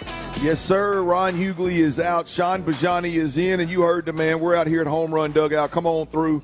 I've been trying to knock down a couple of these wings in the break, and I'm telling you, man, they are as good this time as they were last time.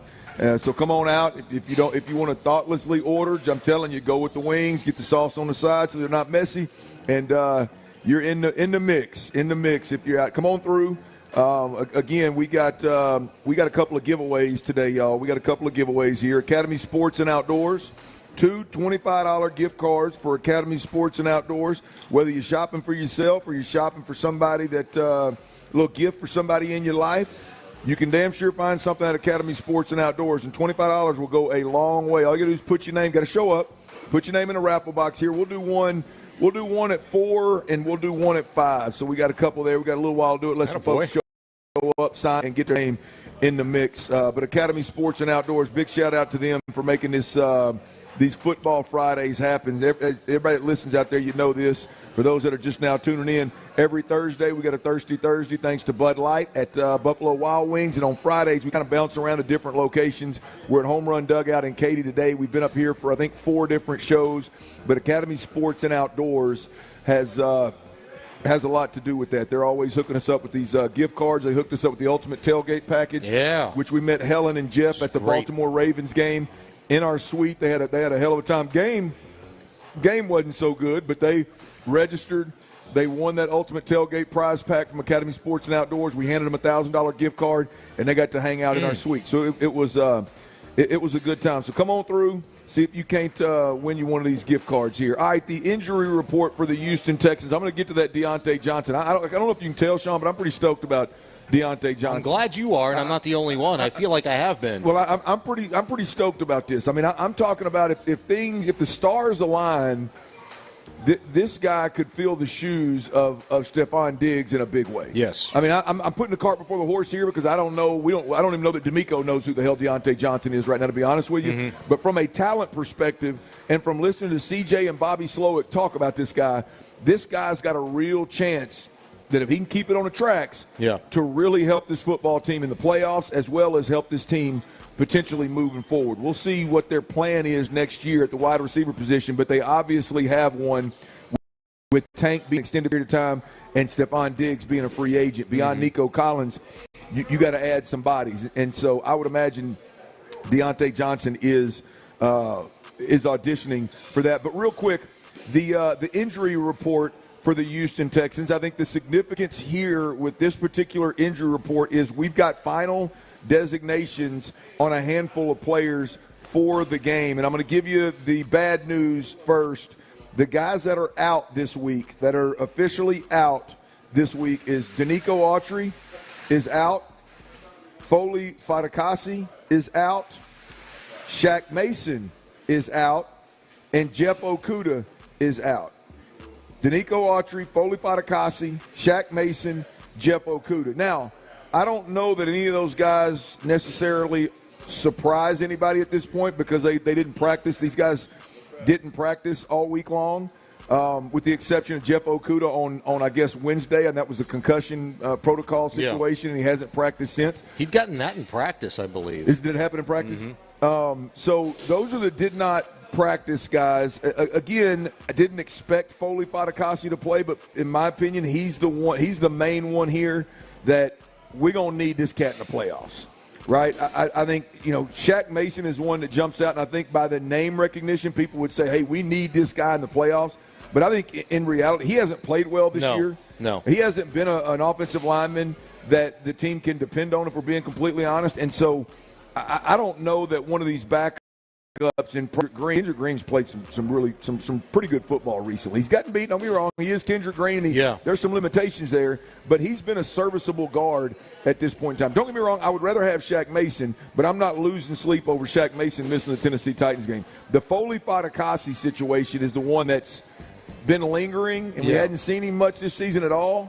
And the one that I think we could really use up front on the defensive side of the ball. Well, look, I worry about three guys, really, and Danico Autry being a DNP all week with a knee injury. That concerns me going into round one of the playoffs because you would love depth from a guy that can get to the quarterback and be a disruptor in the run game. So I worry about that, but he's kind of like number 3 on the list. Fatukasi's one who's played in 6 snaps since week 10 for this football team. But again, you'd like nasty depth there in the middle. The Texans could certainly use it. I really am concerned about the Shaq Mason situation, not because he's gone, but because of what it means for the guys filling that void. If it's Juice Scruggs and or Kendrick Green, I really respect Seth Payne's opinion on anything having to do with offensive line and defensive line. Obviously, because he'd spent a long time in the NFL doing that, but he was talking about Kendrick Green, I want to say about a week and a half ago, and the success that he's had. And it was like, hey, look, when he, and I'm paraphrasing here, but when he goes up against a guy, with a little bit of stockier build and shorter arms, maybe a little less athletic, Kendrick, he can make that work. He's got that grittiness. He's got the ability to get underneath, not just of guys' skin, but literally underneath their pad level and make it hell on them in that day. But I'd like to go look and see what the Pittsburgh Steelers namely have, because that's who you're probably going to see in round one of the postseason. What's that matchup going to look like for a Kendrick Green, and how can the Texans kind of benefit from that? Cam Hayward's not the only one, but he's going to have an absolute field day against any of the guards. I mean, it's going to be a game where I think they're going to have a great plan of Jarrett Patterson at center helping either guard wherever Cam Hayward lines up. And so we'll see. I don't know beyond Cam, if it is Pittsburgh. I don't know beyond Cam what all Pittsburgh's bringing to the table, but I know that name in general would cause problems. Now, those are the guys that are out. The guys that have no designation, right? The guys that have no designation. Will Anderson Jr., he was full all week, no surprise there. Nick Brocker, full all week. No surprise there. Kamari Lassiter did not practice Wednesday, was limited Thursday, was full Friday. He has no designation. Kamari Lassiter appears to be playing. And this is the one that I think is interesting because of some of the coaches' comments throughout the week. Juice Scruggs, limited Wednesday, limited Thursday, full Friday, no designation. Juice Scruggs is back. Shaq Mason is out. So obviously there's a chance that we see Juice Scruggs back at guard, potentially at that right guard position where we've been talking about Kendrick Green being. The key is how do they shuffle Titus to right guard and put Juice back at left guard? Do they let Juice play right guard, let Titus stay at left? I don't know how they do it, but we've heard D'Amico Ryans and I think Bobby Sloak both talk about juggling the offensive line situation. Yeah. And I'll be honest with you, when I heard it, I was like, who you juggling? I mean, Shaq may not go.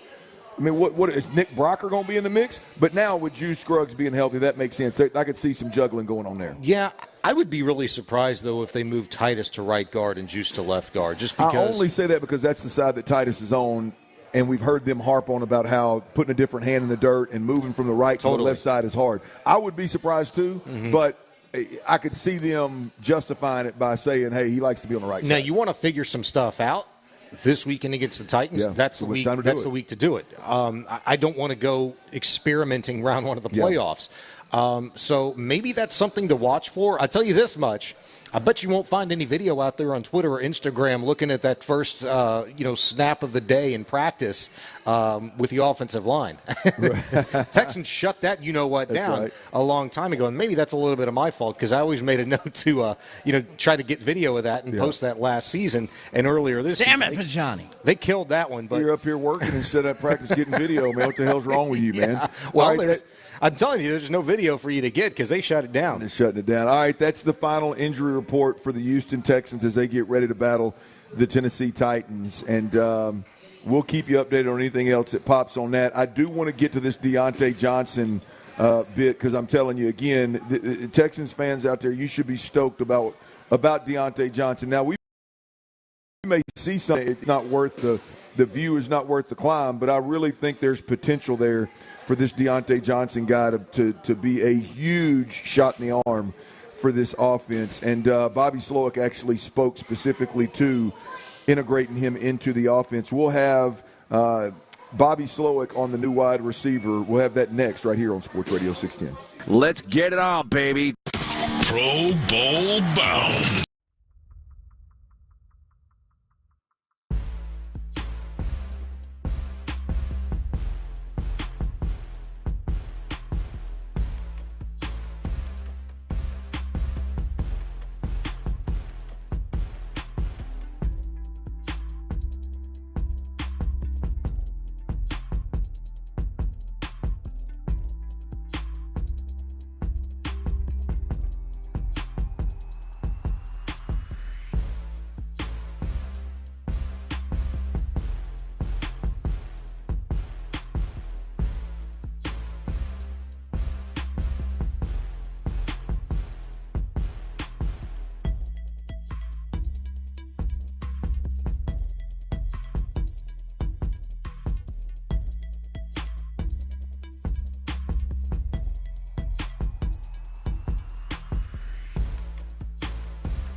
Eldridge Chevy. Together, let's drive. Call 877-229-4217 for details.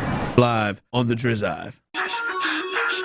It's a Football Friday on Sports Radio 610.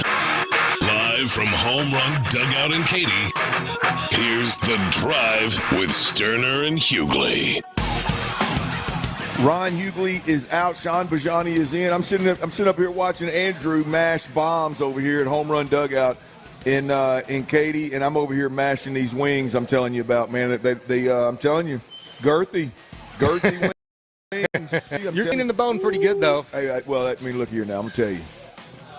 There ain't nothing more disturbing than when folks eat chicken wings and leave meat all over the bone. You know what I do? My wife does that. It's a crime. My wife does that, and I say, hey, pass them over. I'll clean it off for you. I clean it off for you. Yeah, I mean, I just feel like it's a man's duty. Mm-hmm. I feel like it's a man's duty to clean the bone. Ribs, wings, I'll clean it. I don't leave much on the bone at all. But they are tremendous out here at Home Run Dugout. Y'all come on through. Got a couple of Academy gift cards that we're going to give away, and we got a nice little Friday show lined up for y'all coming out of the holidays. Obviously heading into Texans Titans on Sunday, and as I said before, I just think this Deontay Johnson acquisition, the Texans, right? The timing was right. You lose Tank Dell, and you desperately need a wide receiver, and Deontay Johnson just happened to refuse to go into a game in Baltimore. Playmaking wide receiver, a legit playmaker. I just think this is a huge story, and I think it's one reason beyond just the Texans haven't played good football, particularly on the offensive side of the football in a month of Sundays. And so either way it goes, we need to see him. But a big part of this is Deontay Johnson getting some run, Deontay Johnson getting that run with C.J. Stroud and seeing what he is capable of doing. Because I said this earlier, I do think, especially see it, Stephon Diggs in this offense for half a season and all of training camp. I don't think it's a stretch that Deontay Johnson could replace him as the number 2 behind Nico Collins in this offense longer term, assuming the stars align for him here in Houston. I think he is that talented. Agreed. Now, I think he's more of an outside guy and more of a route tree guy than Stephon Diggs is. So some different strengths there, but I really do believe that's the ceiling for him. And there's a desperate need here in Houston. So did the Houston Texans stumble on something with Deontay Johnson? I know so far everybody that speaks about him says the arrow points towards they potentially could have. Here's Bobby Slowick on what wide receiver Deontay Johnson brings to this team. Yeah, Deontay's been a separator through his career in the NFL. I mean, he's played at an extremely high level, really at every stop he's been at when he stepped on the field. And you're saying, hey, you're watching the tape. Who's a guy when you watch that team who separates like Deontay always jumps out, and that's evident when we're out on the practice field these last few weeks. Like you could tell he knows what he's doing in routes. He's savvy. He's explosive. He's quick.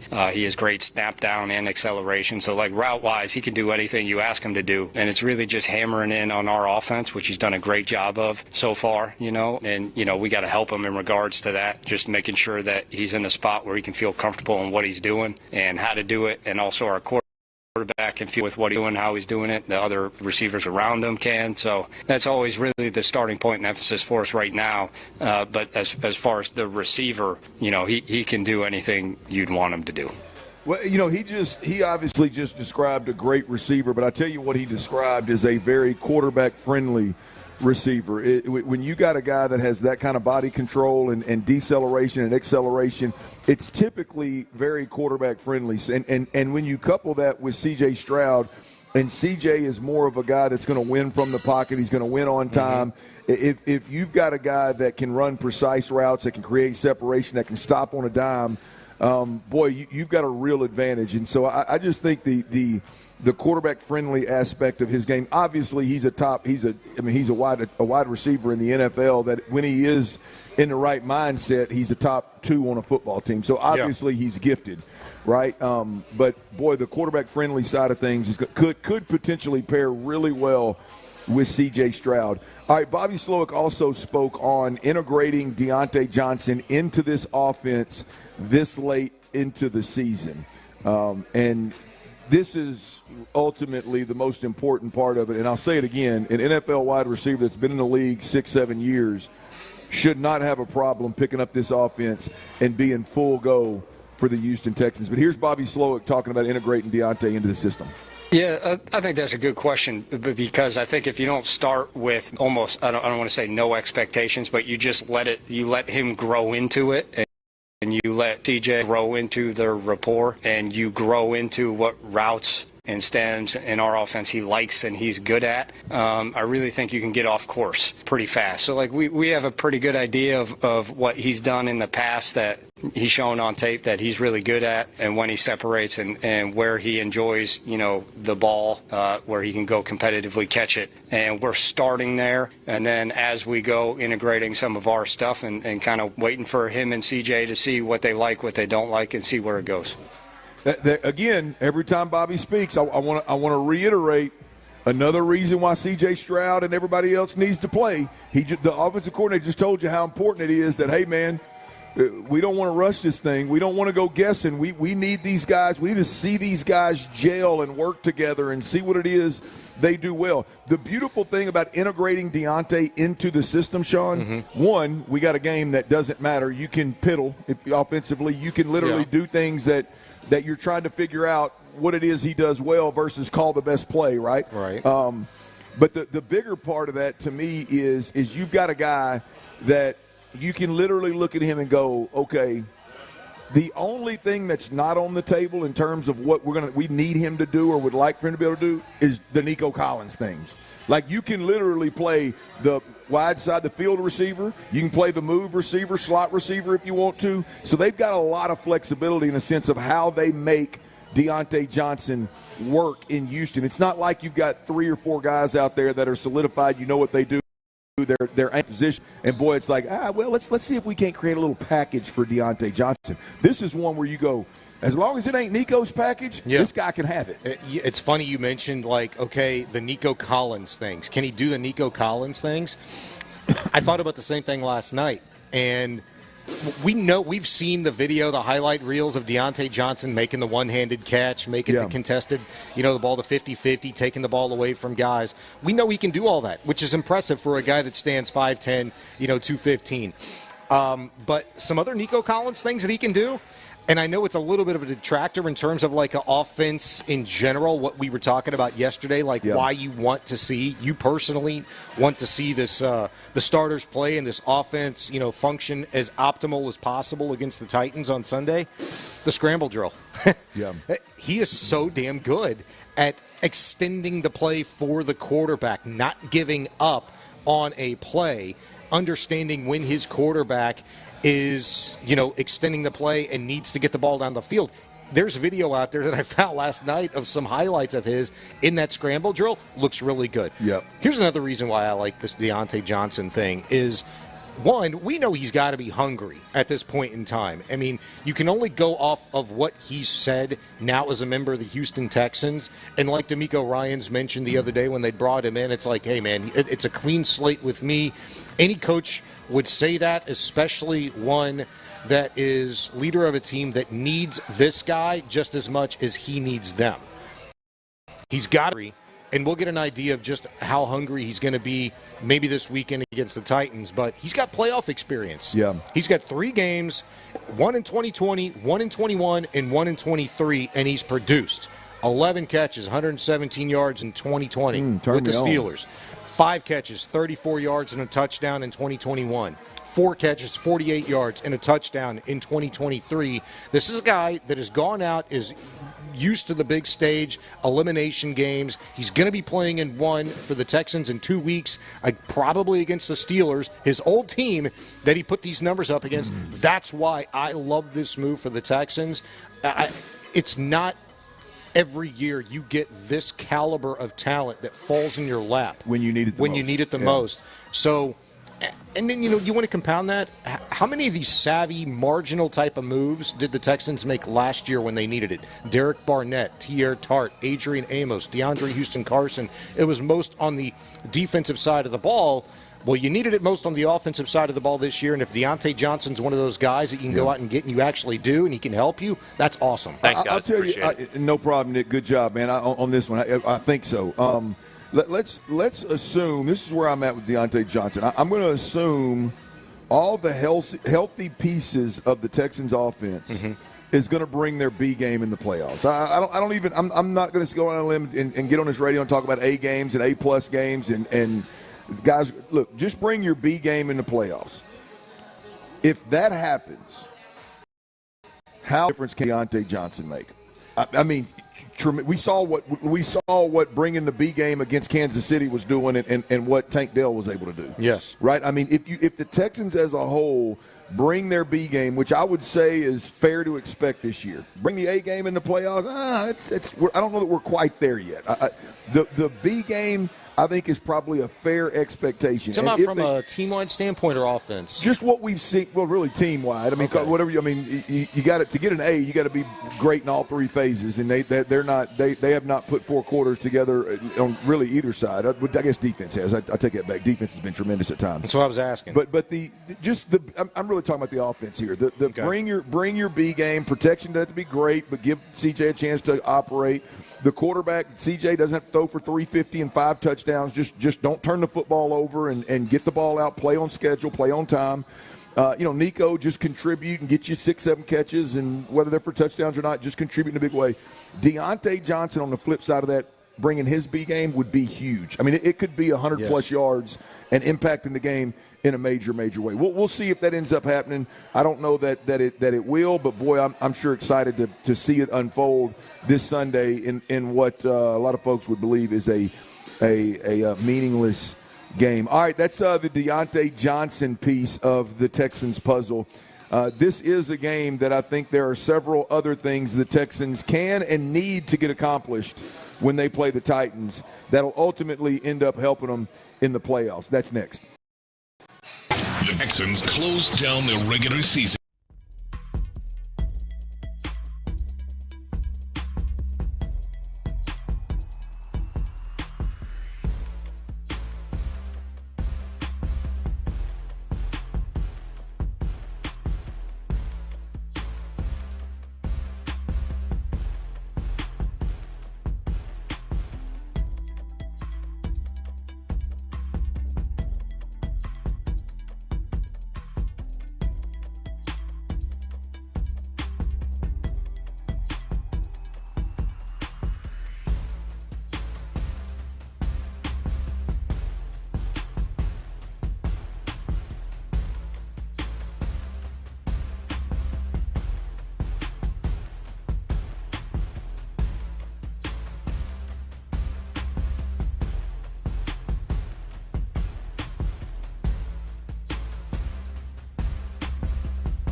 scores, exclusive content. Sports Radio 610. The Texans play here. An Odyssey sports station. No way, because I know one of you two assholes would have done the same thing that I just did. I don't think you can just say that, Clint. As long as you just dump it, T. It's a Football Friday on Sports Radio 610. Live from Home Run Dugout in Katy, here's The Drive with Stoerner and Hughley. Well, when did I say that right there, Tyler? When did that doesn't sound like something I do, man. I think that was back in 2023. I mean, I sounded really serious about that. Oh, you were pissed. You guys must have really rubbed me the wrong way, man. By the way, the other guy that you could hear right there, he's out today, enjoying time with his beautiful family as well as he should. Hard-working guy, needs to take a little downtime. And the showman. That guy right there needs to spend a little time with his family and appreciate his family and help his old lady out a little bit. So I'm sure she appreciates that.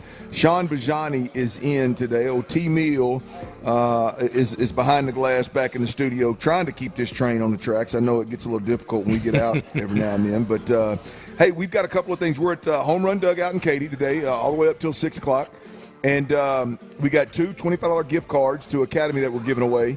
There's a raffle box right here, right when you walk in. You can't miss it. Right to our right, your left when you walk in the door. Home Run Dugout, I guess, prize bucket. Man, that's awesome. That we're going to raffle off here as well. And what that is, I actually, when I went duck hunting last week, I wore one of the hats they gave us. Pull that hat out of there if you can. Which I one? see it. The black one? Yeah. They're smooth now. Man, that is sweet. There's two Home Run Dugout hats, which they are, again, these aren't I know a lot of folks like to give away hats, especially in our business.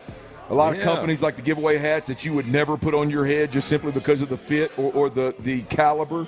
These are big time. They spend a little money on these lids, and they want folks to wear them. And so there's two hats. Man. There's a T-shirt. There's a Yeti cup, little shaker. Perfect, Tyler, for a little of that dirty water. You know what I mean?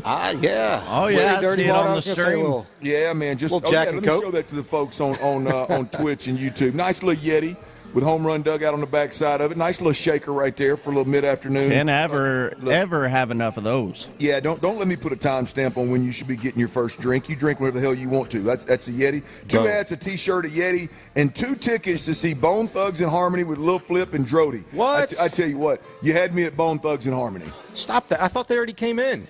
No, one of Busy Bone. One of them came in last week. Friday, March 21st. One of them came in last week with Mexican OT and another fella. Apparently that was a hell of an evening for Home Run Dugout here. So much so, Friday, March the 21st of 2025. Man. They got Bone Thugs and Harmony with Lil Flip and Drody coming in. So you can win that as well. So put your name in the raffle over here and you can win that little prize pack right there brought to you by Home Run Dugout. So I'm going to make my way out for that Bone Thugs. I wanted to go see them. I think they were at House of Blues the other day, December 28th, I want to say. And we couldn't make that happen. But, man, March 21st, I'm going to try to be there for that one. You know, there's not many group. I'm not a big group, regardless of the genre. Like, I'm more of a solo artist or even acoustic shows. Yeah. It's hard for me to get into the groups and just because there's too much action. There's too much going on the stage for me, right? When all these moving pieces and all these different instruments and all this, it's like I get a little bit overwhelmed. I like to relax and chill. Coors Light, thank you. So I like a little bit more laid-back scene. I say all that to say between this venue and Bone Thugs and Harmony. I mean, Bone Thugs and Harmony went hard on Park Street in Baytown when I was coming up. Yeah. Oh, are you kidding me? That, and it would be like, it's a nostalgic kind of a thing, too. I mean, when's the last time you heard Bone Thugs and Harmony or had a chance to really see them? It's probably been at least 20 years. They'll pop up on my workout playlist every now and then. I got the Garage Gang workout list that some of that stuff pops up on every now and then. But nonetheless, that would be that'd be a hell of a deal. Deontay Johnson, we just talked about that addition and the significance of him playing with everybody against the Tennessee Titans and getting him rolling. And if those stars align to where he looks like he belongs, what could that potentially mean? That's not the only thing, Bijani, that the Texans need to accomplish on Sunday versus the Titans. And I'm talking about accomplishing things in the playoffs. I don't care about whether you win, lose, or draw against the Titans. I really don't. I would prefer you win, but I don't care. At this point, it really is about everything you do on Sunday needs to be about putting yourself in a better position in the playoffs. Yeah. Against whoever. We talked about the Deontay Johnson piece. There are a couple of other things that have popped, and I want to throw a couple of them at you. Okay. One of them, just finding out that Juice Scruggs has no designation for the game. In other words, Juice Scruggs is going to play. You've got Titus Howard at left guard. Kendrick Green has been playing right guard, and I think he's done an admirable job. Has he gotten beat? Hell yeah, he's gotten beat. But when you look at some of the things that he's done and held up over 4 quarters, it was impressive. He exceeded expectations. That would be okay if they move forward with him. But now you add Juice Scruggs to that mix. So your 3 guards, Titus Howard, Juice Scruggs, Kendrick Green. What does that look? What's the best 2 on the field at this point in time? Does Juice Scruggs factor back into the center role? I would say no. I would say hell no, but that's not – I mean, I'm not the one making those decisions. These are all – like that interior offensive line, you can argue, given what we've watched this year, is going to make or break the Texans in round 1 of the playoffs. If that interior offensive line doesn't play better than what they did, and if they catch the Steelers and it's Cam Hayward, forget about it. C.J. Stroud is already having problems with his footwork and jittery in the pocket and seeing the rush and all this kind of stuff. If these 3 interior guys aren't right, then it could be the reason that you don't get past the first round. Juice Scruggs, Kendrick Green, figuring how those guys fit in this Sunday is going to go a long way for the playoffs. This is where I'm kind of caught in the middle because you can address this on a different level being a former player. And I say, like, I think we overthink things sometimes as, like, fan and media. Yeah. People that haven't been in it at that high level. Get paid well to do it. Yeah. But I just wonder, like, what you can show, feel good about, execute in a meaningless game for you in terms of win-loss, right? Against the Titans that you can take with you in the postseason. I'm glad you asked that. If you're a team that's played well up front all year long, then probably not much. Like there's not, even if it was sparingly, you had some rough games against Chris Jones or something, probably not much. Right. But this is a team, Bijani, that has struggled with just communication. Yeah. Right? Just communicating what the hell's going on. The very basic double teams in the run game. Like I've never watched. Now I haven't studied many as close as I have the Texans, but I've never seen a team with whether it's a lack of interest or the inability to execute a double team on a down defensive tackle. You got 600+ pounds leaning on a man, and they mess up more of them than they get right. Yeah. So those are things that they can figure out. But what I was going to add to that is how do you measure, how do you weigh wanting to see that, executing that versus now you're putting it on tape for an opponent that has 1 week to study what you did and did well. Like, they're able to counteract that. Like, how much do you worry about that? And I catch myself because I think, well, you know what? That's stupid because a team that you're going to face, let's say, week 1 or week 2, week 3 in a regular season, they got 3 weeks to figure out what you did well, maybe even a joint practice to go off on. You know what I mean? So does it matter, really?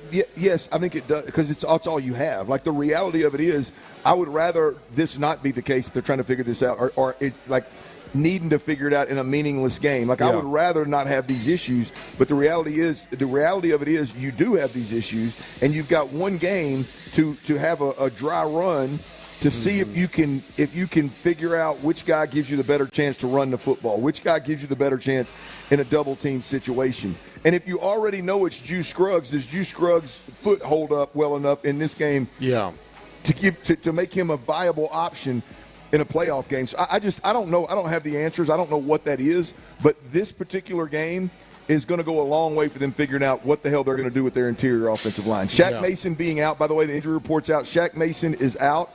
If he were healthy, I think it would answer a lot of the questions. They're obviously going to plug and play him. But if he is out, you need to find out what you're going to do with Juice Scruggs and Kendrick Green and Titus Howard, and who's going to play what side, who's going to be depth, and who you're going to lean into if indeed Shaq does get out there and that foot bothers him again. Bobby Slowick talks about this all the time. We're going to play our best 5 guys. Yep. Let me ask Clint Stoerner right now, who are the best just answered 5 this one offensive also, linemen? Who are the best 5 offensive linemen the Texans could trot out against Pittsburgh Steelers round 1? Bless you, sir. I would ride with Shaq Mason over Kendrick Green, obviously, and that would be the only change I'd make. I'd go Laramie Tunsil at left tackle, Titus Howard at left guard, Jarrett Patterson at center, Shaq Mason at right guard, and Big Blake Fisher at right tackle. That's the best offensive line I believe that the Texans can throw out there. Now Shaq would be on watch. Mm-hmm. Like I'm watching Shaq. If he's struggling at all with that foot, if he struggles early, I don't have a problem putting Kendrick Green in there for a series. I don't know if Shaq Mason can. I mean, I don't know if Juice. I don't know if Juice can play the right side. I think that is. I don't know what the options are. Is it left guard or center, and that's it? Okay, then you're going to be a backup. Yeah, I don't know what the options are. That's a here. tough ask. Considering that, because to the eye, in terms of like physicality, like road graders, like what I would like them to be. Yes, I'd go Tunsil, Howard, Patterson, Scruggs, and Fisher. Yeah, assuming he can play the right side. Assuming, but. That's a great point, and it's a big concern because not only you've been asking multiple times now, Titus Howard, who usually puts a different hand in the ground on the right side as right tackle, to put an entirely different hand down at left guard. Then you're asking Juice Scruggs to do the same thing, who's played center and left guard exclusively in the NFL so far. So it's a tall ask in an elimination game. Yeah, but it's a meaningless game. It's all about gathering information as it pertains to your interior offensive line. You look at it, a million different lineups. We've seen injuries. Mm-hmm. We've heard Bobby Slowick and D'Amico Ryans talk about it, about rearranging the group and having different best fives and all that kind of deal. Yeah. So the overarching point is this game, I think, could potentially, it's not going to tell you a lot, but it could potentially tell you something about how do we need to move forward at that interior line position at the two guard spots in particular. I would leave Jarrett Patterson alone. Let's move on. The next position, this one I think is probably going to rub some folks the wrong way. Not wrong way, but I think it's probably a tall ask. I'd like to see J.J. Taylor. This weekend. Okay. I would like to see J.J. Taylor, whether it's in a more prominent running back role, which would the plan would be if he shows up and shows out and can handle. Because for him, it's all about handling an NFL playbook. Mm-hmm. It's all about handling a package, right? Come on, JJ. When I'm talking about J.J. Taylor, I'm talking about an explosive weapon that on a third down, 3rd and 14, I can turn around and hand him a damn draw, and he might pop it for 15. Who did we see the other day? I was watching one of these college games, and they turned around and handed a football to, I can't remember which running back it was. They ran a draw, and announcers are saying, well, this is a situation where you're probably going to get a draw. They handed that damn thing off, and because of his speed, he converted a 3rd and 15. Yeah. You ain't doing that definitely with Pierce running to contact. Yeah. And Dare Ogunbowale is just not the caliber back that these other guys are. I would like to see J.J. Taylor, whether it's in the place that Dameon Pierce would typically play or it's the role that Dwale would play. Can he handle the entire playbook in a backup running back role, or can he handle the third down package that we've seen Dare Ogunbowale? That is a weapon. And when it's win or go home, that weapon could change the damn game for you. If you're using him like you're suggesting the Texans would and should use him, I'd be all about seeing it. But I'd have some trepidation about that if C.J. Stroud's back there at quarterback facing a 3rd and long and the Texans doing what they typically do on 3rd and long. And we've seen it here more so, I'd say, in the last month and a half, Clint.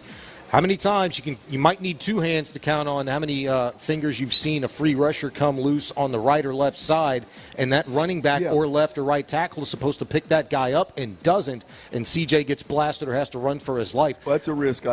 I'd be willing to see. I mean, Dare and Dameon Pierce don't bring enough to the table for me to say I don't want to see. I don't. There's risk associated with all this. Yeah, that's just a risk that I'm willing to take. Those plays are just all too fresh in my mind, and one of them that occurred this last week against the Baltimore Ravens didn't include any iteration of Dameon Pierce or Dare Ogunbowale. It was your number 1 running back in Joe Mixon who let that guy go. It was your 5-time Pro Bowl left tackle, now Laramie Tunsil, who let that guy go. Why? Was it schematics? Was it, just a miscommunication? Was it just not anticipating that guy being there? I don't know what it was, but those kind of things scare me on 3rd and long situations. I agree. That's with any young back, you're going to have those fears, and I think the Texans at a spot where it's a risk we got to take because we've got to find weapons. We got to find guys that can change the game for us. Even if it's just a small package on third down, if a guy's shown the ability to make guys miss, he's got a level of twitch and explosion that nobody on this offense has, not named Tank. Mm-hmm. And Tank's done. Yeah. Right? I mean, he's got a different, like you said, he's a different animal. So I'd like to see them see if they can maybe find something against Tennessee with him that they could then build a little package against whoever the first-round opponent is. The other one is about some guys that are obviously entrenched as starters for me. We've yet to see – you made this point yesterday. We've yet to see Christian Harris, Azeez Al-Shaair on the field together. Mm-hmm. And I'm going to add Kamari Lassiter playing a little bit more inside at that nickel position. Those three guys, if the opponent is the Steelers, which it's probably the most likely opponent, mm-hmm. if it is the Steelers – I think your linebacker / nickel package, that your three core players there are going to be Christian Harris, Azeez Al-Shaair, and Kamari Lassiter, given that George Pickens is the outside threat that'll probably be shadowed by Derek Stingley.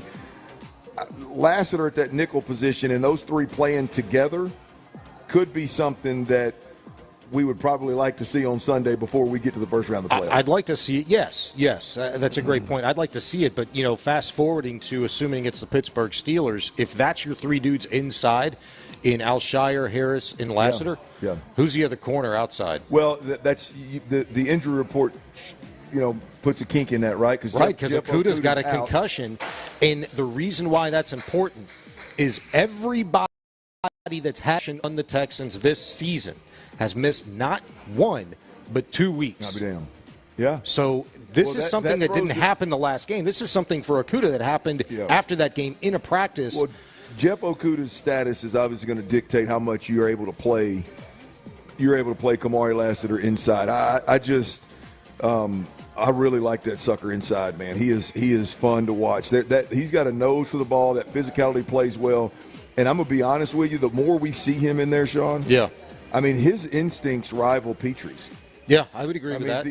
Getting the guy around the line of scrimmage, whether it's a pressure situation for the quarterback or it's stop playing the run, those instincts are irreplaceable, man. And so I don't know. Does Miles Bryant give you enough confidence and flexibility to maybe play him a little bit inside? That way, you have the opportunity to keep Kamari outside. Yeah. I mean, look, in a pinch, I'm good. I'm good with that. I mean, I think D'Amico's got to be careful of what positions he puts him in, but mm-hmm. Yeah, I mean, I'm okay with that, and that's probably given Jeff Okudah injury, that's probably the safer bet is Kamari stays outside, and he's inside. So we'll see how they end up using it. I could get and this is maybe it's more of a future play because I'm at a point where I think given the opportunity to find a true maybe not lockdown, but an established number 2 corner, mm-hmm. veteran, it wouldn't shock me one bit if D'Amico Ryans didn't bring that guy in and slide Kamari Lassiter inside. I'm telling you, it is sexy to watch that kid play inside, man. Mm-hmm. It's one of those, this is Pro Bowl time. This has changed the defense type stuff with Kamari Lassiter inside. Yeah. I went from thinking he needs to play inside to protect him because he can't play outside to going, damn, he's good outside. Damn, I think he's better inside.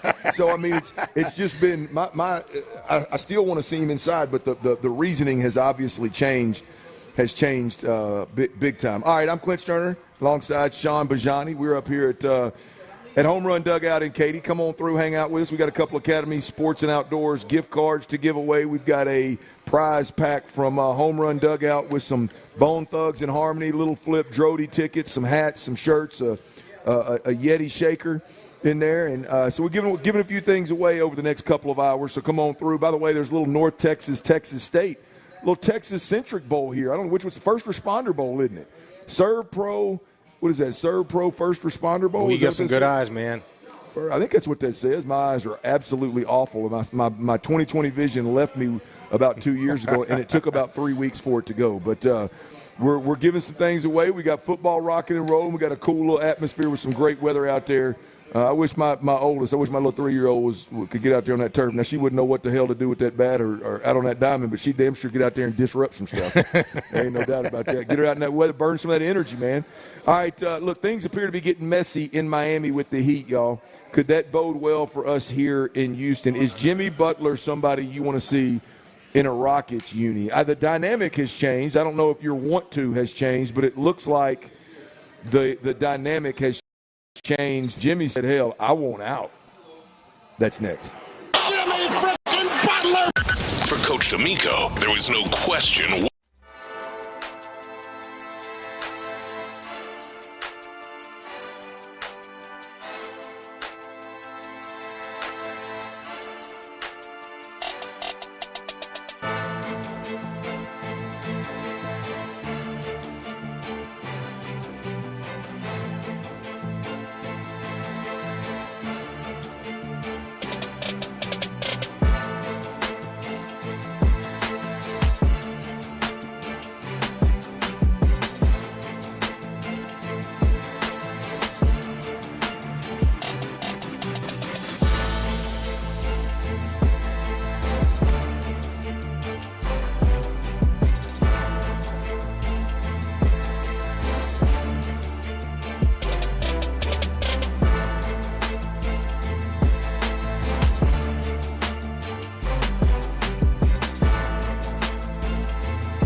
Alabama's John Deere Reaction Monday. Houston's sports leader. Sports Radio 610. It's a Football Friday on Sports Radio 610. Live from Home Run Dugout in Katy, here's The Drive with Stoerner and Hughley. Ron Hughley is out. Sean Bijani is in. You heard the big voice, man. We are up at Home Run Dugout in Katy. We ain't hard to find, baby. Right off I-10, right on that 99 frontage road, I believe. It's an easy find, man. Come on through. Really, really cool place. Get the kids out of the house. A lot of kids out here already. Come on through. Grab you a little bite to eat. Grab you a couple of pops. Hang out in the nice weather and let them kids burn a little bit of energy. We've got one more $25 gift card to give away. We just gave one of them away. Big Bruce won the first one. We got another $25 gift card to give away, as well as that prize pack with the tickets to Bone Thugs and Harmony, a couple of hats, T-shirt, and a old Yeti shaker. We'll do that a little later in the show. But got to be here, win. Put your name in the raffle, and let's have us a good Friday, huh? One topic that it's almost like here in Houston we just can't shake. Bijani, which one? Well, it's we got some hot topics in Houston these days. Well, it's the Jimmy Butler conversation with the Rockets. I think the Rockets, and this is a beautiful thing. I do believe the Rockets. I think the Rockets are closer to like adding one guy and their team be a championship contender than any the of the other two. Well, the Astros have gone the wrong way. Right? The Astros have gone wrong. We'll see how this offseason ends up with the Astros. And I'm not out on the Astros. And look, they've won World Series, so I don't know how relevant that is in the conversation because, I mean, hell, they could probably afford to lose a couple of guys and steal. They've shown the ability to lose a couple of guys and steal. Well, we'll see. We'll talk about them later. They're trying to sell the addition by subtraction bit to us right now. Fair. Understand.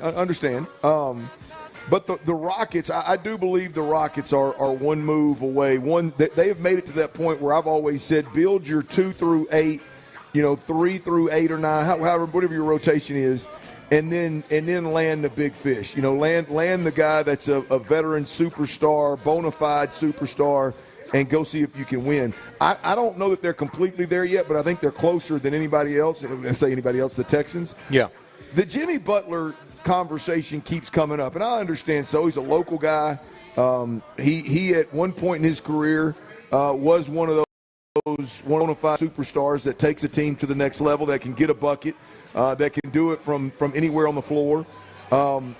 And Pat Riley came out, I guess it was earlier this week or late last week. My days are all running last together. week. Pat Riley came out and said, we are not trading Jimmy Butler. Jimmy freaking Butler! Well, days after Pat Riley commented publicly saying just that, Jimmy Butler comes out and says, no, I want out of here. Mm-hmm. I've asked for them to trade me. I want them to trade me. And so I think the conversation comes back to, do you like Jimmy Butler in Houston? Do you like him in general at all? Do you like him if it is a forcing his way out of Miami type deal where you can maybe get him a little cheaper than maybe you thought you could have if he was flying under the radar as trade bait? I don't know how much of that goes on in basketball, but I got to believe if a guy's sitting over there telling the world that he wants out, get me out now, he's less valuable than if he's willing to stay. So do you like – I don't think you and I have ever talked about it. Do you like Jimmy Butler for Houston, in Houston? I like Jimmy Butler. I don't like him for Houston. Okay. For the reasons that he's 35, so i.e. old. 2, he's guaranteed to miss a quarter of the season every year. Let me ask you this. So are you, and I'm asking, by the way, I'm not being a smart ass. Are you of the thought that Jimmy Butler can't get it done? Like Jimmy Butler at that age, or is it just the longer play that scares you? I think he can get it done in the right situation. I mean, we've seen it in the postseason, right? Here recently, but I think he can get it done in the right situation. I think the Rockets provide the right situation for him. I don't think it's the right situation for the Rockets to go out and get a guy like that. I want to like and respect and enjoy watching my team. And after 4 years of absolute horse, you-know-what with this Rocket squad, from the teardown to the build-up and how long it took, and some things along the way that I didn't really appreciate from the front office. Like, I think like a lot of Rocket fans in the city of Houston have started to enjoy watching this team again, have started to kind of, gel with the young talent, whether it be a Jalen Green or, some vet guys like Fred VanVleet or Dylan Brooks, Amin Thompson, holy smokes. Alperen Sengun, the guys that people are really enjoying watching, and I'm right there with them. I don't think Jimmy Butler, a guy who's made the waves in Miami, a team that's 17-15, a 6th seed in the Eastern Conference right now, is kicking and screaming like he's sitting in the bottom of the barrel of the East. He's not.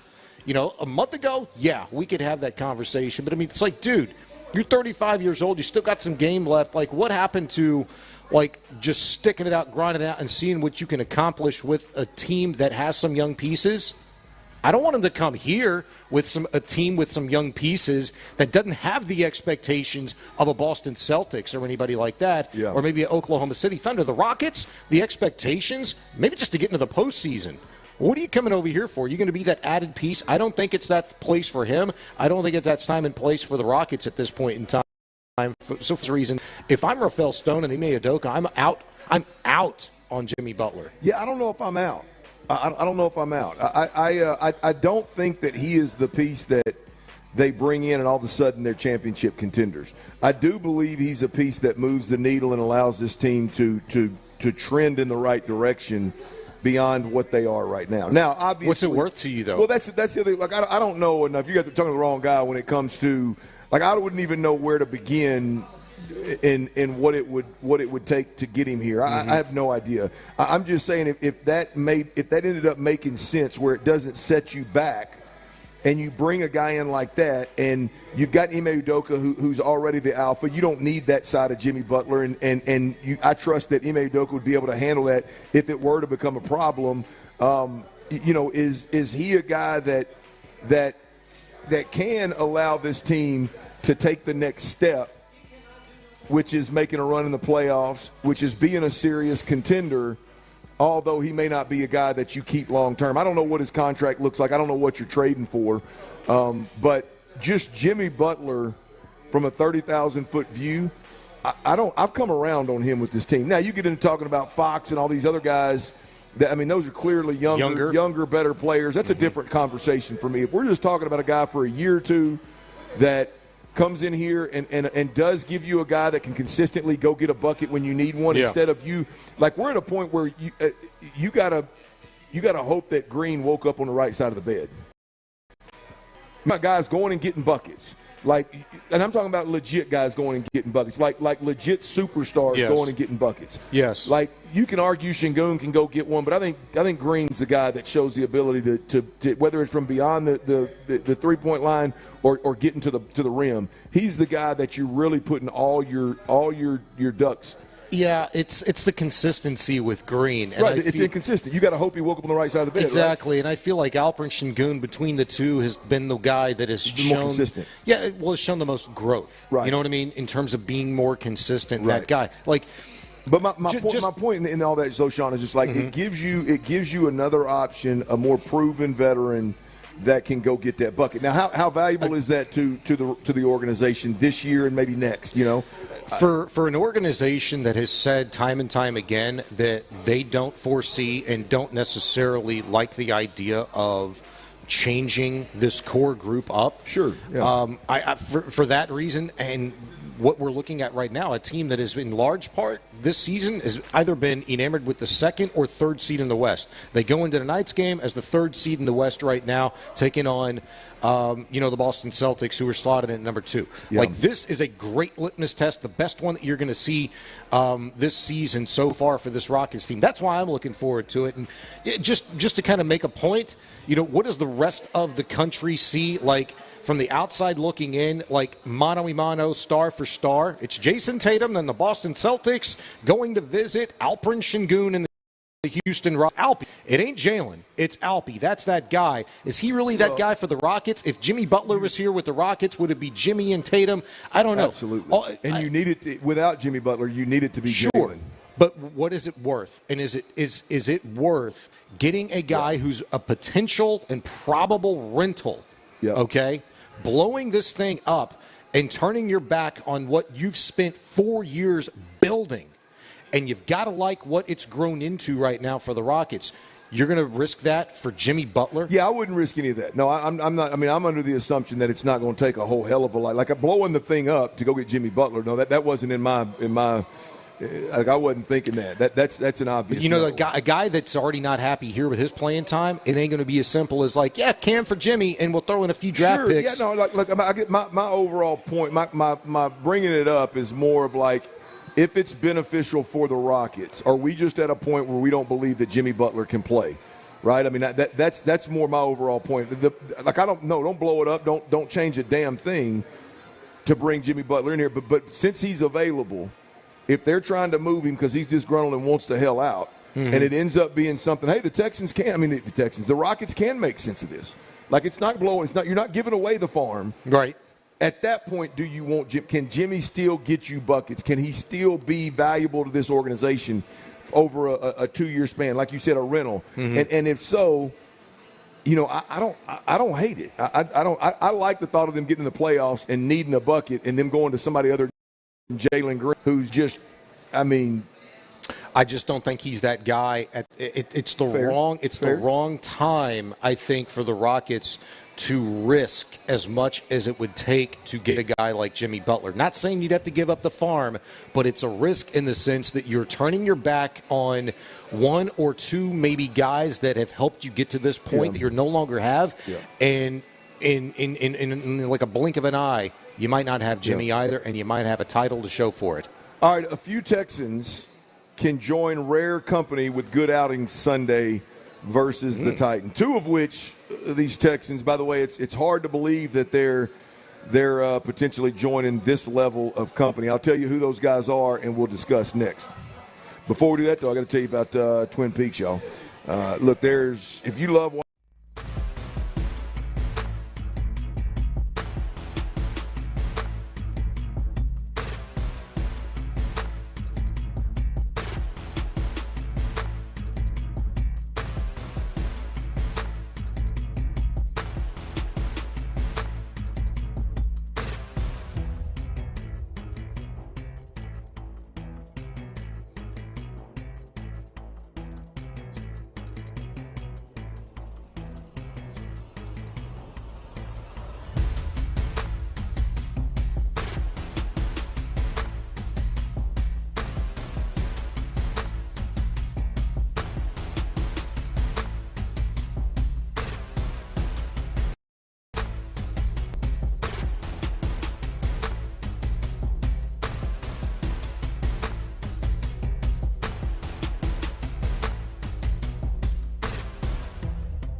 Experience car buying with complete honesty only at Bayway Chrysler, Dodge Jeep, and Ram in Pasadena.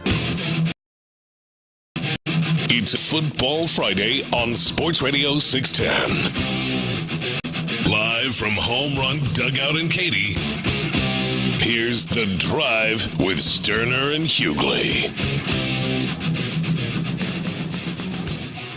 Ron Hughley is out. Sean Bijani is in, and there is a game this weekend. Doesn't mean anything. The Texans are locked in to play in a home game. They've won the division. NRG is going to be rocking next weekend, whether that's Saturday, Sunday, or hell, it could even be Monday, I guess, right? Is it Saturday? Hopefully with most of them being Texan fans. Yeah. No doubt. No doubt. There's a couple of squads out there that are going to get in the playoffs. They travel well, so hopefully we're not selling our tickets and we're hanging on to them in a playoff Sorry, game. What was your question? Well, with the day of the game, it's going to be Saturday, Sunday, or Monday, right? I guess can it be any of those? Ooh, I didn't know it could be a Monday. Last week, my understanding was the first week of the playoffs, it's always a 4-5 matchup on Monday night. Man. Last year they took the NFC 4-5 matchup. Hey, but they could. It's just a 4-5 matchup, and there's not but two of them. Obviously, us and somebody than the NFC bunch. Wouldn't hate that, would you? I mean, you get the extra day. No, I'd love a primetime Monday night game. That'd be great. I would be down with that. I don't know if that's still a possibility or not. I just remember talking about that last week. So, bottom line is, I believe NRG is going to be rocking any way you slice it. Now, so the game doesn't mean anything to the playoffs or anything like that. It's not going to change. It's not going to change anything from opponent or Texans positioning. But there are a few things. There's a few players that have quite a bit to play for. You got some guys that can either match or join, if you will, some pretty rare company. Mm-hmm. And it starts with Joe Mixon, the running back. I did not know this, but Joe Mixon is 7 yards away from 1,000 yards. Yeah, we botched that yesterday. I was getting Saquon Barkley's yardage needed to get his bonus confused with Joe Mixon. Boy, I'm going to tell you, man, before I get into this point I'm going to make, Joe Mixon being 7 yards from 1,000 yards, I did not realize that he was that close. And I immediately start thinking about, boy, what kind of year could he have possibly had or could he potentially have here in the future? I mean, it was either boom or bust for him. It was either a buck plus or it was 37. Like, imagine if he can stay healthy and play every game. That weak guy's hip drop tackle. And then, give you them hip drop tackle. But then if he can also give you, like, his mid-range games aren't 30-something yards and it's not just where he's stifled. I mean, this guy could be a 1,300-yard back easy. Yeah. I mean easy. But, like Clint, I told you this yesterday, like, just in the last month, literally, it's been feast or famine with Joe. But, I mean, he had a 4 or 5 week stretch where it was 102 against the Patriots, 115 Packers, 102 Colts, 106 Jets. And then it was just like, boom, feast or famine against Lions. Not the Lions, it was the Cowboys.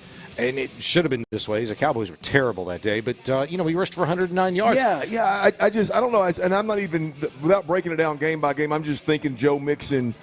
I was a little underwhelmed with Joe's season. Again, whether it's the injuries or just it's either boom or bust. Like, I knew he had those 100-yard games, those explosive games in him. I thought the overall unit, offensive line, and the whole group would be better than Joe Mixon going out there and playing a whole game and rushing for 37 yards. Right? Yeah, I thought he would be used a lot more in the pass game. Which again, you start talking about things that we can accomplish in this game. If Joe's going to play, I would like to see some wrinkles thrown in there with Joe in the pass game. But let me get to this because we can get off in the weeds, Sean. You and I can talk a dog off a meat wagon. Yeah, we'll end up getting off in the weeds. The dog off of a meat wagon. Yeah, you talk a dog off a meat wagon, you can go now. Joe Mixon needs 7 yards to get to 1,000, and if he accomplishes this, it'll make him and Derrick Henry the only two active backs right now in the NFL to accumulate over 1,000 yards rushing 5 or more seasons. 5 or more times in a season. 5 or more times in a season. Yeah, well, I'll raise you the stat that I mentioned yesterday. I wrote that wrong, by the way. It's 5 times in a season. 5 times. They've had over 1,000 yards in a season 5 times or more. I got you. He's the only guy in the entire league to do more than 1,200 yards from scrimmage in the last 4 seasons. Yeah. Consider this. Having missed weeks 3, 4, and 5, and him being ass the last 3 weeks, that's impressive. Yeah. It's impressive. The whole thing is impressive. I mean, again, him being the only back in the league, as you mentioned, 1,200-plus total yards in each of the last 4 seasons. Again, we sit here talking about, I felt like one of the big misses that we've watched with Bobby Slowick is, I don't know how he's not out, and I'm talking about running your quick game routes, whether it's being your first option in the flats or it's banging a slant, running that halfback option like we see Jared Goff in Detroit do with what's my man's name that came from Alabama, the running back Jahmyr Gibbs. Yeah. And how that's with Edgerrin James back in the day and Marshall Faulk back in the day. That H post has been a staple in every offense. I don't know why we don't do those things to get him the football more often. But as I'm saying that, I'm looking at dude's going to rush for 1,000. He's going to have over 1,200 all-purpose yards. So clearly they're doing something right. But boy, I immediately go to, this guy could have a monster season if he could just stay healthy. Yeah, well, I mean, in terms of how the Texans have used, Joe Mixon in the pass game, we think they could have done more with that. But if you look in terms of how Joe's been used in the pass game for his career, I mean, it's right around on par, if slightly not above his best year of his career, which was 2021, I believe, in Cincinnati, considering the fact that he'd missed 3 weeks, with injury this season. He's been great in the screen game. He's been great in the check down game. I haven't seen near as much as he being the first guy in the progression that I thought I would see. That's all. I mean, I think there's an opportunity there for this offense. CJ hasn't done what he said he should have done, more last year, and mentioned it multiple times this. Why he hasn't done it is take the boring play more. Sure. Yeah. We know it's been there, and when he has decided to take it, we saw last week against the Ravens, he just missed them. Yeah. He overthrew him. CJ. That's Joe Mixon can join or really stay in rare company there.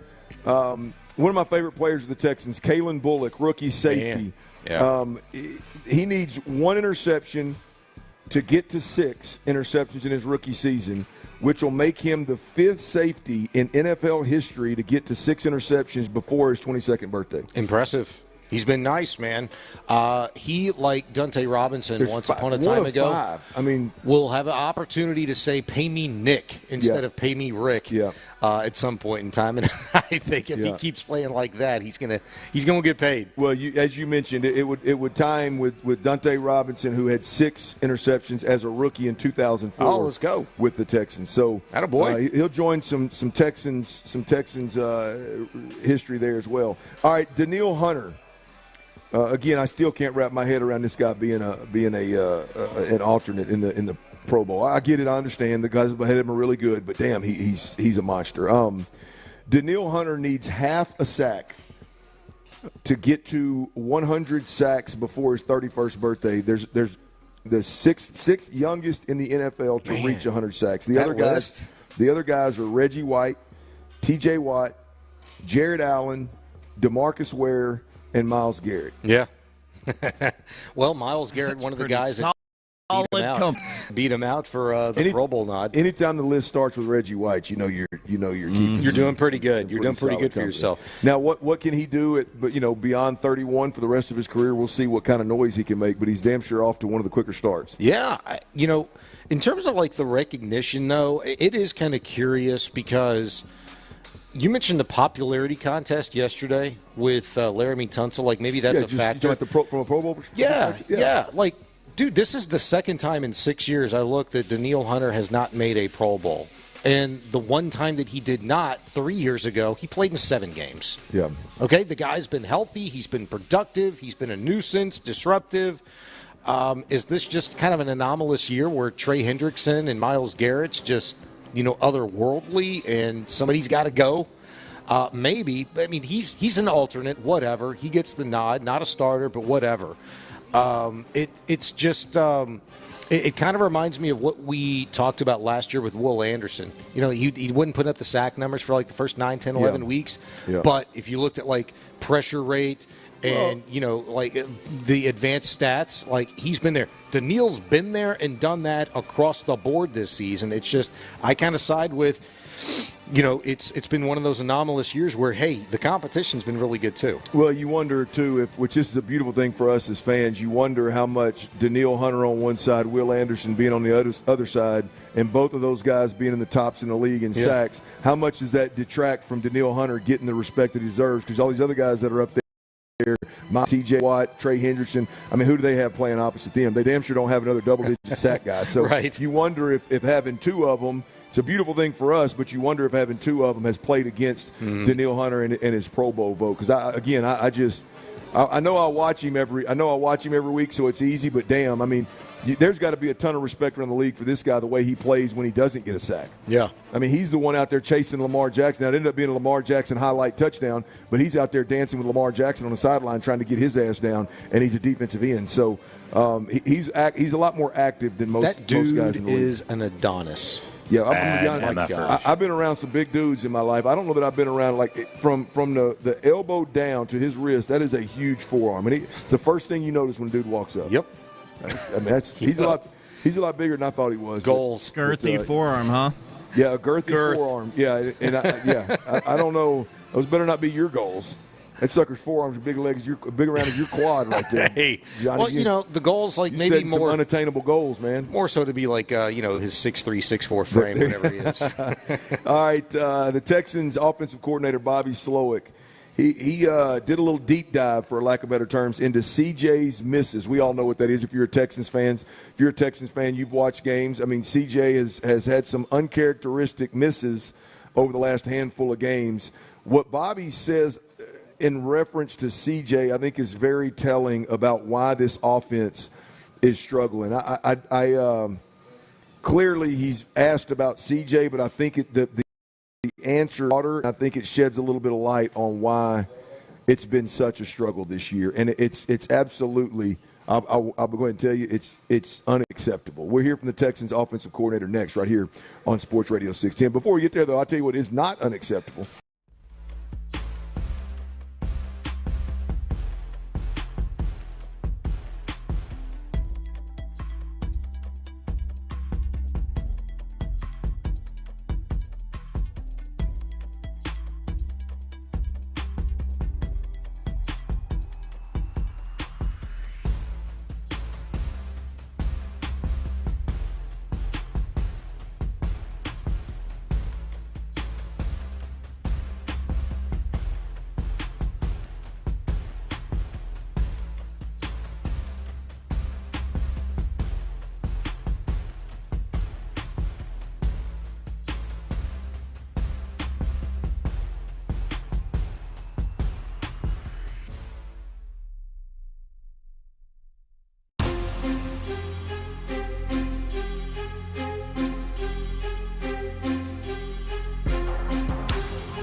FM HD2 Houston. Insider access. Exclusive content. Sports Radio 610. The Texans play here. An Odyssey sports station.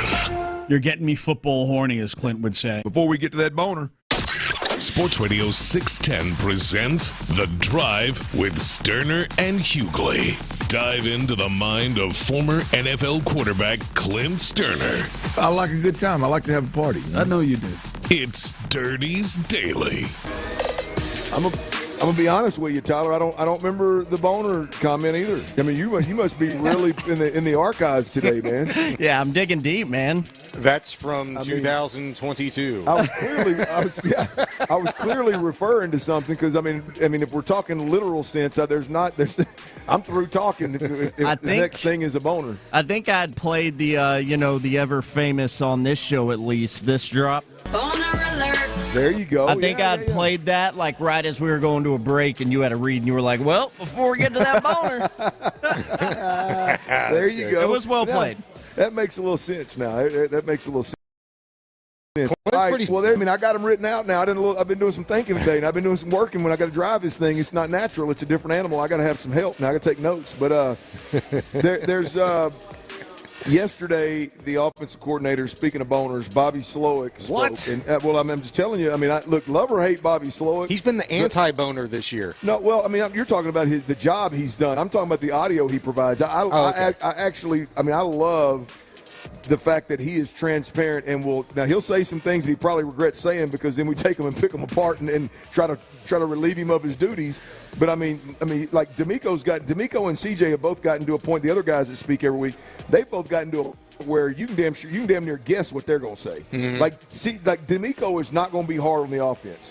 D'Amico was asked about the run game, and he did everything about improving the offensive line of the run game, and he mentioned everything except, you know what, we just got to be more physical. We got to go get these guys. We got he probably started talking about his defense. Well, yeah, he'll lean on that defense now, but Bobby at least gives us something to sink our teeth into. And now this is a long cut.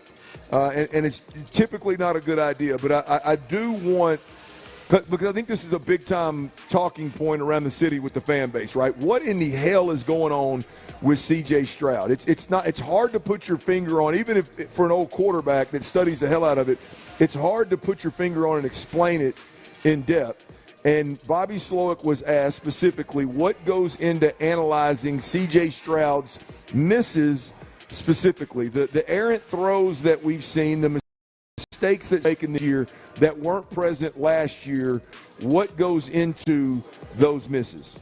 If I'm being frank, there's a lot. I could probably talk for 15 minutes. So if I go too long, stop me, or I'll stop myself. But I always start with footwork. You get quarterbacks in the NFL. Every single one of them is such a uniquely talented thrower that typically it's not mechanics or upper body mechanics, arm mechanics, things like that really impact their throwing. It's typically either how they operate in the pocket or their footwork on any given play. Are they in the right platform for consistency? Golf's a great example. Right? Everything you do in other sports, in golf, as a shooter, whatever, you're doing for consistency. And footwork is a starting point of consistency as a thrower. So we always start there, and we kind of branch outward from there. So I would say it directly as it relates to last game. Once you get beyond that, then I go to, okay, well, did I do my part in preparing us to actually run this play? There's no plays in the NFL in the pass game that aren't just extremely detailed all the way across the NFL. So did I make sure in the install I hit the exact depth that we're hitting this outbreak on? Is the receiver clear on how he has to break as far as the break point when we do this so that our quarterback can feel confident as soon as it's indicated he can start to let that thing go? Did we get, like I referenced before, the routes on air rep? Did we get the rep for specific coverage? Did we get it as a primary or a backside? There's a lot that you got to make sure everyone's on the same page with as you get into it. And that's really where I always start with once I get beyond the footwork. And then like everything in life, there's some forms of, in golf, you hit a bad shot. Tiger Woods didn't always hit it. And I think that's part of it. But the more you're on top of all the other things, the more it just builds the consistency out. And that's really where we start all the time. Again, a long cut. But for me personally, I heard that, and it's less about CJ and more about this offense, right? If you think about the Texans right now, if CJ's footwork is still a problem, we're dropping the ball consistently throughout the week, right? Because the protection has not been bad enough. It was bad early on. It has not been bad enough since probably, I always reference the Detroit game. It has not been consistently bad enough or chaotic enough for an NFL quarterback to still be having problems. So I sit there and I hear that and I'm like, if we're still talking footwork to the point of where we're missing throws and making ill-advised decisions and things of that nature, what's going on throughout the week? Is Slovic losing it? You know, are we back to nothing's full speed? We're just kind of walking through this thing and hoping we get better. Yeah. In this we got to rest everybody era of the NFL. Go beyond CJ's footwork, depth of routes. We're going in week 18, and we're still obviously not getting the right depth in our routes. He goes on to talk about reps at full speed. We're not getting reps at full speed. He goes on to talk about details in the design of each play and each route. These are all piss-poor excuses. Yeah, but what do you mean you're not getting reps at full speed? Like, why? Correct. That's my point. That's my point. Like all of this, I went from thinking like my CJ brain of like, okay, I can't wait to hear this. Okay, footwork, to going, well, no wonder this offense can't do anything consistent. Yeah. No wonder you can't. I mean, he was talking CJ there, but we can apply it to the offensive line and the run game. No wonder we can't consistently execute double teams. They're all fixable. I might be confusing the training camps, but I can remember a time where you and I are sitting there watching a practice during Texans training camp, and I want to say it was CJ's first camp, so last year, right? And you telling me how impressed you were by CJ's footwork and how it's progressed, like versus what you saw at Ohio State to at whatever point in time at camp we were, what you were watching there that day. Now, you had your things to say about his, throwing mechanics and stuff like that. And I think to a degree from early on in camp last year, probably to early on in camp this year, that's probably even improved too. But when it's a footwork thing, what really kind of caught my attention in hearing you break that down and then remembering what you and I talked about during the training camp practice, did you happen to see video? Because there was a lot of it going on after the Ravens lost the other day on Christmas Day. There was it wasn't Baldinger, but it was somebody else that broke down like, hey, C.J. Stroud asked the same question, what's wrong? And it's like a cumulative thing, like if it's footwork, if it's poor route running, if it's poor decision making, to particular plays that illustrate C.J. Stroud clearly not feeling comfortable and confident in the pocket to stay in and deliver them on time, like as if he's like shell-shocked or a little jittery, whatever it is, lost that poise that we so lauded him for having last year. It illustrated all of that, and I think to get to week 18 in year 2 of a system, it's a problem. Like when it's mechanics and it's route running and your offensive coordinator is basically admitting all of the above. Why is that not being addressed in practice on a week-to-week, day-to-day basis? That's a problem. Well, I think it just, for me, it just spoke, and like I don't need to go real deep on any of them. I think it's just the fact that he just rattles off 4 or 5 what I think are very, like, quarterback's footwork.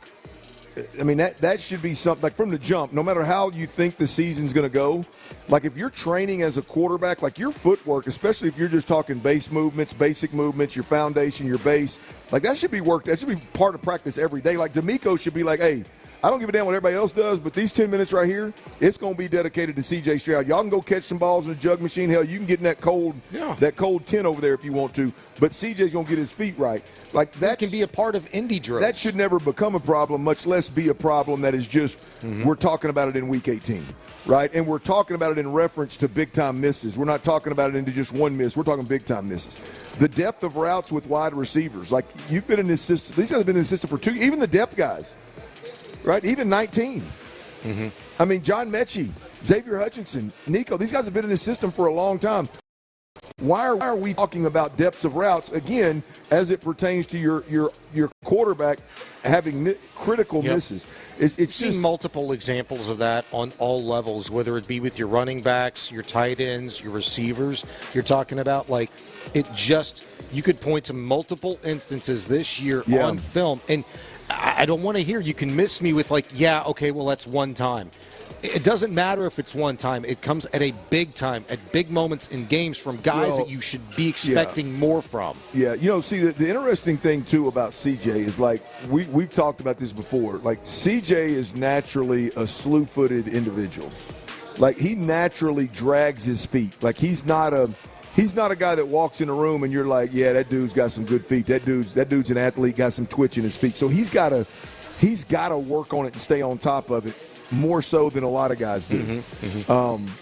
And so for that to be a problem seems to be it would be a problem that if I were a quarterback coach or an offensive coordinator, I would cringe if somebody said it to the media.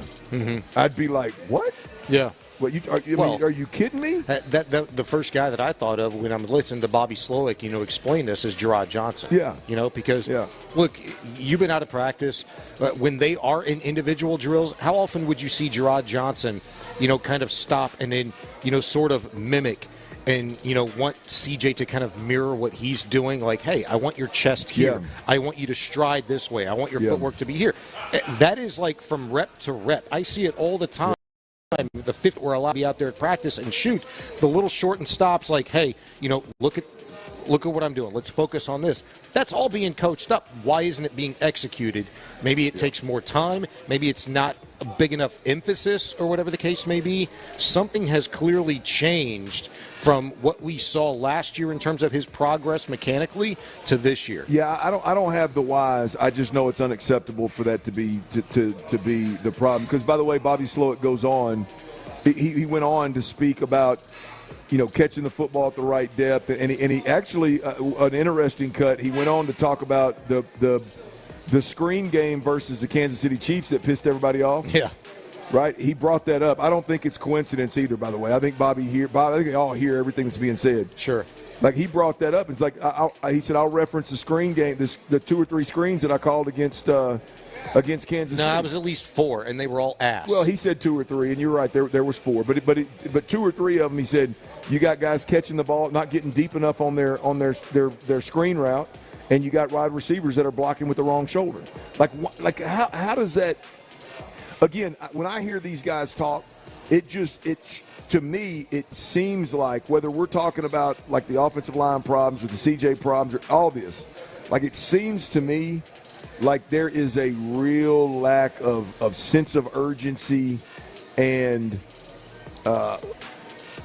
effort and energy put into preparation. Like all of these, the only thing I can think of that kind of attributes to issues is you're just not going hard enough, long enough during the week. Like we're instead of going, hey guys, we got 3 games in 31 days. Let's work our ass off. Yeah. They're going, hey, we got 3 games in 11 days, man. I don't know how this is going to be too tough. If there was one thing in year 1 of the DeMeco Ryans era last year that you thought was like unilateral, like that you thought like every aspect of this football team gets, you could already kind of anoint Frank Ross as being that guy, detail-oriented and just pounding home the small things and demanding, like, perfection out of every rep. DeMeco certainly, gets that message across from a defensive standpoint, but I thought it was offense as well.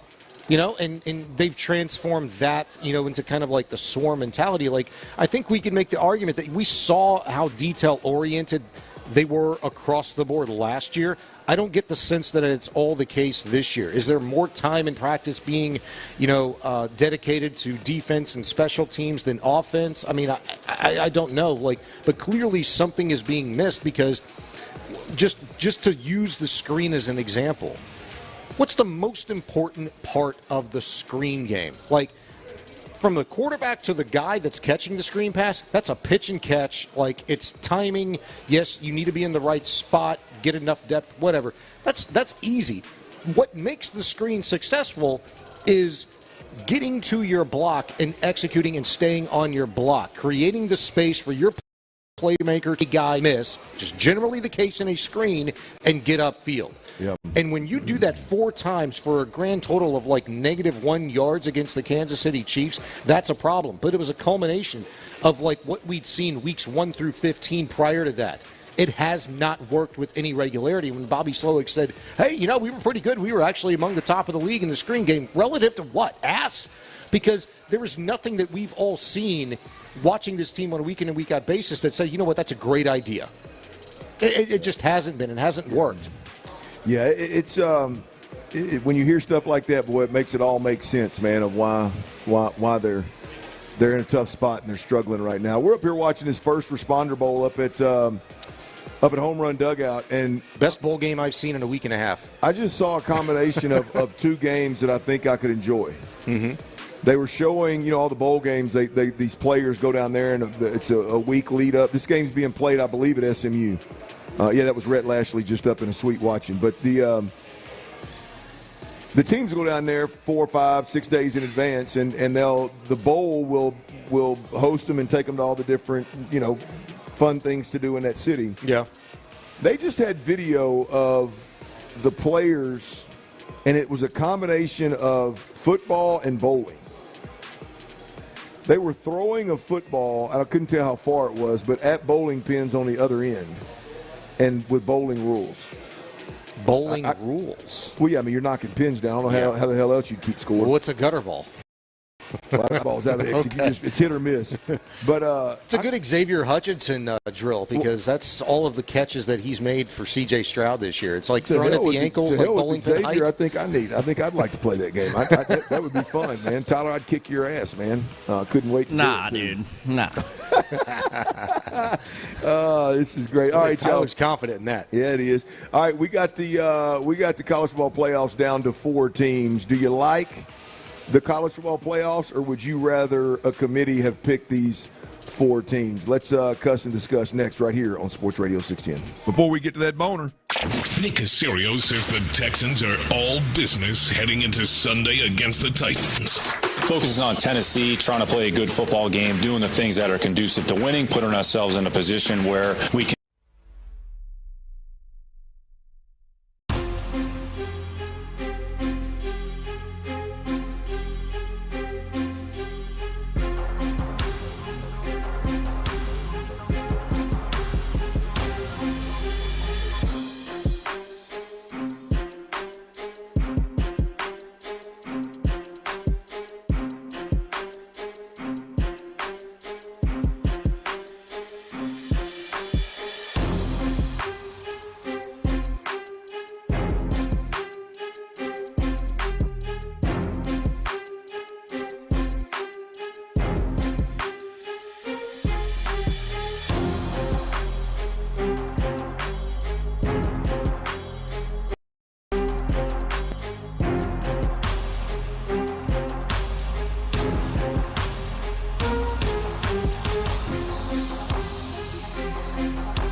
info and your reaction starting at 6 a.m. on Shoppa's John Deere Reaction Monday. Houston's sports leader. Sports Radio 610. Longhorn Nation, we're back. It's a Football Friday on Sports Radio 610. Live from Home Run Dugout in Katy, here's The Drive with Stoerner and Hughley. You heard the guy. We're live at Home Run Dugout in Katy. Y'all come on through, hang out. Ain't been out there in a couple hours, but that weather looks mighty fine out there. A lot of kiddos running around.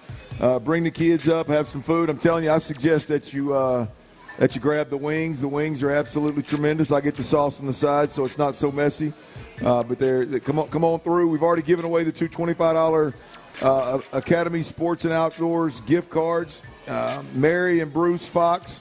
Hard to believe, but a couple.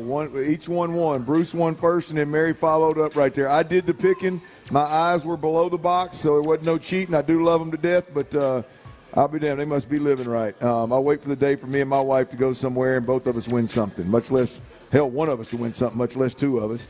But we do have another giveaway, courtesy of Dugout.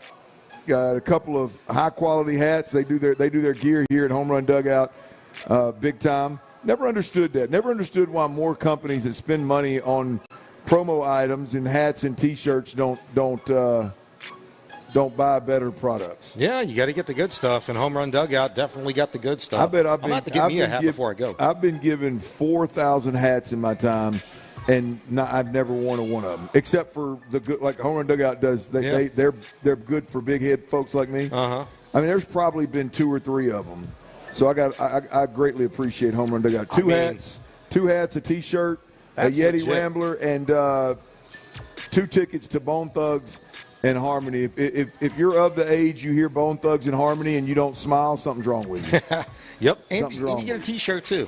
Well, yeah. Do they get the bucket? That's the question. I would imagine that. Right. I'd imagine that one thing that Home Run Dugout has plenty of is beer buckets. But we'll see if we can't work that one into the deal, guys. Well, as of last night, fellas, we've got the Final Four in college football. Ohio State plays Texas. It's next Friday, and Penn State plays Notre Dame next Thursday. We've made it to the Final Four. Usually in college football, these 4 teams have been hand-selected by a committee. But I'll be honest with you, I don't know how y'all feel, but I've never had a whole lot of confidence in the committee. And this time it was done in a 12-team playoff. How do we feel about the 12-team playoff versus the 4-team committee-picked route here? Are you down with the 12-team playoff? You good with it? I mean, I like it. I like the idea. I think. Do you like it more than the 4? Just pick 4. Yes, 100%. 100%. I just feel like we could get to the 12 in maybe a better fashion. Yeah. I'd like to see it be a little less lopsided. Yeah, we'll get to that right there, Sean, because I do think I'm with you. I do think that if you look at the college football playoff, I think there's some tweaks that need to be made. Mm-hmm. Some like common sense, hit you in the face types of adjustments. Like we don't need to meet for 6 months and then come to a decision. Yeah. Like there's some things in this college football playoff. Like there doesn't need to, however you couch it, there doesn't need to be a scenario where Arizona State and Boise State get a bye. Mm-hmm. Right?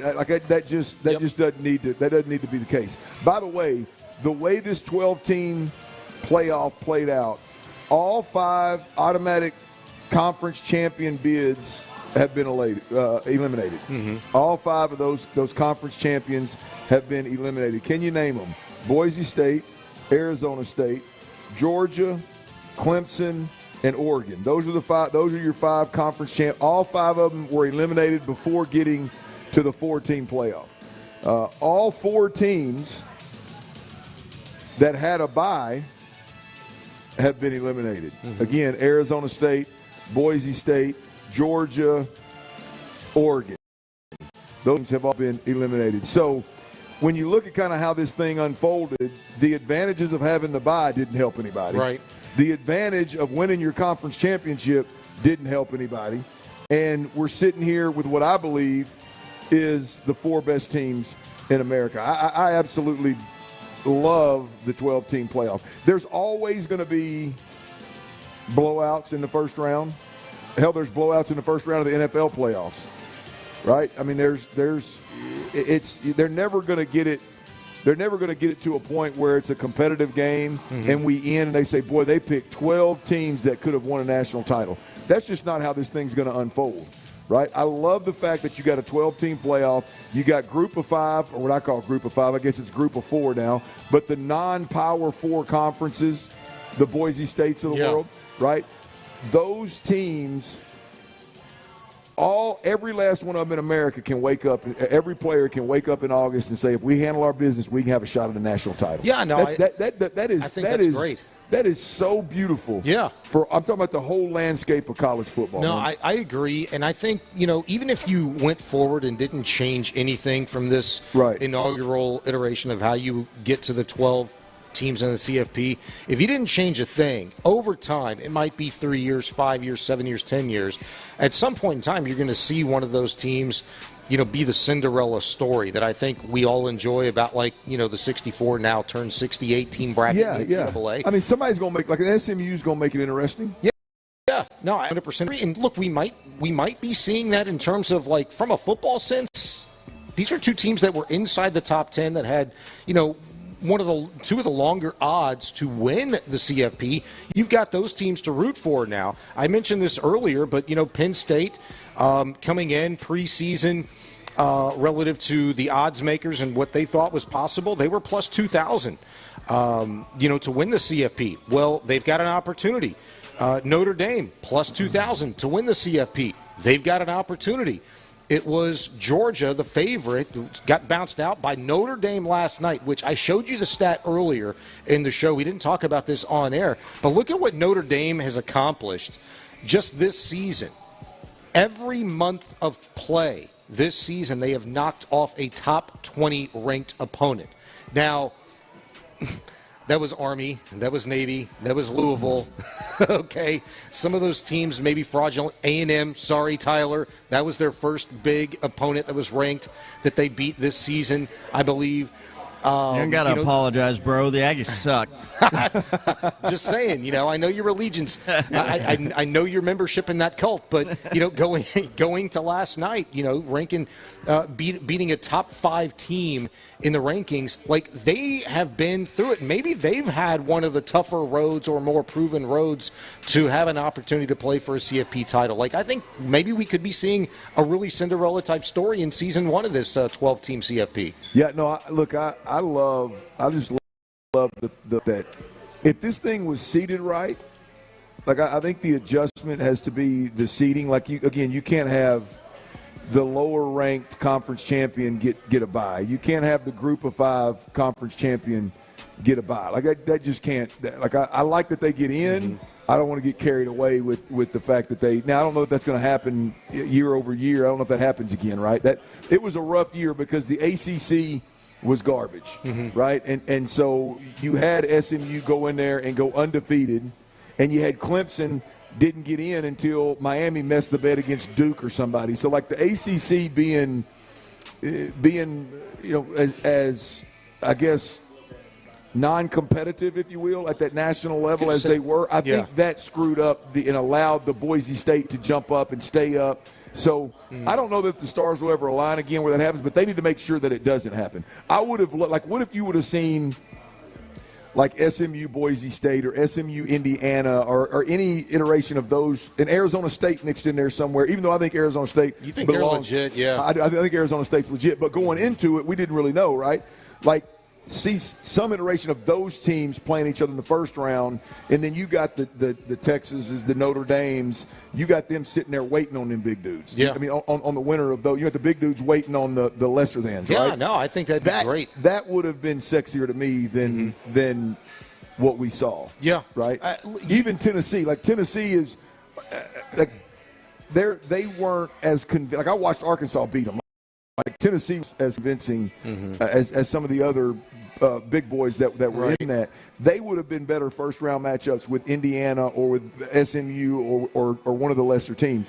So I think the way that they massage it here in the offseason is going to be big to make it better, but I'm already in love with the 12-team playoff. You think they are going to massage it at the very least, though? Absolutely. Okay. Absolutely. Because I can get behind that. If they're open to more tweaks, like when you do something like this for the first time, you see how it plays out, and you're in it to make it better, I think there's always room for little tweaks and improvements there. Well, I think these are slap you in the face type of improvements. Mm-hmm. Like it just makes it makes for a better second round. Yeah. Right. I mean, like you got to do everything you can to make for a more competitive second round. Like you can't have games that aren't competitive in the first round and in the second round. Right, because ultimately, look, it's about eyeballs on your product, generating more money, and you've got to ensure that in the future years. Well, and there's only so much you can do. Now, I'm not saying. I mean, obviously, there's only so much you can do. There's going to be blowouts in the first round. It's part of it. Mm-hmm. But I do think there's obvious, again, slap you in the face, common sense moves, adjustments that need to be made going into the second year. All right, let's do this, Bijani, with a little ode to the new year. Who in Houston sports stole this from you? Who in Houston sports has the most to gain in 2025? Here's how we're going to do this. Mm-hmm. You're going to give me one guy from each major sport. I love it. I got it. We're going to leave soccer out, all right? You got the Astros, the Rockets, and the Texans. Soccer. Sorry, Dynamo. Astros, Rockets, and Texans. Tyler and I'll decide who has the most to gain in 2025. We'll do that next right here on Sports Radio 610. Before we do that, though, I got to tell you about Twin Peaks.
AmericanEagle.com at 773-NETWORK. That's AmericanEagle.com, 773-NETWORK. Choke on this thing. It's a Football Friday on Sports Radio 610. Live from Home Run Dugout in Katy, here's The Drive with Stoerner and Hughley. Tyler, I don't know if you did that on purpose or not. I'm staring at these Bone Thugs and Harmony tickets that we're giving away. And then you play that banger. Yes, sir. Did that for you. If that one right there doesn't make you head, Bob, I don't know that I want to drink beer with you. Yeah, get you feeling a little nostalgic. Oh, boy, that one right there take you back. There's a group of about 4 or 5 young fellas over here, a bunch of little flat bills. And one of them sitting on the stairs when they were coming back right there. He didn't really say much, didn't say much at all, just sit kind of by himself. He started bobbing that head to the beat. He's like, man, this tune is pretty good. I bet he's the most cold-blooded one of the bunch over there. I bet he's doing work. I ain't seen it, so I don't know yet, but I will get there. All right, we've got I got this old burger stuck in my teeth. I don't know that much. We got a little 2025 little New Year segment here, and with a little Texas twist, a little Houston twist on it, if you will.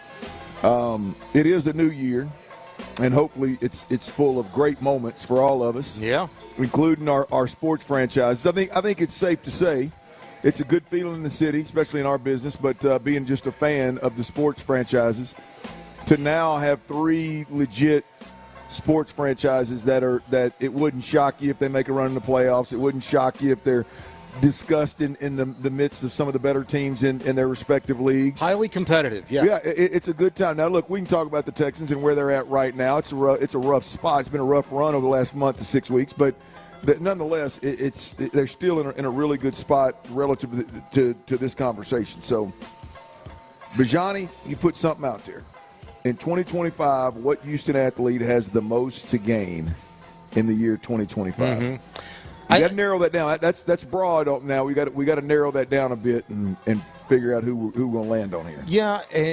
First, let me just say, I got the idea because I was driving out here and I was listening to Luke Morrow and Chris Partee, who did a great job filling in for the fellas on In the Loop. And I think it was Luke asked the question, whose stock rose the most in 2024 and whose fell the most in 2024? Ooh, that's interesting. Who'd they say? And Chris took a different approach, a team-wide standpoint, and the stock that rose the most in 2024, according to him, was the Houston Rockets, and I don't think that's really arguable.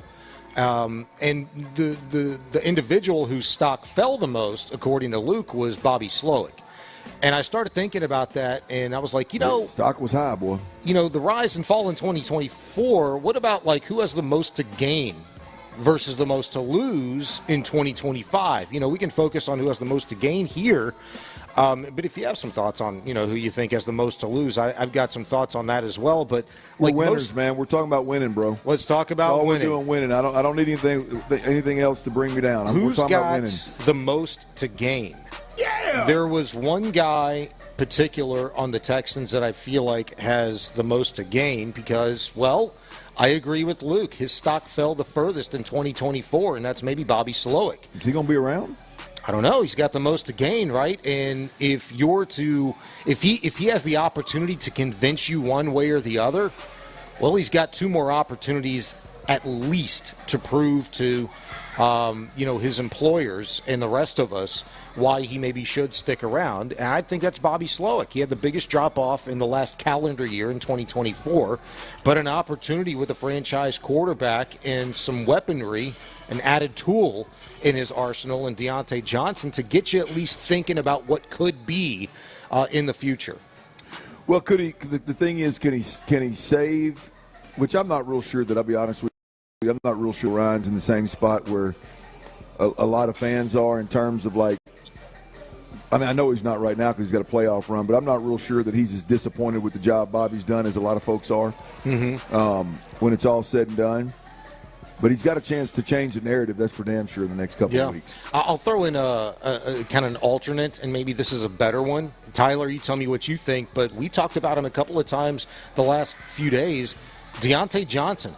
Doesn't this guy, who is now a member of the Houston Texans, have the most to gain in 2025, considering that he's been on 4 teams in the last 2 years, 3 of which have come in the last 9 months, and this might be his last opportunity to play for a team that actually has a shot to do anything relative to making noise in a postseason with the Houston Texans. I tell you what, I was going the more the route of guys that I know is going to be here. I don't know if either of the guys you mentioned are going to be here. You're right.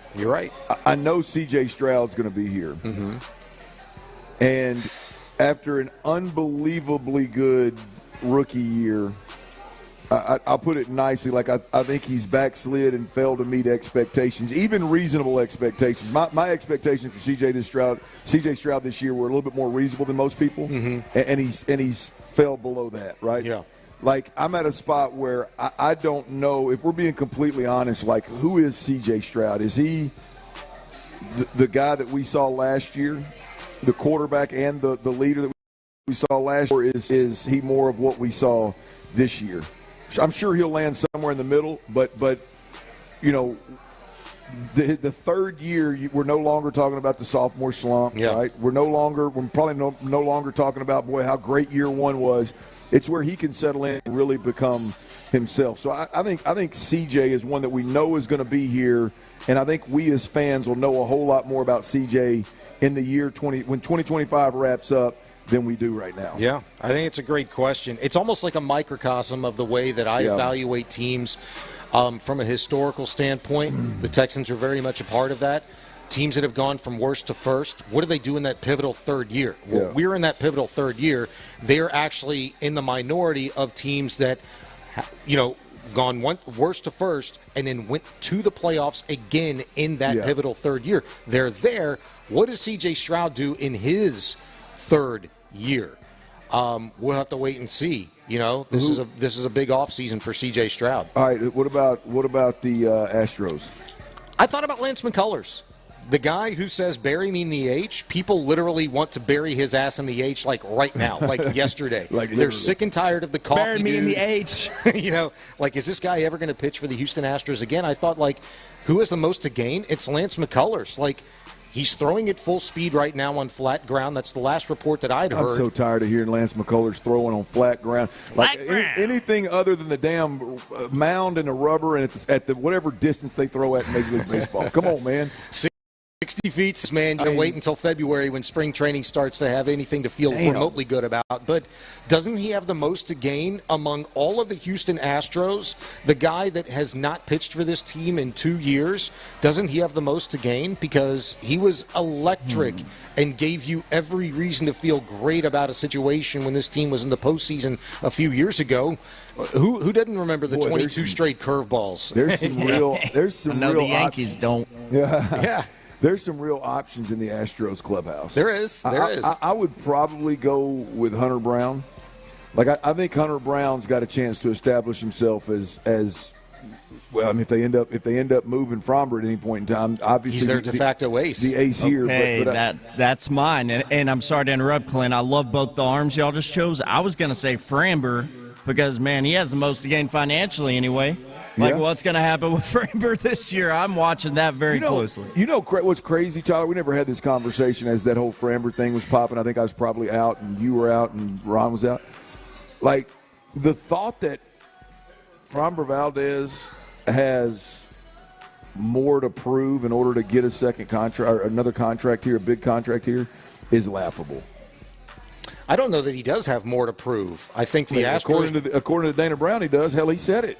Yeah, but I mean, Dana Brown's not signing Framber Valdez to a 7 or 8 year contract like Max Fried got in Boston. Yeah. Well, no. I mean, look, we'll get to the will the Astros pay the long term contract or not? If they were going to do that, they do it this offseason. Yeah. my point is like the thought of he needs to do more. I don't think there's any more in the tank of Framber Valdez. I think what we've seen is who Framber Valdez is. Yeah, what's it worth? Because I like what I've seen from Framber Valdez. Yeah. If Framber Valdez is for the next 6-7 years what he has shown to be the last 4 or 5, yeah, sign me up. But I don't think it's in the cards for the Houston Astros to buck the trend for a 31-year-old pitcher. Yeah. Albeit one versus Max Fried, who has not had any type of the injury history that Max Fried has. If you didn't do it with Tucker, if you didn't do it with Bregman, I don't see them doing it for another 30-plus-year-old pitcher in Framber Valdez. All right, what you got for the Rockets? Reed Shepherd. That's about all I could do. Like, who has the most to gain? Boy, you went with some long shots, didn't you? I mean, who has the most to gain? Like, this is the third overall pick. I mean, he's got the most to gain. This is a guy who plays marginal minutes, on a night in and night out basis. Yeah, that's what. Yeah, how much of an opportunity is he going to be given to gain much of anything? Well, that's the thing. You would know more than me. It's tricky in basketball, right? Because the season's going to end in So June. he gets 2 years. So he gets 2 yeah, seasons, basketball season begins again in 2025. Doesn't he have the most to gain? Make the best of what is left of your rookie campaign, have a great offseason, and then be the guy that can legitimately be a quality addition to a team that is in desperate need of shooting. He was the best shooter in college basketball this past season, and we haven't had an opportunity to see it. You talking about, Cam Whitmore's mad about his minutes. Reed Shepherd, he didn't have any room to talk, but he's got an opportunity, inside this calendar year to prove to Ime Udoka that, hey, I belong on this floor and I can fill it up. I would go with another superstar. I'd go with Jalen Green. I think there is a need for there is a need for a guy to be a superstar. Mm-hmm. There's I'd say an obvious need. There's a void, and if he can't fill that void, or let's say to what degree he can fill that void, the Rockets are going to have to go make moves to give up assets to make it happen. Mm-hmm. And to me, there's again, reality is part of this. If the dude can just be more consistent, he's that guy. Yeah. Yeah. No, I think that's the question, and it's hard to not be patient with young guys, but for a guy like Jalen Green, whom we've seen now for 4 years, it's time. And he struggled with consistency. Yeah, it is time. Yeah. And I feel like he's taken small steps towards being that guy. Look, on nights where Alperin hasn't had his shot working, we've seen Jalen Green be the guy that step up. When Fred VanVleet's going 1 of 8 from 3 and it isn't feeling it that night, we've seen Alpy or Jalen, some iteration of the other Rocket youngsters step up. And look, proof's in the pudding right now. They're the three seed in the Western Conference. When they start facing tougher competition, i.e. tonight, Boston Celtics, I want to see what Jalen Green looks like on that type of a stage against that competition. We'll see. By the way, I can't even take you serious waving that little pink wrap around on your hand, man. I can't even take you serious. Come on, it's what they gave me. The only excuse there is it's what I got. I hear you. All right, the injury report's out. The final injury report is out for the Texans and the Titans. This kind of stuff doesn't typically bother me, but the fact that the Titans got the Oiler logo at the top of their injury report is somewhat petty. But we'll give you the lowdown on the injury reports leading into Sunday's game, Texans-Titans. We'll do that next right here on Sports Radio 610. I said, oh, Lord Jesus, it's a fire. Ready? The Texans closed down their regular season in a rematch.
Here, an Odyssey sports station. Rock and roll, meow. We have a liftoff. Sports Radio 610 presents The Drive with Stoerner and Hughley. It's the 5 o'clock fire. Yeah, that's a good one. Oh, nothing like putting Vandy in the open for the 5 o'clock fire, y'all. 5 o'clock fire is brought to you by Kirk Holmes every single day. Big shout out to Kirk Holmes for making that happen. The injury reports are out the final injury reports are out for the Texans as well as for the Titans. We're going to start with the one that matters, the Houston Texans. We'll break this thing into different categories. I'll start with the Texans players that are listed as out for the Titans game Sunday. Danico Autry with a knee, defensive end, obviously. Danico Autry with a knee, he is out. Foley Fatukasi did not practice all week. Again, that's an ankle, he is out. Shaq Mason, right guard, knee, did not practice all week. He is out for this game. And Jeff Okudah, concussion, limited on Wednesday. Started part of concussion protocol is getting on the field and doing football activities and then seeing how that affects you. Clearly that didn't go well. He did not practice Thursday, did not practice Friday, and he is designated as out for this game. Sean, any of those stand out to you and any concern whatsoever? Concern as far as this weekend? No. Concern as far as what being out this weekend means for round one of the playoffs? Yes. Jeff Okudah is probably the biggest one because I think it takes away the flexibility from the Texans in doing maybe what they would like to do, and that is bring Kamari Lassiter in to play the nickel. If Okudah's out, I would presume that he would be that extra corner opposite Derek Stingley if that was the case. If he's not healthy, if he's not right, round one against anybody, if he's not available, I think you have no choice but to keep Kamari Lassiter out there and bring Miles Bryant in, which I don't know if it's a bad scenario in that regard. Pretty good. Just hadn't played regular this year. Yeah, look, I think if you look at the four guys, not surprised that they are out.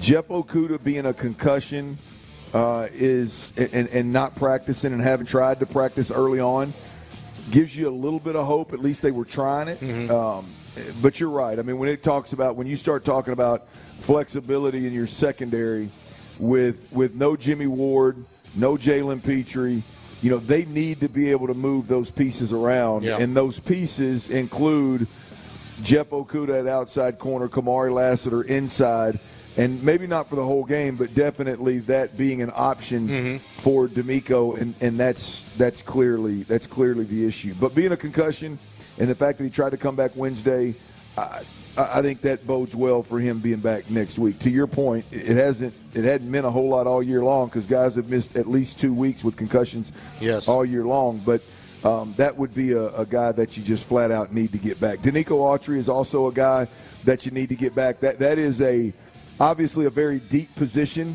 at the defensive end position, but he is a guy that, boy, in obvious passing situations, to put him in there and have another speed rusher, another guy that can penetrate at another level. Yeah. Get in there, that's big. And then as well as when Will Anderson and Danielle Hunter are gassed, to have him coming off the end has shown well this year. That's an area of depth, though, I feel better about than other positions on the team, respective to offense or defense. You'd love to have Autry out there. I think come playoff time, he'll probably be ready to go. At what percentage, who knows? But you haven't gotten to this one. You asked me if I'm concerned this week and even into the playoffs. Like, Christian Harris being questionable with an ankle is kind of got my attention a little bit, because here's a guy who, is one of the freshest guys on the team because he hadn't played a lot of football this season. When he's come back, he's been really freaking good. I don't know if you'd like this guy to play this weekend, even if it's a little bit, or just out of precaution, you hold him out and make sure he's 100% for the postseason. Well, he's one of those guys that's on this list for a reason, obviously, and any injury-related miss would be fine with me. Now, Christian Harris, if he's healthy and if he can go, and there's not a risk of it injuring it worse, which there's always a risk of injuring it worse, I would like to see him play football. He hadn't played enough football this year for him to be seeing, like, playing at or above his ceiling. There's no way he just hadn't played enough football yet. Yeah, but he didn't play for a year, Clint, and then he came out and he looked like he had missed a beat. Yeah, no, it was beautiful. I mean, I'm not minimizing anything he's done, but I think it would be good for him to play a game this week going into the playoffs after missing the majority of the season. As you mentioned, Christian Harris, Jamal Hill are both questionable, and then with no designation. This is the beauty of the injury report. Will Anderson Jr., he was full all week long. It's a hand injury. A hand injury is not keeping Will Anderson Jr. out. He has no designation. Nick Brocker, hand. He was full go all week long. Guard tackle, I guess. He is good to go.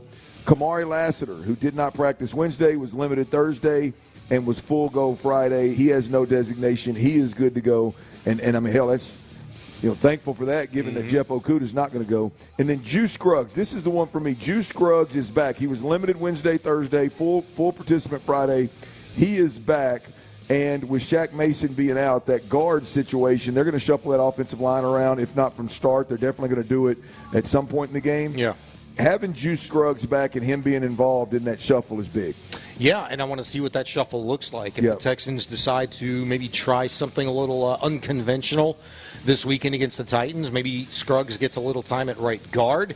I think that's in play until it's not. That's going to be something to look for. At the very least, Clint, it gives the Texans options, healthy bodies. The fact that he's back, ready to go, is important for them. Yeah. All right, here's the Tennessee Titans injury report, and they've got a lot of guys that are out. Now, I don't know how long these guys have been dealing with these injuries, but they've got a lot of guys out. Wide receiver Tyler Boyd, he is out. See, these are game statuses, by the way. These aren't just Friday guesses. These are game statuses. Kicker Nick Folk is out. Safety Amani Hooker is out. Running back Tajay Spears is out with a concussion. Running back Tony Pollard is questionable. That's their top two backs over there in Tennessee. Dylan Redun's a guard. He is good to go. And the tight end, Okonkwo, is questionable. Of all those guys, that dude. The two that Tony Pollard and Okonkwo are the two that are both questionable that you've got to. Boy, if they're not out there, that's a serious blow to the Titans' offense. Yeah, Will Okonkwo's the son of a gun that really screwed up that day for the Texans the other day. He's the one that 70-yard reception. Yeah, that's right. That's so we'll see. I mean, it's obviously going to be a half-cocked Tennessee Titans team, and without some weapons, and we'll see if the Texans can go in there and handle their business. Again, win, lose, or draw, I don't care. I just want to see the Texans' product be improved. 5 o'clock fire. All right, one thing that was not on the injury reports to any degree is the starting quarterbacks, the quarterback for the Tennessee Titans. I know that's kind of been up in the air, but the Titans have announced that Will Levis will be the starting quarterback. Now, the plan is to play two quarterbacks, to my understanding. Yep. Is for them to play two quarterbacks, but Will Levis is going to get the start, which that makes sense. It makes sense because, I mean, he went out there and now – I don't know how he graded out against the Texans, but his explosives clearly caused problems for the Texans. So it doesn't surprise me that if he's healthy, he's going to start. Yeah, it's funny because Brian Callahan, their head coach, said earlier in the week that they were going to roll with the two quarterbacks, Mason Rudolph and Will Levis. And the question was, okay, well, who starts? Well, if Levis is probably going to start, right? Yep. So me connecting the dots, it sounds very much and looks very much like, now that we've seen the injury report, the Titans are approaching this game similarly to the Texans in that you're probably not going to see the starters, i.e. your dudes, very much. Yep. And again, from an organizational standpoint, the players could probably give a rip about this because they don't know if they're going to be here next year for the Titans. And standpoint, like, who the hell cares if you're them? You get the number 2 pick or you get the number 9 pick. The organization, if you're that Amy Adams Strunk, you care very much about your draft status. And so it appears that the Titans are not necessarily trying to go out to win this game. 5 o'clock fire. All right, little news on the Astros front. The Astros are one of the leading contenders to sign former Baltimore Orioles outfielder Anthony Santander. According to the Dominican MLB insider Hector Gomez, the Toronto Blue Jays and Los Angeles Angels are noted as the major competitors for the 8-year veteran, with Toronto's current offer checking in at $82 million over 4 years. How you feel about this link at this point in time, the Astros to Santander? I like the fact that there is a link, and there's reports to back it up. I was watching this, I've been watching this pretty closely, all off season. It was today's Friday. It was Thursday morning where I was watching Matt Vasgersian on MLB Network, go through the big free agents and what's the next domino going to be that falls between Bregman and Santander, yada, yada, yada, all that stuff. He made no mention of a tie between the Astros and Anthony Santander, the free agent right fielder. But yesterday evening, Dominican MLB insider Hector Gomez tweeted this, quote, Astros are the biggest threats for the Blue Jays in Anthony Santander sweepstakes, while the Angels have offered a similar deal to the Jays. The Jays contract offer per Gomez was 4 years, $82 million. All right. That's an AAV of about $20.5 million. If the Astros are very much in on Anthony Santander, then I think that is the only player at this point in time, because it's kind of a tit for tat. You lose Kyle Tucker in right field, you can put Anthony Santander.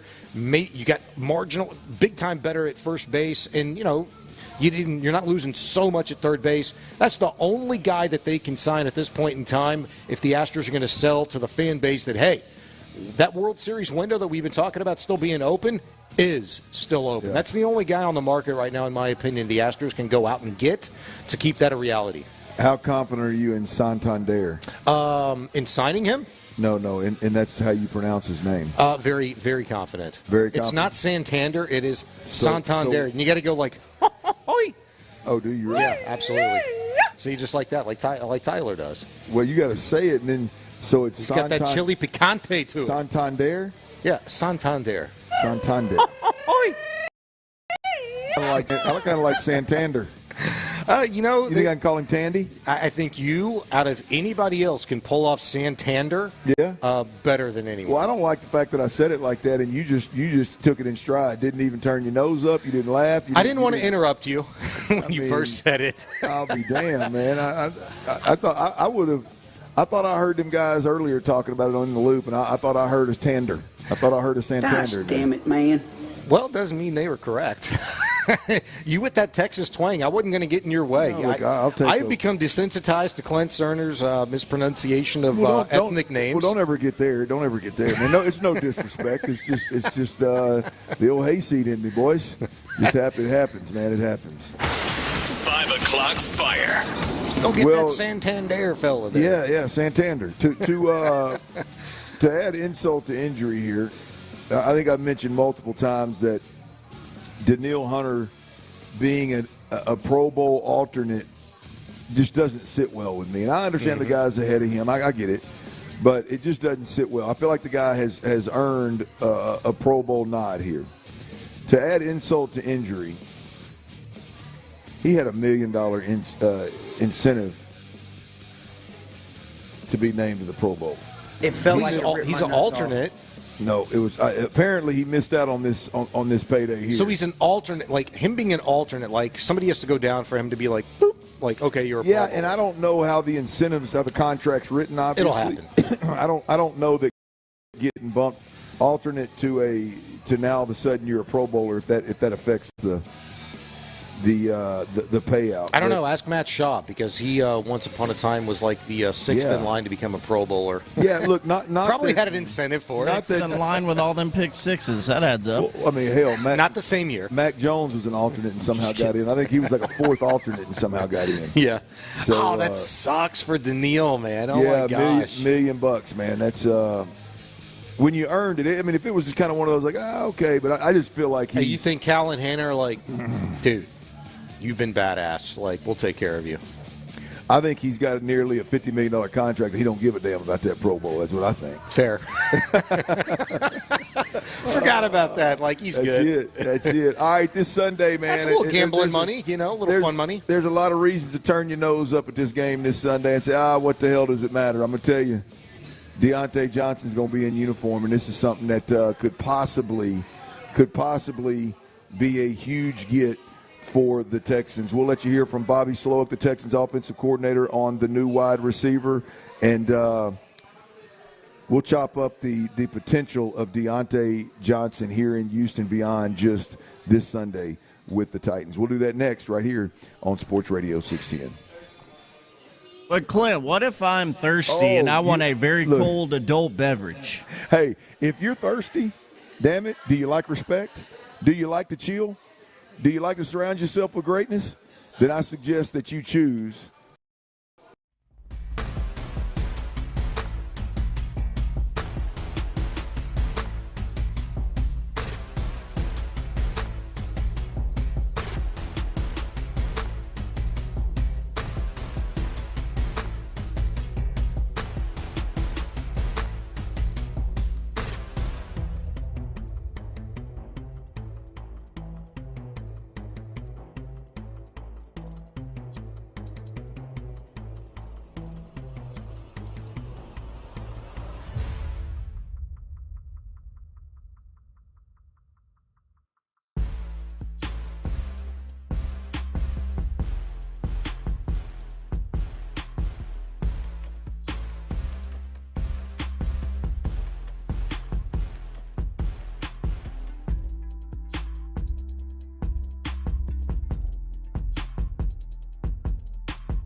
Action Monday. Houston's sports leader. Sports Radio 610. It's a Football Friday on Sports Radio 610. Live from Home Run Dugout in Katy, here's The Drive with Stoerner and Hughley. All right, y'all, let's assume that all the Texans pieces offensively are healthy. And I think it's fair this year that the Texans bring their B game in the playoffs. Like, I mean, look, if we get a game across the board, I'd be stoked, right? Truth of the matter is, this year, if you watch the Texans, you follow the Texans, you cover the Texans, I think it's fair to expect their B game. Whether we're talking C.J. Stroud or we're talking about as a team, as a whole, we suck. I think it's fair to say if you get a B game in the playoffs, one, you're going to have a really good chance of winning that game. But two, that's a fair expectation. Can I ask you a question? Yes, sir. You can ask me a question. When's the last time you feel like the Texans brought their B game? Ooh. You got to make me think back. I would say. Would you say Miami? Buffalo was obviously a B game. You think Buffalo was a B game? Okay. Yeah. I mean, the offense didn't do anything impressive. The defense was lights out. That's the problem, is they just haven't. The defense has carried a lot of the better games. Mm-hmm. I think my biggest, like, was the last time we saw an offensive B game across the board. That's the thing, yeah. An offensive B game relative versus like a team-wide B game. I said Miami because, look, you scored a second-half touchdown. Okay, there's number one. You're proving the B game point. Okay, that's but what did your defense do? You picked off Tua Tagovailoa 3 times. Okay, the point is offensively, right? I mean, at the end of the day, if C.J. Stroud brings his B game, I think it's fair for us to expect that. Anything above a B game, I think we got to be out of our gourd over. Like, we got to be like, hell yeah, this thing may have come together. Like, just bring the B game in the playoff. The O-line, bring your B game. You don't have to be great. Just bring your B game, man. Mm-hmm. Give me 60 yards rushing, right? Just give me a complimentary run game to some and a decent night protecting C.J. Stroud, and I think we can win a game. But all of that, let's just say, because I don't think where I'm going with this is Deontay Johnson. Mm-hmm. I think Deontay Johnson is a great player. I think he's a great two. He's got potential to be a great player. He's got potential to be a great two. I think if the stars align for the guy and they can keep the Deontay Johnson train on the track, I think he could be as good a number two as to Nico Collins as Steph Diggs is or was. And I say that after seeing Steph Diggs in Houston and having a little better idea of how he fit and who he is today. I think Deontay Johnson could be that guy and some, if we're being honest, over the next couple of years. Now, can we keep the Johnson on the track to make that happen? But the point is if they bring their B game, if everybody else brings their B game, Deontay Johnson is good enough to be a difference maker that you could win a couple games in the playoffs. I agree with that. I think that's definitely the hope. That's the reason why you make this move if you're Nick Caserio and D'Amico Ryans. It never concerned me about anything that had gone on in Carolina or Baltimore earlier this season with Deontay Johnson. I looked strictly at, from a football sense, like his productivity, what he's done in the past, what he's meant to his team when he's been on a football field. And the reason why, I think, is because I think I was desperate. I think the Texans are desperate. And I think it's kind of like a match made in heaven at this point in time, in that the first thought that I had at that point in time, it was literally 2 weeks removed from me and Patrick on Area 45 just crushing Deontay Johnson for refusing to enter a game in Baltimore. Against the Eagles when you're down by 5 points. I was like, are you freaking kidding me? Yeah. Like, who is this guy? Because he needs them as much as they need him. And maybe they need him more than he needs them. I think he'd make that argument because, boy, you go from the Steelers, they were a pretty good team whenever he was there, to the Panthers, and then the Baltimore Ravens get you. Yeah. And it's like you can't embrace that situation. Like, this guy is obviously operating on a different level of I don't give a you-know-what. Yeah. The Texans absolutely need this form more than he really needs any part of them. There's something. I said this when he was first on the available, when he was going to get waived, and obviously the Texans, I didn't think they'd have a chance to claim him, if I'm being honest, but they did. Yeah.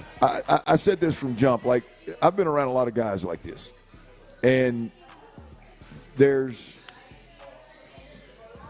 one thing that, at least for a short period of time, and this is what we're talking about here right now, is a short period of time, that can settle them down, get them to buy in, and that is if you need them as bad as they need you. You said it. I guarantee you, at Pittsburgh, he was playing second fiddle and thought he should have. He'd been around for a while, thought that he should have kind of elevated over time and didn't, and realized that they probably didn't really give a rip whether he was there or not. Right. You get to Baltimore, it's like they're not going to make you a priority.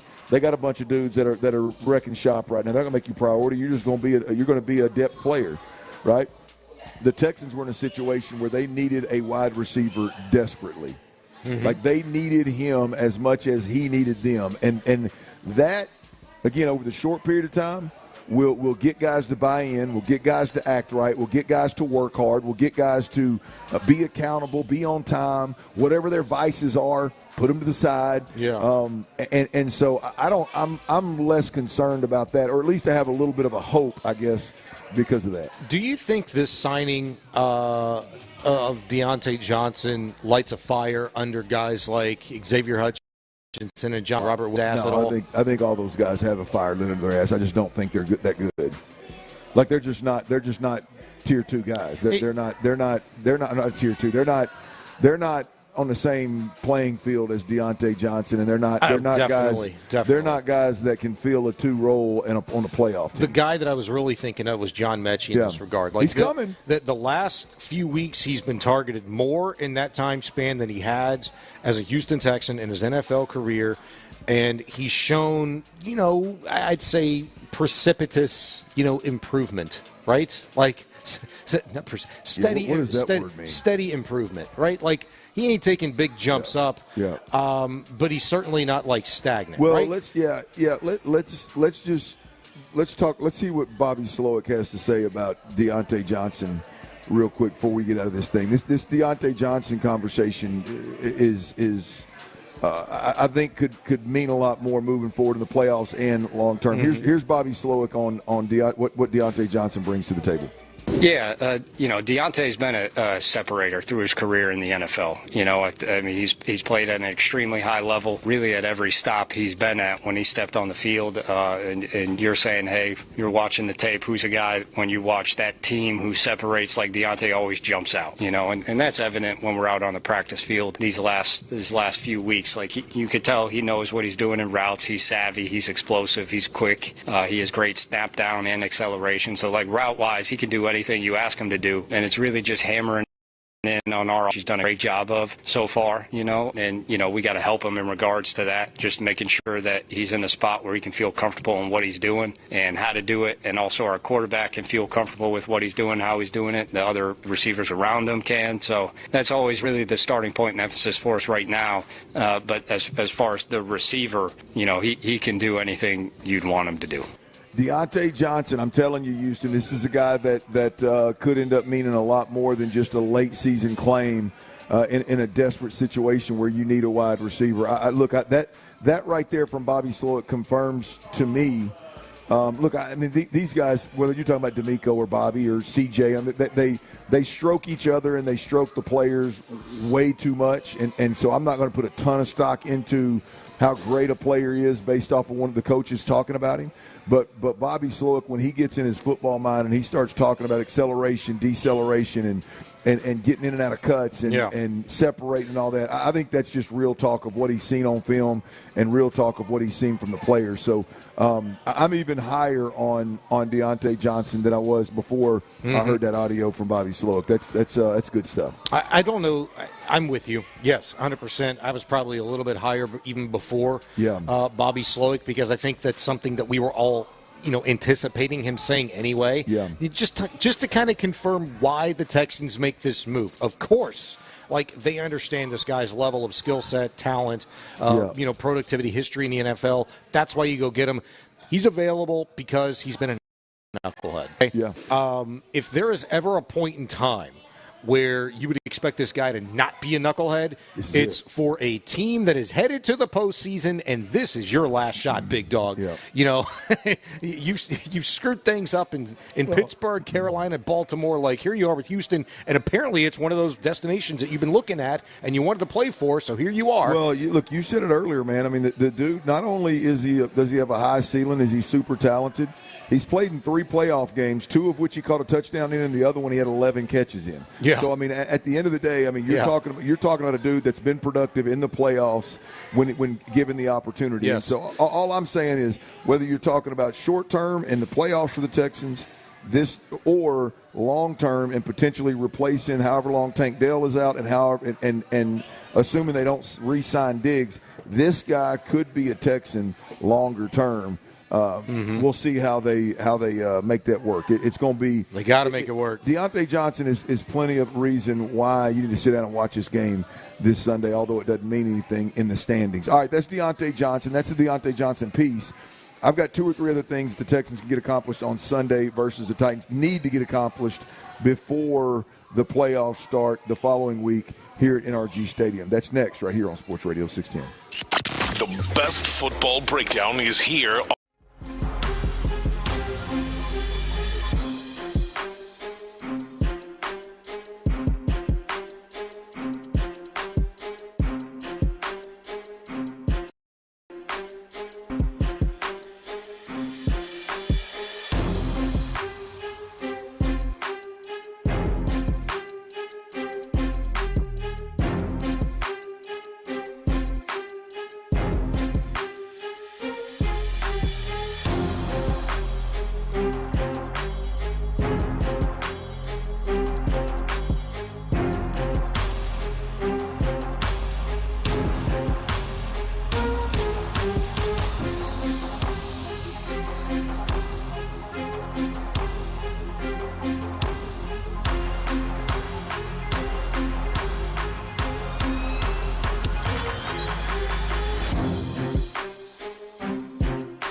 Visit and find ED treatment at up to 95% off brand name prices. Go to hims.com/joy. That's hims.com/joy for your free online visit. It's a Football Friday on Sports Radio 610. Live from Home Run Dugout in Katy, here's The Drive with Stoerner and Hughley. Ryan Hughley's out. Sean Bijani is in. We're up in Katy. You heard the man. Home run dugout, hanging out. Great weather. Kiddos running everywhere. Whether they're swinging bats up here in the cages, they're out on the turf field. Looks like there's some grown folks getting their weekend started out here with some drinks and some grub. Home run dugout. You can play home run derby if you come up here. I don't advise you play against Avery. I mean, that swing is fierce, so I would stay away from that one. She was getting it, man. I'd stay away from that one. The other ones, I think everybody else in here, I think we got a shot at. I think we can play a little home run derby. But nonetheless, come on through, man. It's a great place to be, whether you're here this tonight or you're here this weekend or whenever, man. This is a great place to bring the kiddos and wind down or get started. Either way that you slice it. So Sean Bijani's in for Ron Hughley. Tyler Milner is back at the studio. He's not out yet, but he's at the studio. Keeping his train on the tracks, if you will. We talked a little bit about Deontay Johnson, and I ain't been excited about watching a new player play in a long time, maybe since Tank Dell, if I'm being honest. I don't know. I was pretty excited about Diggs when he came in here to see him play actual action. But Deontay Johnson is right up there with him. The excitement level, because obviously the Texans need him more than ever. But boy, there's some real upside there.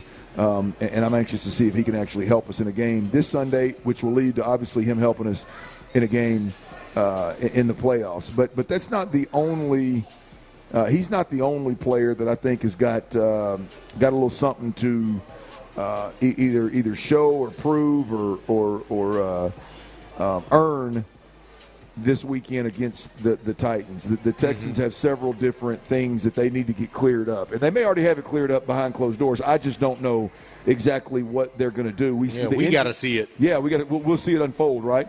The injury report for the Texans came out, and Juice Scruggs does not have a designation for the game. In other words, he's healthy. He's playing this week, or at least he's available to play this week.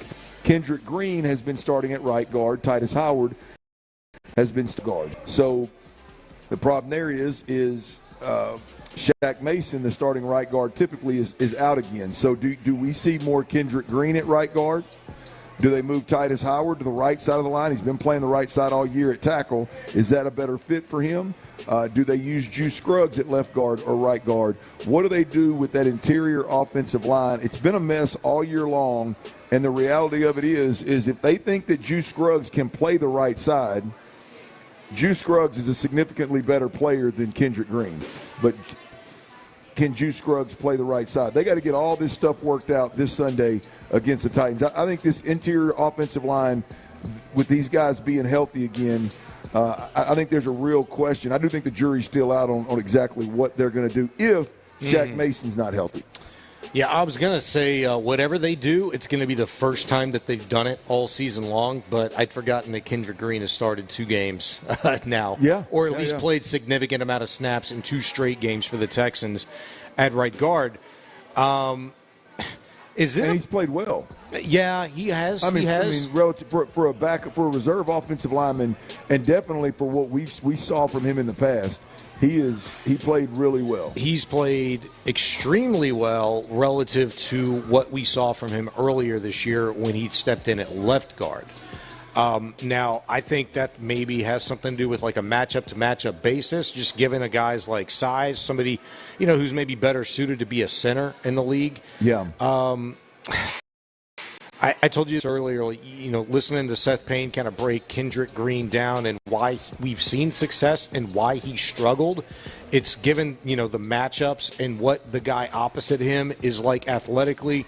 You talk about a guy like Cam Hayward, who we could presumably see in a couple of weeks. That's the problem with every single guard on this roster. Mm-hmm. Yeah, well, and then that's the problem with the construction of this offensive line over the course of the last 4+ years. Like, you think about it, nobody named Juice Scruggs, Jarrett Patterson, or Blake Fisher have the Texans drafted under Bobby Slowick. Like, everybody else pre-existed Yeah, they re-upped them. You re-upped them thinking that, all right, you're going to make them fit the scheme versus the other way around, and maybe that's part of the problem. But to not get too deep in the weeds, like, if the Texans juggle something here with the offensive line, you have to do it this weekend. Don't wait for round one of the playoffs because that's not time for experimentation, man. If you're going to throw a wrinkle into what the Steelers or anybody else does, Chargers or Ravens, whoever it may be in round one, probably the Steelers, throw a wrench into it like, oh, boy, we better look out for this. Do it against Tennessee. I think the question is there's two questions. And I think the first one has been answered. I think, does Titus Howard, would he feel better on the right side than the left side? And I think that question's been answered because we've seen him at left guard multiple times over the years. So I think he's fine there. So then it goes to Juice Scruggs play right guard. And would you rather Juice Scruggs be your backup when Shaq Mason is healthy, or would you rather Kendrick Green be that backup if something happens to Shaq Mason? Who's going to be your depth right guard? Who's going to be your depth left guard? I think you got to figure that out because I don't know that you can carry all of these guys on the roster. You got to carry you got to carry a swing tackle. Mm-hmm. I don't know how you carry two backup guards as well. So I don't know how it all unfolds, but I know the interior offensive line with Juice Scruggs being healthy, Kendrick Green playing better. I don't know. I don't think this thing's figured out yet. Hell, probably maybe even at the starting position. Given that Shaq Mason may be injured, may be out longer, but definitely the depth positions. All right, there's that. Number two, this may not be a priority and hasn't been a priority all year long, obviously, but I think it should be this week. Mm-hmm. J.J. Taylor, the little running back. Like, I think this is a week where you could find out a little bit more about J.J. Taylor and see if he's a guy that you could either put in the backup running back role, which is played very minimal. Now, obviously, Dameon Pierce is returning kicks and returning, in the special teams game, so that would be a little bit of a problem. But either that or the third down back. At the end of the day, he's a really good weapon that I think could potentially help this football team in a playoff situation. It would be a small package. You would have to risk putting a young player in there that maybe doesn't have all the best at pass protecting and things of that nature. But and this team needs weapons offensively. They need a guy that they can hand the football to, not named Joe Mixon, that if there is a crease there, if there is an opportunity to bounce a ball outside and get the edge, that he can do it. There's not anybody not named Joe Mixon that's been touching the ball. Wouldn't it be weird, though, like if the Texans just finally discover that J.J. Taylor's that guy, because they've had all season long to figure out that it's not Dameon Pierce, it's not Darian Gumbawale. I mean, more times than not, if you're getting a carry, it's been Joe Mixon and nobody else.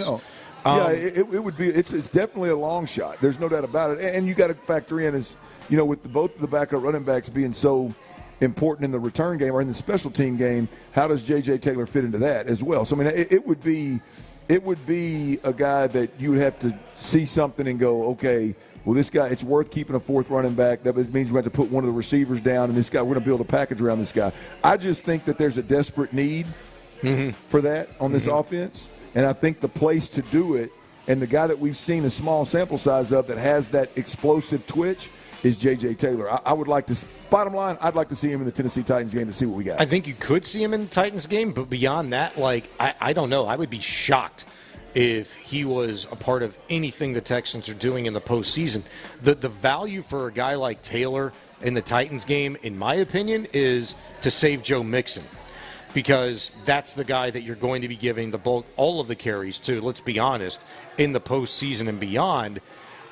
Save his ass. If you want to start Mick in, pre-game prep, boom, get his 7 yards, hit his bonus, boom, fine, get him out. JJ, it's all yours, big dog.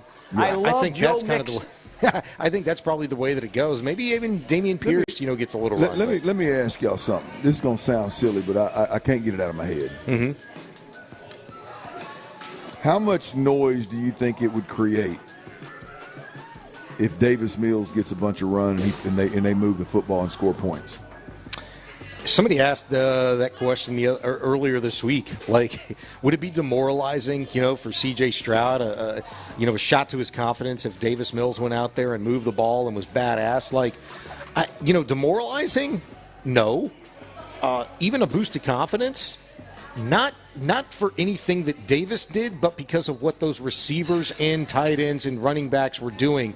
Like, I think CJ could see that, and only they would know, like, boy, Davis is running some of the same stuff with the route concepts and schemes that we've been running, and he's seeing success. Like, it can be done. Like, I think that would maybe, if anything, be a shot in the arm to CJ if he saw that success. Tyler, what do you think? Hill, you bought a Mills jersey, wasn't? And this isn't. Damn it! This isn't a Davis Mills should be the starter conversation. Right. But I mean, if they decide to get Davis some serious run in this game after watching this offense, if Davis Mills goes out there and Bobby Slowick all of a sudden is scoring points in the second half, and the Titans have their starters out there. What do you think the response would be? Yeah, I mean, I definitely think there would be those Texans fans. We'd probably get on the text line that maybe raise the eyebrows a bit and ask a question or two.